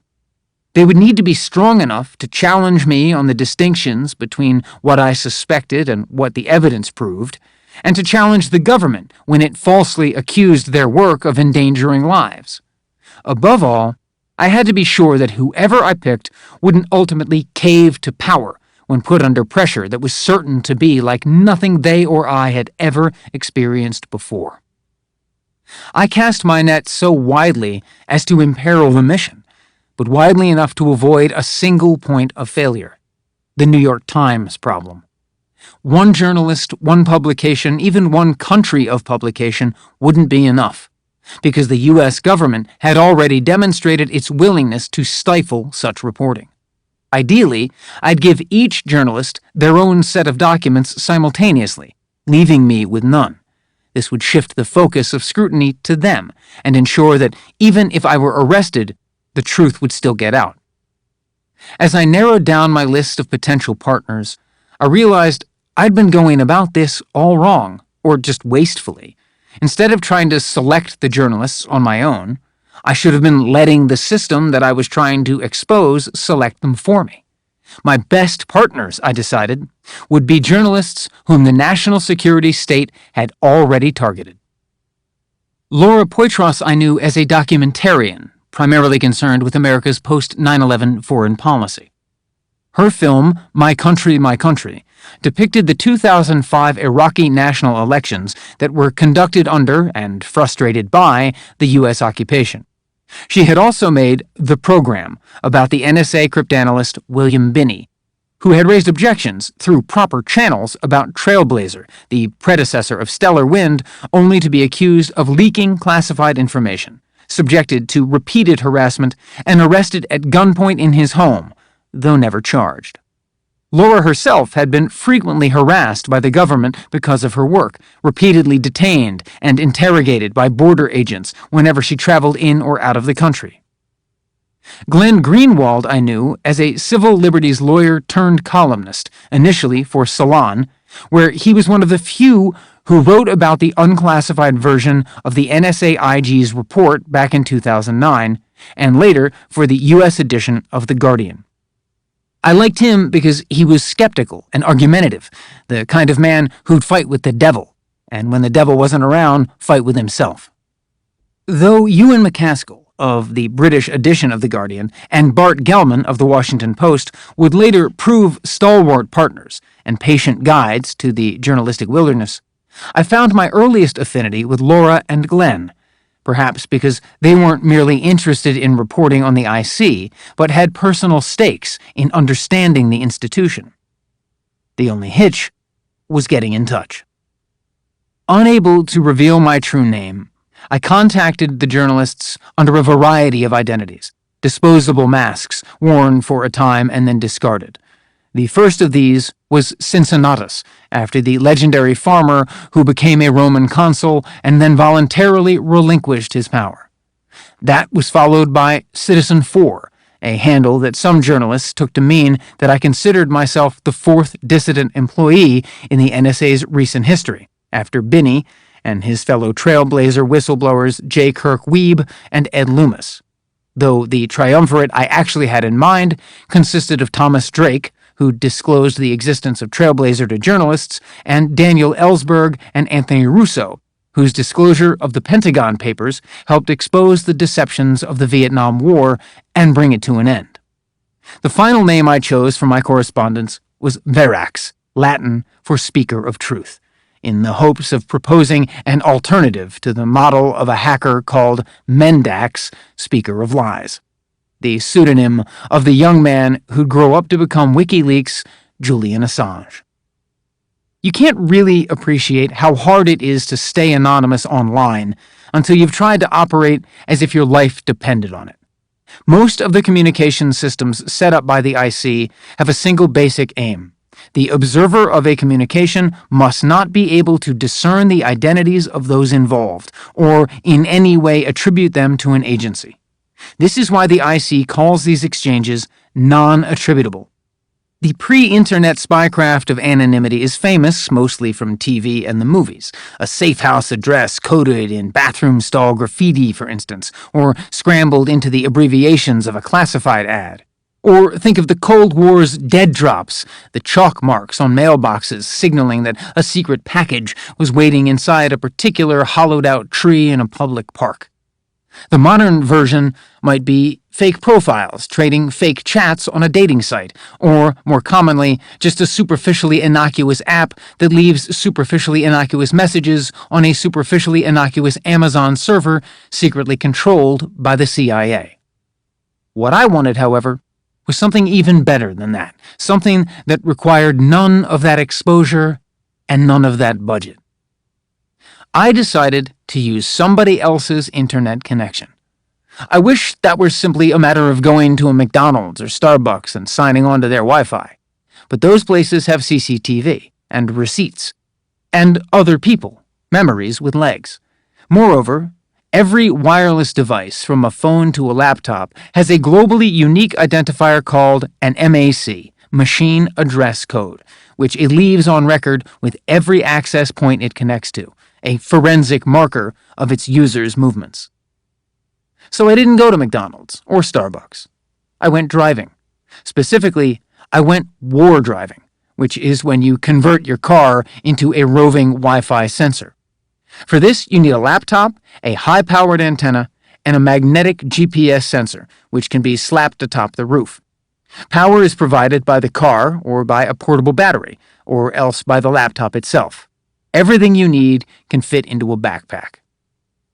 I took along a cheap laptop running Tails, which is a Linux-based amnesiac operating system, meaning it forgets everything when you turn it off and starts fresh when you boot it up again, with no logs or memory traces of anything ever done on it. Tails allowed me to easily spoof or disguise the laptop's MAC. Whenever it connected to a network, it left behind the record of some other machine, in no way associable with mine.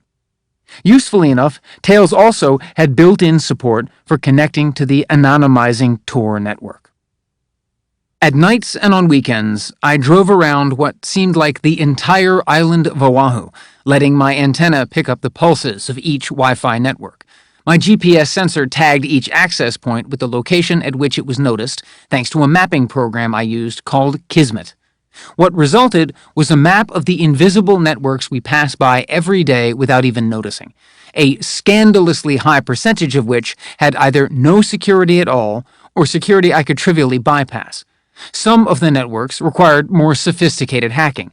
I'd briefly jam a network, causing its legitimate users to be booted offline. In their attempt to reconnect, they'd automatically rebroadcast their authentication packets, which I could intercept and effectively decipher into passwords that would let me log on just like any other authorized user. With this network map in hand, I'd drive around Oahu like a madman, trying to check my email to see which of the journalists had replied to me. Having made contact with Laura Poitras, I'd spend much of the evening writing to her, sitting behind the wheel of my car at the beach, filching the Wi-Fi from a nearby resort. Some of the journalists I'd chosen needed convincing to use encrypted email, which back in 2012 was a pain. In some cases, I had to show them how, so I'd upload tutorials, sitting in my idling car in a parking lot, availing myself of the network of a library, or of a school, or of a gas station, or of a bank, which had horrifyingly poor protections. The point was not to create any patterns. Atop the parking garage of a mall, secure in the knowledge that the moment I closed the lid of my laptop my secret was safe, I'd draft manifestos explaining why I'd gone public, but then delete them. And then I'd try writing emails to Lindsay, only to delete them too. I just couldn't find the words. Chapter 23. Read, Write, Execute. Read, write, execute. In computing, these are called permissions. Functionally speaking, they determine the extent of your authority within a computer or computer network, defining what exactly you can and cannot do. The right to read a file allows you to access its contents, while the right to write a file allows you to modify it. Execution, meanwhile, means that you have the ability to run a file or program, to carry out the actions it was designed to do. Read, write, execute. This was my simple three-step plan. I wanted to burrow into the heart of the world's most secure network to find the truth, make a copy of it, and get it out into the world. And I had to do all this without getting caught, without being read, written, and executed myself.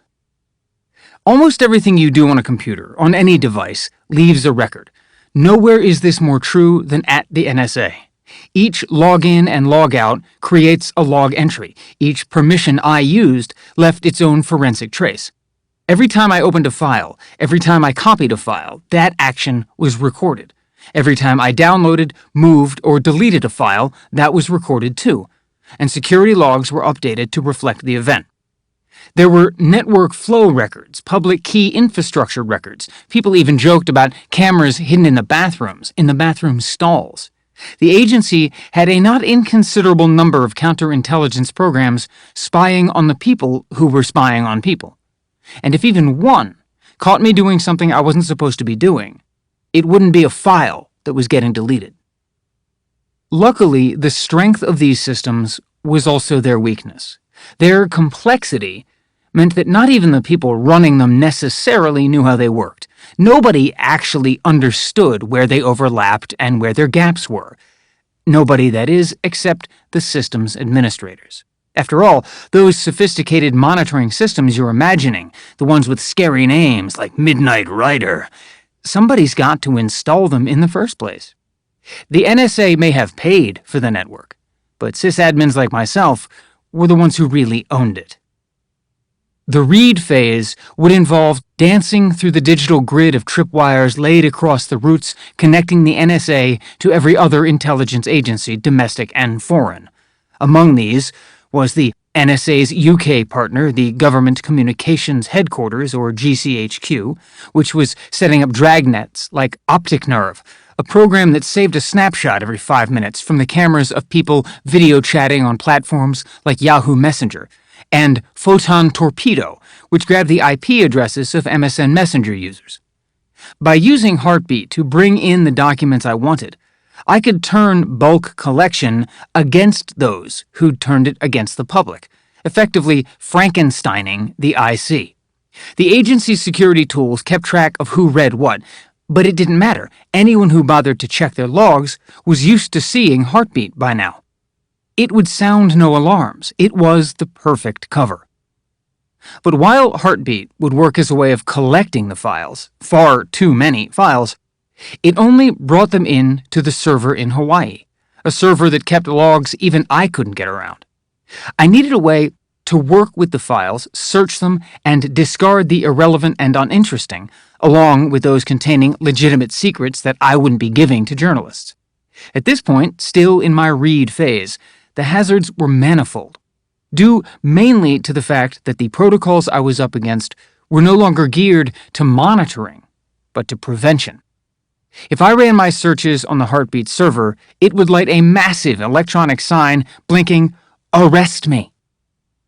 I thought about this for a while. I couldn't just copy the files directly from the Heartbeat server onto a personal storage device and waltz out of the tunnel without being caught. What I could do, though, was bring the files closer, directing them to an intermediate way station. I couldn't send them to one of our regular computers because by 2012, all of the tunnel had been upgraded to new thin client machines, small, helpless computers with crippled drives and CPUs that couldn't store or process data on their own, but did all of their storage and processing on the cloud. In a forgotten corner of the office, however, there was a pyramid of disused desktop computers, old, moldering legacy machines the agency had wiped clean and discarded. When I say old here, I mean young by the standards of anyone who doesn't live on a budget the size of the NSA's. They were Dell PCs from as recently as 2009 or 2010. Large, gray rectangles of comforting weight, which could store and process data on their own without being connected to the cloud. What I liked about them was that though they were still in the NSA system, they couldn't really be closely tracked as long as I kept them off the central networks. I could easily justify needing to use these stolid, reliable boxes by claiming that I was trying to make sure Heartbeat worked with older operating systems. After all, not everybody at every NSA site had one of the new thin clients just yet. And what if Dell wanted to implement a civilian version of Heartbeat? Or what if the CIA or FBI or some similarly backward organization wanted to use it? Under the guise of compatibility testing, I could transfer the files to these old computers where I could search, filter, and organize them as much as I wanted, as long as I was careful. I was carrying one of the big old hulks back to my desk when I passed one of the IT directors who stopped me and asked me what I needed it for. He'd been a major proponent of getting rid of them. "Stealing secrets," I answered, and we laughed. The read phase ended with the files I wanted, all neatly organized into folders, but they were still on a computer that wasn't mine, which was still in the tunnel underground. Enter, then, the write phase, which, for my purposes, meant the agonizingly slow, boring, but also cripplingly scary process of copying the files from the legacy Dells to something that I could spirit out of the building. The easiest and safest way to copy a file off any IC workstation is also the oldest, a camera. Smartphones, of course, are banned in NSA buildings, but workers accidentally bring them in all the time without anyone noticing. They leave them in their gym bags or in the pockets of their windbreakers. If they're caught with one in a random search, and they act goofily abashed instead of screaming panicked Mandarin into their wristwatch, they're often merely warned, especially if it's their first offense. But getting a smartphone loaded with NSA secrets out of the tunnel is a riskier gambit. Odds are that nobody would have noticed or cared if I walked out with a smartphone, and it might have been an adequate tool for a staffer trying to copy a single torture report. But I wasn't wild about the idea of taking thousands of pictures of my computer screen in the middle of a top-secret facility. Also, the phone would have had to be configured in such a way that even the world's foremost forensic experts could seize and search it without finding anything on it that they shouldn't. I'm going to refrain from publishing how exactly I went about my own writing, my own copying and encryption, so that the NSA will still be standing tomorrow. I will mention, however, what storage technology I used for the copied files. Forget thumb drives. They're too bulky for the relatively small amount they store. I went instead for SD cards. The acronym stands for Secure Digital. Actually, I went for the mini and micro SD cards. You'll recognize SD cards if you've ever used a digital camera or video camera, or needed more storage on a tablet. They're tiny little buggers, miracles of non-volatile flash storage, and at 20 by 21.5 millimeters for the mini, 15 by 11 millimeters for the micro, basically the size of your pinky fingernail, eminently concealable. You can fit one inside the pried-off square of a Rubik's Cube, then stick the square back on, and nobody will notice. In other attempts, I carried a card in my sock, or at my most paranoid, in my cheek, so I could swallow it if I had to. Eventually, as I gained confidence and certainty in my methods of encryption, I'd just keep a card at the bottom of my pocket. They hardly ever triggered metal detectors, and who wouldn't believe I'd simply forgotten something so small? The size of SD cards, however, has one downside. They're extremely slow to write. Copying times for massive volumes of data are always long, at least always longer than you want. But the duration tends to stretch even more when you're copying not to a speedy hard drive, but to a minuscule silicon wafer embedded in plastic. Also, I wasn't just copying. I was deduplicating, compressing, encrypting, none of which processes could be accomplished simultaneously with any other. I was using all the skills I'd ever acquired in my storage work, because that's what I was doing, essentially. I was storing the NSA's storage, making an off-site backup of the evidence of the IC's abuses. It could take 8 hours or more, entire shifts, to fill a card, and though I switched to working nights again, those hours were terrifying. There was the old computer, chugging, monitor off, with all but one fluorescent ceiling panel dimmed to save energy in the after hours.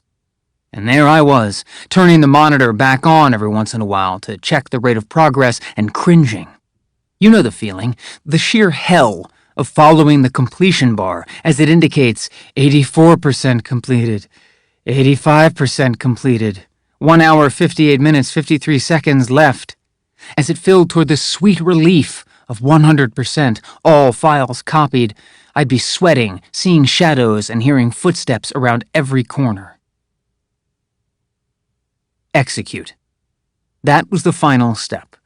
As each card filled, I had to run my getaway routine. I had to get that vital archive out of the building, past the bosses in military uniforms, down the stairs and out the empty hall, past the badge scans and armed guards, and man traps. Those two-doored security zones in which the next door doesn't open until the previous door shuts and your badge scan is approved, and if it isn't, or if anything goes awry, the guards draw their weapons, and the doors lock you in, and you say, "Well, isn't this embarrassing?"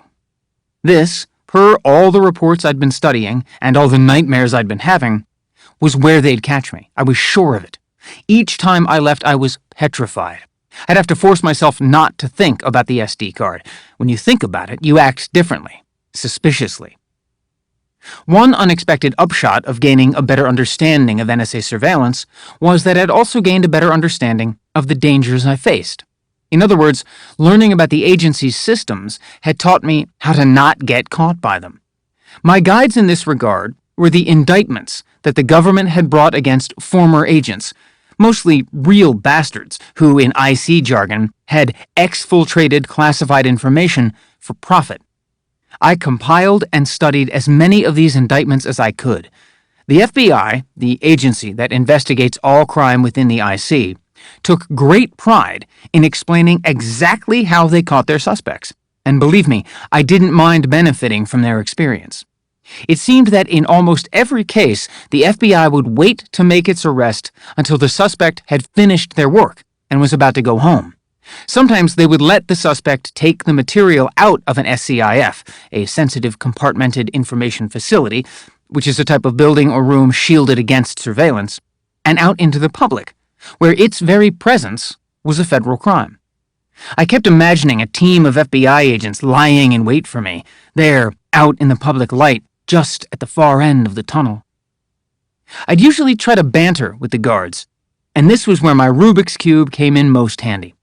I was known to the guards and to everybody else at the tunnel as the Rubik's Cube guy, because I was always working the cube as I walked down the halls. I got so adept I could even solve it one-handed. It became my totem, my spirit toy, and a distraction device as much for myself as for my coworkers. Most of them thought it was an affectation or a nerdy conversation starter, and it was, but primarily it relieved my anxiety. It calmed me. I bought a few cubes and handed them out. Anyone who took to it, I'd give them pointers. The more that people got used to them, the less they'd ever want a closer look at mine. I got along with the guards, or I told myself I did, mostly because I knew where their minds were. Elsewhere. I'd done something like their job before, back at Castle. I knew how mind-numbing it was to spend all night standing, feigning vigilance. Your feet hurt. After a while, all the rest of you hurts. And you can get so lonely that you talk to a wall. I aimed to be more entertaining than the wall, developing my own patter for each human obstacle. There was the one guard I talked to about insomnia and the difficulties of day sleeping. Remember, I was on nights, so this would have been around 2 a.m. Another guy, we discussed politics. He called Democrats demon rats, so I'd read Breitbart News in preparation for the conversation. What they all had in common was a reaction to my cube. It made them smile. Over the course of my employment at the tunnel, pretty much all the guards said some variation of, "Oh man, I used to play with that when I was a kid." And then, invariably, "I tried to take the stickers off to solve it." Me too, buddy. Me too. It was only once I got home that I was able to relax, even just slightly.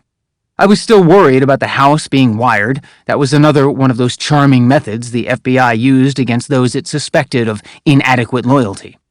I'd rebuff Lindsay's concern about my insomniac ways until she hated me and I hated myself.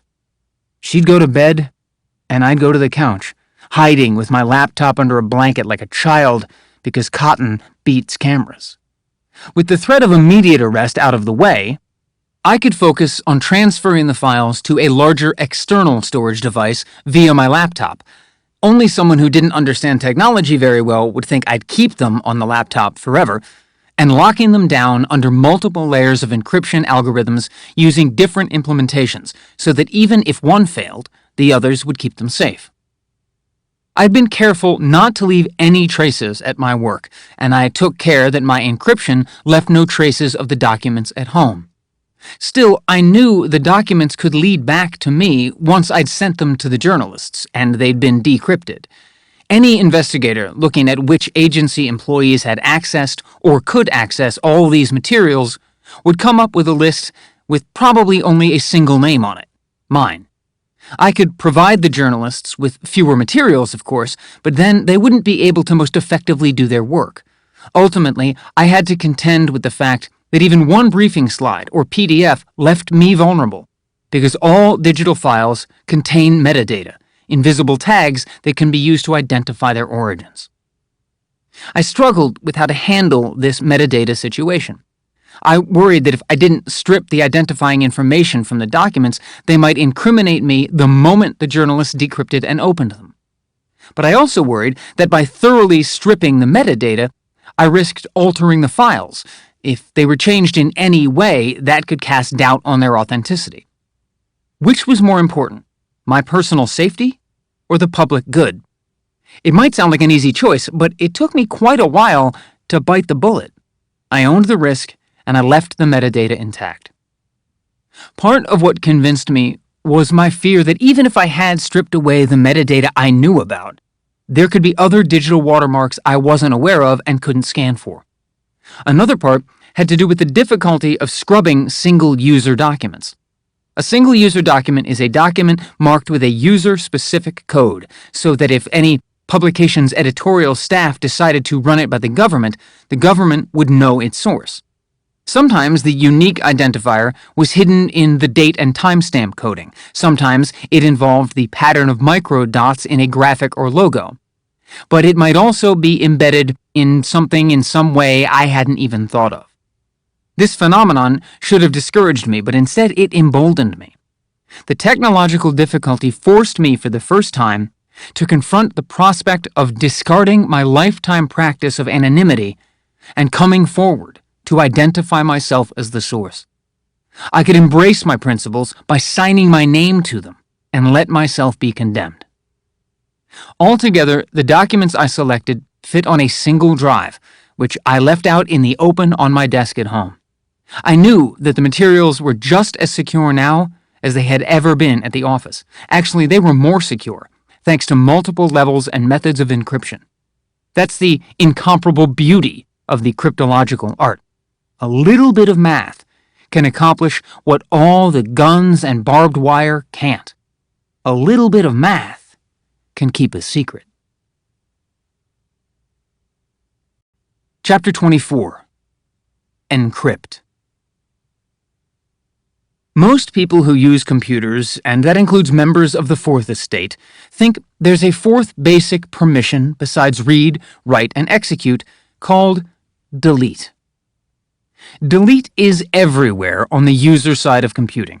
It's in the hardware as a key on the keyboard, and it's in the software as an option that can be chosen from a drop-down menu.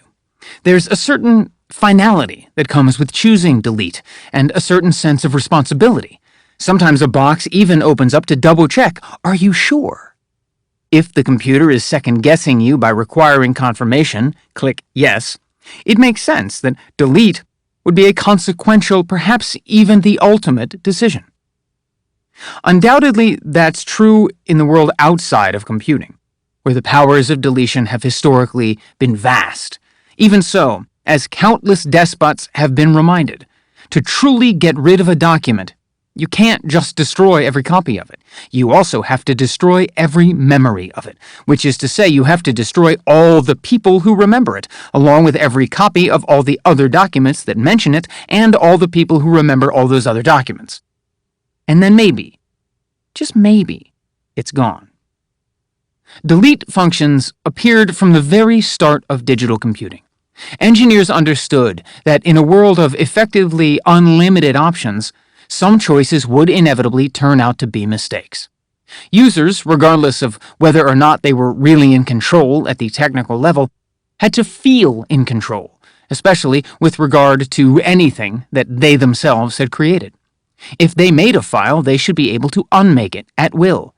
The ability to destroy what they created and start over afresh was a primary function that imparted a sense of agency to the user, despite the fact that they might be dependent on proprietary hardware they couldn't repair and software they couldn't modify, and bound by the rules of third-party platforms.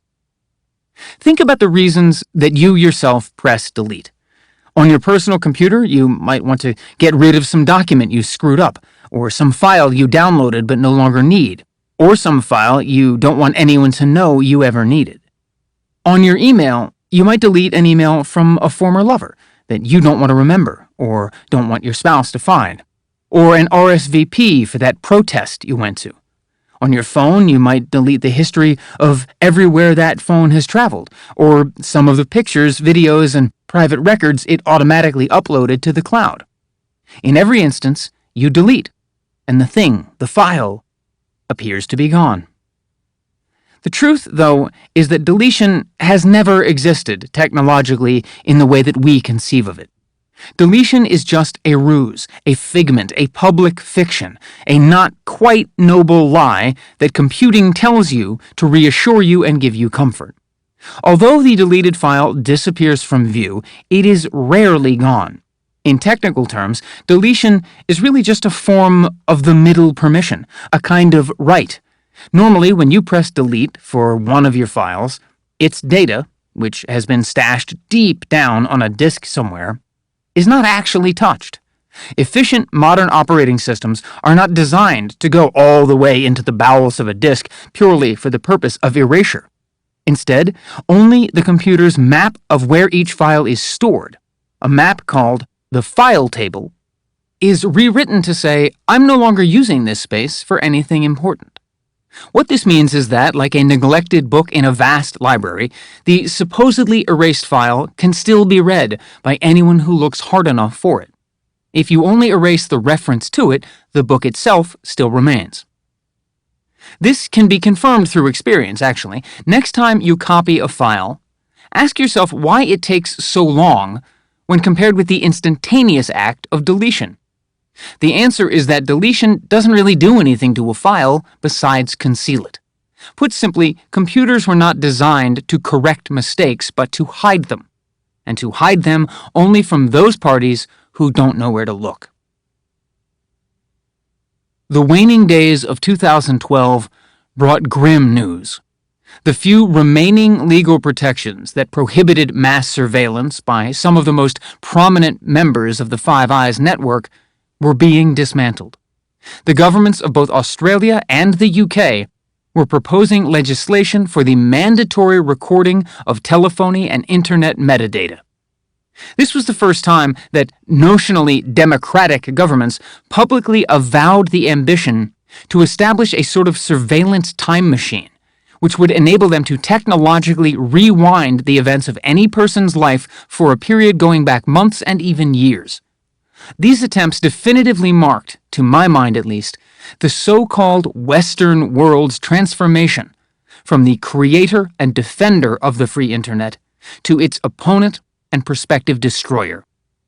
Though these laws were justified as public safety measures, they represented such a breathtaking intrusion into the daily lives of the innocent that they terrified, quite rightly, even the citizens of other countries who didn't think themselves affected, perhaps because their own governments chose to surveil them in secret. These public initiatives of mass surveillance proved once and for all that there could be no natural alliance between technology and government. The rift between my two strangely interrelated communities, the American IC and the global online tribe of technologists, became pretty much definitive. In my earliest years in the IC, I could still reconcile the two cultures, transitioning smoothly between my spy work and my relationships with civilian internet privacy folks. Everyone from the anarchist hackers to the more sober academic Tor types who kept me current about computing research and inspired me politically. For years, I was able to fool myself that we were all ultimately on the same side of history. We were all trying to protect the internet, to keep it free for speech and free of fear. But my ability to sustain that delusion was gone.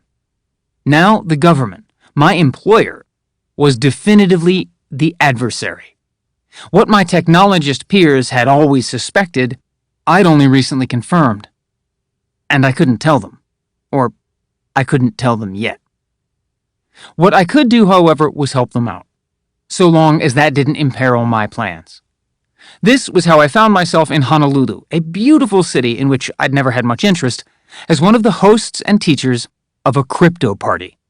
This was a new type of gathering invented by an international grassroots cryptological movement, at which technologists volunteered their time to teach free classes to the public on the topic of digital self-defense, essentially showing anyone who was interested how to protect the security of their communications. In many ways, this was the same topic I taught for JCITA, so I jumped at the chance to participate. Though this might strike you as a dangerous thing for me to have done, given the other activities I was involved with at the time, it should instead just reaffirm how much faith I had in the encryption methods I taught, the very methods that protected that drive full of IC abuses sitting back at my house, with locks that couldn't be cracked even by the NSA. I knew that no number of documents, no amount of journalism would ever be enough to address the threat the world was facing. People needed tools to protect themselves, and they needed to know how to use them. Given that I was also trying to provide these tools to journalists, I was worried that my approach had become too technical. After so many sessions spent lecturing colleagues, this opportunity to simplify my treatment of the subject for a general audience would benefit me as much as anyone. Also, I honestly missed teaching.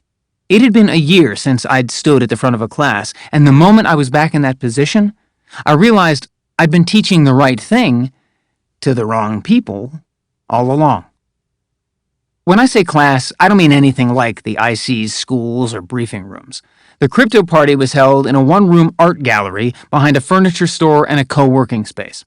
While I was setting up the projector so I could share slides showing how easy it was to run a Tor server to help, for example, the citizens of Iran, but also the citizens of Australia, the UK, and the States, my students drifted in, a diverse crew of strangers and a few new friends I'd only met online.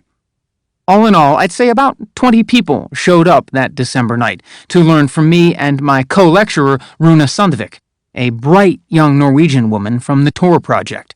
Runa would go on to work as the Senior Director of Information Security for the New York Times, which would sponsor her later crypto parties. What united our audience wasn't an interest in Tor, or even a fear of being spied on, as much as a desire to re-establish a sense of control over the private spaces in their lives. There were some grandparent types who'd wandered in off the street, a local journalist covering the Hawaiian Occupy movement, and a woman who'd been victimized by revenge porn. I'd also invited some of my NSA colleagues, hoping to interest them in the movement and wanting to show that I wasn't concealing my involvement from the agency. Only one of them showed up, though, and sat in the back, legs spread, arms crossed, smirking throughout. I began my presentation by discussing the illusory nature of deletion, whose objective of total erasure could never be accomplished. The crowd understood this instantly. I went on to explain that at best, the data they wanted no one to see couldn't be unwritten so much as overwritten, scribbled over, in a sense, with random or pseudo-random data until the original was rendered unreadable. But, I cautioned, even this approach had its drawbacks. There was always a chance that their operating system had silently hidden away a copy of the file that they were hoping to delete in some temporary storage nook they weren't privy to. That's when I pivoted to encryption. Deletion is a dream for the surveillant and a nightmare for the surveilled, but encryption is, or should be, a reality for all. It is the only true protection against surveillance. If the whole of your storage drive is encrypted to begin with, your adversaries can't rummage through it for deleted files or for anything else, unless they have the encryption key.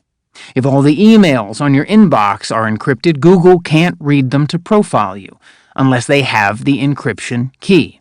If all your communications that pass through hostile Australian or British or American or Chinese or Russian networks are encrypted, spies can't read them, unless they have the encryption key. This is the ordering principle of encryption. All power to the key holder. Encryption works, I explained, by way of algorithms. An encryption algorithm sounds intimidating and certainly looks intimidating when written out, but its concept is quite elementary. It's a mathematical method of reversibly transforming information, such as your emails, phone calls, photos, videos, and files, in such a way that it becomes incomprehensible to anyone who doesn't have a copy of the encryption key. You can think of a modern encryption algorithm as a magic wand that you can wave over a document to change each letter into a language that only you and those you trust can read, and the encryption key as the unique magic words that complete the incantation and put the wand to work. It doesn't matter how many people know that you use the wand, so long as you can keep your personal magic words from the people you don't trust. Encryption algorithms are basically just sets of math problems designed to be incredibly difficult even for computers to solve. The encryption key is the one clue that allows a computer to solve the particular set of math problems being used. You push your readable data, called plain text, into one end of an encryption algorithm, and incomprehensible gibberish, called ciphertext, comes out the other end.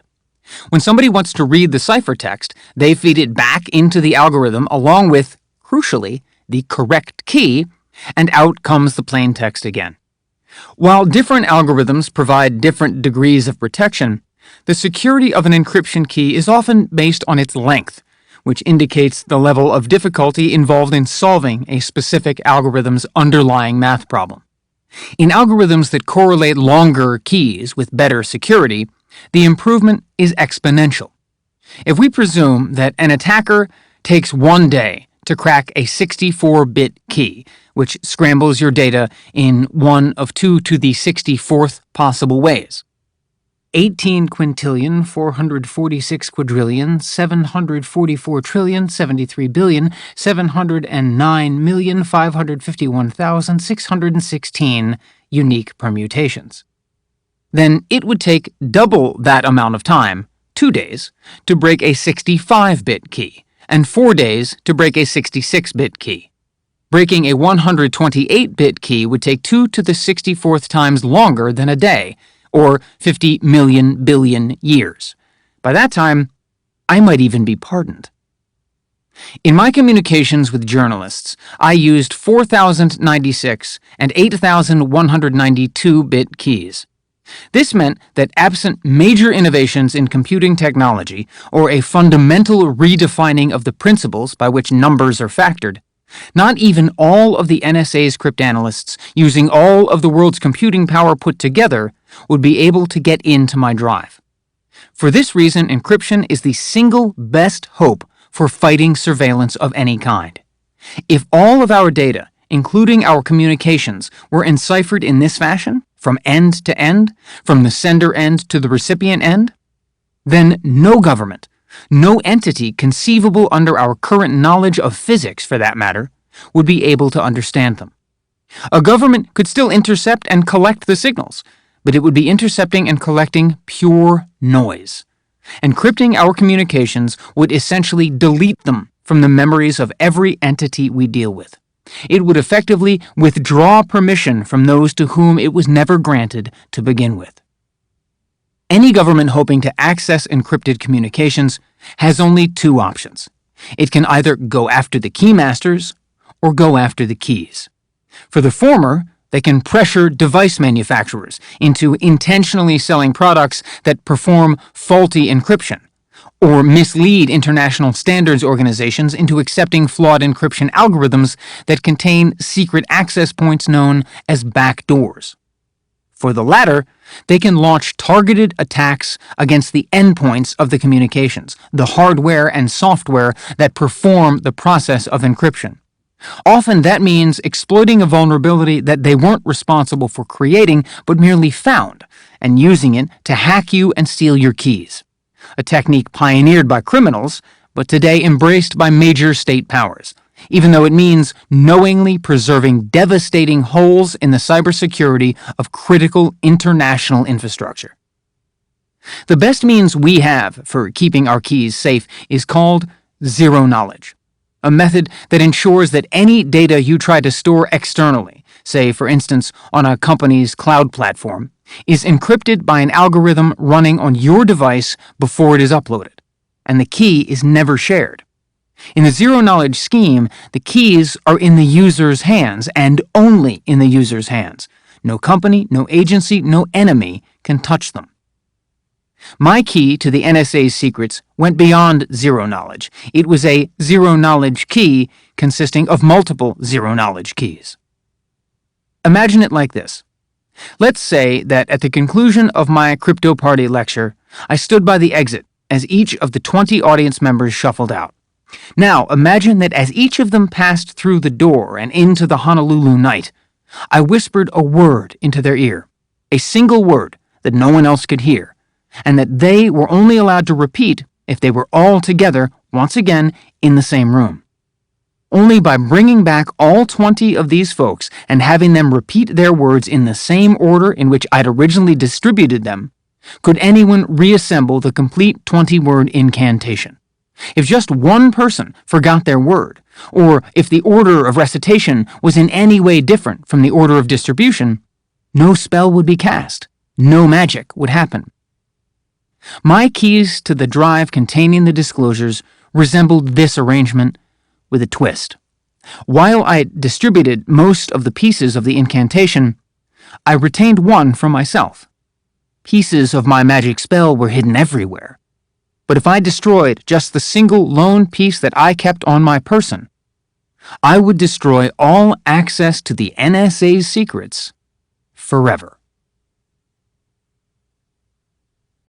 Chapter 25. The Boy. It's only in hindsight that I'm able to appreciate just how high my star had risen. I'd gone from being the student who couldn't speak in class to being the teacher of the language of a new age. From the child of modest middle-class Beltway parents to the man living the island life and making so much money that it had lost its meaning. In just the 7 short years of my career, I'd climbed from maintaining local servers to crafting and implementing globally deployed systems, from graveyard shift security guard to keymaster of the Puzzle Palace. But there's always a danger in letting even the most qualified person rise too far, too fast, before they've had enough time to get cynical and abandon their idealism. I occupied one of the most unexpectedly omniscient positions in the intelligence community, toward the bottom rung of the managerial ladder, but high atop heaven in terms of access. And while this gave me phenomenal and frankly undeserved ability to observe the IC in its grim fullness, it also left me more curious than ever about the one fact I was still finding elusive: the absolute limit of who the agency could turn its gaze against. It was a limit set less in policy or law than in the ruthless, unyielding capabilities of what I now knew to be a world-spanning machine. Was there anyone this machine could not surveil? Was there anywhere this machine could not go? The only way to discover the answer was to descend, abandoning my panoptic perch for the narrow vision of an operational role. The NSA employees with the freest access to the rawest forms of intelligence were those who sat in the operator's chair and typed into their computers the names of the individuals who'd fallen under suspicion, foreigners and U.S. citizens alike. For one reason or another, or for no reason at all, these individuals had become targets of the agency's closest scrutiny, with the NSA interested in finding out everything about them and their communications. My ultimate destination, I knew, was the exact point of this interface, the exact point where the state cast its eye on the human and the human remained unaware. The program that enables this access was called X-keyscore, which is perhaps best understood as a search engine that lets an analyst search through all the records of your life. Imagine a kind of Google that, instead of showing pages from the public internet, returns results from your private email, your private chats, your private files, everything. Though I'd read through enough about the program to understand how it worked, I hadn't yet used it, and I realized I ought to know more about it. By pursuing X-keyscore, I was looking for a personal confirmation of the depths of the NSA's surveillance intrusions, the kind of confirmation you don't get from documents, but only from direct experience. One of the few offices in Hawaii with truly unfettered access to X-keyscore was the National Threat Operations Center. NTOC worked out of the sparkling but soulless new open-plan office the NSA had formerly named the Rochefort Building, after Joseph Rochefort, a legendary World War II-era naval cryptanalyst who broke Japanese codes. Most employees had taken to calling it the Roach Fort, or simply the Roach. At the time I applied for a job there, parts of the Roach were still under construction, and I was immediately reminded of my first cleared job with Castle. It was my fate to begin and end my IC career in unfinished buildings.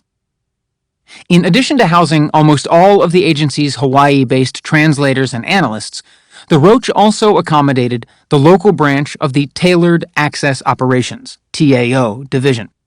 This was the NSA unit responsible for remotely hacking into the computers of people whom analysts had selected as targets, the agency's equivalent of the old burglary teams that once snuck into enemies' homes to plant bugs and find compromising material. NTOC's main job, by contrast, was to monitor and frustrate the activity of the TAO's foreign equivalents.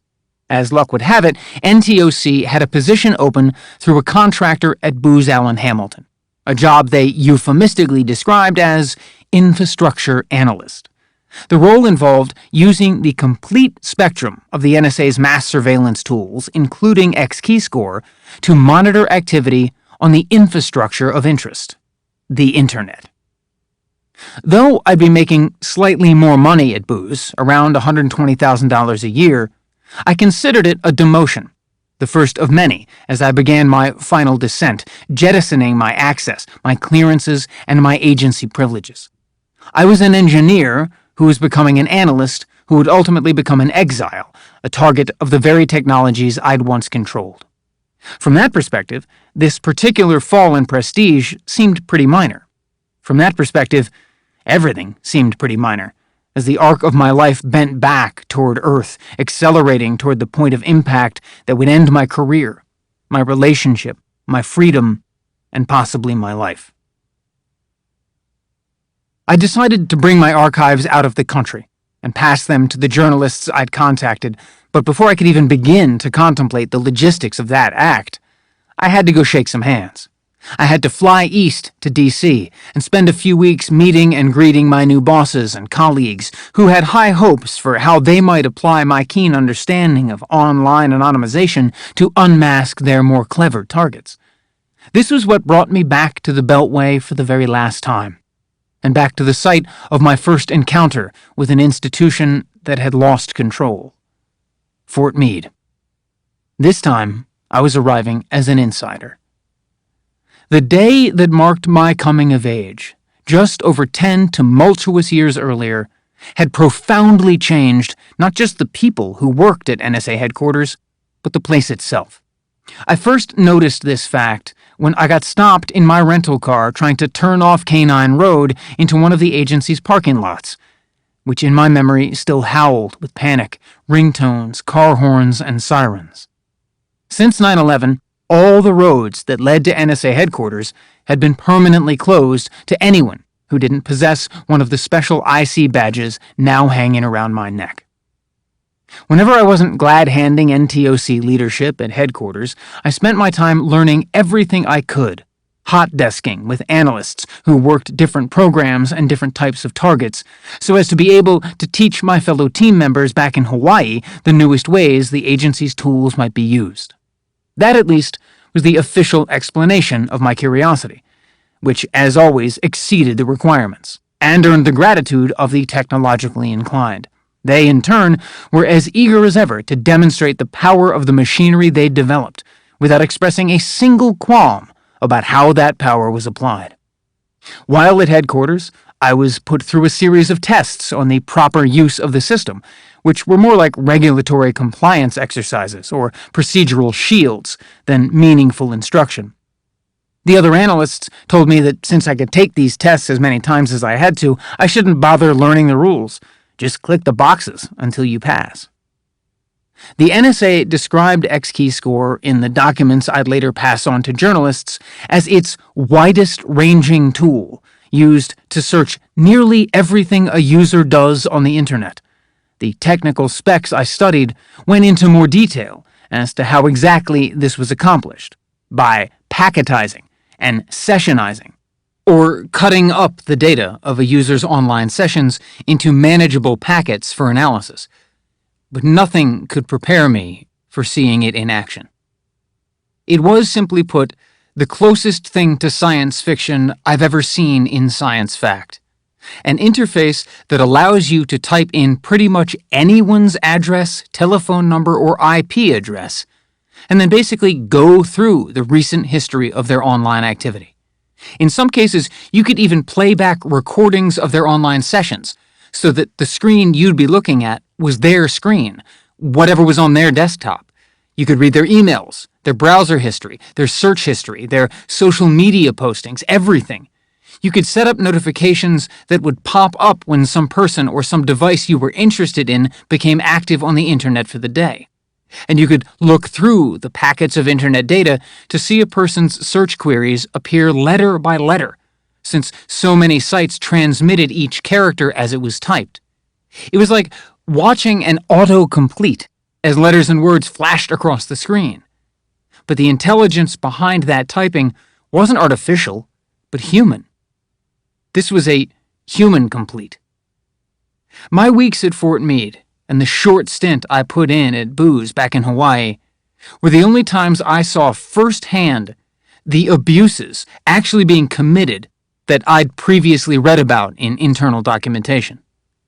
Seeing them made me realize how insulated my position at the systems level had been from the ground zero of immediate damage.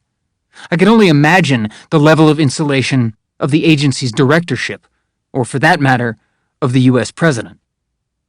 I didn't type the names of the agency director or the president into X-Keyscore, but after enough time with the system, I realized I could have. Everyone's communications were in the system. Everyone's. I was initially fearful that if I searched those in the uppermost echelons of state, I'd be caught and fired, or worse. But it was surpassingly simple to disguise a query regarding even the most prominent figure by encoding my search terms in a machine format that looked like gibberish to humans, but would be perfectly understandable to X-Keyscore.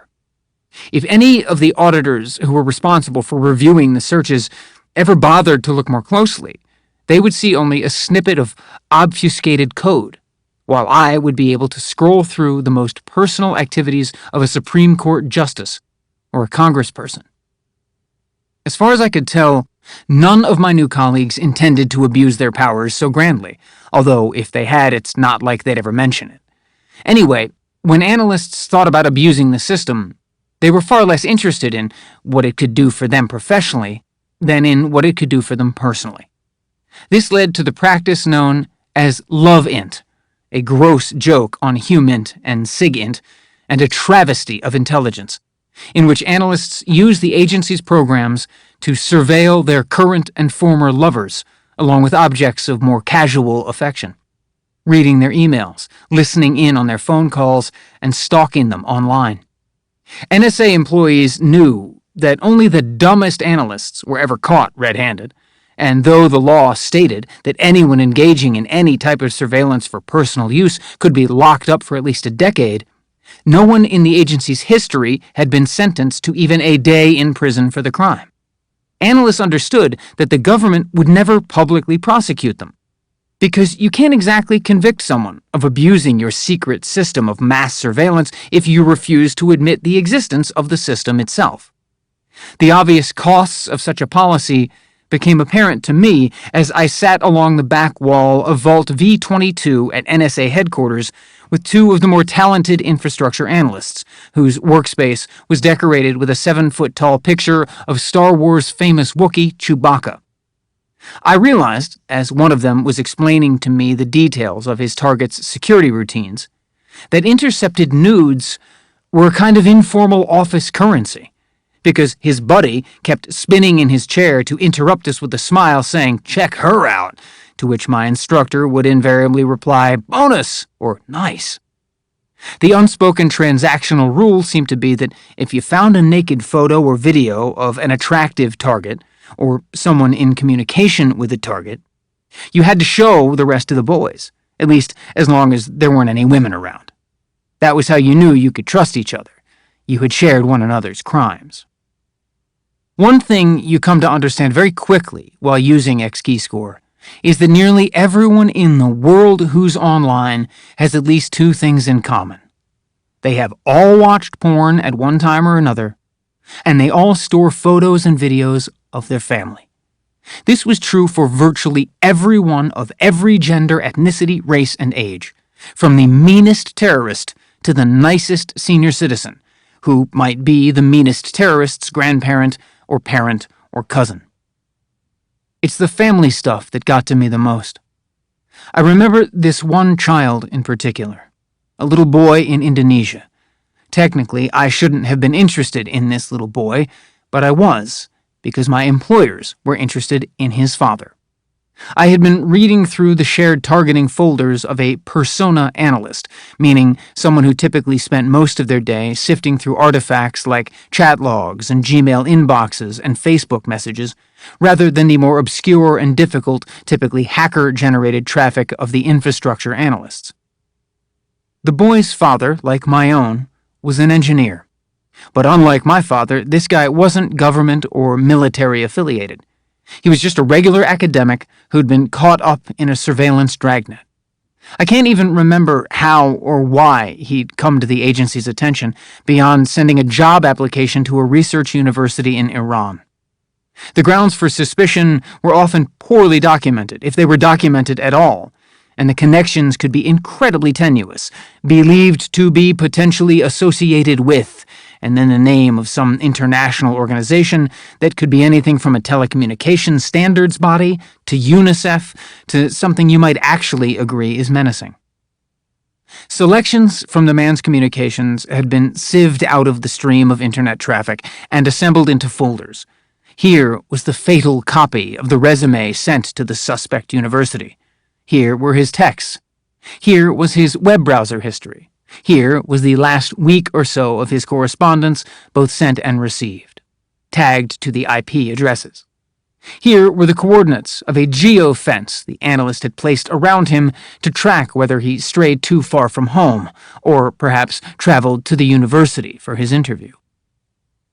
Then there were his pictures and a video. He was sitting in front of his computer, as I was sitting in front of mine, except that in his lap he had a toddler, a boy in a diaper. The father was trying to read something, but the kid kept shifting around, smacking the keys and giggling. The computer's internal mic picked up his giggling. And there I was, listening to it on my headphones. The father held the boy tighter, and the boy straightened up, and with his dark crescent eyes looked directly into the computer's camera. I couldn't escape the feeling that he was looking directly at me. Suddenly I realized that I'd been holding my breath.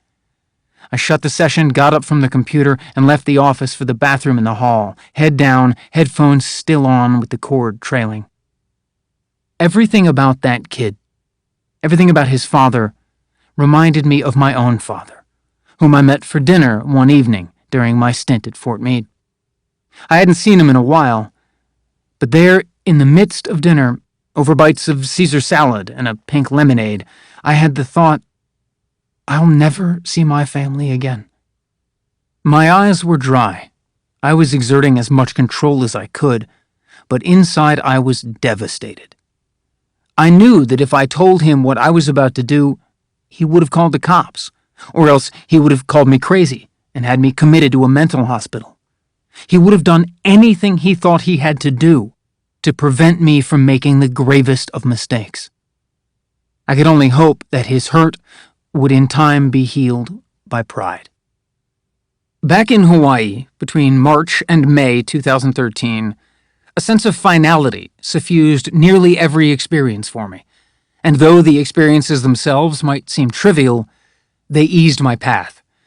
It was far less painful to think that this was the last time I'd ever stop at the curry place in Mililani, or drop by the art gallery hacker space in Honolulu, or just sit on the roof of my car and scan the nighttime sky for falling stars, than to think that I only had another month left with Lindsay, or another week left of sleeping next to her and waking up next to her, and yet trying to keep my distance from her, for fear of breaking down. The preparations I was making were those of a man about to die. I emptied my bank accounts, putting cash into an old steel ammo box for Lindsay to find so that the government couldn't seize it.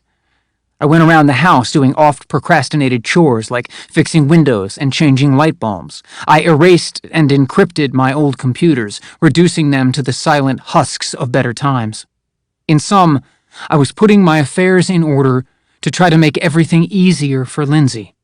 Or just for my conscience, which periodically would switch allegiance from a world that hadn't earned it to the woman who had, and the family I loved. Everything was imbued with this sense of an ending, and yet there were moments when it seemed that no end was in sight and that the plan I'd developed was collapsing.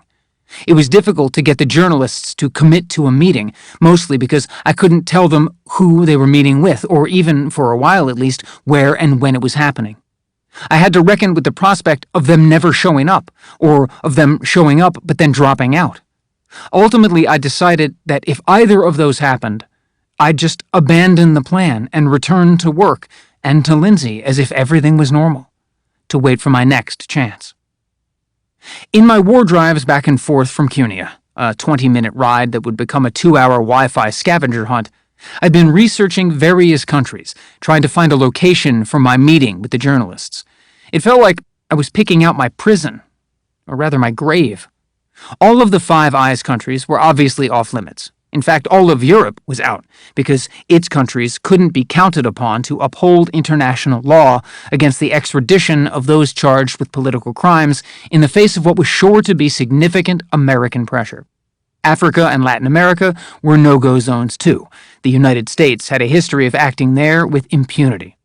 Russia was out because it was Russia, and China was China.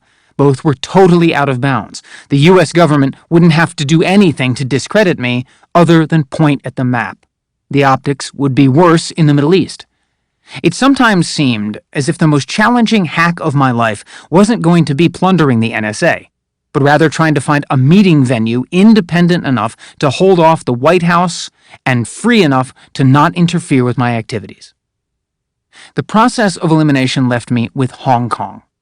In geopolitical terms, it was the closest I could get to no man's land, but with a vibrant media and protest culture, not to mention largely unfiltered internet.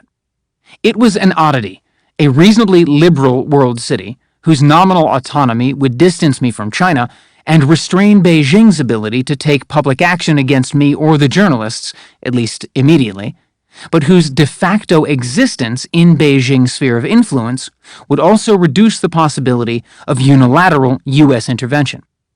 In a situation with no promise of safety, it was enough to have the guarantee of time. Chances were that things weren't going to end well for me anyway. The best I could hope for was getting the disclosures out before I was caught. The last morning I woke up with Lindsay, she was leaving on a camping trip to Kauai, a brief getaway with friends that I'd encouraged. We lay in bed and I held her too tightly, and when she asked with sleepy bewilderment why I was suddenly being so affectionate, I apologized. I told her how sorry I was for how busy I'd been, and that I was going to miss her. She was the best person I'd ever met in my life.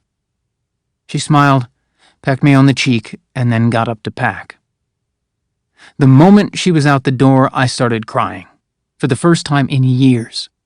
I felt guilty about everything except what my government would accuse me of, and especially guilty about my tears, because I knew that my pain would be nothing compared to the pain I'd caused to the woman I loved, or to the hurt and confusion I'd caused my family.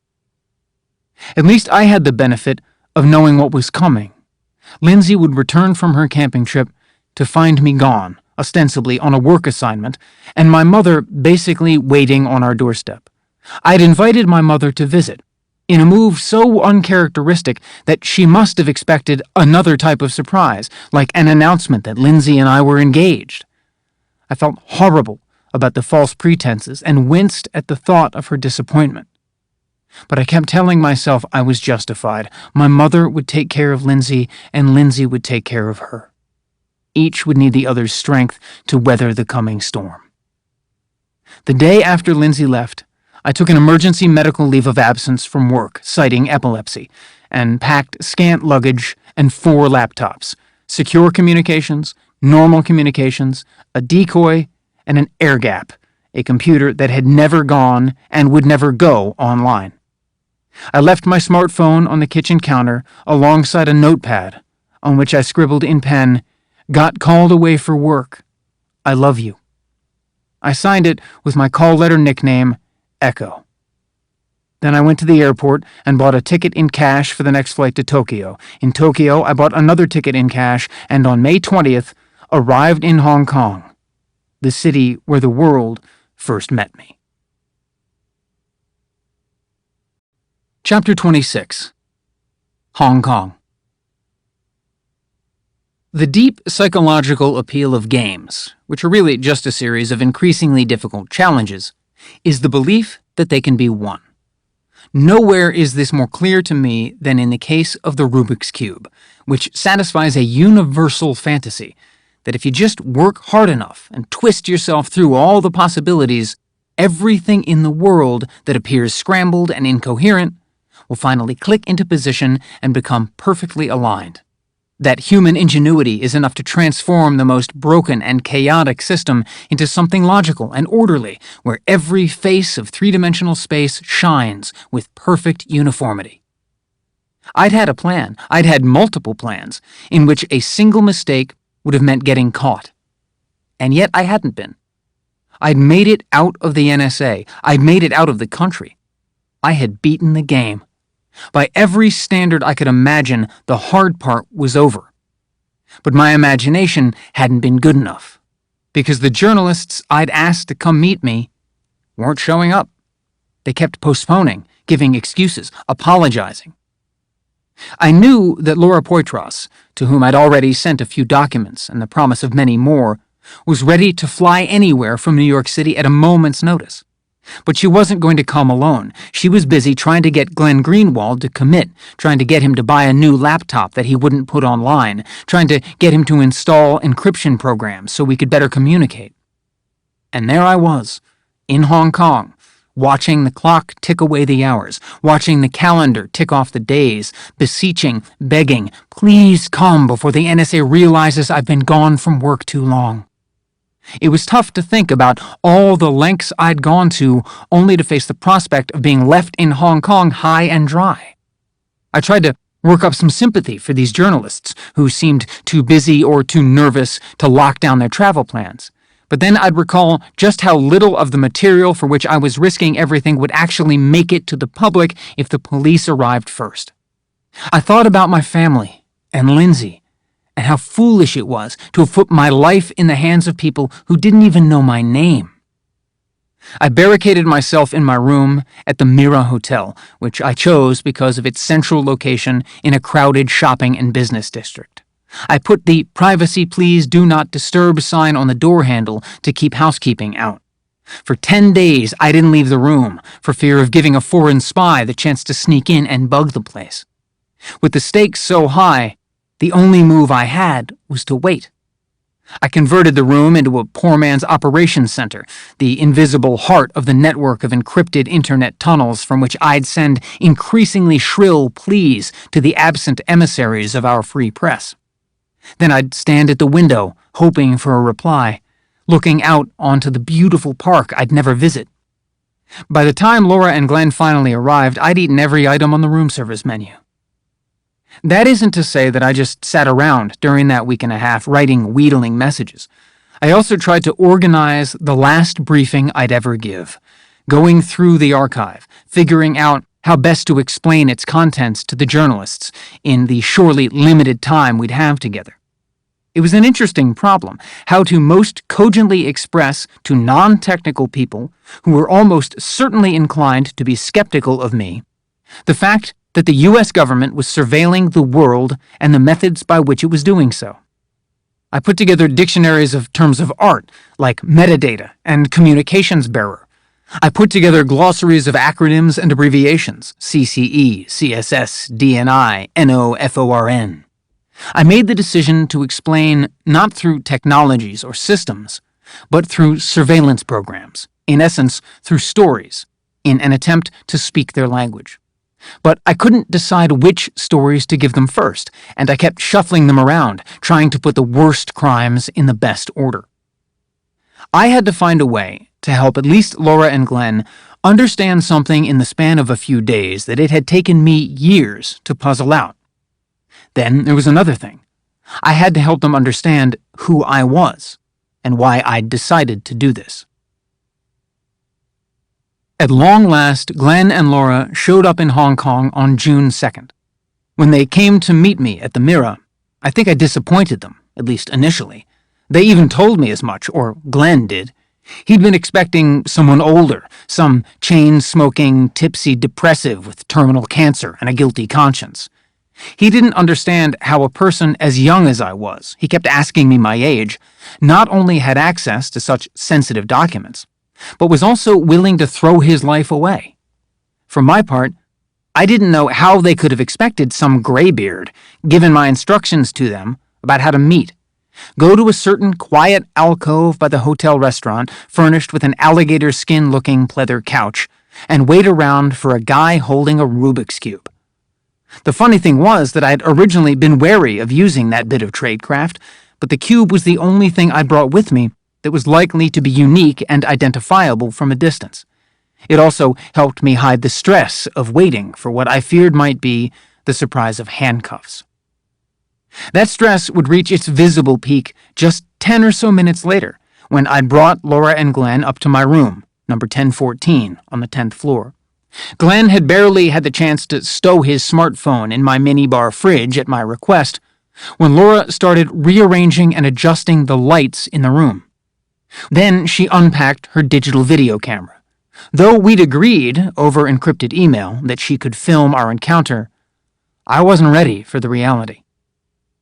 Nothing could have prepared me for the moment when she pointed her camera at me, sprawled out on my unmade bed in a cramped, messy room that I hadn't left for the past 10 days. I think everybody has had this kind of experience. The more conscious you are of being recorded, the more self-conscious you become.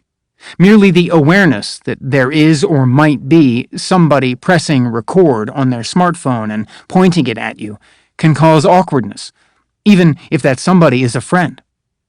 Though today, nearly all of my interactions take place via camera, I'm still not sure which experience I find more alienating, seeing myself on film or being filmed. I try to avoid the former, but avoiding the latter is now difficult for everyone. In a situation that was already high intensity, I stiffened. The red light of Laura's camera, like a sniper's sight, kept reminding me that at any moment the door might be smashed in and I'd be dragged off forever. And whenever I wasn't having that thought, I kept thinking about how this footage was going to look when it was played back in court. I realized there were so many things I should have done, like putting on nicer clothes and shaving. Room service plates and trash had accumulated throughout the room. There were noodle containers and half-eaten burgers, piles of dirty laundry, and damp towels on the floor. It was a surreal dynamic. Not only had I never met any filmmakers before being filmed by one, I had never met any journalists before serving as their source. The first time I ever spoke aloud to anyone about the U.S. government's system of mass surveillance, I was speaking to everyone in the world with an internet connection. In the end, though, regardless of how rumpled I looked and stilted I sounded, Laura's filming was indispensable because it showed the world exactly what happened in that hotel room in a way that newsprint never could. The footage she shot over the course of our days together in Hong Kong can't be distorted. Its existence is a tribute not just to her professionalism as a documentarian, but to her foresight. I spent the week between June 3rd and June 9th cloistered in that room with Glenn and his colleague from The Guardian, Ewan MacAskill, who joined us a bit later that first day. We talked and talked, going through the NSA's programs, while Laura hovered and filmed. In contrast to the frenetic days, the nights were empty and desolate. Glenn and Ewan would retreat to their own hotel, the nearby W, to write up their findings into articles. Laura would disappear to edit her footage and to do her own reporting with Bart Gellman of The Washington Post, who never made it to Hong Kong but worked remotely with the documents he received from her. I'd sleep, or try to, or else I'd put on the TV, find an English-language channel like the BBC or CNN, and watch the international reaction. On June 5th, The Guardian broke Glenn's first story, the FISA court order that authorized the NSA to collect information from the American telecom Verizon about every phone call it handled. On June 6th, it ran Glenn's PRISM story, pretty much simultaneously with a similar account in The Washington Post by Laura and Bart. I knew, and I think we all knew, that the more pieces came out, the more likely it was that I'd be identified, particularly because my office had begun emailing me asking for status updates, and I wasn't answering. But though Glenn and Ewan and Laura were unfailingly sympathetic to my ticking time bomb situation, they never let their desire to serve the truth be tempered by that knowledge, and following their example, neither did I. Journalism, like documentary film, can only reveal so much. It's interesting to think about what a medium is forced to omit, both by convention and technology. In Glenn's prose, especially in The Guardian, you got a laser-focused statement of fact, stripped of the dogged passion that defines his personality. Ewan's prose more fully reflected his character, sincere, gracious, patient, and fair. Meanwhile, Laura, who saw all but was rarely seen, had an omniscient reserve and a sardonic wit, half master spy, half master artist. As the revelations ran wall to wall on every TV channel and website, it became clear that the U.S. government had thrown the whole of its machinery into identifying the source. It was also clear that when they did, they would use the face they found, my face, to evade accountability. Instead of addressing the revelations, they'd impugn the credibility and motives of the leaker. Given the stakes, I had to seize the initiative before it was too late. If I didn't explain my actions and intentions, the government would, in a way that would swing the focus away from its misdeeds. The only hope I had of fighting back was to come forward first and identify myself. I'd give the media just enough personal detail to satisfy their mounting curiosity, with a clear statement that what mattered wasn't me, but rather the subversion of American democracy. Then I'd vanish just as quickly as I'd appeared. That, at least, was the plan. Ewan and I decided that he'd write a story about my IC career, and Laura suggested filming a video statement to appear alongside it in The Guardian. In it, I'd claim direct and sole responsibility as the source behind the reporting on global mass surveillance. But even though Laura had been filming all week, a lot of that footage would make it into her feature documentary, Citizen 4, we just didn't have the time for her to go through everything she'd shot in search of snippets of me speaking coherently and making eye contact. What she proposed instead was my first recorded statement, which she started filming right there and then. The one that begins, My name is Ed Snowden. I'm, 29 years old. Hello, world. While I've never once regretted tugging aside the curtain and revealing my identity, I do wish I had done it with better diction and a better plan in mind for what was next. In truth, I had no plan at all. I hadn't given much thought to answering the questions of what to do once the game was over, mainly because a winning conclusion was always so unlikely. All I'd cared about was getting the facts out into the world. I figured that by putting the documents into the public record, I was essentially putting myself at the public's mercy. No exit strategy could be the only exit strategy because any next step I might have premeditated taking would have run the risk of undermining the disclosures. If I'd made pre-existing arrangements to fly to a specific country and seek asylum, for example, I would have been called a foreign agent of that country. Meanwhile, if I returned to my own country, the best I could hope for was to be arrested upon landing and charged under the Espionage Act. That would have entitled me to a show trial, deprived of any meaningful defense, a sham in which all discussion of the most important facts would be forbidden. The major impediment to justice was a major flaw in the law, a purposeful flaw created by the government. Someone in my position would not even be allowed to argue in court that the disclosures I made to journalists were civically beneficial. Even now, years after the fact, I would not be allowed to argue that the reporting based on my disclosures had caused Congress to change certain laws regarding surveillance, or convinced the courts to strike down a certain mass surveillance program as illegal, or influenced the Attorney General and the President of the United States to admit that the debate over mass surveillance was a crucial one for the public to have, one that would ultimately strengthen the country. All these claims would be deemed not just irrelevant, but inadmissible in the kind of proceedings that I would face were I to head home. The only thing my government would have to prove in court is that I disclosed classified information to journalists, a fact that is not in dispute. This is why anyone who says, I have to come back to the States for trial, is essentially saying I have to come back to the States for sentencing. And the sentence would, now as then, surely be a cruel one. The penalty for disclosing top-secret documents, whether to foreign spies or domestic journalists, is up to 10 years per document. From the moment that Laura's video of me was posted on the Guardian website on June 9th, I was marked. There was a target on my back. I knew that the institutions I'd shamed would not relent until my head was bagged and my limbs were shackled. And until then, and perhaps even after then, they would harass my loved ones and disparage my character, prying into every aspect of my life and career, seeking information or opportunities for disinformation with which to smear me. I was familiar enough with how this process went, both from having read classified examples of it within the IC and from having studied the cases of other whistleblowers and leakers.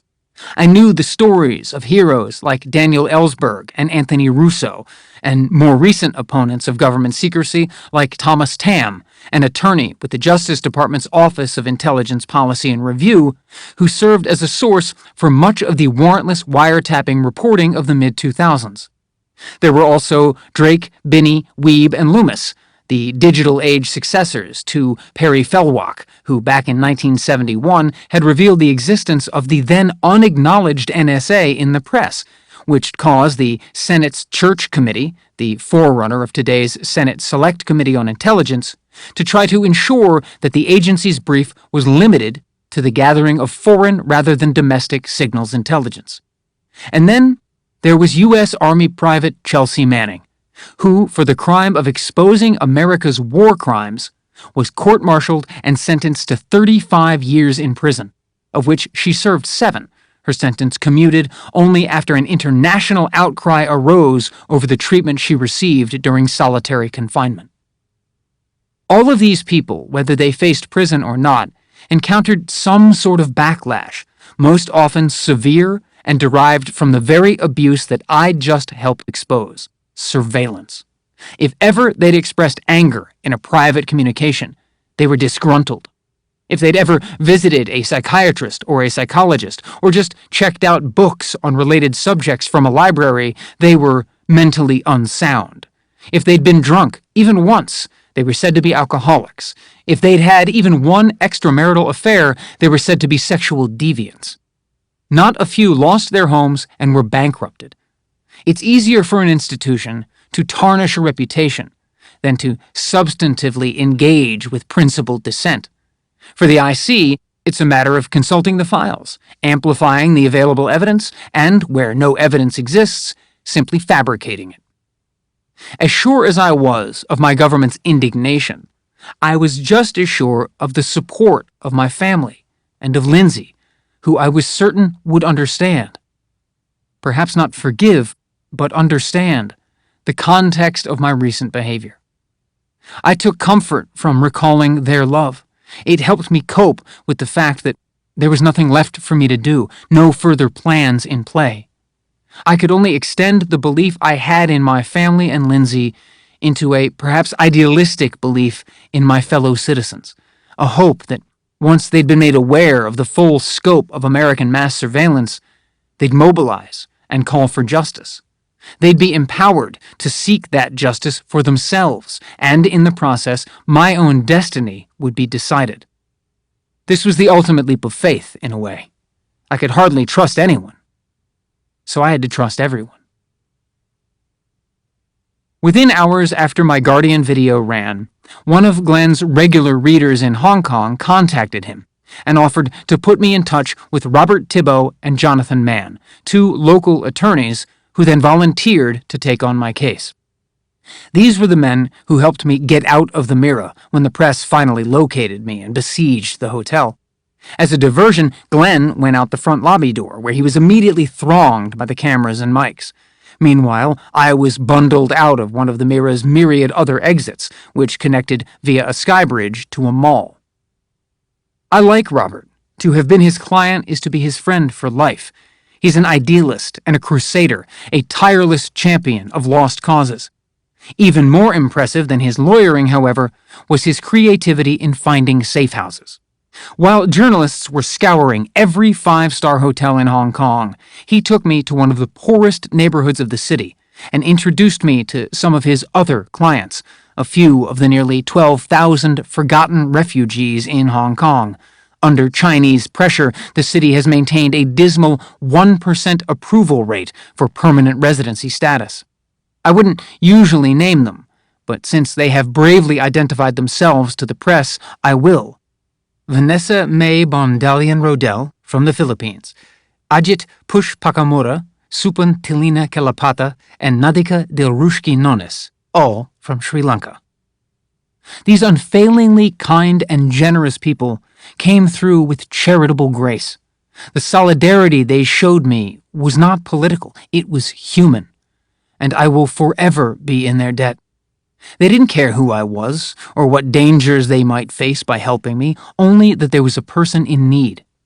They knew all too well what it meant to be forced into a mad escape from mortal threat, having survived ordeals far in excess of anything I dealt with, and hopefully ever will. Torture by the military, rape, and sexual abuse. They let an exhausted stranger into their homes, and when they saw my face on TV, they didn't falter. Instead, they smiled and took the opportunity to reassure me of their hospitality. Though their resources were limited, Supan, Nadika, Vanessa, and two little girls lived in a crumbling, cramped apartment smaller than my room at the Mira. They shared everything they had with me, and they shared it unstintingly, refusing my offers to reimburse them for the cost of taking me in so vociferously that I had to hide money in the room to get them to accept it. They fed me, they let me bathe, they let me sleep, and they protected me. I will never be able to explain what it meant to be given so much by those with so little, to be accepted by them without judgment as I perched in corners like a stray street cat, skimming the Wi-Fi of distant hotels with a special antenna that delighted the children. Their welcome and friendship was a gift. For the world to even have such people is a gift. And so it pains me that, all these years later, the cases of Ajit, Supan, Nadika, and Nadika's daughter are still pending. The admiration I feel for these folks is matched only by the resentment I feel toward the bureaucrats in Hong Kong who continue to deny them the basic dignity of asylum.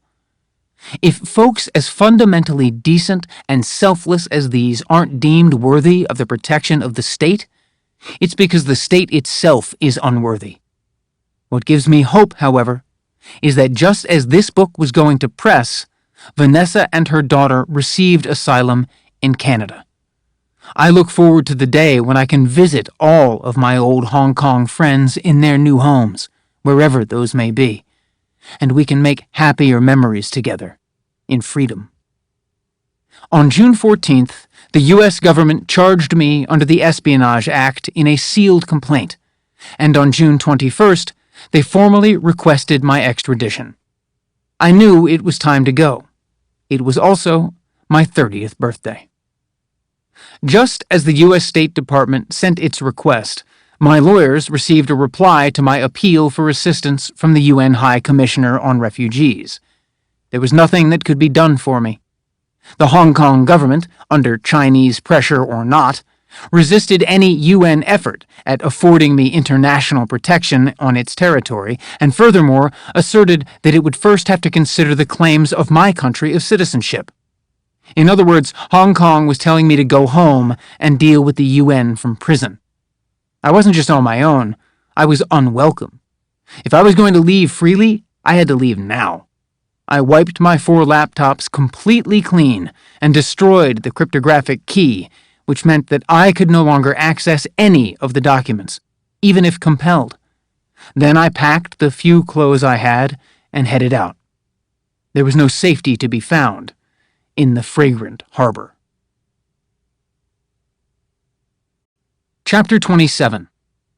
Moscow.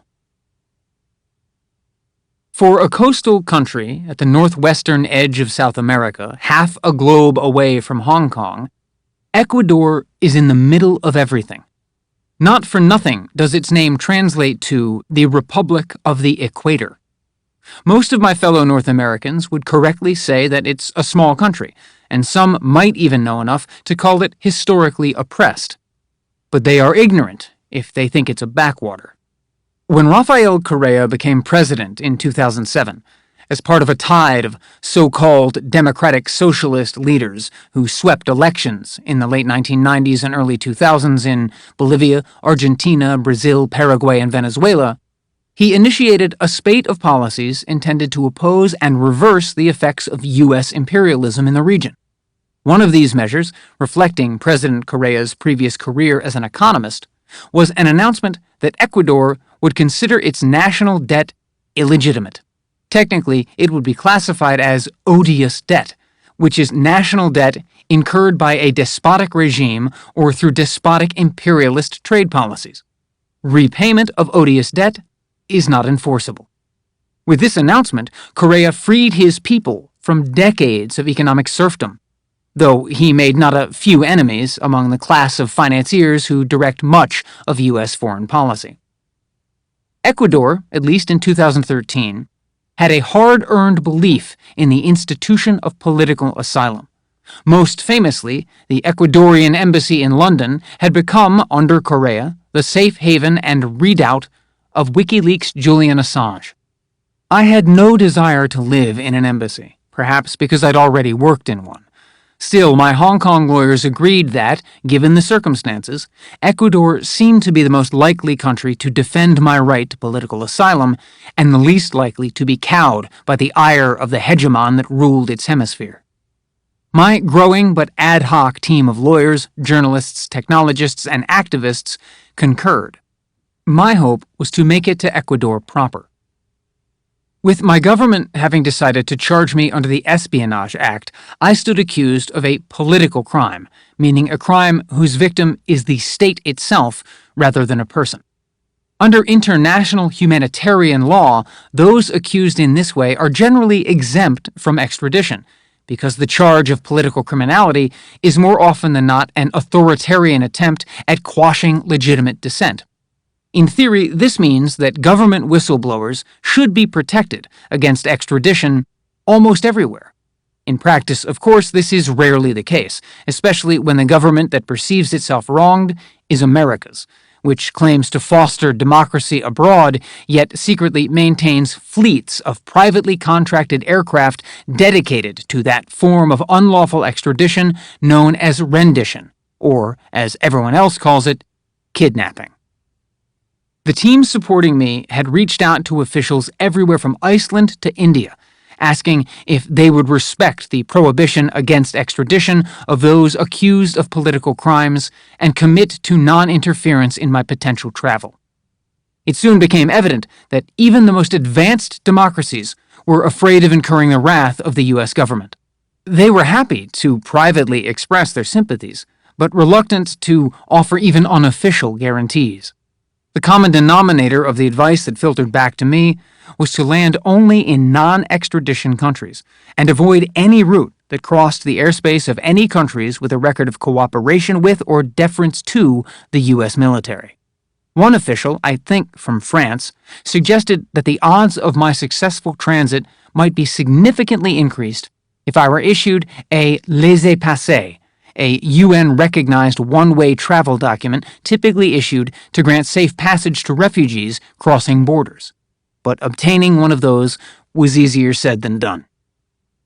Enter Sarah Harrison, a journalist and an editor for WikiLeaks. The moment the news broke that an American had unmasked a global system of mass surveillance, she had immediately flown to Hong Kong. Through her experience with the website, and particularly with the fate of Assange, she was poised to offer me the world's best asylum advice. It didn't hurt that she also had family connections with the legal community in Hong Kong. People have long ascribed selfish motives to Assange's desire to give me aid, but I believe he was genuinely invested in one thing above all: helping me evade capture. That doing so involved tweaking the U.S. government was just a bonus for him, an ancillary benefit, not the goal. It's true that Assange can be self-interested and vain, moody, and even bullying. After a sharp disagreement just a month after our first text-based conversation, I never communicated with him again. But he also sincerely conceives of himself as a fighter in a historic battle for the public's right to know, a battle he will do anything to win. It's for this reason that I regard it as too reductive to interpret his assistance as merely an instance of scheming or self-promotion. More important to him, I believe, was the opportunity to establish a counter-example to the case of the organization's most famous source, U.S. Army Private Chelsea Manning, whose 35-year prison sentence was historically unprecedented and a monstrous deterrent to whistleblowers everywhere. Though I never was, and never would be, a source for Assange, my situation gave him a chance to right a wrong. There was nothing he could have done to save Manning, but he seemed, through Sarah, determined to do everything he could to save me. That said, I was initially wary of Sarah's involvement, but Laura told me that she was serious, competent, and most important, independent. One of the few at WikiLeaks who dared to openly disagree with Assange. Despite my caution, I was in a difficult position, and as Hemingway once wrote, the way to make people trustworthy is to trust them. Laura informed me of Sarah's presence in Hong Kong only a day or so before she communicated with me on an encrypted channel, which itself was only a day or two before I actually met her in person. And if I'm somewhat loose on my dates here, you'll have to forgive me. One frenetic day bled into the next. Sarah had been a whirlwind, apparently, since the moment of her landing in Hong Kong. Though she wasn't a lawyer, she had deep expertise when it came to what I'll call the interpersonal or sub-official nuances of avoiding extradition. She met with local Hong Kong human rights attorneys to seek independent opinions, and I was deeply impressed by both her pace and her circumspection. Her connections through WikiLeaks and the extraordinary courage of the Ecuadorian consul in London, Fidel Navarez, together produced a laissez-passer in my name. This laissez-passer, which was meant to get me to Ecuador, had been issued by the consul on an emergency basis, since we didn't have time for his home government to formally approve it. The moment it was in hand, Sarah hired a van to take us to the airport. That's how I met her, in motion. I'd like to say that I started off our acquaintance by offering my thanks, but instead the first thing I said was, "When was the last time you slept?" Sarah looked just as ragged and disheveled as I did. She stared out the window, as if trying to recall the answer, but then just shook her head. "I don't know." We were both developing colds, and our careful conversation was punctuated by sneezes and coughs. By her own account, she was motivated to support me out of loyalty to her conscience, more than to the ideological demands of her employer. Certainly her politics seemed shaped less by Assange's feral opposition to central power than by her own conviction that too much of what passed for contemporary journalism served government interests rather than challenged them. As we hurtled to the airport, as we checked in, as we cleared passport control for the first of what should have been 3 flights, I kept waiting for her to ask me for something, anything, even just for me to make a statement on Assange's or the organization's behalf. But she never did, although she did cheerfully share her opinion that I was a fool for trusting media conglomerates to fairly guard the gate between the public and the truth. For that instance of straight talk, and for many others, I'll always admire Sarah's honesty. We were traveling to Quito, Ecuador, via Moscow, via Havana, via Caracas, for a simple reason. It was the only safe route available. There were no direct flights to Quito from Hong Kong, and all of the other connecting flights traveled through U.S. airspace. While I was concerned about the massive layover in Russia, we'd have almost 20 hours before the Havana flight departed, my primary fear was actually the next leg of the journey, because traveling from Russia to Cuba meant passing through NATO airspace. I didn't particularly relish flying over a country like Poland, which during my lifetime has done everything to please the U.S. government, including hosting CIA black sites where my former IC colleagues subjected prisoners to enhanced interrogations, another Bush-era euphemism for torture. I wore my hat down over my eyes to avoid being recognized, and Sarah did the seeing for me. She took my arm and led me to the gate, where we waited until boarding. This was the last moment for her to back out, and I told her so. "You don't have to do this," I said. "Do what?" "Protect me like this." Sarah stiffened. "Let's get one thing clear," she said as we boarded. "I'm not protecting you. No one can protect you. What I'm here for is to make it harder for anyone to interfere, to make sure everyone's on their best behavior."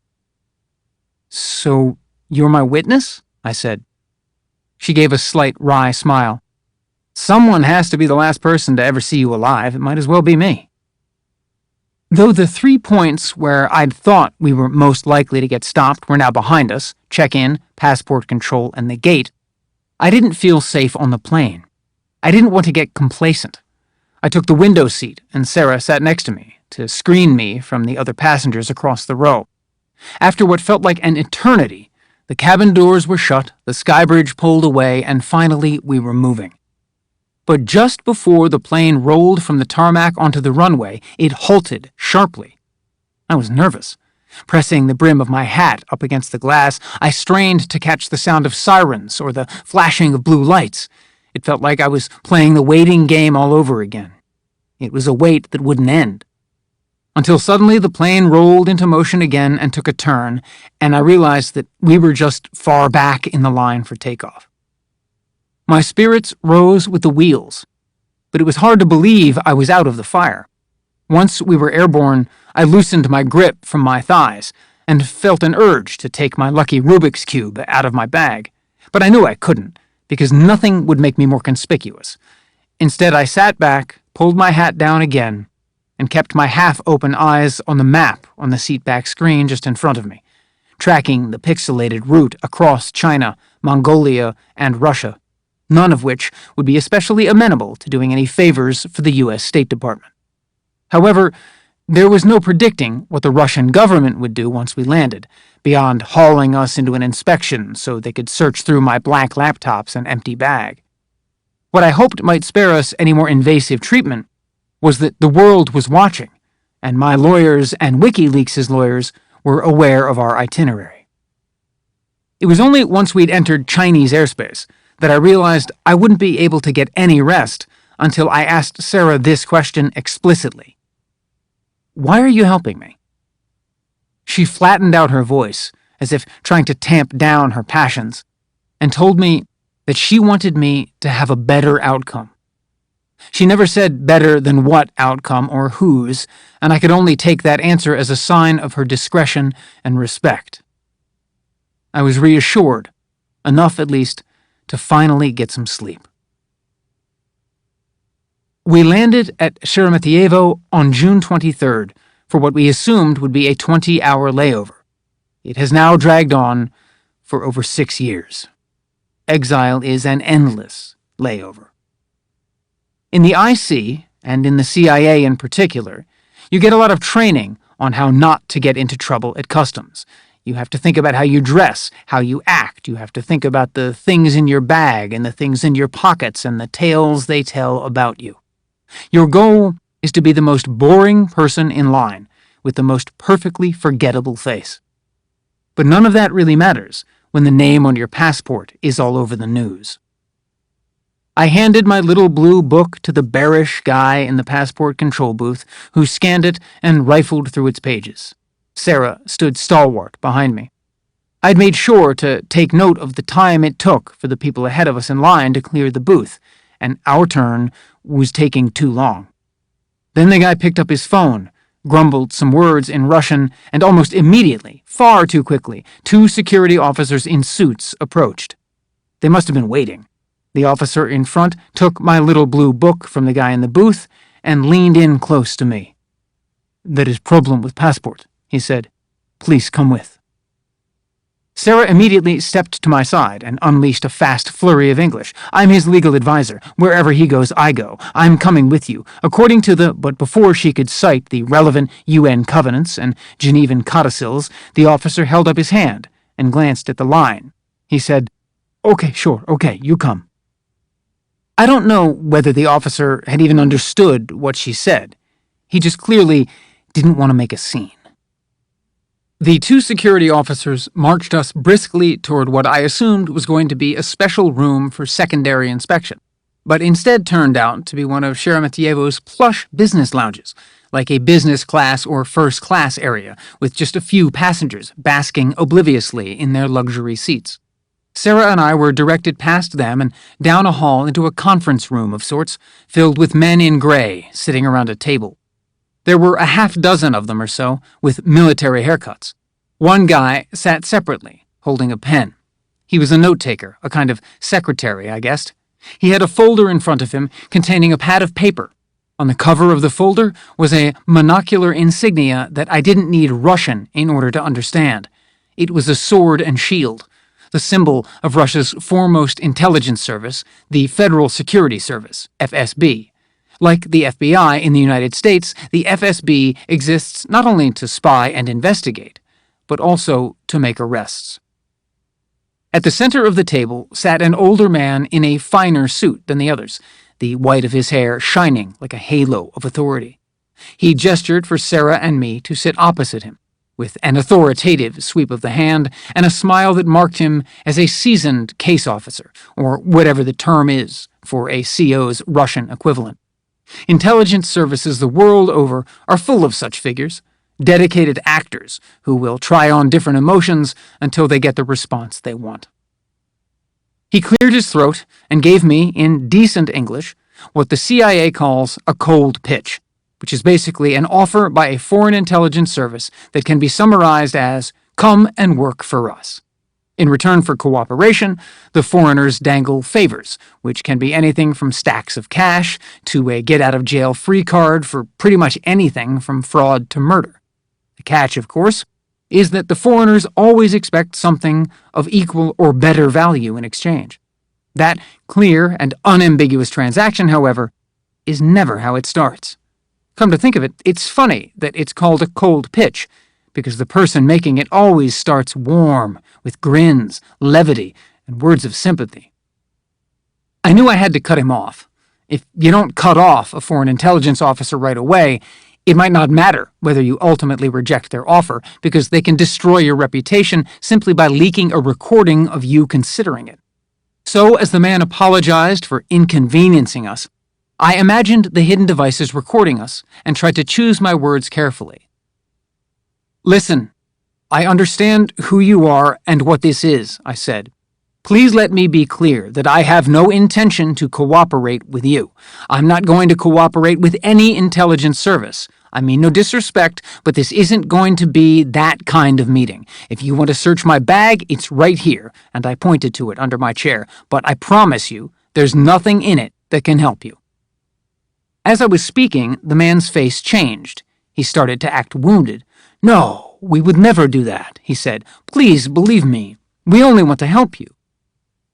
Sarah cleared her throat and jumped up. "That's quite kind of you, but I hope you can understand that all we'd like is to make our connecting flight."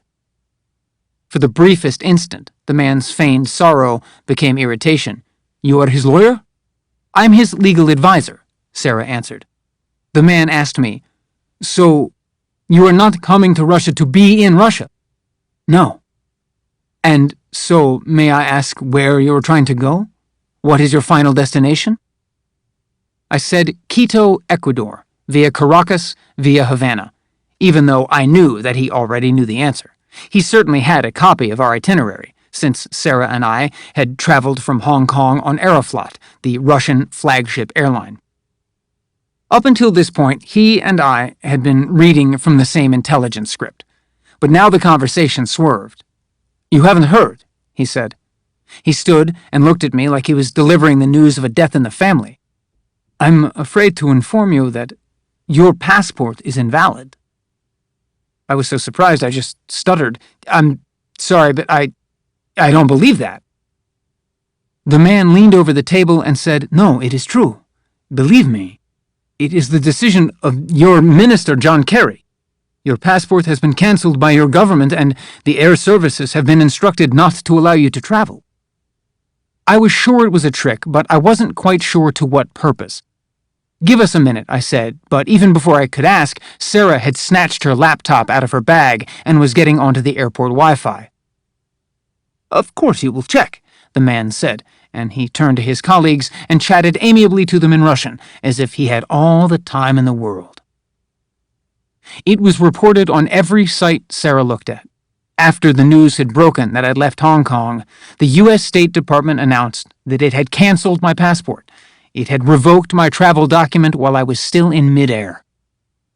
I was incredulous. My own government had trapped me in Russia. The State Department's move might merely have been the result of bureaucratic proceduralism.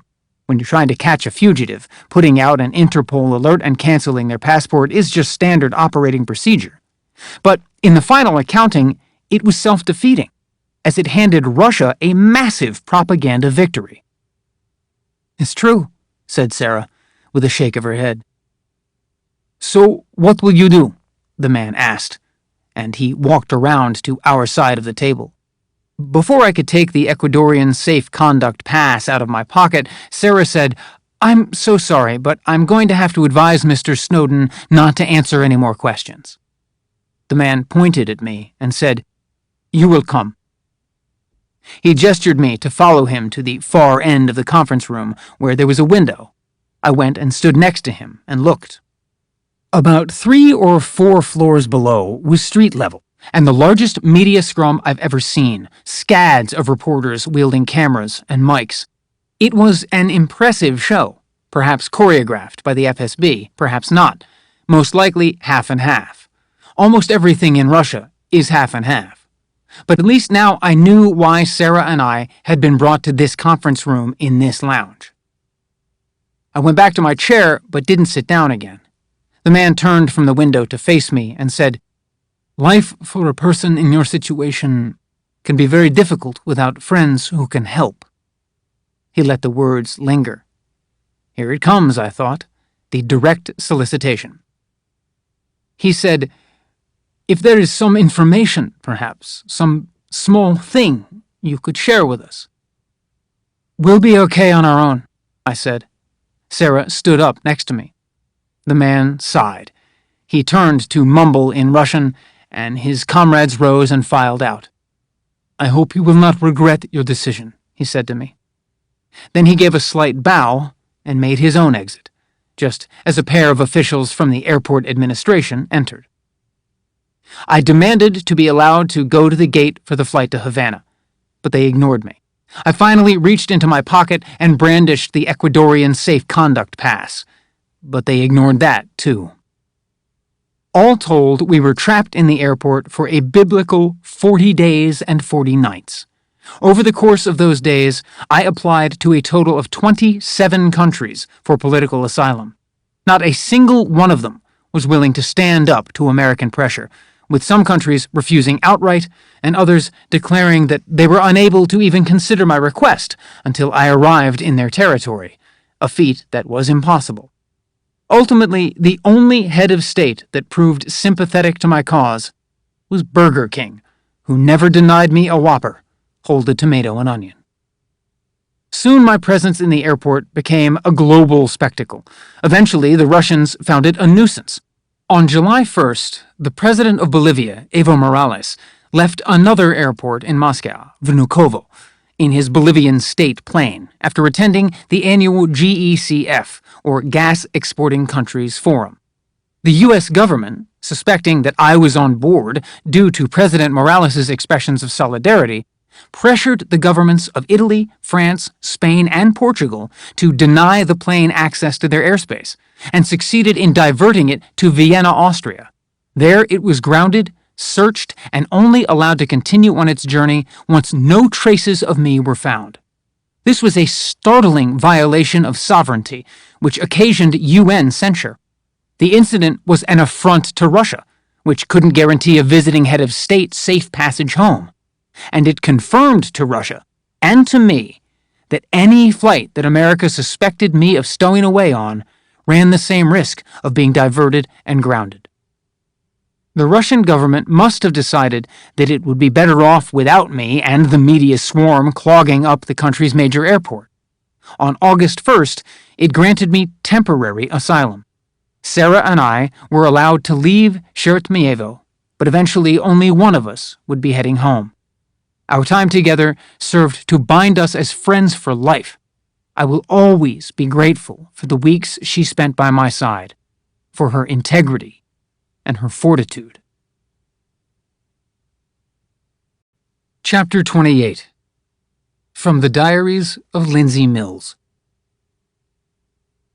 As far away from home as I was, my thoughts were consumed with Lindsay.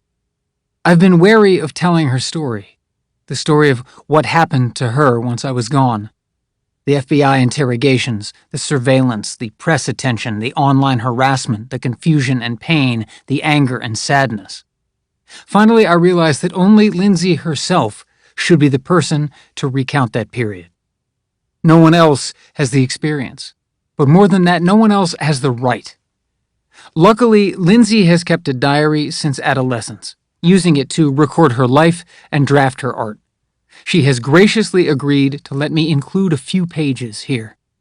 In the entries that follow, all names have been changed except those of family, some typos fixed, and a few redactions made. Otherwise, this is how it was, from the moment that I left Hawaii. 5/22/2013.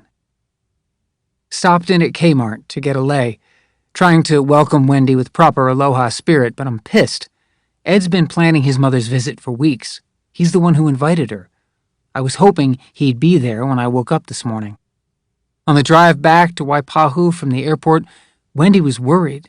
She's not used to him having to go away on a moment's notice. I tried to tell her this was usual, but it was usual when we lived overseas, not in Hawaii. And I can't remember any other time that Ed was away and wasn't in touch. We went to a nice dinner to distract ourselves, and Wendy talked about how she thought Ed was on medical leave. It didn't make any sense to her that he'd be called away for work while on medical leave. The moment we got home, Wendy went to bed. I checked my phone and found I had 3 missed calls from an unknown number and 1 missed call from a long foreign number. No voicemails. I Googled the long foreign number. Ed must be in Hong Kong. 5/24/2013. Wendy was home all day alone, thoughts just running circles in her brain. I feel bad for her and can only console myself by thinking how Ed would handle having to entertain my own mother by himself. Over dinner, Wendy kept asking me about Ed's health, which I guess is understandable given her own history of epilepsy.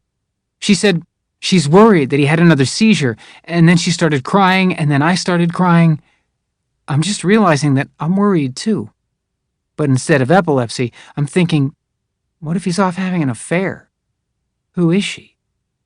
Just try and get through this visit and have a good time. Take a puddle jumper to the big island at Kilauea, the volcano, as planned. Once Wendy goes back, reassess things. 6/3/2013. Brought Wendy to the airport to fly back to Maryland. She didn't want to go back, but she has work. I took her as far as I could go and hugged her. I didn't want to let go of the hug. Then she got in line for security. Came home to find Ed's Skype status has changed to, sorry, but it had to be done. I don't know when he changed it. Could have been today, could have been last month. I just checked on Skype and happened to notice it. I'm crazy enough to think he's sending me a message.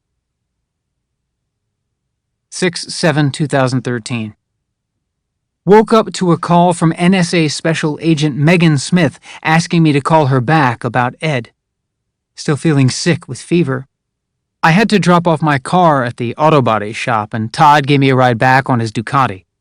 When we pulled onto the street, I saw a white government vehicle in the driveway and government agents talking to our neighbors.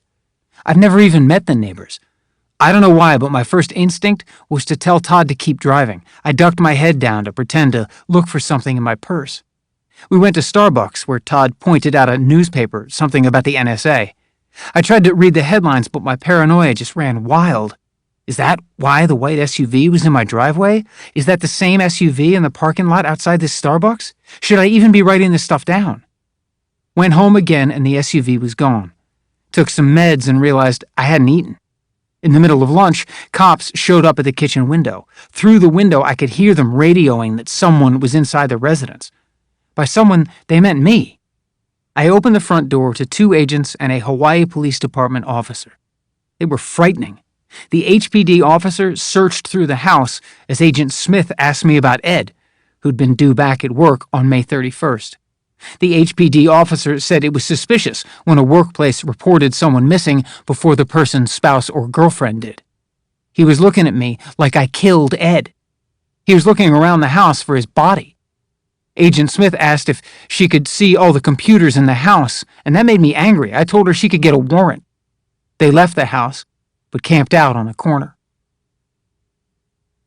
San Diego, 6/8/2013. I got a little afraid that TSA wouldn't let me leave the island. The TVs in the airport were all full of news about the NSA.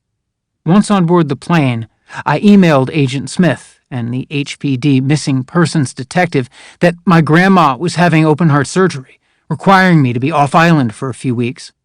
The surgery isn't scheduled until the end of the month, and it's in Florida, not San Diego, but this was the only excuse I could think of for getting to the mainland. It was a better excuse than saying, I just need to be with my best friend Sandra, and also it's her birthday. When the wheels left the ground, I fell into a momentary coma of relief. When I landed, I had a raging fever. Sandra picked me up. I hadn't told her anything because my paranoia was off the charts, but she could tell that something was up, that I wasn't just visiting her for her birthday. She asked me if Ed and I had broken up. I answered, maybe. 6/9/2013. I got a phone call from Tiffany. She asked how I was doing and said she was worried about me. I didn't understand. She got quiet. Then she asked if I'd seen the news. She told me Ed had made a video and was on the homepage of the Huffington Post. Sandra hooked up her laptop to the flat screen. I calmly waited for the 12-minute YouTube video to load. And then there he was. Real.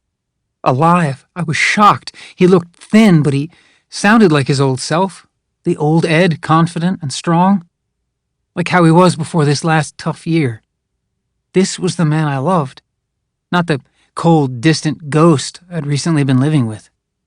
Sandra hugged me, and I didn't know what to say. We stood in silence. We drove out to Sandra's birthday barbecue at her cousin's house on this pretty hill south of the city, right on the Mexican border. Gorgeous place, and I could barely see any of it. I was shutting down, not knowing how to even begin to parse the situation. We arrived to friendly faces that had no clue what I was going through on the inside. Ed, what have you done? How can you come back from this? I was barely present for all the party small talk. My phone was blowing up with calls and texts. Dad, Mom, Wendy.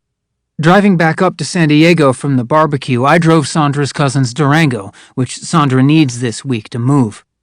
As we drove, a black SUV followed us, and a police car pulled Sandra's car over, which was the car I'd come in. I just kept driving the Durango, hoping I knew where I was going because my phone was already dead from all the calls. 6/10/2013. I knew Sandra's mother Eileen was important in local politics, but I didn't know she was also a fucking gangster. She's been taking care of everything. While we were waiting for her contacts to recommend a lawyer, I got a call from the FBI, an agent named Chuck Landowski, who asked me what I was doing in San Diego. Eileen told me to hang up. The agent called back, and I picked up, even though Eileen said I shouldn't. Agent Chuck said he didn't want to show up at the house unannounced, so he was just calling out of courtesy to tell us that agents were coming. This sent Eileen into overdrive. She's so goddamn tough, it's amazing. She had me leave my phone at the house, and we took her car and drove around to think. Eileen got a text from a friend of hers recommending a lawyer, a guy named Jerry Farber, and she handed me her phone and had me call him. A secretary picked up, and I told her that my name was Lindsay Mills, and I was the girlfriend of Edward Snowden and needed representation. The secretary said, "Oh, let me put you right through." It was funny to hear the recognition in her voice. Jerry picked up the phone and asked how he could help. I told him about the FBI calls, and he asked for the agent's name so he could talk to the feds. While we waited to hear back from Jerry, Eileen suggested we go get burner phones, one to use with family and friends, one to use with Jerry. After the phones, Eileen asked which bank I kept my money at. We drove to the nearest branch, and she had me withdraw all of my money immediately in case the feds froze my accounts. I went and took out all my life savings, split between cashier's checks and cash. Eileen insisted I split the money like that, and I just followed her instructions. The bank manager asked me what I needed all that cash for, and I said life. I really wanted to say STFU, but I decided if I was polite, I'd be forgettable.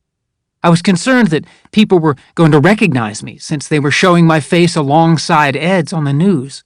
When we got out of the bank, I asked Eileen how she'd become such an expert at what to do when you're in trouble. She told me, very chill, "You get to know these things as a woman. Like you always take the money out of the bank when you're getting a divorce." We got some Vietnamese takeout and took it back to Eileen's house and ate it on the floor in the upstairs hallway. Eileen and Sandra plugged in their hairdryers and kept them blowing to make noise as we whispered to each other, just in case they were listening in on us. Lawyer Jerry called and said we had to meet with the FBI today. Eileen drove us to his office, and on the way, she noticed we were being followed. It made no sense. We were going to a meeting to talk to the feds, but also the feds were behind us, 2 SUVs and a Honda Accord without plates. Eileen got the idea that maybe they weren't the FBI. She thought that maybe they were some other agency or even a foreign government trying to kidnap me. She started driving fast and erratically, trying to lose them, but every traffic light was turning red just when we approached it. I told her that she was being crazy. She had to slow down.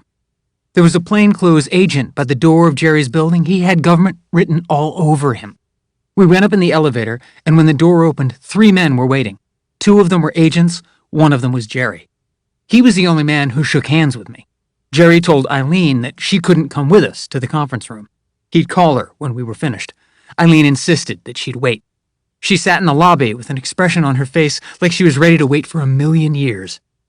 On the way to the conference room, Jerry took me aside and said he'd negotiated limited immunity, which I said was pretty meaningless, and he didn't disagree. He told me never to lie, and that when I didn't know what to say, I should say I don't know and let him talk. Agent Mike had a grin that was a bit too kind, while Agent Leland kept looking at me like I was an experiment and he was studying my reactions. Both of them creeped me out. They started with questions about me that were so basic, it was like they were just trying to show me that they already knew everything about me. Of course they did. That was Ed's point. The government always knows everything. They had me talk about the last 2 months, twice, and then, when I was finished with the timeline, Agent Mike asked me to start all over from the beginning. I said, the beginning of what? He said, tell me how you met. 6/11/2013. Coming out of the interrogation exhausted, late at night, with days of interrogation ahead of me. They wouldn't tell me how many exactly. Eileen drove us to meet Sandra for dinner at some diner, and as we left downtown, we noticed we still had our tails. Eileen tried to lose them by speeding and making illegal U-turns again, and I begged her to stop. I thought her driving like that just made me look worse.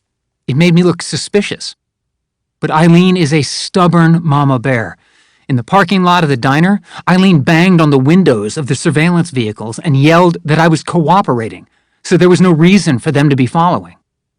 It was a little embarrassing, like when your mother sticks up for you in school, but mostly I was just in awe.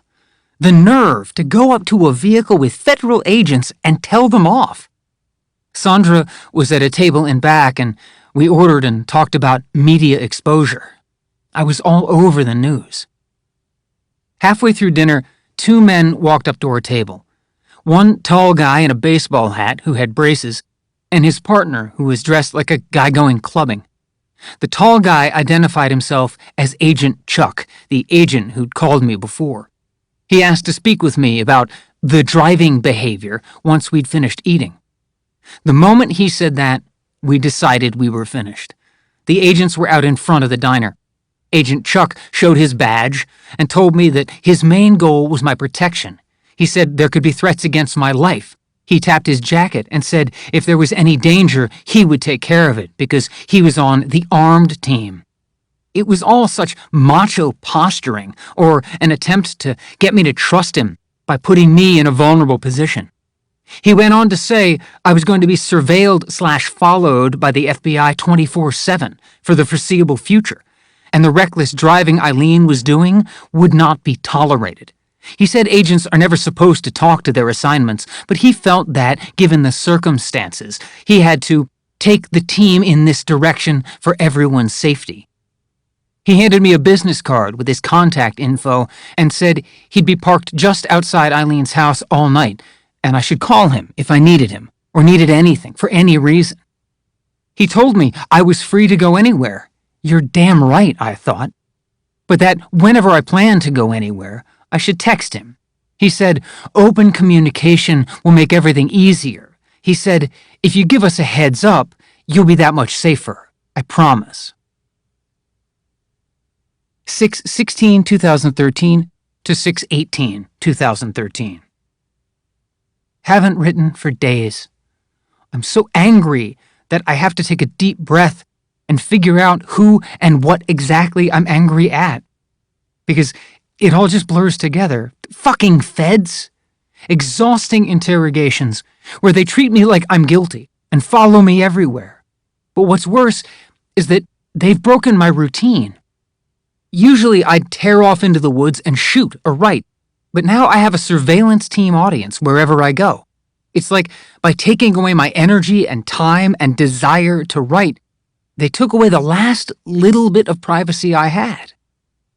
I need to remember everything that's happened.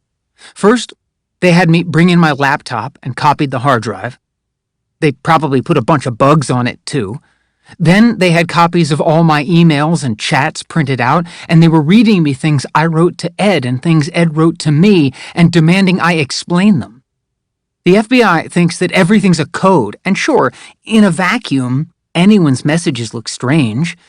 But this is just how people who've been together for 8 years communicate. They act like they've never been in a relationship. They were asking questions to try to emotionally exhaust me so that when we returned to the timeline, my answers would change. They won't accept I know nothing. But still, we keep returning to the timeline, now with transcripts of all my emails and chats and my online calendar printed out in front of us. I would expect that government guys would understand that Ed was always secretive about his work, and I had to accept this secrecy to be with him, but they don't. They refuse to. After a while, I just broke down in tears, so the session ended early. Agent Mike and Agent Leland offered to give me a ride back to Eileen's, and before I left, Jerry took me aside and said that the FBI seemed sympathetic. They seem to have taken a liking to you, especially Mike.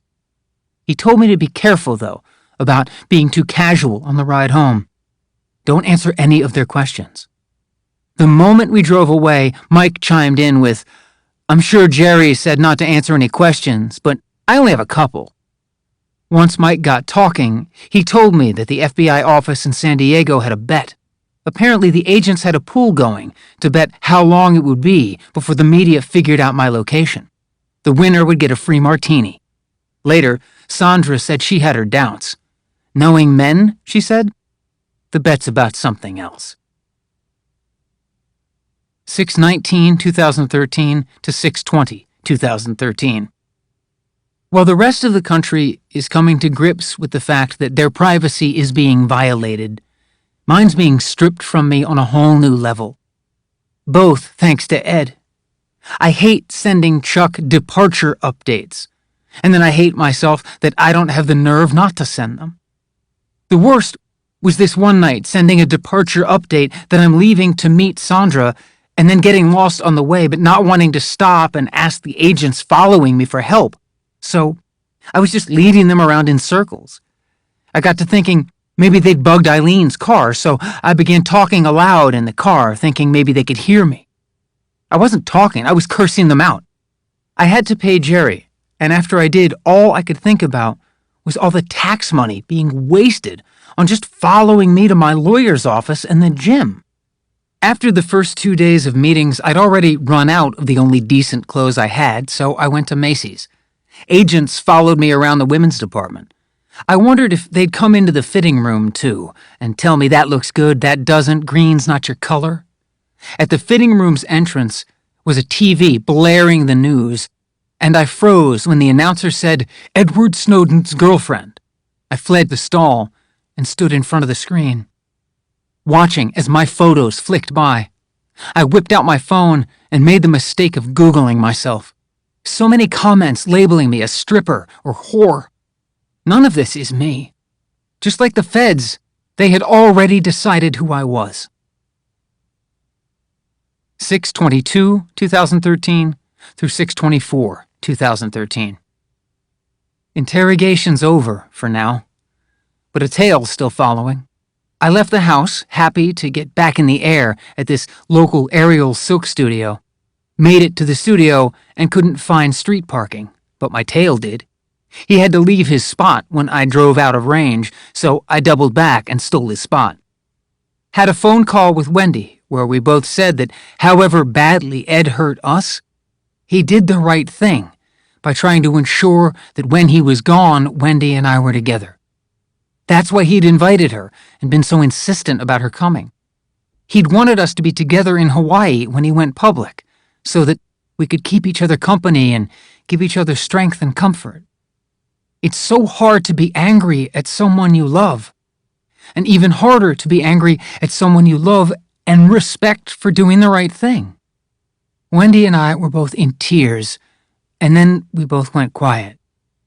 I think we had the same thought at the same time. How can we talk like normal people when they're eavesdropping on all our calls? 6/25/2013. LAX to HNL. Wore the copper-colored wig to the airport, through security, and throughout the flight. Sandra came with. We grabbed a gross pre-flight lunch in the food court. More TVs tuned to CNN, still showing Ed, and still surreal, which is the new real for everyone, I think. Got a text from Agent Mike telling me and Sandra to come see him at Gate 73. Really? He came up to LA from San Diego? Gate 73 was roped off and empty. Mike was sitting waiting for us on a row of chairs. He crossed his legs and showed us he was wearing an ankle pistol, more macho bullshit intimidation. He had paperwork for me to sign in order for the FBI to release Ed's car keys to me in Hawaii. He said 2 agents would be waiting for us in Honolulu with the key. Other agents would be with us on the flight. He apologized that he wasn't coming personally. Ugh.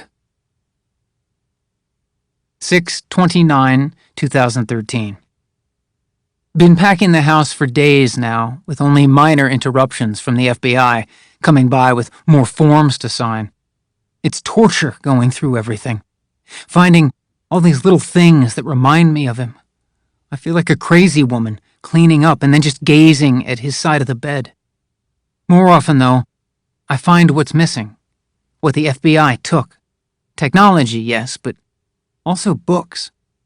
What they left behind were footprints, scuff marks on the walls, and dust. 6/30/2013. Waipahu yard sale. 3 men responded to Sandra's take-it-all best offer Craigslisting. They showed up to rummage through Ed's life, his piano, guitar, and weight set. Anything I couldn't bear to live with or afford to ship to the mainland. The men filled their pickup with as much as they could, and then came back for a second load. To my surprise, and I think Sandra's too, I wasn't too bothered by their scavenging. But the moment they were gone the second time, I lost it. 7/2/2013. Everything got shipped today, except the futons and couch, which I'm just ditching. All that was left of Ed's stuff after the FBI raided the house fit into one small cardboard box. Some photos and his clothes, lots of mismatched socks. Nothing that could be used as evidence in court, just evidence of our life together. Sandra brought some lighter fluid and brought the metal trash can back around to the lanai. I dumped all of Ed's stuff, the photos and clothes inside, and lit a book of matches on fire and tossed it in. Sandra and I sat around while it burned and the smoke rose into the sky. The glow and the smoke reminded me of the trip I took with Wendy to Kilauea, the volcano on the Big Island. That was just over a month ago, but it feels like years in the past. How could we have known that our own lives were about to erupt, that volcano Ed was going to destroy everything? But I remember the guide at Kilauea saying that volcanoes are only destructive in the short term. In the long term, they move the world. They create islands, cool the planet, and enrich the soil. Their lava flows uncontrolled and then cools and hardens. The ash they shoot into the air sprinkles down as minerals, which fertilize the earth and make new life grow. Chapter 29. Love and Exile. If at any point during your journey through this book you paused for a moment over a term you wanted to clarify or investigate further and typed it into a search engine, and if that term happened to be in some way suspicious, a term like X key score, for example, then congrats. You're in the system, a victim of your own curiosity. But even if you didn't search for anything online, it wouldn't take much for an interested government to find out that you've been reading this book. At the very least, it wouldn't take much to find out that you have it, whether you downloaded it illegally or bought a hard copy online or purchased it at a brick-and-mortar store with a credit card. All you wanted to do was listen, to take part in that most intensely intimate human act, the joining of minds through language. But that was more than enough. Your natural desire to connect with the world was all the world needed to connect your living, breathing self to a series of globally unique identifiers, such as your email, your phone, and the IP address of your computer. By creating a world-spanning system that tracked these identifiers across every available channel of electronic communications, the American intelligence community gave itself the power to record and store for perpetuity the data of your life. And that was only the beginning. Because once America's spy agencies had proven to themselves that it was possible to passively collect all of your communications, they started actively tampering with them too. By poisoning the messages that were headed your way with snippets of attack code or exploits, they developed the ability to gain possession of more than just your words. Now they were capable of winning total control of your whole device, including its camera and microphone. Which means that if you're listening to this now, this sentence, on any sort of modern machine, like a smartphone or tablet, they can follow along. They can tell how quickly or slowly you're listening to the pages, and whether you listen to the chapters consecutively or skip around. And they'll gladly endure looking up your nostrils and watching as you listen, so long as it gets them the data they want and lets them positively identify you. This is the result of 2 decades of unchecked innovation, the final product of a political and professional class that dreams itself your master. No matter the place, no matter the time, no matter what you do, your life has now become an open book. If mass surveillance was, by definition, a constant presence in daily life, then I wanted the dangers it posed and the damage it had already done to be a constant presence too. Through my disclosures to the press, I wanted to make this system known, its existence a fact that my country and the world could not ignore. In the years since 2013, awareness has grown, both in scope and subtlety. But in this social media age, we have always to remind ourselves, awareness alone is not enough. In America, the initial press reports on the disclosures started a national conversation, as President Obama himself conceded. While I appreciated the sentiment, I remember wishing that he had noted that what made it national, what made it a conversation, was that for the first time the American public was informed enough to have a voice. The revelations of 2013 particularly roused Congress, both houses of which launched multiple investigations into NSA abuses.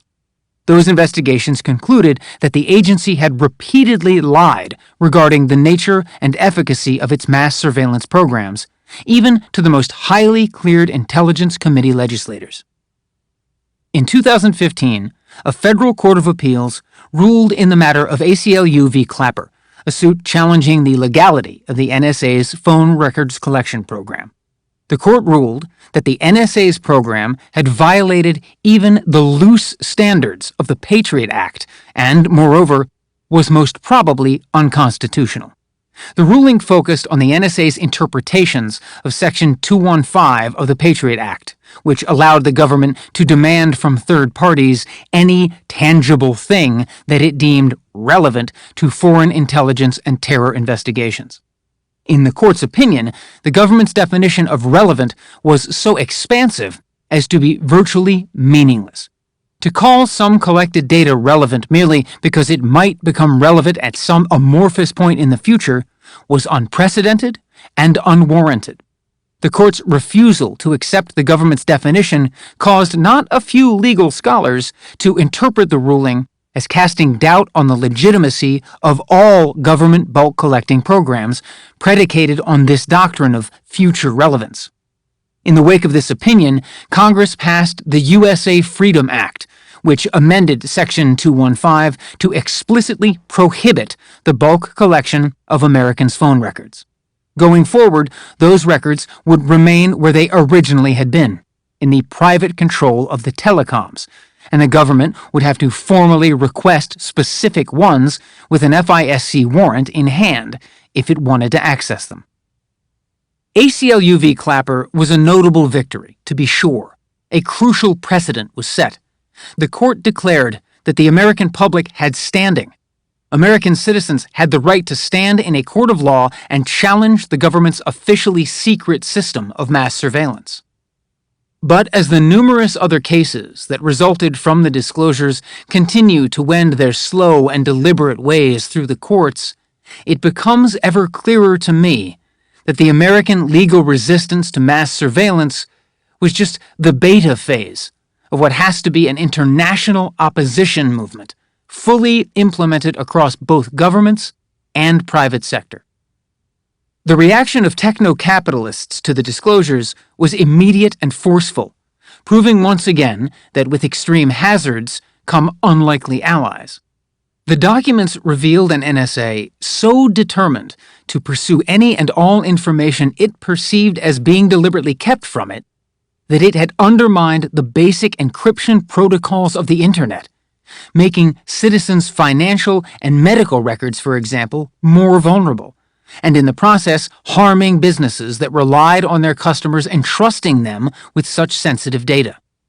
In response, Apple adopted strong default encryption for its iPhones and iPads, and Google followed suit for its Android products and Chromebooks. But perhaps the most important private sector change occurred when businesses throughout the world set about switching their website platforms, replacing HTTP, Hypertext Transfer Protocol, with the encrypted HTTPS. The S signifies security, which helps prevent third-party interception of web traffic. The year 2016 was a landmark in tech history, the first year since the invention of the Internet that more web traffic was encrypted than unencrypted. The Internet is certainly more secure now than it was in 2013, especially given the sudden global recognition of the need for encrypted tools and apps. I've been involved with the design and creation of a few of those myself through my work heading the Freedom of the Press Foundation, a nonprofit organization dedicated to protecting and empowering public interest journalism in the new millennium. A major part of the organization's brief is to preserve and strengthen First and Fourth Amendment rights through the development of encryption technologies. To that end, the FPF financially supports Signal, an encrypted texting and calling platform created by Open Whisper Systems, and develops SecureDrop, originally coded by the late Aaron Swartz, an open-source submission system that allows media organizations to securely accept documents from anonymous whistleblowers and other sources. Today, SecureDrop is available in 10 languages and used by more than 70 media organizations around the world, including the New York Times, the Washington Post, the Guardian, and the New Yorker. In a perfect world, which is to say in a world that doesn't exist, just laws would make these tools obsolete. But in the only world we have, they have never been more necessary. A change in the law is infinitely more difficult to achieve than a change in a technological standard. And as long as legal innovation lags behind technological innovation, institutions will seek to abuse that disparity in the furtherance of their interests. It falls to independent, open-source hardware and software developers to close that gap by providing the vital civil liberties protections that the law may be unable or unwilling to guarantee. In my current situation, I'm constantly reminded of the fact that the law is country-specific, whereas technology is not. Every nation has its own legal code, but the same computer code. Technology crosses borders and carries almost every passport. As the years go by, it has become increasingly apparent to me that legislatively reforming the surveillance regime of the country of my birth won't necessarily help a journalist or dissident in the country of my exile. But an encrypted smartphone might. Internationally, the disclosures help to revive debates about surveillance in places with long histories of abuses. The countries whose citizenries were most opposed to American mass surveillance were those whose governments had most cooperated with it, from the Five Eyes nations, especially the UK, whose GCHQ remains the NSA's primary partner, to nations of the European Union. Germany, which has done much to reckon with its Nazi and communist past, provides the primary example of this disjunction. Its citizens and legislators were appalled to learn that the NSA was surveilling German communications and had even targeted Chancellor Angela Merkel's smartphone. At the same time, the BND, Germany's premier intelligence agency, had collaborated with the NSA in numerous operations, even carrying out certain proxy surveillance initiatives that the NSA was unable or unwilling to undertake on its own. Nearly every country in the world found itself in a similar bind, its citizens outraged, its government complicit. Any elected government that relies on surveillance to maintain control of a citizenry, that regards surveillance as anathema to democracy, has effectively ceased to be a democracy. Such cognitive dissonance on a geopolitical scale has helped to bring individual privacy concerns back into the international dialogue within the context of human rights. For the first time since the end of World War II, liberal democratic governments throughout the world were discussing privacy as the natural, inborn right of every man, woman, and child. In doing so, they were harking back to the 1948 UN Universal Declaration of Human Rights, whose Article 12 states, "No one shall be subjected to arbitrary interference with his privacy, family, home, or correspondence, nor to attacks upon his honor and reputation. Everyone has the right to the protection of the law against such interference or attacks." Like all UN declarations, this aspirational document was never enforceable, but it had been intended to inculcate a new basis for transnational civil liberties in a world that had just survived nuclear atrocities and attempted genocides, and was facing an unprecedented surfeit of refugees and the stateless. The EU, still under the sway of this post-war universalist idealism, now became the first transnational body to put these principles into practice, establishing a new directive that seeks to standardize whistleblower protection across its member states, along with a standardized legal framework for privacy protection. In 2016, the EU Parliament passed the General Data Protection Regulation, GDPR, the most significant effort yet made to forestall the incursions of technological hegemony, which the EU tends to regard, not unfairly, as an extension of American hegemony. The GDPR treats the citizens of the European Union, whom it calls natural persons, as also being data subjects. That is, people who generate personally identifiable data. In the US, data is usually regarded as the property of whoever collects it, but the EU posits data as the property of the person it represents, which allows it to treat our data subjecthood as deserving of civil liberties protections. The GDPR is undoubtedly a major legal advance, but even its transnationalism is too parochial. The Internet is global. Our natural personhood will never be legally synonymous with our data subjecthood, not least because the former lives in one place at a time, while the latter lives in many places simultaneously. Today, no matter who you are or where you are, bodily, physically, you are also everywhere, abroad, multiple selves wandering along the signal paths with no country to call your own, and yet beholden to the laws of every country through which you pass. The records of a life lived in Geneva dwell in the Beltway. The photos of a wedding in Tokyo are on a honeymoon in Sydney.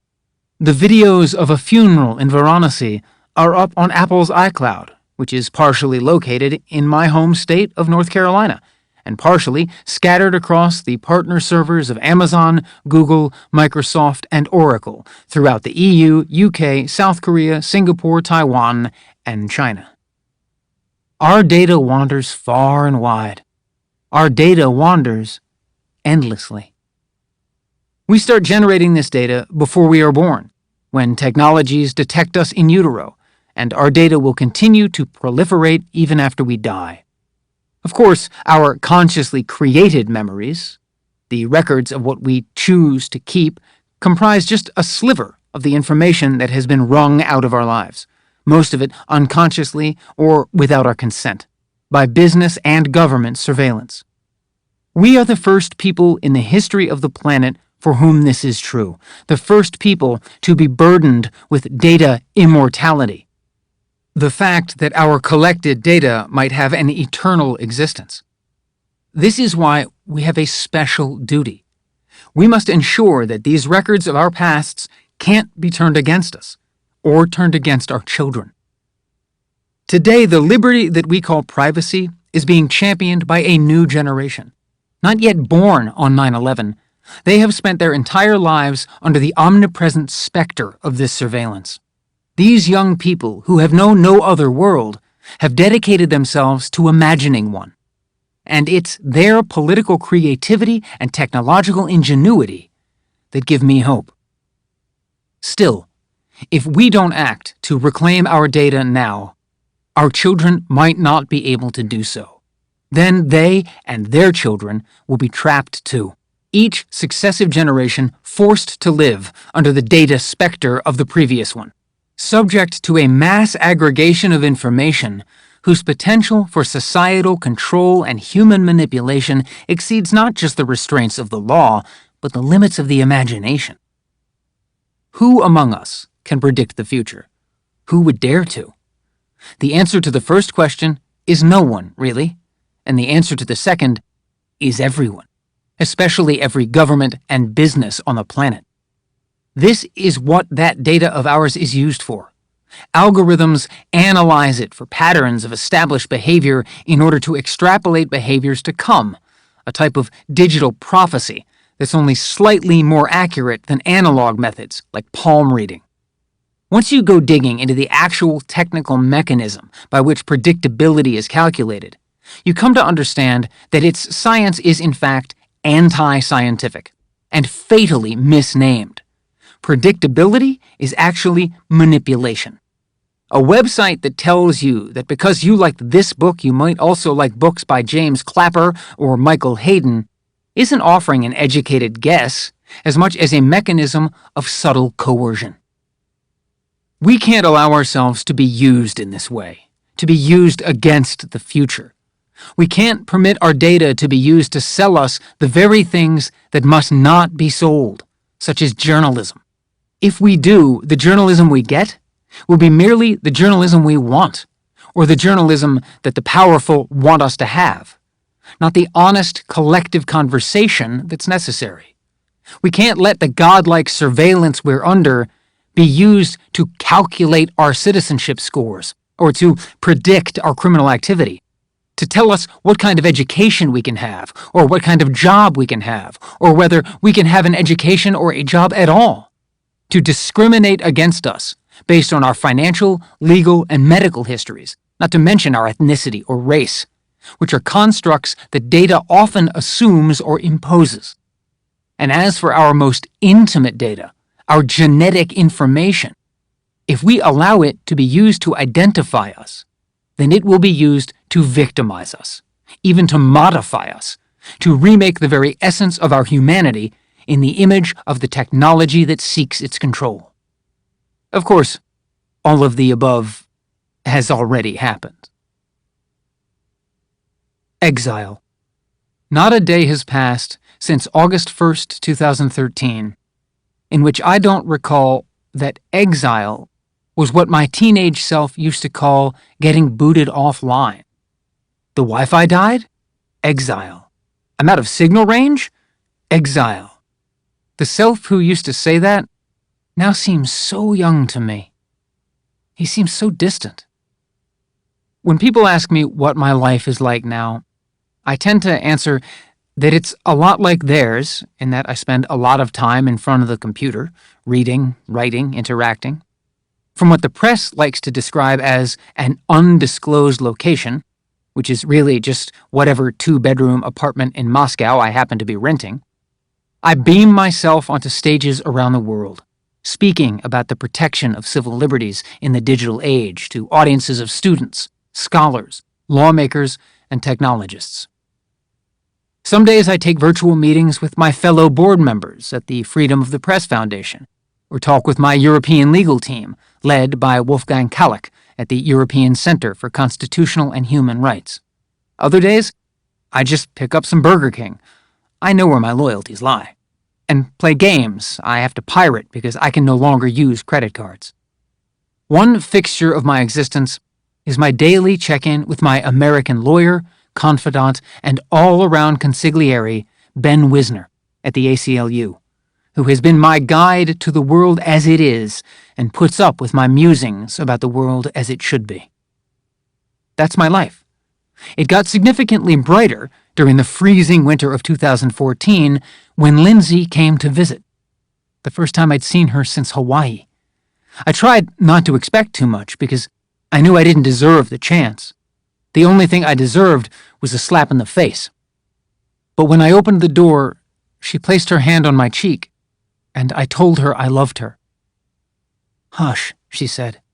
"I know." We held each other in silence, each breath like a pledge to make up for lost time. From that moment, my world was hers. Previously, I'd been content to hang around indoors. Indeed, that was my preference before I was in Russia. But Lindsay was insistent. She'd never been to Russia, and now we were going to be tourists together. My Russian lawyer, Anatoly Kucharenya, who helped me get asylum in the country, he was the only lawyer who had the foresight to show up at the airport with a translator, is a cultured and resourceful man, and he proved as adept at obtaining last-minute tickets to the opera as he is at navigating my legal issues. He helped arrange 2 box seats at the Bolshoi Theater, so Lindsay and I got dressed and went, though I have to admit I was wary. There were so many people, all packed so tightly into a hall. Lindsay could sense my growing unease. As the lights dimmed and the curtain rose, she leaned over, nudged me in the ribs, and whispered, "None of these people are here for you. They're here for this." Lindsay and I also spent time at some of Moscow's museums. The Tretyakov Gallery contains one of the world's richest collections of Russian Orthodox icon paintings. The artists who made these paintings for the church were essentially contractors, I thought, and so were typically not allowed to sign their names to their handiwork, or preferred not to. The time and tradition that fostered these works was not given much to recognizing individual achievement. As Lindsay and I stood in front of the icons, a young tourist, a teenage girl, suddenly stepped between us. This wasn't the first time I was recognized in public, but given Lindsay's presence, it certainly threatened to be the most headline-worthy. In German-accented English, the girl asked whether she could take a selfie with us. I'm not sure what explains my reaction. Maybe it was this German girl's shy and polite way of asking, or maybe it was Lindsay's always mood-improving, live-and-let-live presence. But without hesitation, for once, I agreed. Lindsay smiled as the girl posed between us and took a photo. Then, after a few sweet words of support, she departed. I dragged Lindsay out of the museum a moment later. I was afraid that if the girl posted the photo to social media, we could be just minutes away from unwanted attention. I feel foolish now for thinking that. I kept nervously checking online, but the photo didn't appear. Not that day, and not the day after. As far as I can tell, it was never shared, just kept as a private memory of a personal moment. Whenever I go outside, I try to change my appearance a bit. Maybe I get rid of my beard. Maybe I wear different glasses. I never liked the cold until I realized that a hat and scarf provide the world's most convenient and inconspicuous anonymity. I changed the rhythm and pace of my walk, and, contrary to the sage advice of my mother, I look away from traffic when crossing the street. Which is why I've never been caught on any of the car dash cams that are ubiquitous here. Passing buildings equipped with CCTV, I keep my head down, so that no one will see me as I'm usually seen online, head on.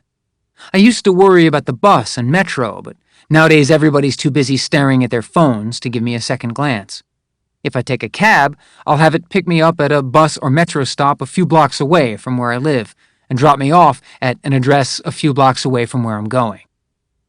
Today, I'm taking the long way around this vast, strange city, trying to find some roses. Red roses, white roses, even blue violets, any flowers I can find. I don't know the Russian names of any of them. I just grunt and point Lindsay's Russian is better than mine. She also laughs more easily and is more patient and generous and kind. Tonight, we're celebrating our anniversary. Lindsay moved out here 3 years ago, and 2 years ago, today, we married.